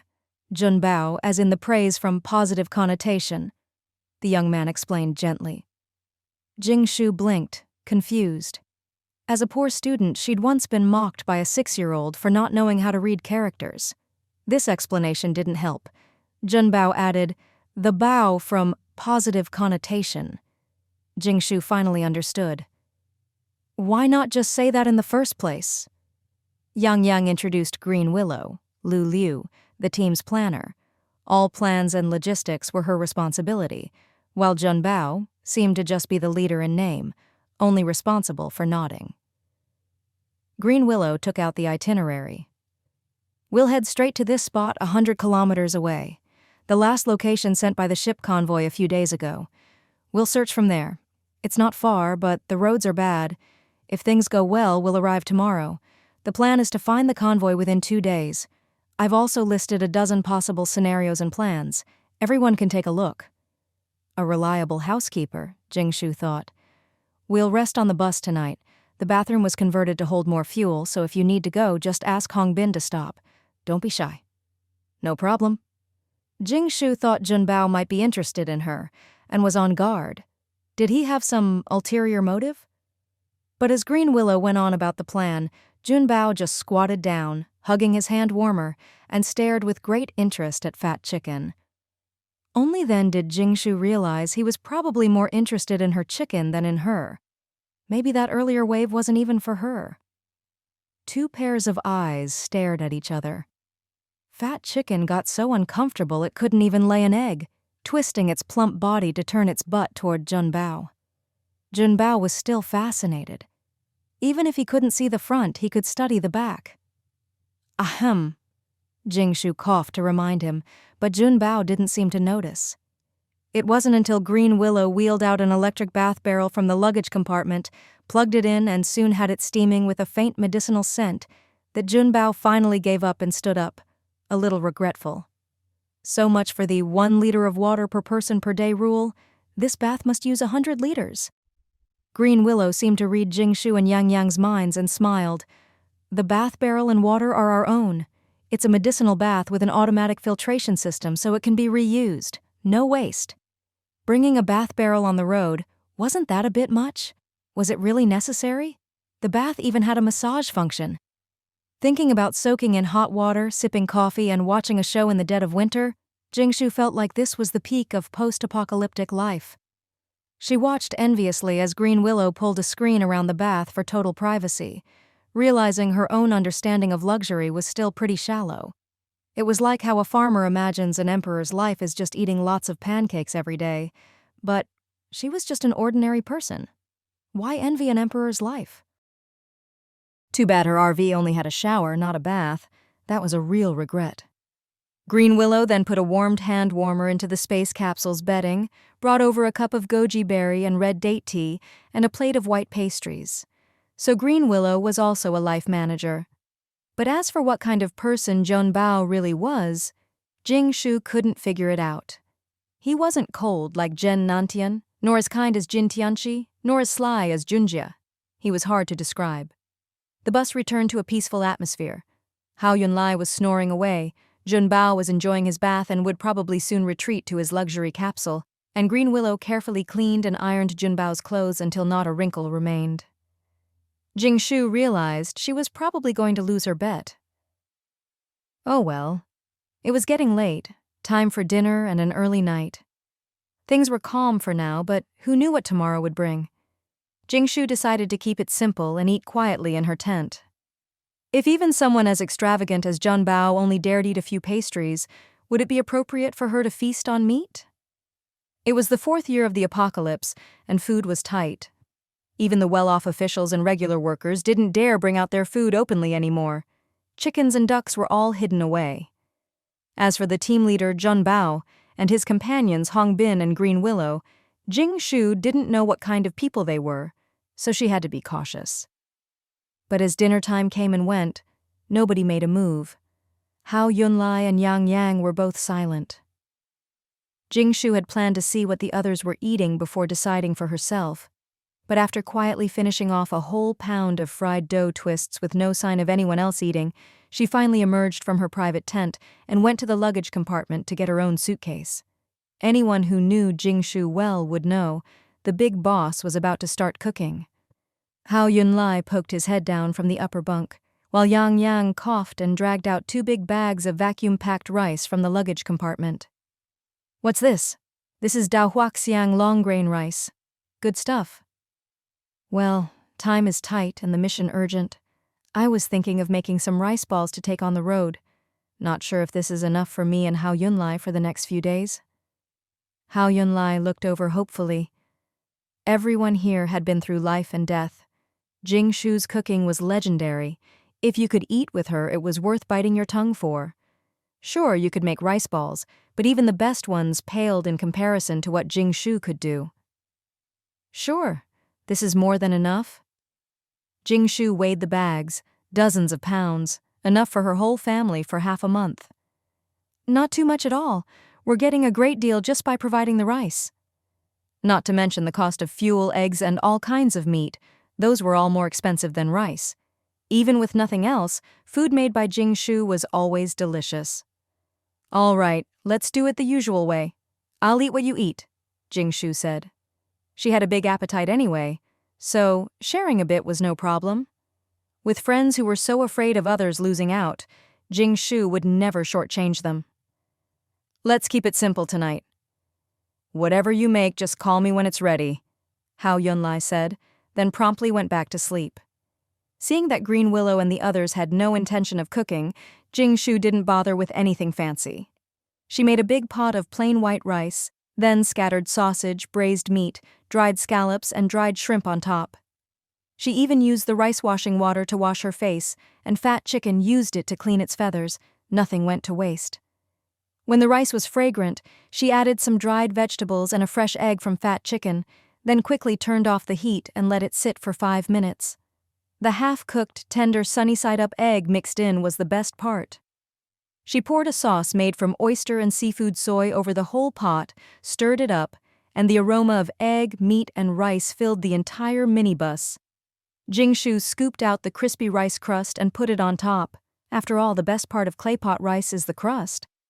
She portioned out the food, then hugged the pot and was about to retreat to her tent to enjoy it when she noticed Jun Bao, in fluffy pajamas and hugging a hand warmer, squatting next to Fat Chicken again. On the floor were 5 or 6 empty cans of pet meat, several empty energy bar wrappers, and a big bag of pet food. Fat Chicken was happily eating, and soon laid an egg the size of a fist, which amazed Jun Bao. He picked it up and studied it for a long time, deep in thought, until Jing Shu coughed behind him. Jing Shu could feel her blood pressure rising. She was about to explode. Fat Chicken stiffened, raised its head, and, seeing Jing Shu's stern face, waddled over and clung to her leg like a guilty child. Jing Shu ignored the chicken and walked past. Fat Chicken knew its owner was truly angry. But hadn't her friends always fed it before? And it wasn't like anyone could poison it. Fat Chicken was immune to everything. Even if an enemy tried, Jing Shu would probably be happy to save on feed. But Jing Shu didn't want too many people to know about Fat Chicken's abilities. A jade stone brings trouble, especially since Jun Bao was Jin Tianqi's nephew and from the capital. What if he took a liking to her chicken?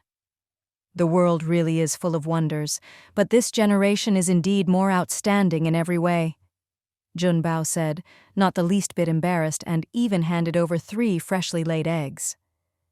"These eggs were laid with your feed, so you keep them," Jing Shu said, glaring at Fat Chicken. They weren't that close. How could it just eat someone else's food for free in the apocalypse? Jun Bao handed the eggs to Green Willow, then looked at Jing Shu's pot of rice and honestly told Green Willow, "I'm hungry." He didn't know what he wanted, just that he was hungry. A flash of surprise crossed Green Willow's eyes. Someone with severe anorexia actually had an appetite and said he was hungry? He used to throw up even the finest delicacies, but now just seeing rice made him hungry? If the old lady knew, she'd be overjoyed. The problem was they hadn't brought a chef.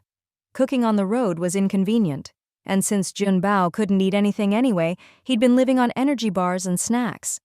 They figured it was only a few days, so they just brought more of those. But now Junbao said he was hungry, and it clearly wasn't for energy bars. He looked at Jing Shu's pot. Could it be? But Green Willow just said, "I'll go get some food." Junbao turned to Jing Shu with interest. Is this the atavistic dinosaur chicken? Too bad it's so hard to breed and can't be popularized. My uncle's second-generation chicken has much lower metabolism and conversion rates. If you breed them normally, the genes disappear. It's a pity.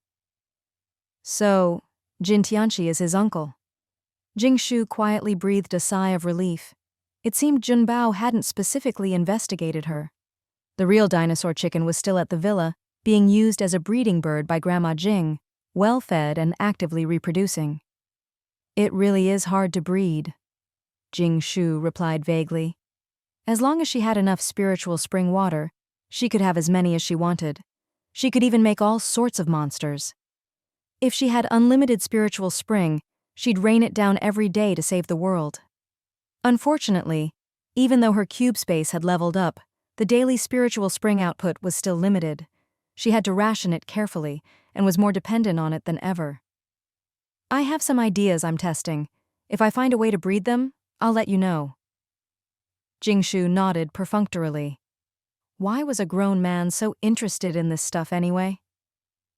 While they talked, Green Willow brought over a pile of long-lasting packaged snacks and set them in front of Junbao and Jing Shu.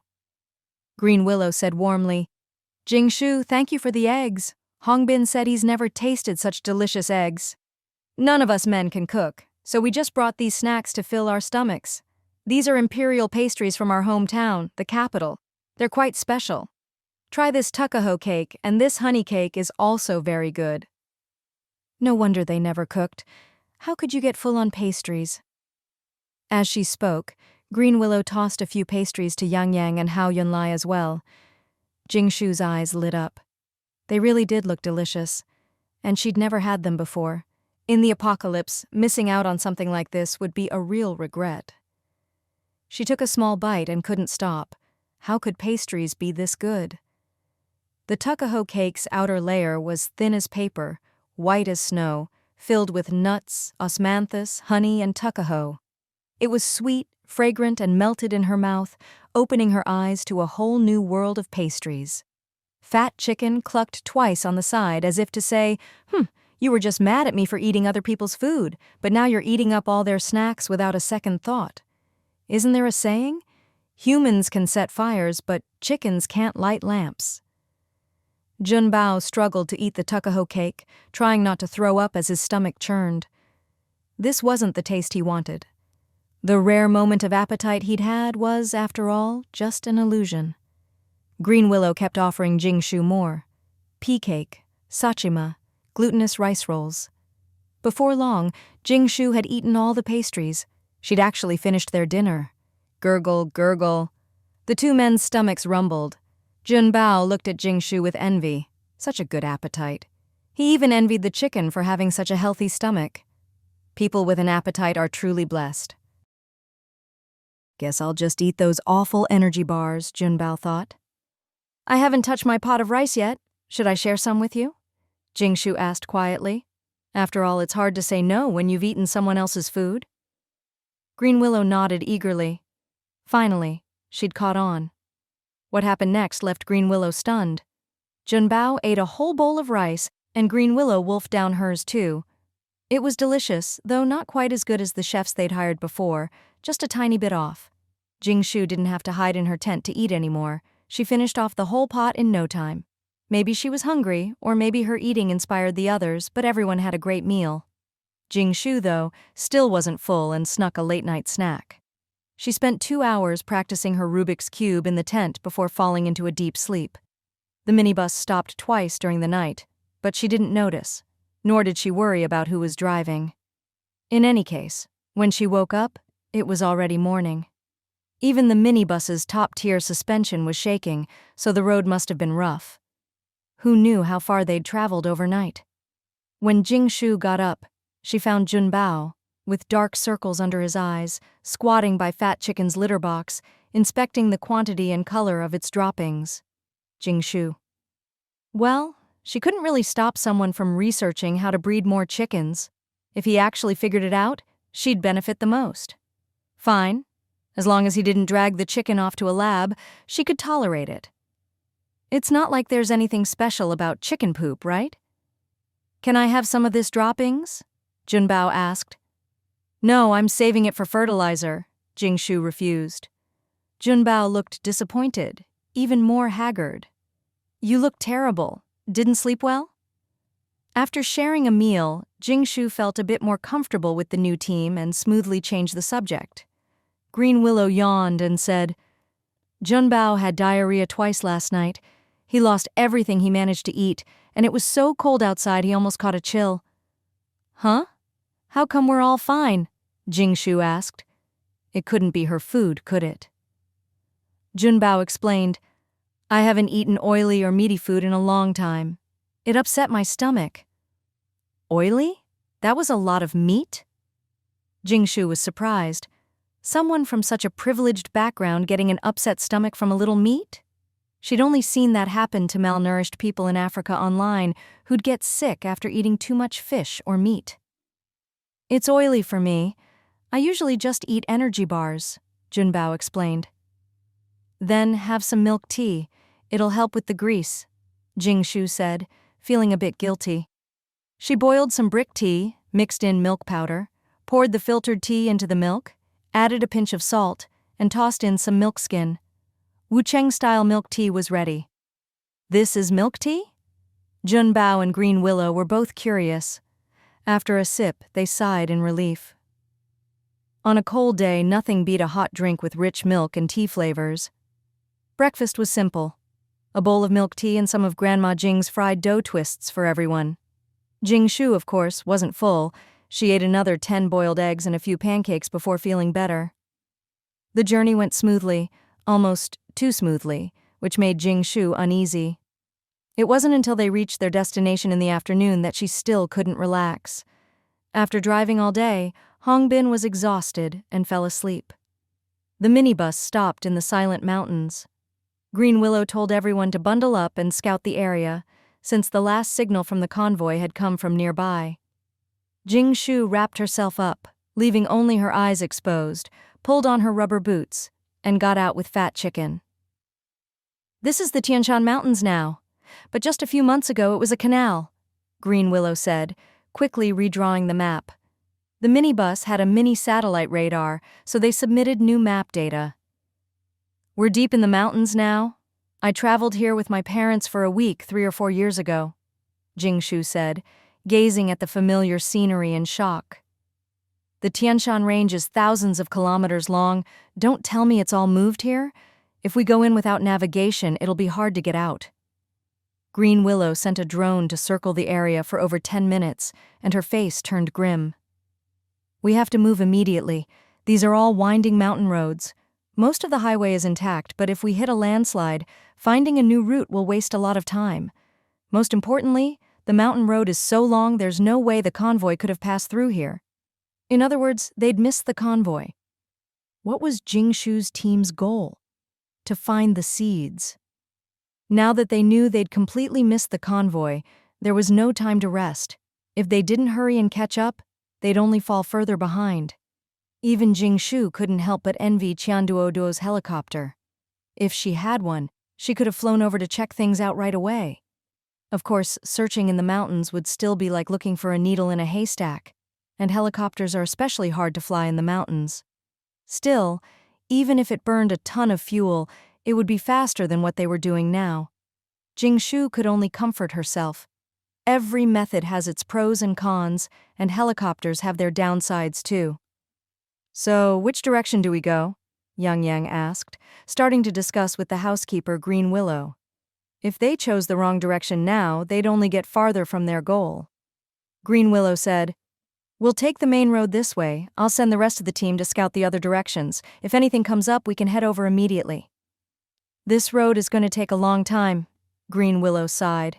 In such a long mountain range, since the convoy couldn't have come through, they'd have to follow the road all the way to the end.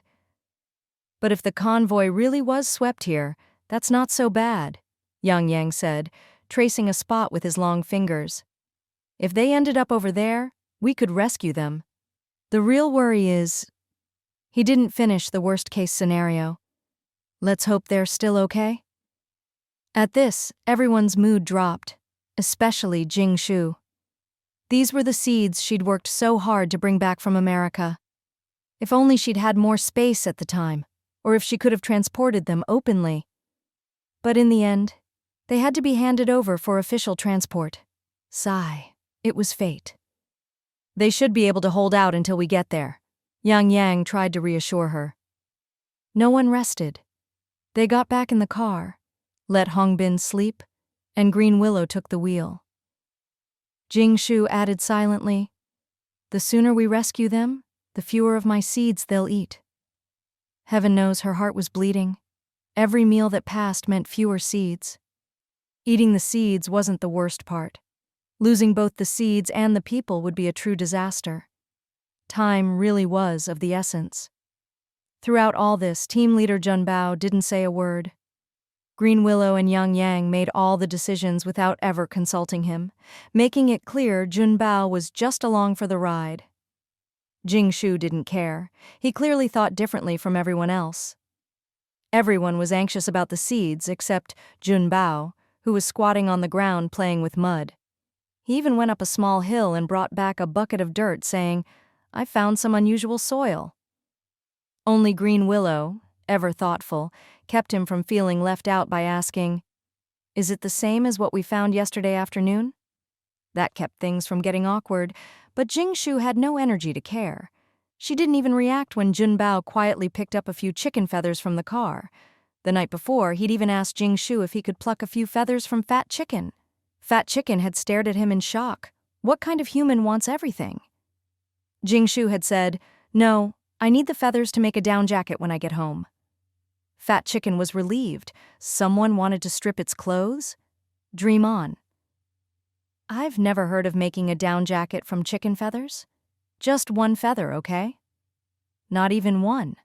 Besides, if goose feathers work, why not chicken feathers? Don't look down on my chicken. Its feathers make even warmer jackets. Jing Shu refused flatly. If it were anyone else, she might have agreed to a couple of feathers. But this guy was clearly odd. Who knew what he'd do with them? She had to be on guard against such persistent people.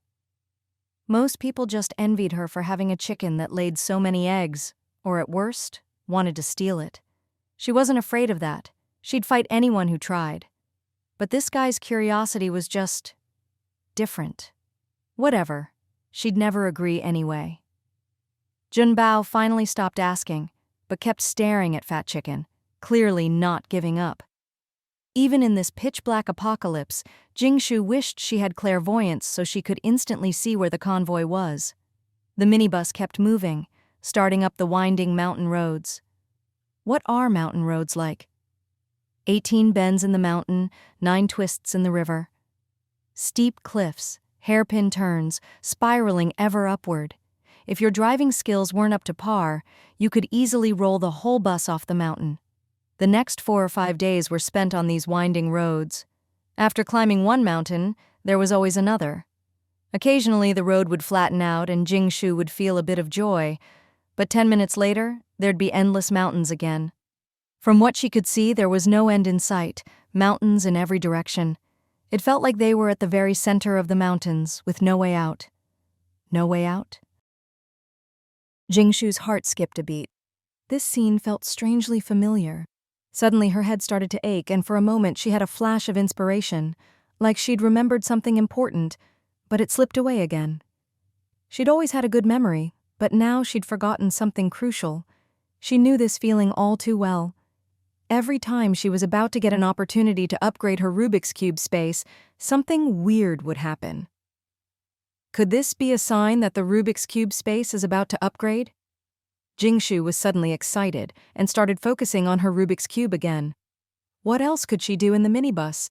With Hong Bin and Green Willow driving and planning, and Yang Yang helping, all she could do was cook and practice her Rubik's Cube like crazy. Her Rubik's Cube had been stuck for over half a year. She'd thought she'd hit a bottleneck and couldn't upgrade without a special opportunity. She hadn't expected it to come so soon. Even though the timing wasn't great, she didn't want to miss it. She didn't have much time left, and she needed to take a lot of supplies with her before the migration. Her current space just wasn't enough.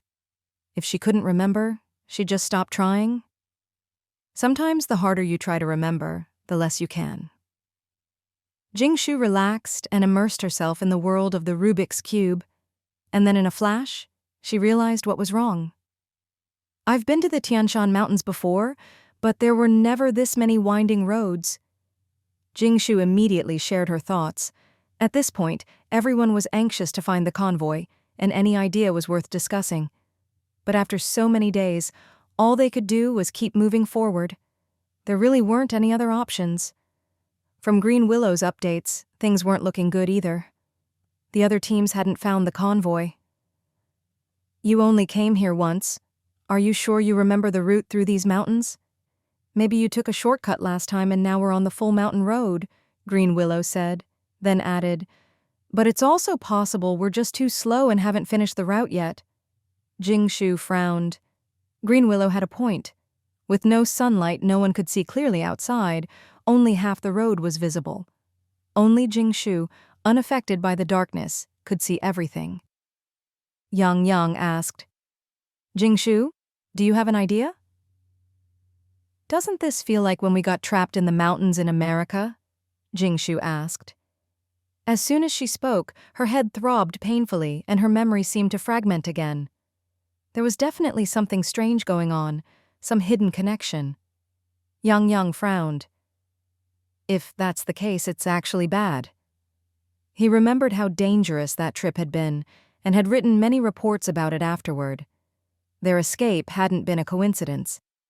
He looked at Jing Shu.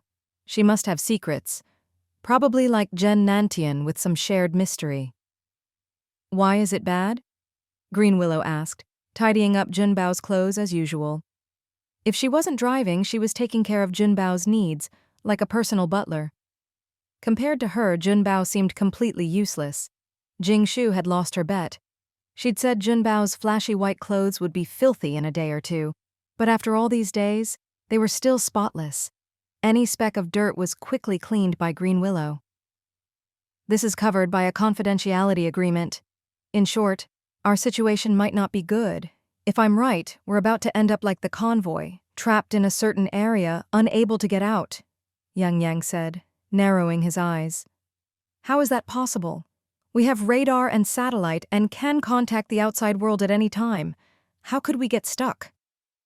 Green Willow frowned, double-checking the map. Everything looked normal, no sign of being lost or in danger. If there's any danger, we can always turn back. But how long will we keep driving? How much fuel do we have left? Are our other resources enough? Jing Shu asked. If it came to it, she could secretly add some fuel, but the team probably had everything calculated. If she tampered, it might cause problems. They had no resupply.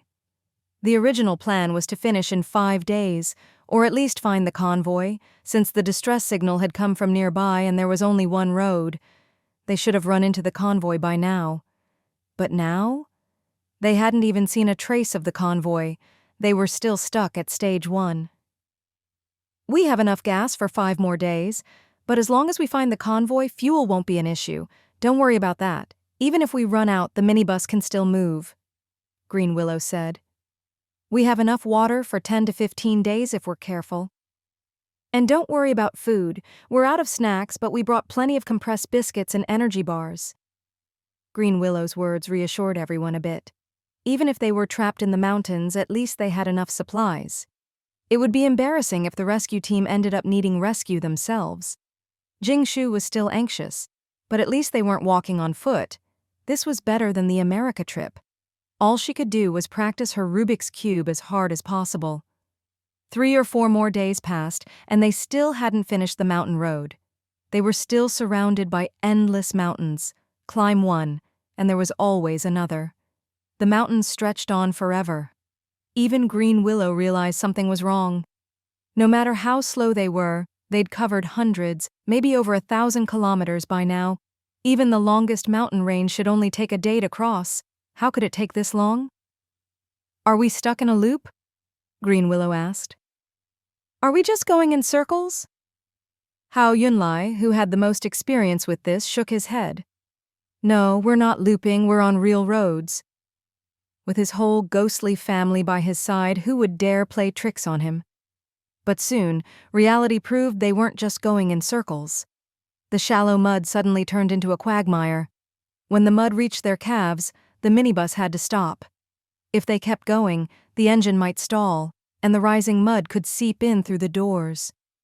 The high beams shone into the cold, dark mountains, revealing a huge depression ahead that had become a bottomless quagmire, with mudslides flowing down the black peaks. Everyone put on shoe covers and, under the headlights, stared grimly at the vast mud pit. The road's blocked. Even Jing Shu had never seen such a huge quagmire before.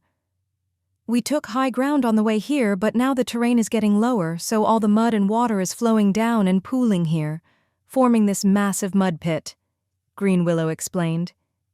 Yang Yang held up 2 fingers. "One good news, one bad. The good news is we haven't been going in circles.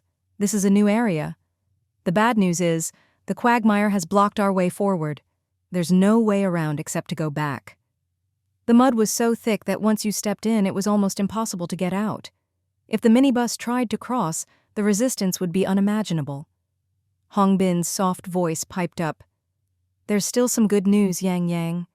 We modified the minibus a day ago to make it amphibious, but since it was a rush job, it's only good for one use.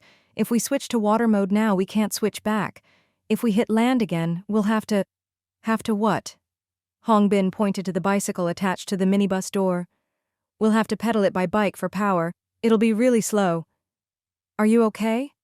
Are you feeling unwell?" Jun Bao asked, concerned as he looked at Jing Shu's pale face. "I'm fine. Just a sudden stomachache," Jing Shu lied casually, wiping her sweat. But inside she still felt a lingering sense of dread that only slowly faded. She was now certain this black liquid was essentially the same as the red liquid they'd encountered in America last year, and her Rubik's Cube space reacted strongly to it. Although she still wasn't sure what the black liquid actually did, if the red liquid was a product of 4-dimensional space, then what about the black one? She also had a hunch. Maybe this black liquid was the key to upgrading her Rubik's Cube space. The space was yearning for it, calling out for it, just as Fat Chicken was excited by it. It liked this energy too. If there was enough black liquid, could her Rubik's Cube space absorb it and finally upgrade? She'd practiced for over half a year and hit a bottleneck, unable to break through.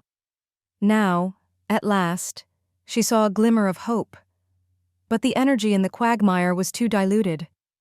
Even when Jun Bao concentrated it in a bucket, she couldn't sense much.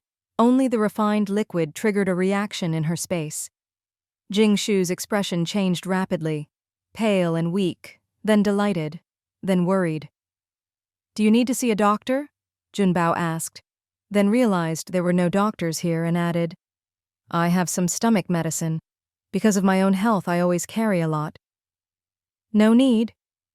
Jing Shu's color returned as she grew interested in the black liquid. "How much of this liquid can you extract from a bucket of mud? If it's related to the red liquid, it's definitely worth studying." So, Jun Bao thought, she does know something. He gave a faint, knowing smile, but didn't say more, just played along. "From this whole bucket, we might not even get a single drop. And this is all we've collected in the Tian Shan Mountains over so many days." Jing Shu's heart sank. After all these days, they'd only managed to extract a dozen drops? That was way too little. Last year, her space had upgraded by absorbing a red crystal, about a cubic meter of red liquid. What good were a dozen drops? How long would it take to upgrade at this rate? Did she need to find the heart of the black liquid, like last time? Wait, so the black liquid had been present in the mud since they entered the Tian Shan Mountains? That meant it was spread throughout the whole range. Ugh, what a headache. At least last year she'd had clues and found it in the roots of a dead tree. This time, it was in the mud, and there was mud everywhere. What could she do? Go around collecting it with a spoon like Jun Bao? That was ridiculous, a waste of effort, like panning for gold in sand. Jing Shu frowned, thinking quickly. This time, the energy was so scattered. Was it leaking out or what? Want to collect together? I have another spoon, Jun Bao offered. Jing Shu took the spoon and joined in, scooping up mud. It was like a bunch of adults worrying about survival, while two chubby kids played happily in the mud. Let's just collect what we can. Every little bit helps, Jing Shu said, scooping and shaking the mud. Some spots triggered a reaction, some didn't. She kept the reactive mud and dumped it into the bucket. Soon she noticed that the closer she got to the center of the quagmire, the more concentrated the energy was. She wondered, was the center of the Tian Shan Mountains also the most concentrated? After all this time, had they still not reached the true center? Fat Chicken was also running back and forth at the center of the mud pit, clearly aware of something. Just as they were stuck in this dilemma, Yang Yang's shout rang out. Something was happening. Soon, they saw not only Yang Yang returning, but also 3 other people, arriving on a vehicle. They could actually travel through the quagmire? Their vehicle was some kind of inflatable raft, made from air-filled animal skins coated with tree resin. It was sturdy enough to slide through the mud without leaking, and soon they'd paddled over, shining a powerful flashlight at them. The flashlight lingered longest on the minibus, and the newcomers exchanged greedy glances before nodding to each other.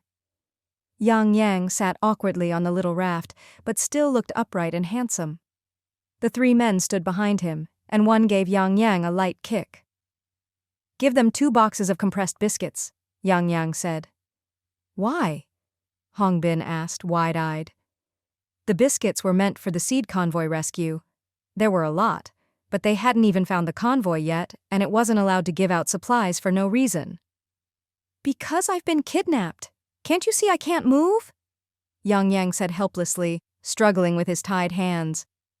Everyone. Yang Yang kidnapped? Jing Shu couldn't help but find it funny. This guy was from a special department and had survived life-and-death situations with her in America, yet he'd been kidnapped by 3 ordinary men? What exactly was his ability? Was he really so weak? Don't joke. They put a worm in my body. If they don't remove it, the consequences could be serious, Yang Yang said, even more helpless. He hadn't been careless. He'd just been ambushed. Truly shameless, even more so than him. Despite being kidnapped, Yang Yang gave a strange smile, if he ever got out safely. Seeing Yang Yang wasn't lying, and the 3 men behind him sneered, I thought there'd be more of you, but it's just a few old, weak, sick, and disabled? What a waste of a precious larva. Let's not waste time. When the egg hatches, your friend will be used as food. Now everyone realized how serious things were. Jing Shu quietly sent out her own bug, but found it hard to control in the mud. The bugs needed air. She grew more cautious. Who were these people? They definitely weren't just mountain villagers. And they mentioned an egg hatching. Did they have some kind of ability too? Green Willow looked at Jun Bao, who nodded slightly.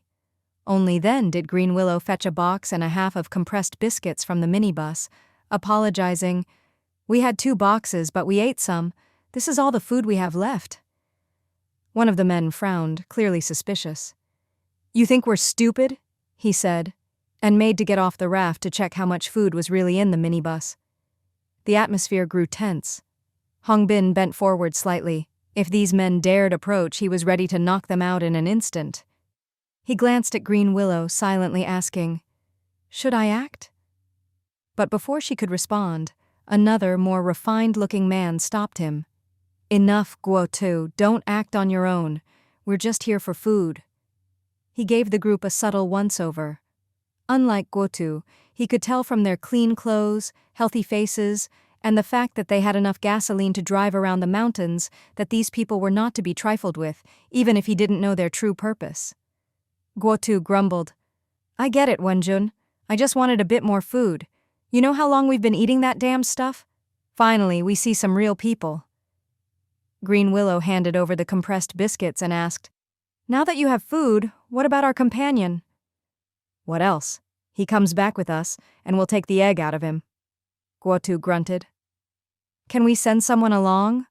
Green Willow asked politely, since the egg was still inside Yang Yang.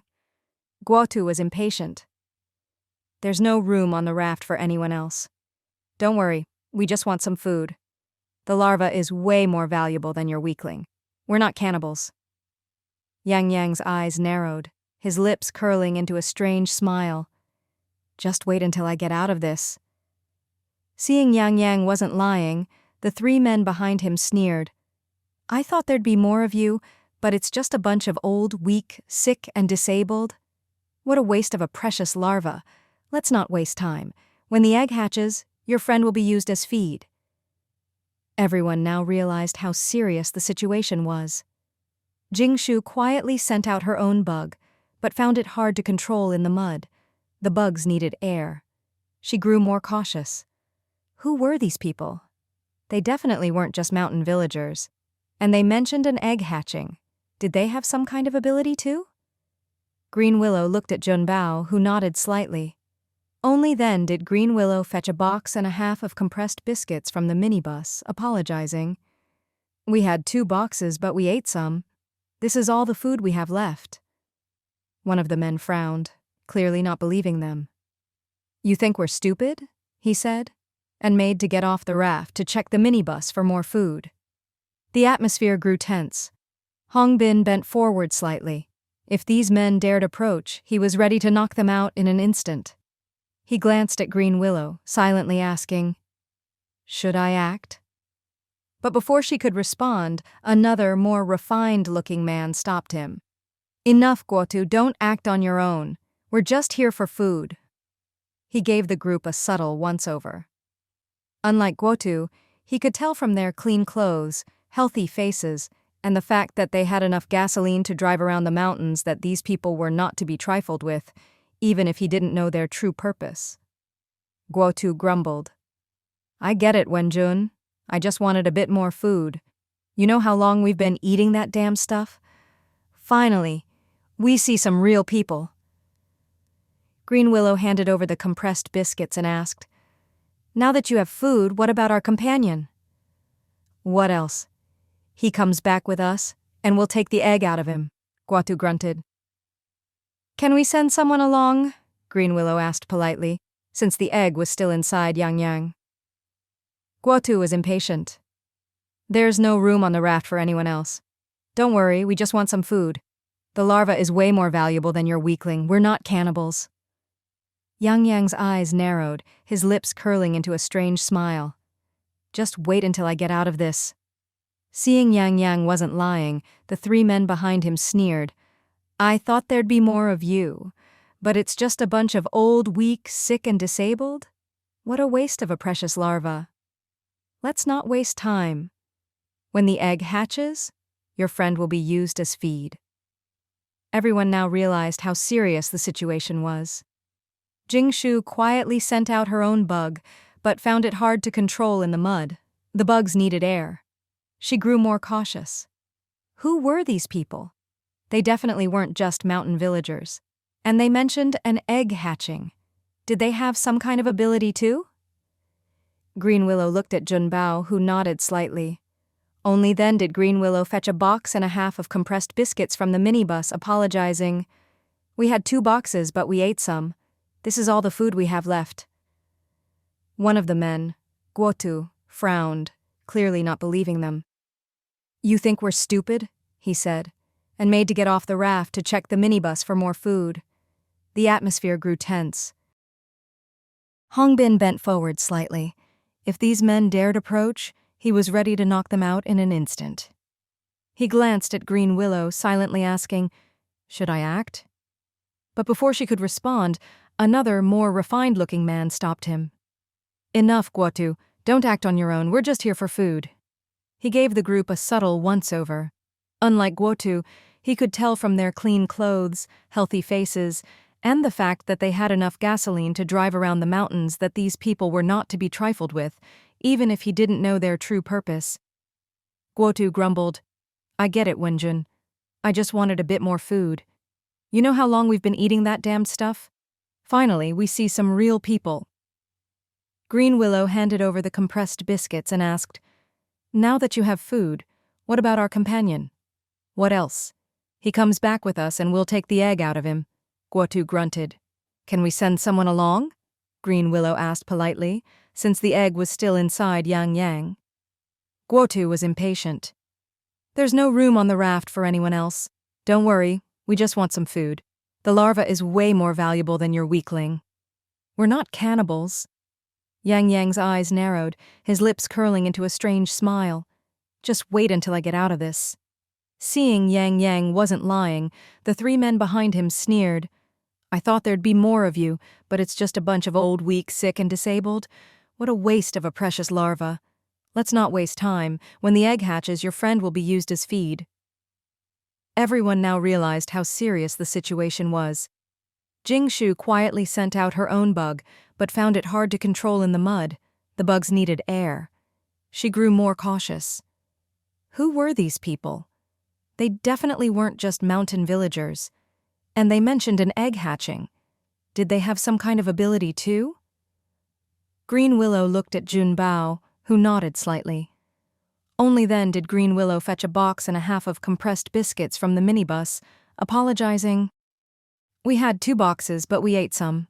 This is all the food we have left." As they left the mud pit, Wenjun led the way, Jun Bao followed eagerly, and Yang Yang and Jing Shu walked in the middle, with Guotu and another man bringing up the rear. "Are you mountain natives? How many of you are there? How long have you lived here? Do you have food? How do you survive? Why not report to the authorities? They'd give you food and life would be better." "Oh, we're here to find someone, but haven't had any luck. Good thing we met you." Jun Bao chattered on. Jing Shu. She never expected him to be such a chatterbox, and at such an inappropriate time. Yang Yang looked at Jun Bao's back with resentment. Seriously? He was the kidnapped one, and they hadn't even released him yet. Why was he being so friendly? Whose side was he on? Guotu was annoyed and said nothing. Wenjun, however, answered a few questions. "We used to be from a small village north of Wucheng. Half a year ago, the mountains suddenly closed in from all sides and we got trapped here." "Didn't you try to call for help? Or escape and then ask for help?" Jun Bao pressed. "All communications were cut off. At first we tried, but..." Wenjun sighed. "Our food supply was cut off too. The survivors tried to get out, but no one made it. After a few failed attempts, we gave up. It's the apocalypse everywhere. If you can survive, it doesn't matter where you are. Inside or outside, it's all the same." Jun Bao's eyes lit up. "So you found a new food source?"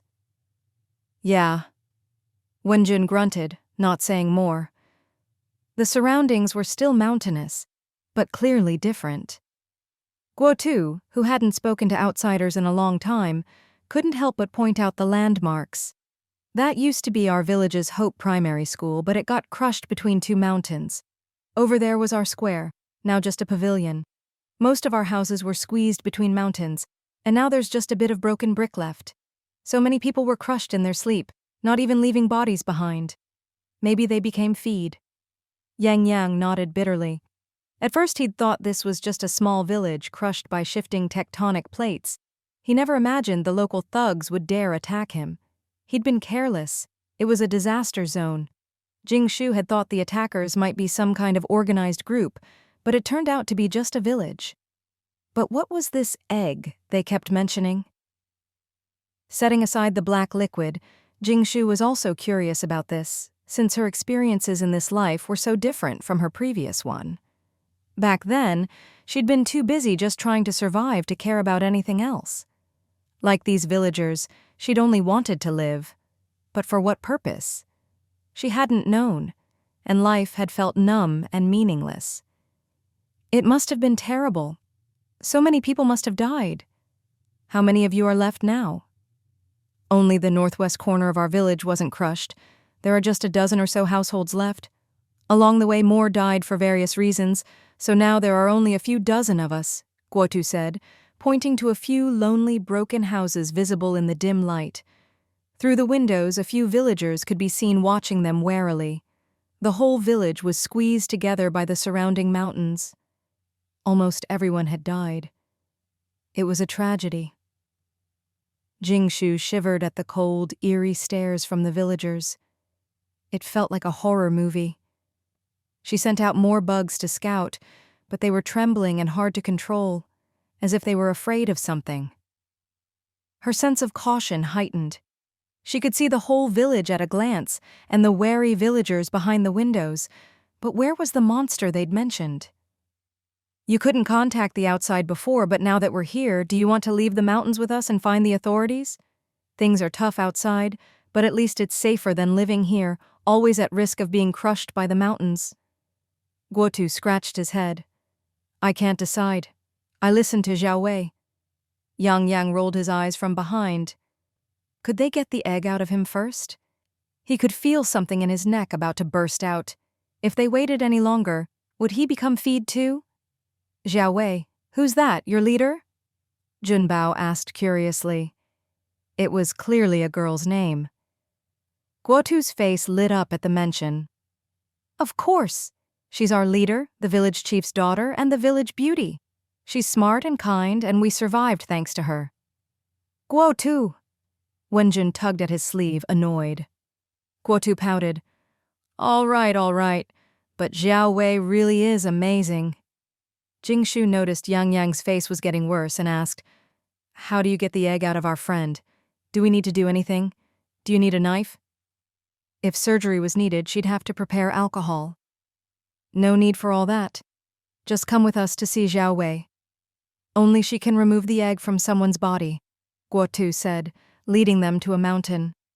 There was half a brick house exposed here, the rest swallowed by the mountain. Through the cracks, you could see houses crushed flat. Anyone sleeping inside would have been turned into a human pancake. Junbao's eyes lit up again. The village chief's daughter? Is this the chief's house? Wenjun's voice was low. The chief's whole family died, and the house was buried. Only Xiao Wei survived. When we found her... He trailed off, his expression complicated. Her legs were ruined. When you go in, don't ask questions or stare. Everyone nodded. They knew not to poke at old wounds. They entered the house. Some pre-apocalypse furnishings remained. A wooden table, an iron stove, long since out of fuel. After half a year, anything that could be burned had been used up. The house was cold and damp. Jing Shu could feel the chill. In the corner was a large bed. The wall itself was the mountain. A pale girl of about 15 or 16 half sat on the bed, covered by a thick, warm-looking quilt that bulged slightly. Xiao Wei looked at Wenjun, who nodded and handed over a box and a half of compressed biscuits. This will last us a while. Guotu tore open a biscuit and handed it to Xiao Wei. Try it. It's got sugar. They say one piece can fill you up. The girl pointed at Yang Yang. I'll remove the egg first. It'll hurt. Please bear with it. Yang Yang shot Jing Shu and Junbao a look. Once the egg was out, should they fight back? He couldn't just let this go. He, a dignified agent, had been kidnapped and extorted by a bunch of villagers. How humiliating. Junbao, however, was completely uninterested in Yang Yang, his attention fixed on Xiao Wei. The extraction was simple. Yang Yang crouched down, and Xiao Wei reached out. Slowly, a fist-sized, transparent egg emerged from the back of Yang Yang's neck, pulsing with life. Damn, this hurts way more than a saline injection. Sweat poured down Yang Yang's forehead. He gritted his teeth. He was used to pain, had even studied how to inflict it, but this was almost too much. As soon as the egg was out, he passed out cold. Jing Shu rushed over to check. He was fine. Hey, Yang Yang, wake up, we need to go. Awkward. He was completely out. Jing Shu considered whether to drag him back. He'd just been plotting revenge, but now... As for the compressed biscuits, should she take them back? They weren't hers, but they were meant for the seed convoy, so they kind of were. She looked at Junbao, suddenly realizing, Why was she so conflicted? Wasn't Junbao the leader this time? Junbao was already chatting with the girl. Xiao Wei handed the fist-sized egg to the third man, instructing him to take it to the insect nursery for careful tending. Only then did she cautiously start nibbling on a compressed biscuit, a look of satisfaction and happiness appearing on her face. Wen Jun, standing to the side, wiped away tears and quietly turned away. Jing Shu took all of this in. Was eating a biscuit really such a big deal? Well, when she was reborn, she almost cried just from eating an egg, so it was understandable. Why did everyone treat this girl with such careful protectiveness? But then again, it made sense. She'd lost her legs. Her whole family was gone in the disaster. It was truly pitiful. Junbao really wanted to see that egg, and watched regretfully as it disappeared from sight. In a flash, he started scheming again. You all have it so tough living here, and it's dangerous. I saw it on the way in. More and more swamps are gathering around, and at this rate your place will be flooded soon. Why not come with us and seek the protection of Zheng Fu? There's hot water, salt, and vitamins there, and you'll get extra supplies for the winter. Plus, since you have your own food source, life will definitely be better if you leave. No matter what, it's better than being trapped in these mountains. Xiao Wei was stunned for a moment on the bed. That might be good. Wenjunga, you and Guotuge go find Third Aunt and Old Lu. Ask who wants to come with us. Being trapped here isn't a solution. You two should come too. Junbao hadn't expected it to be this easy. Guotu scratched his head. Xiao Wei, if you're not going, I'm not going either. Xiao Wei's expression dimmed. Can someone like me, a cripple, survive out there?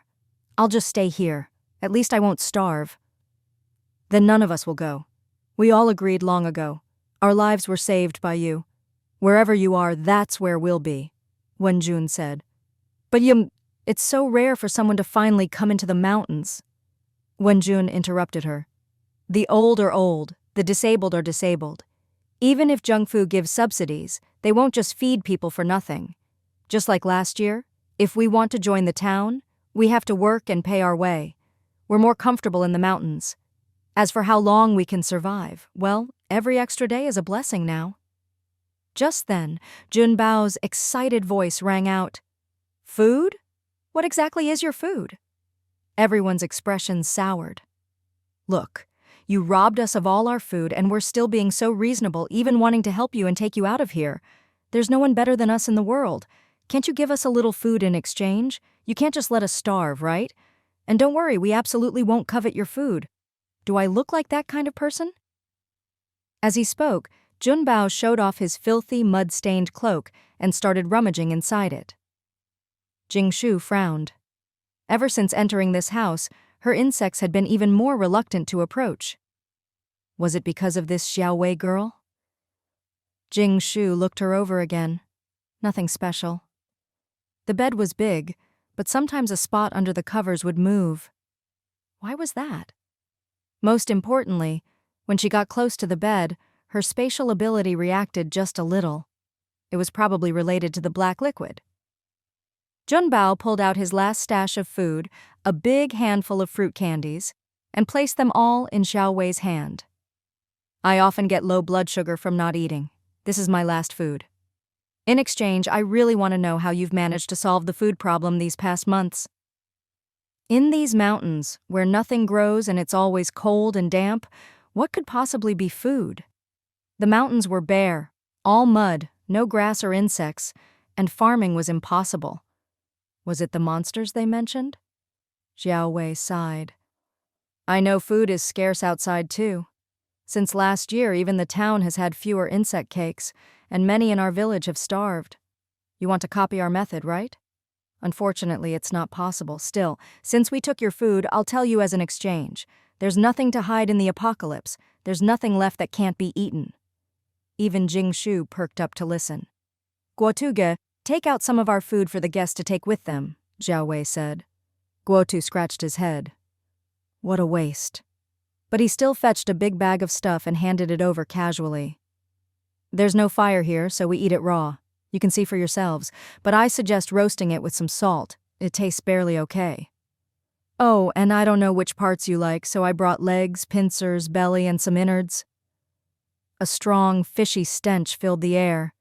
Jing Shu almost gagged, but managed to hold it in. Guotu curled his lip. I knew they'd be disgusted, but having anything to eat is already lucky. Junbao accepted it like a treasure. To him, food was food. He'd throw up no matter what he ate. Oh, but lately he'd been able to keep down whatever Jing Shu gave him. Junbao's guess was right. It looked like some kind of huge insect. If the situation allowed, he'd want to study it, but the village was so small, and he hadn't seen any insects around. Zhao Wei nibbled her biscuit and signaled Wenjun to explain. This is a newly discovered creature. We call it the gastropod worm. It has 36 legs, a huge belly, and the whole body is edible. They're easy to raise. After the eggs hatch, the larvae can be put in the mud to find food on their own, and they mature in a month. A mature gastropod worm is about 1 meter long, and the ones responsible for fighting can grow to 2 or 3 meters. Junbao's eyes grew brighter. These things were huge, which meant plenty of food. Even if the meat was fishy and stinky, if they could really breed them in large numbers. Wenjun seemed to see what Junbao was thinking and ruthlessly interrupted. Don't even think about breeding them. We only have one. He glanced at Zhao Wei, who was innocently eating her biscuit. Hearing this, she smiled and winked at him, so he continued. We only have one queen gastropod. All the eggs she lays are male, just like ants. Only one queen lays eggs and the whole colony protects her, Wenjun said. Junbao was a bit disappointed. Only one queen? That's a shame, but... Who knows what he was thinking. But he said, Could you give us a male gastropod worm to take back for research? Oh, right. We're here looking for someone. Once we find them, there'll be plenty of food. I'm willing to trade some food for it. Junbao originally wanted to see the queen, but seeing how wary the others were, he decided to take it step by step, researching gradually. Now that artificial wombs existed, and with the most advanced cultivation techniques from the imperial capital at his disposal, he planned to breed several more queens to achieve mass reproduction. From Wenjun's words, it wasn't hard to tell that these gastropod worms survived well in the apocalypse, perhaps a new species that evolved and mutated after the end times, just like the dinosaur chickens. In the apocalypse, anything edible was valuable, and these creatures could form a decent biological chain. But unlike the dinosaur chickens, gastropod worms reproduced and matured much faster, making them a better staple food to fill more bellies. If you compare their value, dinosaur chickens are the high-end route. After all, eggs are a delicacy, while gastropod worms are about quantity. Junbao thought they were equally valuable. Zhao Wei was a little tempted. There was no food in these mountains, and she was getting hungry. She looked pitifully at Wenjun, not noticing that in the pitch-dark house, 2 small snakes were slithering along the wall. In fact, no one noticed. The house was cold and dark, with only faint light to make out vague silhouettes. But Wenjun was resolute. No, you won't be able to study them. He knew very well that these people wouldn't be able to figure it out, and that only their place in the whole mountain had gastropod worms. Zhao Wei sighed in disappointment and lowered her head. How about we trade for an egg? You name the price. Junbao tried to compromise. Seeing that he really had his eyes on their gastropod worms, Wenjun started to drive them away. No, we... Before he could finish, something unexpected happened. The blanket on the big bed suddenly shot up as if something underneath had exploded. At the same time, 2 small snakes were also flung out. They didn't even have time to react before a huge pincer from under the bed snapped them up. Before anyone could figure out what was happening, the pincers had already stuffed the snakes into a mouth on the lower abdomen, and the sound of crunching and chewing followed. The heavy blanket thudded to the ground, revealing a terrifying scene under the bed. In the darkness, Jing Shu saw it all clearly and couldn't help but gape. She'd survived 10 years in the apocalypse and had never seen anything like this. Today, her worldview was completely shattered. Time seemed to freeze for a moment. Whatever Junbao wanted to say got stuck in his throat. Even in the dim room, he could see the massive creature right in front of him. This was no sickly, legless girl lying on a bed under a blanket. Now that the cover was gone, everything was exposed. What had looked like a girl lying on a bed was actually just a hollowed-out wooden frame. The girl's upper body leaned against the bed's edge, but her lower body was fused to a massive abdomen that took up the whole bed. 36 legs on either side waved like a giant centipede, and 2 huge pincers swung in the air, still searching for food. The bed was pushed up against the mountain wall because beneath it was a huge cave. Many gastropod worms, as Wenjun had described, were moving in and out of the cave. Some were carrying what looked like food, placing it into the mouth on the girl's lower abdomen, just like worker ants feeding their queen. They kept shuttling back and forth, delivering food to the queen's mouth. Other gastropod worms carried freshly laid eggs into the cave, probably to the so-called egg nursery. No wonder the village was so small and there were no insects to be seen. They were all hidden in the cave below. After 3 or 4 seconds of shock, Jing Shu quickly realized, this half-human, half-insect girl must be the gastropod worm Queen Wenjun had mentioned. But the insect half didn't seem to be under the girl's control. Otherwise, those 2 snakes she'd sent in to investigate wouldn't have been eaten so openly. Wasn't this just exposing themselves? And it was obvious this was some kind of postnatal fusion.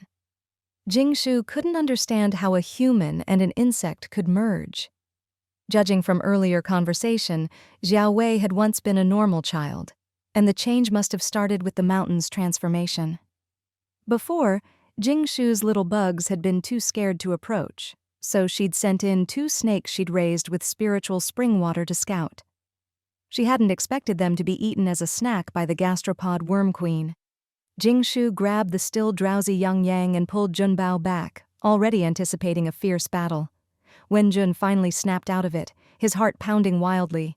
He hurried to pick up the blanket, trying to cover Xiao Wei again, but his hands were shaking so badly, as if his biggest secret had just been exposed. Monster. He remembered what the first villager had said about Xiao Wei. Over the past 6 months, Xiao Wei had finally come to terms with her situation, and now this. It's okay, Wenjunge, there's no need to hide anymore. They've all seen it. Come behind me, they can't hurt me. Xiao Wei let out a long sigh. Ever since her lower body had transformed, her vision had changed, and she could clearly see everyone's reactions. Guotu was already shouting as he ran out to call for help. Outsiders have discovered our secret. Grab your weapons, throw eggs at them, turn them into gastropod worm feed. No one leaves today. Junbao, still stunned, said to Jing Shu, Jing Shu, did you see? Xiao Wei is actually the gastropod worm queen. There's something this miraculous in the world. Her lower body is fused to such a huge creature. It's symbiosis. Now is not the time to focus on that, Jing Shu said, exasperated. Those huge pincers were fast and precise. Her snakes hadn't even had time to react before they were snapped up and eaten. Clearly, this queen wasn't as defenseless as, say, an ant queen. She wasn't afraid for herself, but she worried this fool would charge in and get his head bitten off. Outside, things were getting chaotic. Jing Shu was worried they'd really start throwing eggs at them, which would be a huge problem. Xiao Wei, Wenjun, don't be nervous. We mean you no harm, Jing Shu quickly explained. Xiao Wei looked calmly at Jing Shu. You have a lot of little bugs with you too. Those 2 snakes just now were yours, right? Snakes? Bugs? Junbao and Wenjun were both confused. Where? Jing Shu didn't deny it. If I'd known things were like this, I definitely wouldn't have disturbed you. Wenjun said you saved everyone, and I was wondering how a girl who lost her legs could have done that. So this is how you get your food. We were too presumptuous. It's our fault. You weren't born this way, right? Would you like to come with us to find a doctor and have surgery to restore you to normal? Yes. Technology is so advanced now, even conjoined twins who share a heart can be separated. You could be too.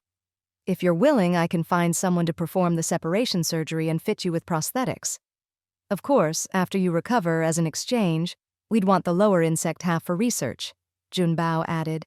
He still hoped to study a real gastropod queen and breed more to solve the food shortage for humanity. This deal was a win for him. he'd get a queen capable of reproduction. Restore me? Insect girl Xiao Wei gave a self-mocking laugh. How could that be possible? We're already a symbiotic body. Without me, it's like the worm has lost its head. How could it survive? Without it, it's like I've lost my heart. How could I live? Junbao sighed softly, a little disappointed. Jing Shu asked, her expression complicated. How did this happen to you? If you tell us, maybe we can help. First impressions are important, especially when encountering something so unsettling. The two of them didn't shout monster or freak, which made Wenjun's face look much better. Plus, Jing Shu's group didn't seem hostile. After calling out to Guotu outside to calm down, Wenjun looked at Xiao Wei, got her approval, and began to explain. It started more than half a year ago, when our village suffered a great disaster. The mountains swallowed up more than half the village. There were countless deaths and injuries. The village chief's house was in the center, so it was completely swallowed. Xiao Wei's family was lost too. We never expected Xiao Wei to survive, but we found her on the 5th day after the village was swallowed. With no food left, we decided to search every corner for any scraps. We ended up at this half-swallowed house, and in this cave, we found Xiao Wei unconscious. We didn't think much about why she was here in the center of the village. We were just happy to drag her out. But halfway through, we realized something was wrong. Her lower half was already the insect body. Xiao Wei's hands trembled as she recalled the events, still shaken. She spoke slowly. The area under the village had been taken over by gastropod worms with maze-like tunnels. The queen's lair was right under my house, so we weren't crushed, just fell through. Many others were crushed to death, and their bodies were dragged by the worms to the queen's mouth to be eaten. I was no exception. But when the queen was halfway through eating me, something unexpected happened. Jing Shu perked up her ears. Junbao's eyes widened. What happened? Xiao Wei slowly closed her eyes. I woke up from the pain. I'd rather have been eaten like my family, but it hurt so much. As I struggled on the ground, I grabbed a stone at random, but suddenly it turned to liquid and entered my body. After that, I passed out. When I woke up, Guotu and Wenjun were dragging me out. I realized I'd become a monster. This monster might have eaten my whole family, my friends and loved ones. Now that I'm fused with it, does that mean I ate them too? No, Xiao Wei, don't think like that. Wenjun hugged her, gently comforting her, then turned to say, at the time, Xiao Wei wanted to kill herself. She said there was no point in living. But how could that be? She saved all of us survivors. If not for her, the gastropod queen would have sent 2 or 3 meter-long worms to kill and eat us all. Gastropod worms were fierce fighters. A new species evolved in the apocalypse. Yes, my reason for living is you all. Guotu said I have to live to avenge the whole village. Didn't these worms eat our people? Now we'll eat them all in return, an eye for an eye. Xiao Wei smiled softly, having found her reason to live. Even if she'd become a monster, these people still needed her, and that was enough. If one day she was no longer needed, she'd die together with all the worms, cleanly and completely. If Wenjun and Guotu ever left with the others, maybe she'd finally be able to let go and leave this world. She'd long since lost the will to live. The mouth on Xiao Wei's lower abdomen was still eating nonstop, with worms constantly bringing it food. Jing Shu, a bit excited, moved closer to Xiao Wei, feeling an even stronger reaction from her spatial ability. Was it a blackstone crystal? At the time, I couldn't see anything, just that a monster was eating me. Later, in the cave, I never found that stone again, but I did find a pool of black water. All the gastropod worms avoided it, so I figured it wasn't anything good. Jing Shu's eyes lit up, and even Junbao's eyes sparkled. Could this be the thing they'd been researching these past few days? At that moment, Guotu's voice came from outside. Wenjun, have you decided how to deal with these outsiders? Wenjun gritted his teeth. We can't let Xiao Wei's situation be known to the outside world. Now that you know so much, you'll have to stay. Who knows if you'll bring people to wipe out our village and take Xiao Wei back as a test subject? Junbao nodded seriously. You're right to be cautious. It's a real risk, and Xiao Wei really can't go back to the city, at least not yet. Jing Shu felt like Jun Bao was scheming something. Wasn't this guy supposed to have an eating disorder? Why was he so interested in food supply and how to increase rations in the apocalypse? We really mean no harm. What would it take for you to trust us to keep your secret? Actually, I have an idea. Xiao Wei blinked. Actually, I trust you. Otherwise, I wouldn't have said so much. I know food is tight, and I know you have your own cards to play, but you still gave us compressed biscuits. You're just like Auntie and the others. You pity me. Xiao Wei, let's hear what this lady has to say first, Wenjun said, frowning. He had to put Xiao Wei's interests first and really couldn't guarantee what would happen if outsiders learned the truth. It's actually very simple. There are no eternal friends or eternal enemies in this world, only eternal interests. As long as our interests are tied together, then we'll always be friends. You'll never have to worry about your identities being exposed, because if you're exposed, I'll lose out too. Jing Shu smiled, showing her white teeth.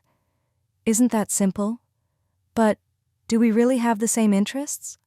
Wenjun thought about it and realized maybe not. Of course we do.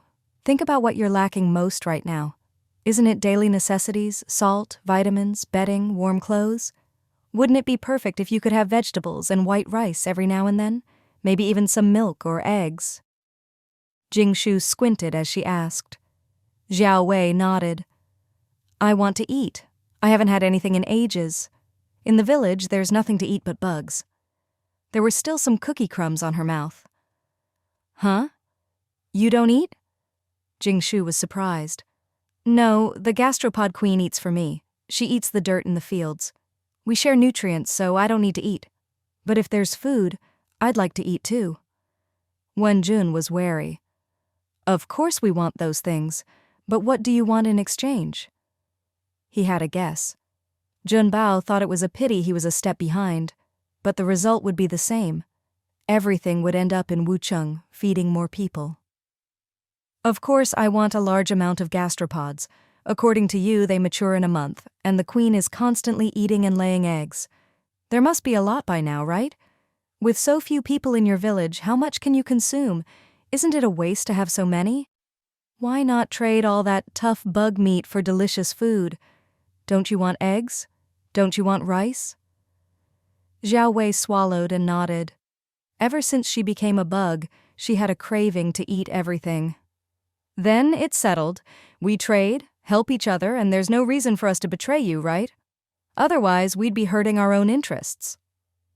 Jing Shu smiled. Great. She'd just lighten Qianduoduo's burden a bit. No one would starve, and the tyrant would have no excuse to squeeze them dry. Wait. Tyrant. Jun Bao?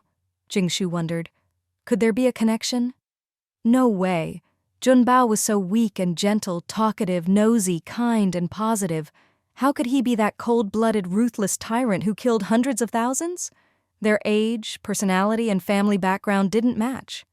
In her previous life, the tyrant would have just taken power around now, but with her butterfly effect, maybe he wouldn't this time. But it just didn't seem possible. Before she could think further, she was interrupted. Wait, Wenjun hesitated. What if you say all this now, but then go back and wipe us out, capture Xiao Wei and force her to endlessly lay eggs? You could get everything without paying anything. The more he thought about it, the more worried he became. Jing Shu rolled her eyes. Are you stupid? If we really did that, wouldn't Xiao Wei just kill herself? If she dies, there are no more gastropods. What would we get out of it? Jing Shu was already planning. If the tyrant tried to squeeze them, she'd have Xiao Wei threaten suicide. Oh, right. Wenjun smiled, realizing they really did have a mutually beneficial arrangement. But how many gastropods do you want? We've always avoided breeding too many, so we freeze most of the eggs and only hatch a fraction for daily needs. Can you take us to see the bug tunnels and the hatchery? That way I can figure out how much bug meat you can provide and how many supplies we can give you. Also, I want to see the black water Xiao Wei mentioned. Is that possible? Jing Shu looked at Xiao Wei's lower half, as big as a bed. Maybe she couldn't move, like an ant queen. Sure. I'll take you to the tunnels. No one in the village dares go there. Xiao Wei snapped her fingers, and 4 huge gastropods with giant pincers lifted her up. Xiao Wei's upper body was steady. She was used to it by now. Here, Xiao Wei was truly the queen. Wen Jun followed with a flashlight, Jing Shu and Jun Bao right behind, setting Yang Yang down and kindly covering him with a blanket. Gastropods came in several types, some for fighting and protecting the queen, some for feeding her. If there's no food, they'll feed themselves to her, and during feeding they also transfer sperm, some for foraging and some for digging tunnels. Each looked different. Fighters had huge pincers and great strength. Feeders had special mouthparts for transferring sperm. Diggers had excavator-like mouths, were huge and had great stamina. The tunnels were a massive maze, with gastropods scurrying everywhere, each with a single purpose: to serve the queen. Wen Jun said, "Right now there are 30 fighters, over 80 feeders, 300-plus foragers, about 30 diggers, and 50 immature ones. Some only live a month or two, the longer-lived ones are still alive." He looked at Xiao Wei, worried. "No idea how long the queen lives." Xiao Wei waved it off. "Ant queens can live 20 years. She counted on her fingers. "We'll give you forager meat. Their meat is chewy, they grow fast, and there's a lot of it. Each has 36 legs and weighs about 400 kors unpeeled. Do you want them shelled?" "No need, we want them alive," Jing Shu said. "The shell could be eaten too. Food was so precious now, you could grind up the shell and meat, add salt and flour, and make meatballs." Smart as always. Jing Shu looked at the bugs scurrying below, finding them rather cute. "By the way, if you ramped up breeding, how many could you raise in a month?" Xiao Wei led them to the hatchery, which connected to a small pavilion in the village. "Normally we could breed 450 a month, but right now there are 2,500 eggs in the hatchery. But the bugs eat a lot, and the number of mud pits is limited, so at most we can raise 1,000 mature bugs a month." Jing Shu quickly did the math. This was way more than she'd expected. Fantastic. "I still have a few questions." Jing Shu stroked her chin, deep in thought. "Please ask." Wen Jun was completely open. Since their interests were now tied together, he was willing to answer anything. Of course, the other side would also have to provide enough food. They hadn't had rice, salt, or vegetables in over half a year, let alone luxuries like eggs or milk. They had plenty of bug meat, which provided protein and some salt, and everyone was strong and sturdy from eating it. But there were also plenty of downsides. Of these 2,000-plus eggs, can you control what type hatches? For example, could you hatch only the digging-type gastropods? This was important since the different types varied greatly. Wen Jun shook his head. "The ratio is set in the queen's body. Digging types are only about 1/10, and fighters are a small portion too." "Then please save up the fighters and diggers for us. They might be useful later." Jing Shu was a bit disappointed. Only a few diggers would hatch each month. Otherwise, she'd want more to dig tunnels. But there was still time, and she had a plan. She had a feeling the digging-type gastropods would be very useful. No problem? After all, if they didn't trade them, they'd just stay frozen in the hatchery. "So, Xiao Wei, how far can you control these bugs? Or, how do you make them obey? In the future, handover and transport will be a big issue. If you're not there, will the bugs still be friendly to us?" Xiao Wei thought for a moment. "They're mindless insects. I give orders and they obey, even to the point of suicide. If it's a complicated command, I can control their bodies directly. Their genetic chain gives them a life mission from birth. And it's strange. I always know roughly where each bug is, and we can always sense each other, no matter how far. There's no sense of distance." "That's good. You're deep in the Tian Shan Mountains right now. If we're going to trade every month, the best way is for you to send the bugs out on their own. Our people will wait at the mountain entrance, and your bugs can haul the goods back. As long as they obey you, nothing should go wrong. But the mountains will get colder and colder. Can everyone handle it? Have you considered moving somewhere closer to the edge?" Jing Shu was a bit troubled. At the bug's speed, a round trip would take at least 10 days. It had taken them a long time to drive here, even at a slow pace. Letting the bugs walk would save on transport costs, but moving so many bugs, how many trucks and how much fuel would that take? The cost might be higher than the bug's value. Junbao chimed in. Yeah, when we came, lots of villages and towns had already moved to the city. There's an abandoned town at the entrance, and it's much better than here. Xiao Wei looked at Wen Jun, who hesitated. That's a big decision. We'll have to think about it. The outside world is dangerous, and it would mean a higher risk of Xiao Wei being exposed. Jing Shu suggested, then have the digging-type gastropods dig a tunnel to the mountain entrance. The roads will only get worse, so a dedicated trade tunnel would make transport easier, and if anything happens, you'll have a way to retreat. Xiao Wei was a bit embarrassed. We tried digging out before, but we didn't know the direction and just dug around for ages without finding an exit. That's easy. This time, just follow us. With everything settled, Xiao Wei rubbed her hands together, a little excited. So, how do we trade?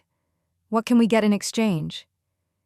Jing Shu's plan was to collect the bugs, mark up the price a bit, and sell them to Qianduoduo in exchange for the supplies Xiao Wei's side needed. After all, Qianduoduo needed to stockpile cheap grain. Jing Shu's own family didn't have enough supplies to feed dozens of people. Everything at home was precious, and she wouldn't trade it away. They were even struggling to get vegetables now. She'd just act as a middleman. She might even have to sell a batch to the government to pay off debts. She'd gotten a big factory and a bunch of equipment for free, but now it was time to pay up. Jing Shu glanced sideways at Junbao.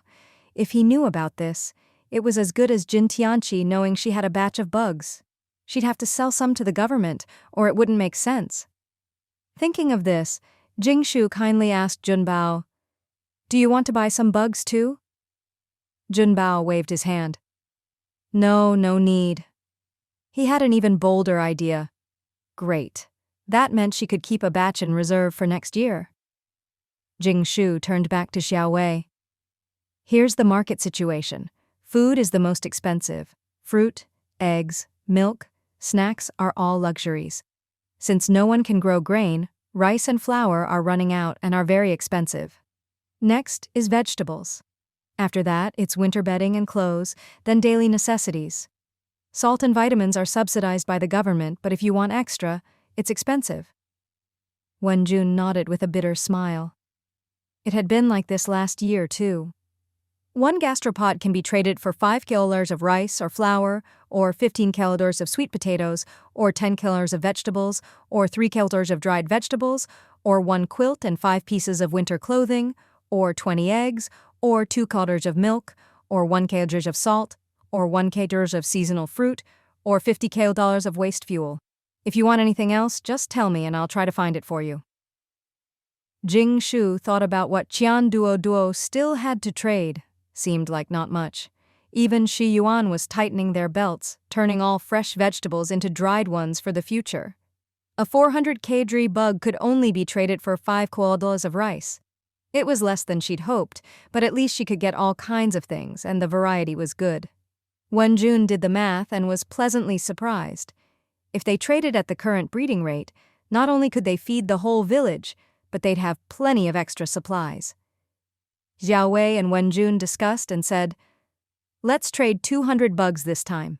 We'll take 100 bugs worth, 500 kilograms of rice and flour, 10 of sweet potatoes, 150 kilograms, 30 of dried vegetables, 90 kilograms, 20 quilts, 10 of eggs, 200 eggs, 10 of milk, 20 kilograms, 5 of salt, 5 kilograms, 10 of fuel, 1 ton, and for the last 5, can you get us some snacks?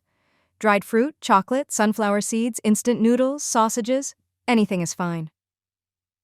500 kilos of grain would be enough to feed the 30 or so people in their village for 2 months, 3 months if they had meat and vegetables as well. Of course, all of this was thanks to Xiao Wei, so she should be the one to distribute the goods, and whatever was left would be her personal property. Wen Jun also had to remind her to save up more food. What if one day there was no more food supply from outside?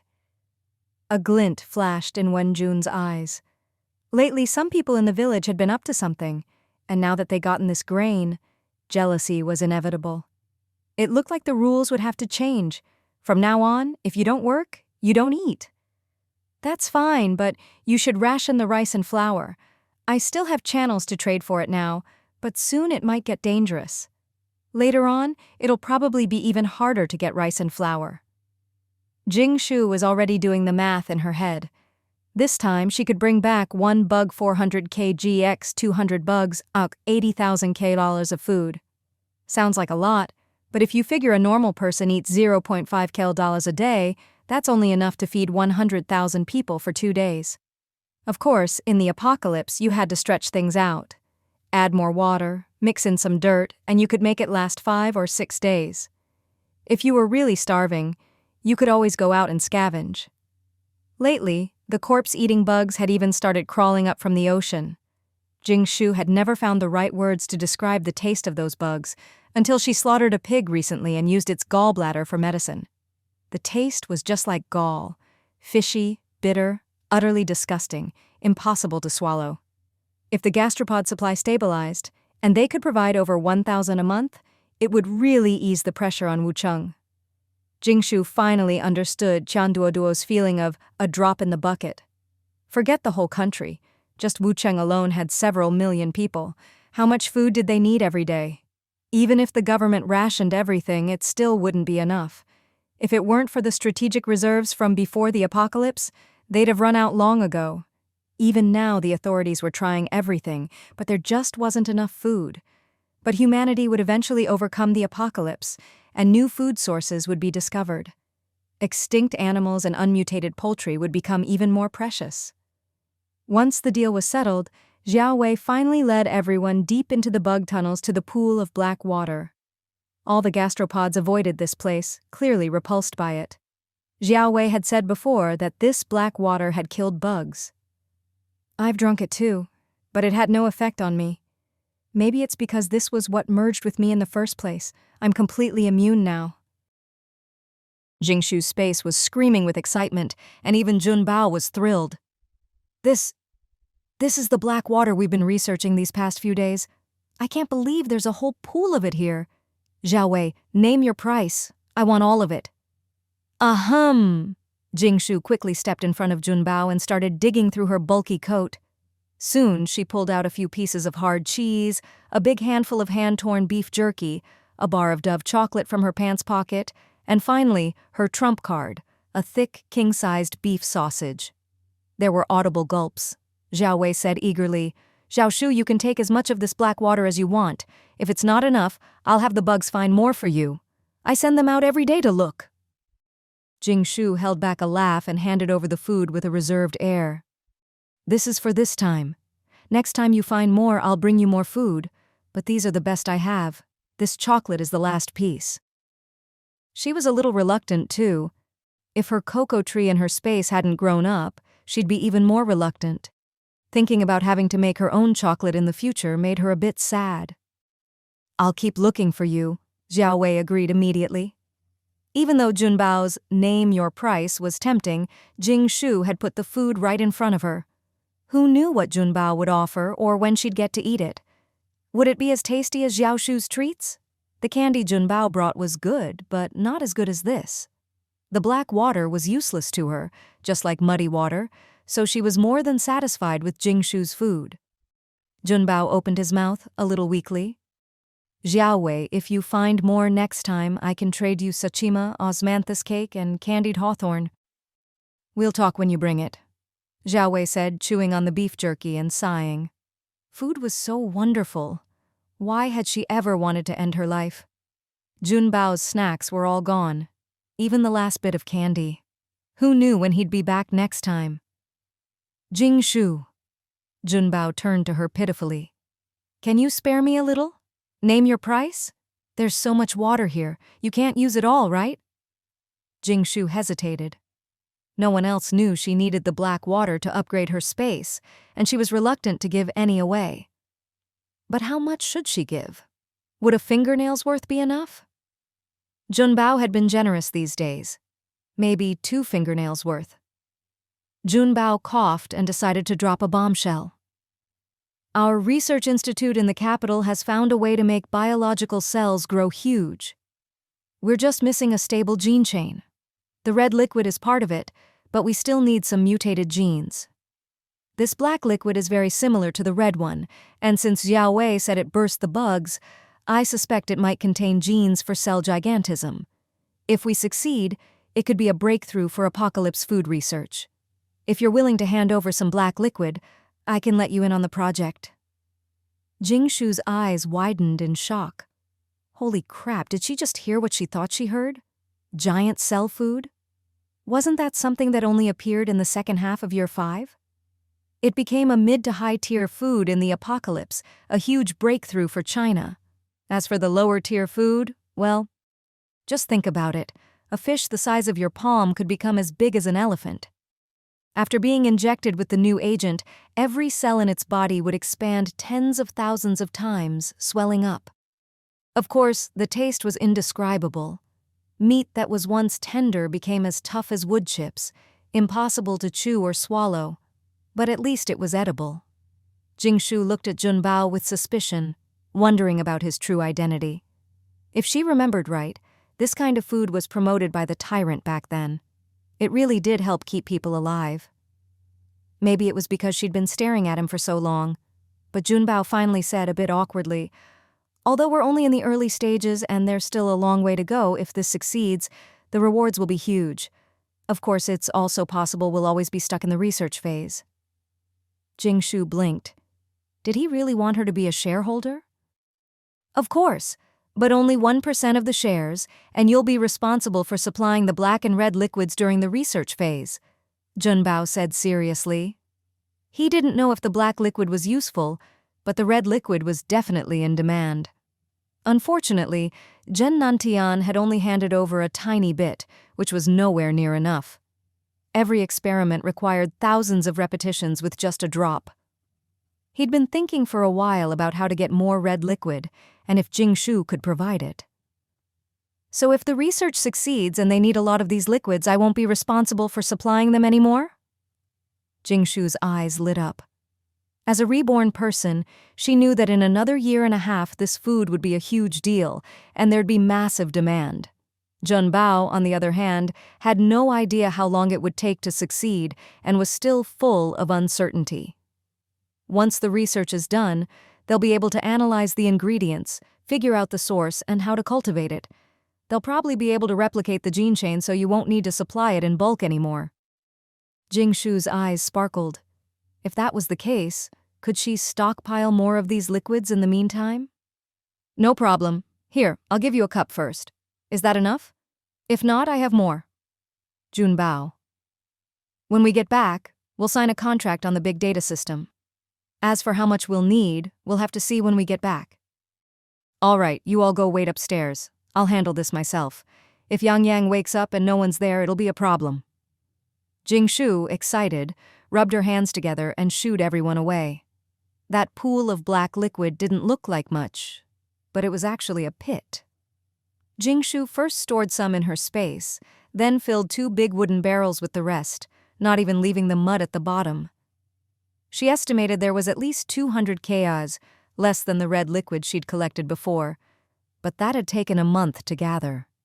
The mountains were huge. There must be more elsewhere, and probably more in the mud pits on the way back. Jing Shu happily carried the barrels up, but her joy didn't last long.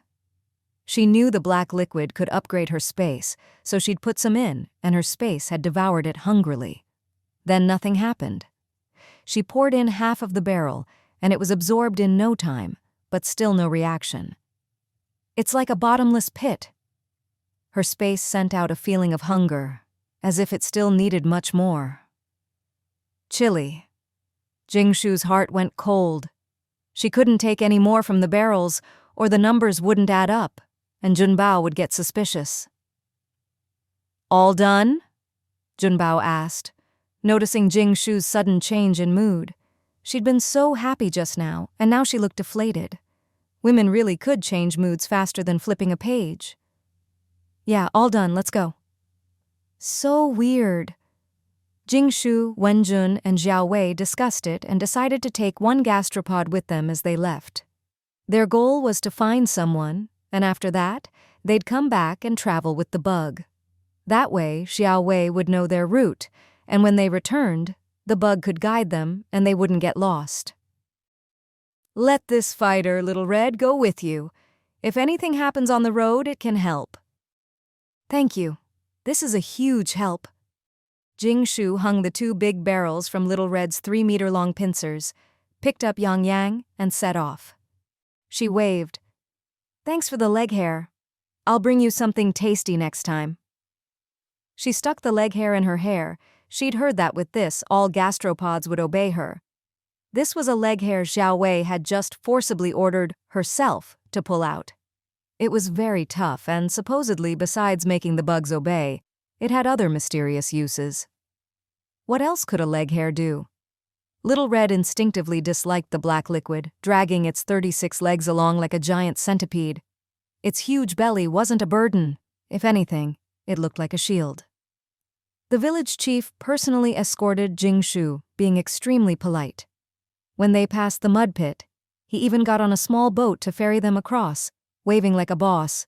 See you next time. Safe travels. If you need anything, just ask. On the other side, Hongbin and Green Willow were stunned. What's going on? Weren't these the people who robbed us? But when they saw the giant gastropod, they were even more shocked. They left with just some compressed biscuits and came back with a giant bug? Jun Bao quickly explained the situation. Jing Shu tossed Yang Yang into the minibus, carefully stowed the barrels, then rode the gastropod back into the mud pit. Gastropods were born for mud pits. They usually burrowed in like dung beetles, eating the mud, only surfacing occasionally to breathe. Soon, the gastropod submerged itself, leaving only its head above the surface. Jing Shu carefully stood on its head as its huge pincers stirred the mud at the center of the pit, scooping up mud and water into its mouth like a hippo. No wonder it grew so big.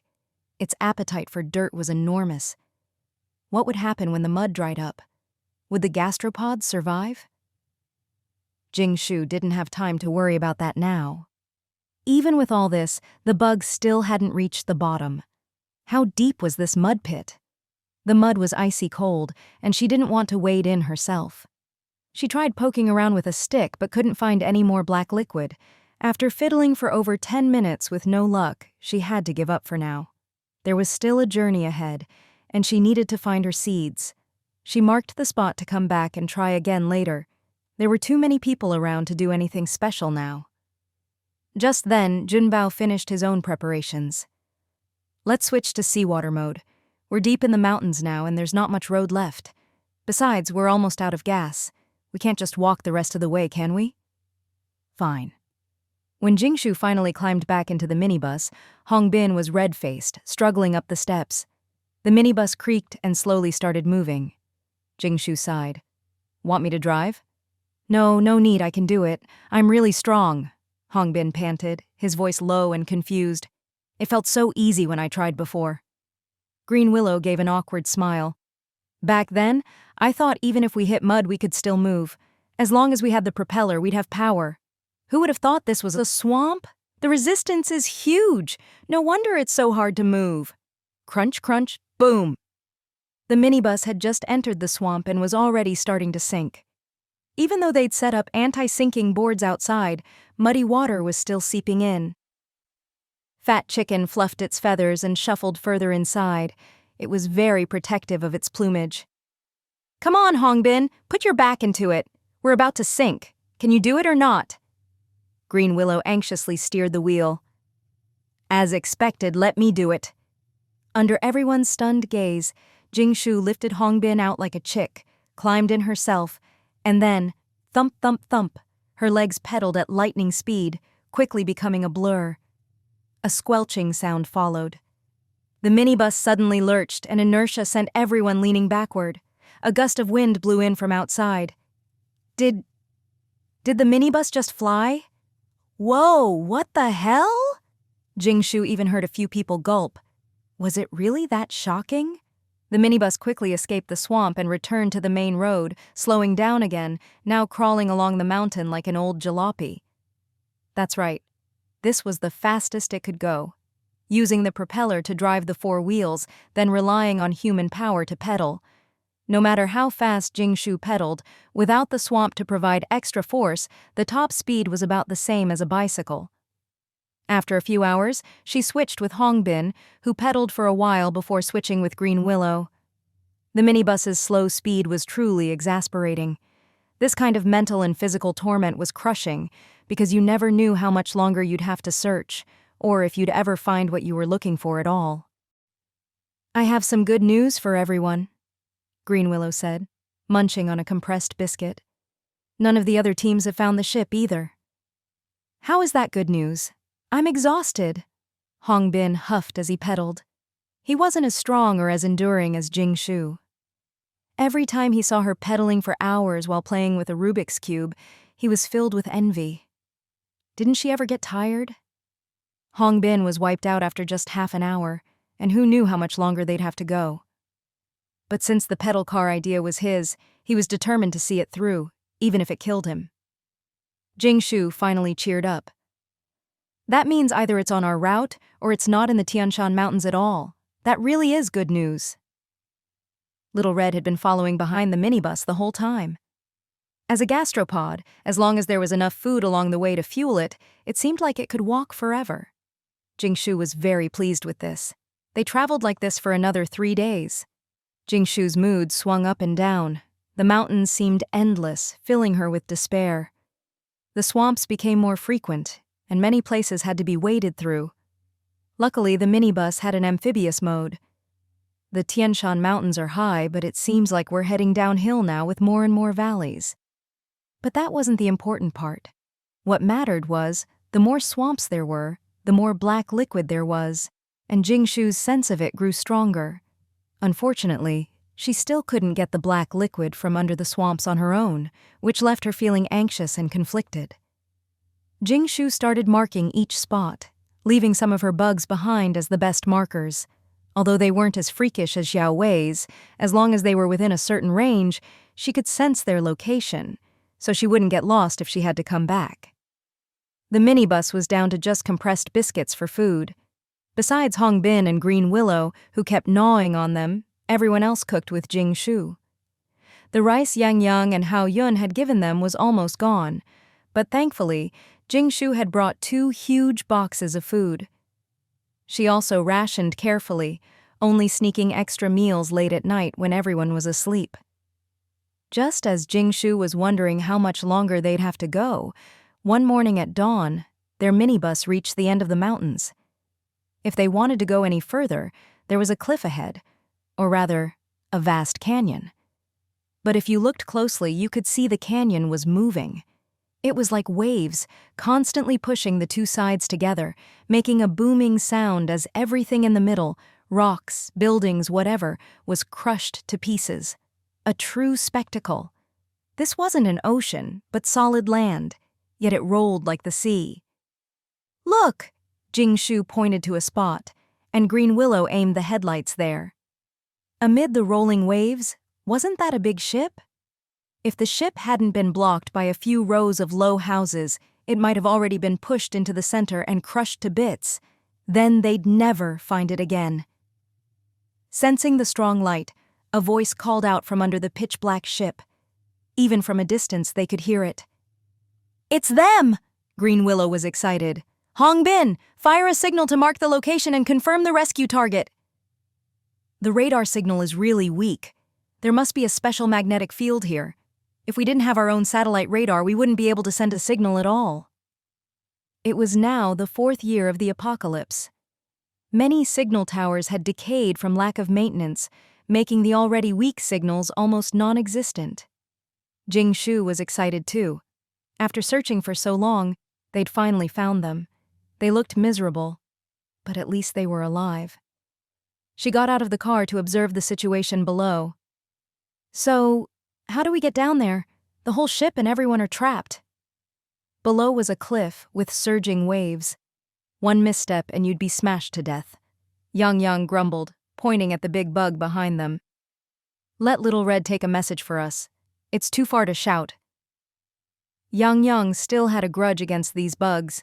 Even though he now knew the story from Jing Shu, he just couldn't get over it. But Jing Shu hesitated. Little Red was too dumb to handle this, and such a huge bug would probably scare the people below to death. Plus, it was Xiao Wei's bug. She'd have to return it later. She could see clearly that anything pushed by those waves, no matter what it was, would be crushed. If the bug got smashed, it'd be a pain to explain to Xiao Wei. Jing Shu turned her gaze to her own fat chicken, who was elegantly preening its feathers, riding on the gastropod's back, enjoying its first-ever mount. Green Willow suggested, "Let's try sending the drone first, but the magnetic field here is strange. I'm worried the drone might go out of control." So Green Willow piloted the drone down into the canyon. At first, everything went smoothly, but as soon as the drone entered the area with the rolling waves, it was as if the signal was completely blocked. The drone crashed straight down and, with a bang, was crushed to pieces. The people below were shouting something, but unfortunately, they could only hear the noise, not make out the words. Jing Shu's eyes darted around, and once again she looked at Fat Chicken. She was getting anxious. She'd finally found the seeds, but couldn't get down. And Fat Chicken was her most trusted assistant and companion. Sensing Jing Shu's gaze, Fat Chicken shivered. Its owner was always trying to get it into trouble. Fat Chicken instinctively shrank back. "Let my chicken deliver the message. If we send Little Red, the people down there might be scared to death. I heard they have guns. What if they shoot it, thinking it's some kind of monster? It's so far away and the people below don't know Little Red is ours," Jing Shu suggested. Everyone's eyes shifted back and forth between the gastropod and Fat Chicken. Yang Yang nodded seriously. "If they see a monster, they'll probably kill it. But if they see a chicken, well, they'll probably just think it's wild game they haven't seen in ages. At the very least, the chicken will make it safely into their area. And then, well, they'd probably want to eat the chicken." Junbao said regretfully, "It's a good chicken, but the situation down there is dangerous. If it gets hit by the waves, it'd be a real shame." Fat Chicken immediately nodded, teary-eyed, looking at its owner. It was so dangerous down there. Was she really sending it to its death? "It'll be fine. My chicken can fly," Jing Shu said proudly. Fat Chicken. "Who said I can fly? That was just a few flaps when I was happy. Hey, it's really far down there. Aren't you afraid I'll be lost forever? Then you'll never have a chicken laying lots of eggs every day. Even Grandma would be heartbroken." In the end, Fat Chicken was strapped with a big loudspeaker, a recorded message, and the bone umbrella frame that Grandpa Jing had invented last year. It was designed for gliding to safety during earthquakes when the ground collapsed, but it had never been used until now. In addition, there were some compressed biscuits. This was also why Jing Shu was so anxious. If she could get food to the people below sooner, fewer of her precious seeds would be eaten. And if Fat Chicken got stuck down there and ran out of biscuits, at least it could lay eggs for them to eat. Heaven forbid they eat her seeds, those were irreplaceable. Yang Yang pouted regretfully and continued discussing rescue plans with Green Willow. The flight plan might have to be scrapped. The magnetic field here was seriously interfering with the rescue. "Maybe we can set up a zip line to transport supplies. It looks like about 1 kilometer on a diagonal. If we move the zip line from a nearby tourist spot, we could use it for transport. It's safer, but time-consuming. We'd have to give up on salvaging the cargo ship." Meanwhile, with a push from her owner, Fat Chicken jumped off the cliff. Its terrified squawking echoed through the canyon. Probably even the people below heard it. Jing Shu watched nervously. She had a good view, and the reason she dared send Fat Chicken down was that the landing didn't have to be precise. As long as it landed somewhere near the village, it would be safe. Fat Chicken flapped its wings desperately, but it had gotten even fatter lately, and with all the gear strapped on, it could only manage a short flight before starting to drop straight down. As it neared the ground, Fat Chicken quickly deployed the bone umbrella and managed to land safely near the big ship. Jing Shu let out a sigh of relief, then frowned. There were still people in the village below. A lot of them, in fact. They seemed to be coming out of their houses, but it was too far for her to see clearly. "Look, something just fell down." "It's something the rescue team sent us." "We're saved! Our mountain valley is saved! The people up there sent us food! Everyone grab it! Back up! Everyone back up!" Chaos erupted. Fat Chicken was dizzy from the fall and hadn't recovered when it noticed a bunch of hungry, green-eyed people staring at it and lunging toward it. "Save the chicken! Cluck, cluck!" Fat Chicken flapped its wings and with all its gear bolted away. "It's a chicken! From the sound, it's a chicken!" The people up there sent us a chicken to eat. Quick, catch it. We have chicken to eat. Hearing this, Fat Chicken ran even faster. Then, bang! A gunshot rang out. Lee Dayu, face grim, put away his bony hand, looking extremely weak. The noisy crowd instantly fell silent. He shouted, "Everyone back up. Until we know what message the people up there sent, no one is to touch any of this. Wang Dan, go get the stuff." Some villagers protested. "That's food for us. I saw the chicken had a bunch of stuff tied to it. All food. Why can't we eat it? If the chicken was sent down here and we can't eat it, what's the point? Are you trying to keep it for yourselves?" Wang Dan spat. "Captain, I told you we shouldn't have saved these ungrateful people. If it weren't for our distress signal, would the rescue team have come? They're here for us. Who knows what other people are in this mountain valley? Even if there's food, it should go to us first." The gun fired again and the crowd scattered into the houses. Some people shouted from inside, "You should save us too! You're supposed to serve the people!" Wang Dan was furious. "Didn't we save you? We don't even dare eat these precious seeds ourselves, but we broke orders to give you some and you're still ungrateful? Do you know how rare these seeds are?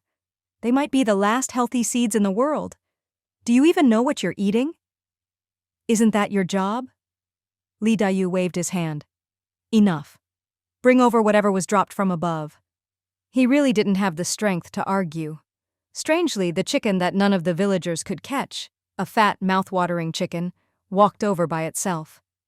Wang Dan stammered, It's coming. The chicken is coming on its own." It's coming, strutting proudly, bringing a bounty of food. So under everyone's stunned gaze, the chicken seemed to know exactly who the leader was.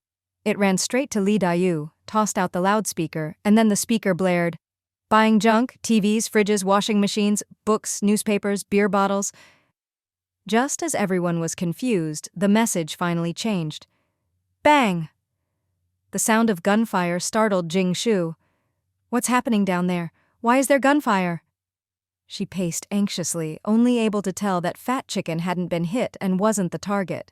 But from the information Fat Chicken sent back, it seemed terrified. Everyone around wanted to eat it. "No, leaving Fat Chicken down there alone is still too dangerous, and I need to go down and check on the seeds." If it were her previous life and a chicken appeared in front of her, Jing Shu would have fought desperately to eat it, not even sparing the feathers. Let alone now, when it wasn't just the ship's crew, but also villagers swept in by the disaster. These starving, crazed people didn't care what it was. "Have you figured out the rescue plan?" Jing Shu asked. Yang exhaled, covering his red, frozen nose. "We have 2 rescue plans. Let's go with Plan A first. The framework can be set up in 2 or 3 days. Damn, it's freezing at the end of this mountain range." He shivered. The weather was indeed getting colder. Jing Shu, bundled up tightly, snorted. This guy was wearing autumn clothes in -20 degrees. If he doesn't freeze to death, who will? The underground plates were still moving and generating heat, so it hadn't frozen over yet. Otherwise, this would be a giant iceberg. "All right, you all handle the rescue plan. I need to go down. There are only 2 of these bone umbrella frames, so you all stay up here. Things don't look good down there. My chicken hasn't been swept away by the waves, but now it's at risk of being eaten." Fat Chicken had already served as a test subject, and the test flight was a success, so Jing Shu had no more worries. Jun Bao, as if expecting this, pulled out an energy bar from a pocket so muddy you couldn't tell if it was gray or black. "If you're going down, trade me some of your food. I can't eat anything else." "Fine. You all paid your dues after all? I have to make sure you have something to eat these next 2 days." Jing Shu nodded, leaving behind the cooked food she didn't like, as well as some beef jerky and spicy rabbit jerky. No one but Jing Shu had anything to start a fire with, so if she wasn't around, they'd have to make do with cold, hard-to-chew food. Even though this food was a rare treat in the apocalypse, they'd gotten picky after these days of good eating. Hao Yunlai looked disappointed. "Wait for me, Jing Shu. I'll find a way down to meet you as soon as I can. With me there, you won't be in danger." What's so great about these twisted dough sticks and dried veggies? Cold food has no soul. He much preferred a hot milk tea and a sunny-side-up egg in the morning, or a warm meat and egg pancake. And now his favorite ham had been taken away. What was the point of staying here? Life had lost all meaning. Green Willow said, "Then bring more compressed biscuits for the people down there. Who knows when we'll be able to send food again?" Jing Shu agreed, bringing her big suitcase along, as well as her personal items and tent. Soon, Jing Shu was fully equipped. "That's so heavy, can you really carry it all?" "Are you sure? Isn't this too risky? It's so high up." Jing Shu patted the special bone umbrella frame. "My grandpa made it with top-quality materials from Qianduoduo. I've practiced a few times, don't worry." With everyone reluctantly saying goodbye to the good food, Jing Shu opened the bone umbrella and jumped off the cliff. It worked like a parachute, but if it hit a support, it would bounce like a spring, making it the perfect tool for this environment. The spotlight shone on Jing Shu as if lighting her way, but she didn't need it. She skillfully controlled her descent, finally landing with a perfect roll, thud, right onto the roof of a brick house. Because she was carrying so much, she crashed through, leaving a big hole in the roof. Cough, cough. Choking on the dust, Jing Shu clung tightly to her suitcase, but the things in her backpack scattered everywhere. Some compressed biscuits fell at the feet of a person who had been hiding in the house, watching in alarm. He picked one up, sniffed it, and his face lit up with excitement. "It's food! It's food!" He tore open the package and devoured it ravenously, crumbs flying everywhere. A single compressed biscuit was enough for an adult, but he tried to swallow it in a few bites. Impossible. People who'd come to see what the commotion was about quickly realized something was up. "Ergazi, did the rescue team send food down again? Damn, they kept the old hen for themselves last time. This time Ergazi? Damn, it really is food." It's food? What kind of food?" A group of starving, desperate people with wild green eyes rushed over. Most were men, with only a few women. Jing Shu glanced around. She didn't see any children. "Ergazi, give me some. You can't eat it all yourself." The crowd surged at Ergazi like they'd lost their minds. He was quickly swallowed up, and more people rushed in as word spread. It was impossible to see who was grabbing what. Pressed under the mob, Ergazi shouted, "The team up there sent food down. Someone just fell down. She has food on her." The green-eyed mob instantly changed targets, but they still had to find her. Where was she? "Where is she? I don't see anyone." "Don't let her get away." "She's got a lot of food on her." The whole valley went wild again, especially those who'd managed to grab some compressed biscuits. After tasting that life-saving food, they couldn't control themselves. The biscuits had a milky, slightly sweet flavor. Just one bite could last a long time, and the lingering taste only made their hunger worse. "She must have gone to Wangdan." "Let's go find her. The people up there finally sent supplies. We're all starving. How can we let those people keep it all for themselves?" "Wait, if you just rush over, they won't give us anything. I have 2 plans." The people of the valley knew someone had come down from above with a lot of food. Now they really couldn't sit still and started plotting how to get the supplies. Meanwhile, after a series of twists and turns, Jing Shu squeezed through the crowd, using the darkness as cover, and finally reunited with Fat Chicken. Of course, as its owner, she knew exactly where it was. At that moment, Fat Chicken was comfortably nestled on a cushion. Someone had thoughtfully poured it muddy water, set out a plate of mud as food, and was even giving it a massage. A voice drifted over. "Captain, do we really have to do what the loudspeaker said? Take good care of this chicken and wait for it to lay eggs for us?" "But it's just a chicken. How many eggs can it lay?" Li Dayu said weakly. "No matter how many eggs it lays, it's a token of goodwill from above.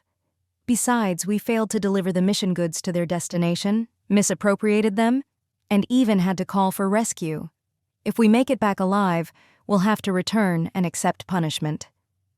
While massaging Fat Chicken, Wang Dan swallowed hard and said, "Ah, Captain, you make it sound so serious. I just can't help eyeing this chicken. Its meat looks so firm and plentiful. Just look at those wings, enough to feed a bunch of us." He moved his hands to the chicken's legs and shook his head again. "Look at these drumsticks, as thick as my arm. If only we could have a big plate of chicken. Fat Chicken suddenly froze. It wasn't the Tang monk. Why did everyone want to eat it? What's wrong with eating eggs instead? Fat Chicken flapped its wings and pecked Wang Dan a few times, making him yelp in pain. In the end, he didn't dare fight back against such a precious chicken. Fat Chicken flapped over to its owner, Jing Shu, whimpering and running as fast as it could. Even though it had only been away from her for a short while, it missed her terribly. "Master, you're finally here! Wow, there are always people here who want to eat me! I want to go home!" Fat Chicken clung to Jing Shu's leg, wailing. Jing Shu raised an eyebrow and comforted her traumatized chicken, then asked, "I heard someone wanted to eat my chicken?" In the dim light, a woman stood in the backlight, carrying a huge suitcase and a big backpack, bundled up in warm, thick clothes, like a goddess descending from the heavens, bringing endless hope. Li Dayu exclaimed in surprise, "Is this the person sent from above?" Before he could finish, someone reported, "Reporting! Another person was sent down from above. She just crashed into Ergazi's house and dropped some compressed biscuits." After a scramble, the villagers from the valley grabbed some food, but we can't find her now. The speaker noticed the woman with all the bags and supplies and finished in a small voice, "She can't be found." The ship crew finally realized that the woman standing before them was the one sent from above. Wang Dan, clutching his hand in embarrassment, asked, "Is this your chicken?" Jing Shu patted the chicken's head and looked up at the group of ragged, emaciated people, so thin they looked like they could be blown away by the wind, and raised an eyebrow. What else would it be? Why did these people look even weaker than the villagers outside? Wang Dan grew even more embarrassed. "Please don't be angry. We were just imagining things. It's been so long since we've had chicken, we were just fantasizing. No one said we should eat it and we wouldn't dare. By the way, what should we call you? I'm Wang Dan, and this is our transport team leader, Li Dayu. These 7 are the rest of our transport team. 3 other members unfortunately died during this mission." Jing Shu frowned. "My name is Jing Shu." "Jing Shu? She's the main target of this transport mission. She's the owner of these seeds, the one who made great contributions, the one who helped our country save many rare seeds." Immediately, the people around her looked at her with deep respect and admiration. Li Dayu, supported by others, straightened his bloated belly and saluted. "Mission accomplished. We protected these seeds and finally waited for you." Jing Shu sighed. She knew how hard this journey had been, especially with food and water running out. To survive in such desperate circumstances was no small feat. If they hadn't protected the seeds so well, it would have been understandable if they'd eaten them to survive. "Why do you all look even weaker than the villagers outside? What happened along the way?" Jing Shu frowned at Li Dayu, who looked like he could collapse at any moment. "Why are you in this state? Didn't you have seeds to eat?" Wang Dan jumped in to explain. "These seeds are so precious, we couldn't bear to eat them. Every day we'd check on them and only ate the moldy or sprouted bad seeds. The captain, as the team leader, refused to eat any seeds, not even the bad ones. Most of the food was given to the valley villagers. The captain survived by eating dirt. Day after day, even the dirt stopped digesting. And lately, he can't even eat that. If you hadn't come to rescue us, I don't know what would have happened. No wonder his belly was so big. It was full of dirt." Jing Shu's expression softened as she looked at these people.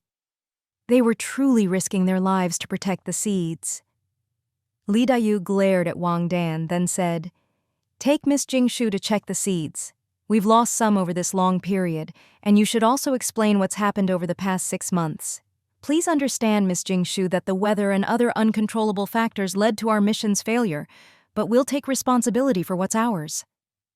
Wang Dan hesitated, then said, "Xiao Zhao, take care of the captain. I'll show Miss Jing Shu around." Jing Shu waved her hand. Now that the seeds had been found, it didn't matter if some were moldy, ruined, or eaten. What was lost was lost. The current situation was more important, so she said, "No rush. Didn't I send the chicken down with a batch of compressed biscuits? The loudspeaker made it clear, "Fill your stomachs and wait for rescue. Why aren't you eating?" Wang Dan replied awkwardly, "We just counted the biscuits and calculated how long until the next supply drop. The captain said even if we turned them into water, it wouldn't be enough for everyone for a few days, so we have to ration them. He said to dissolve them in water and share them with the villagers at night."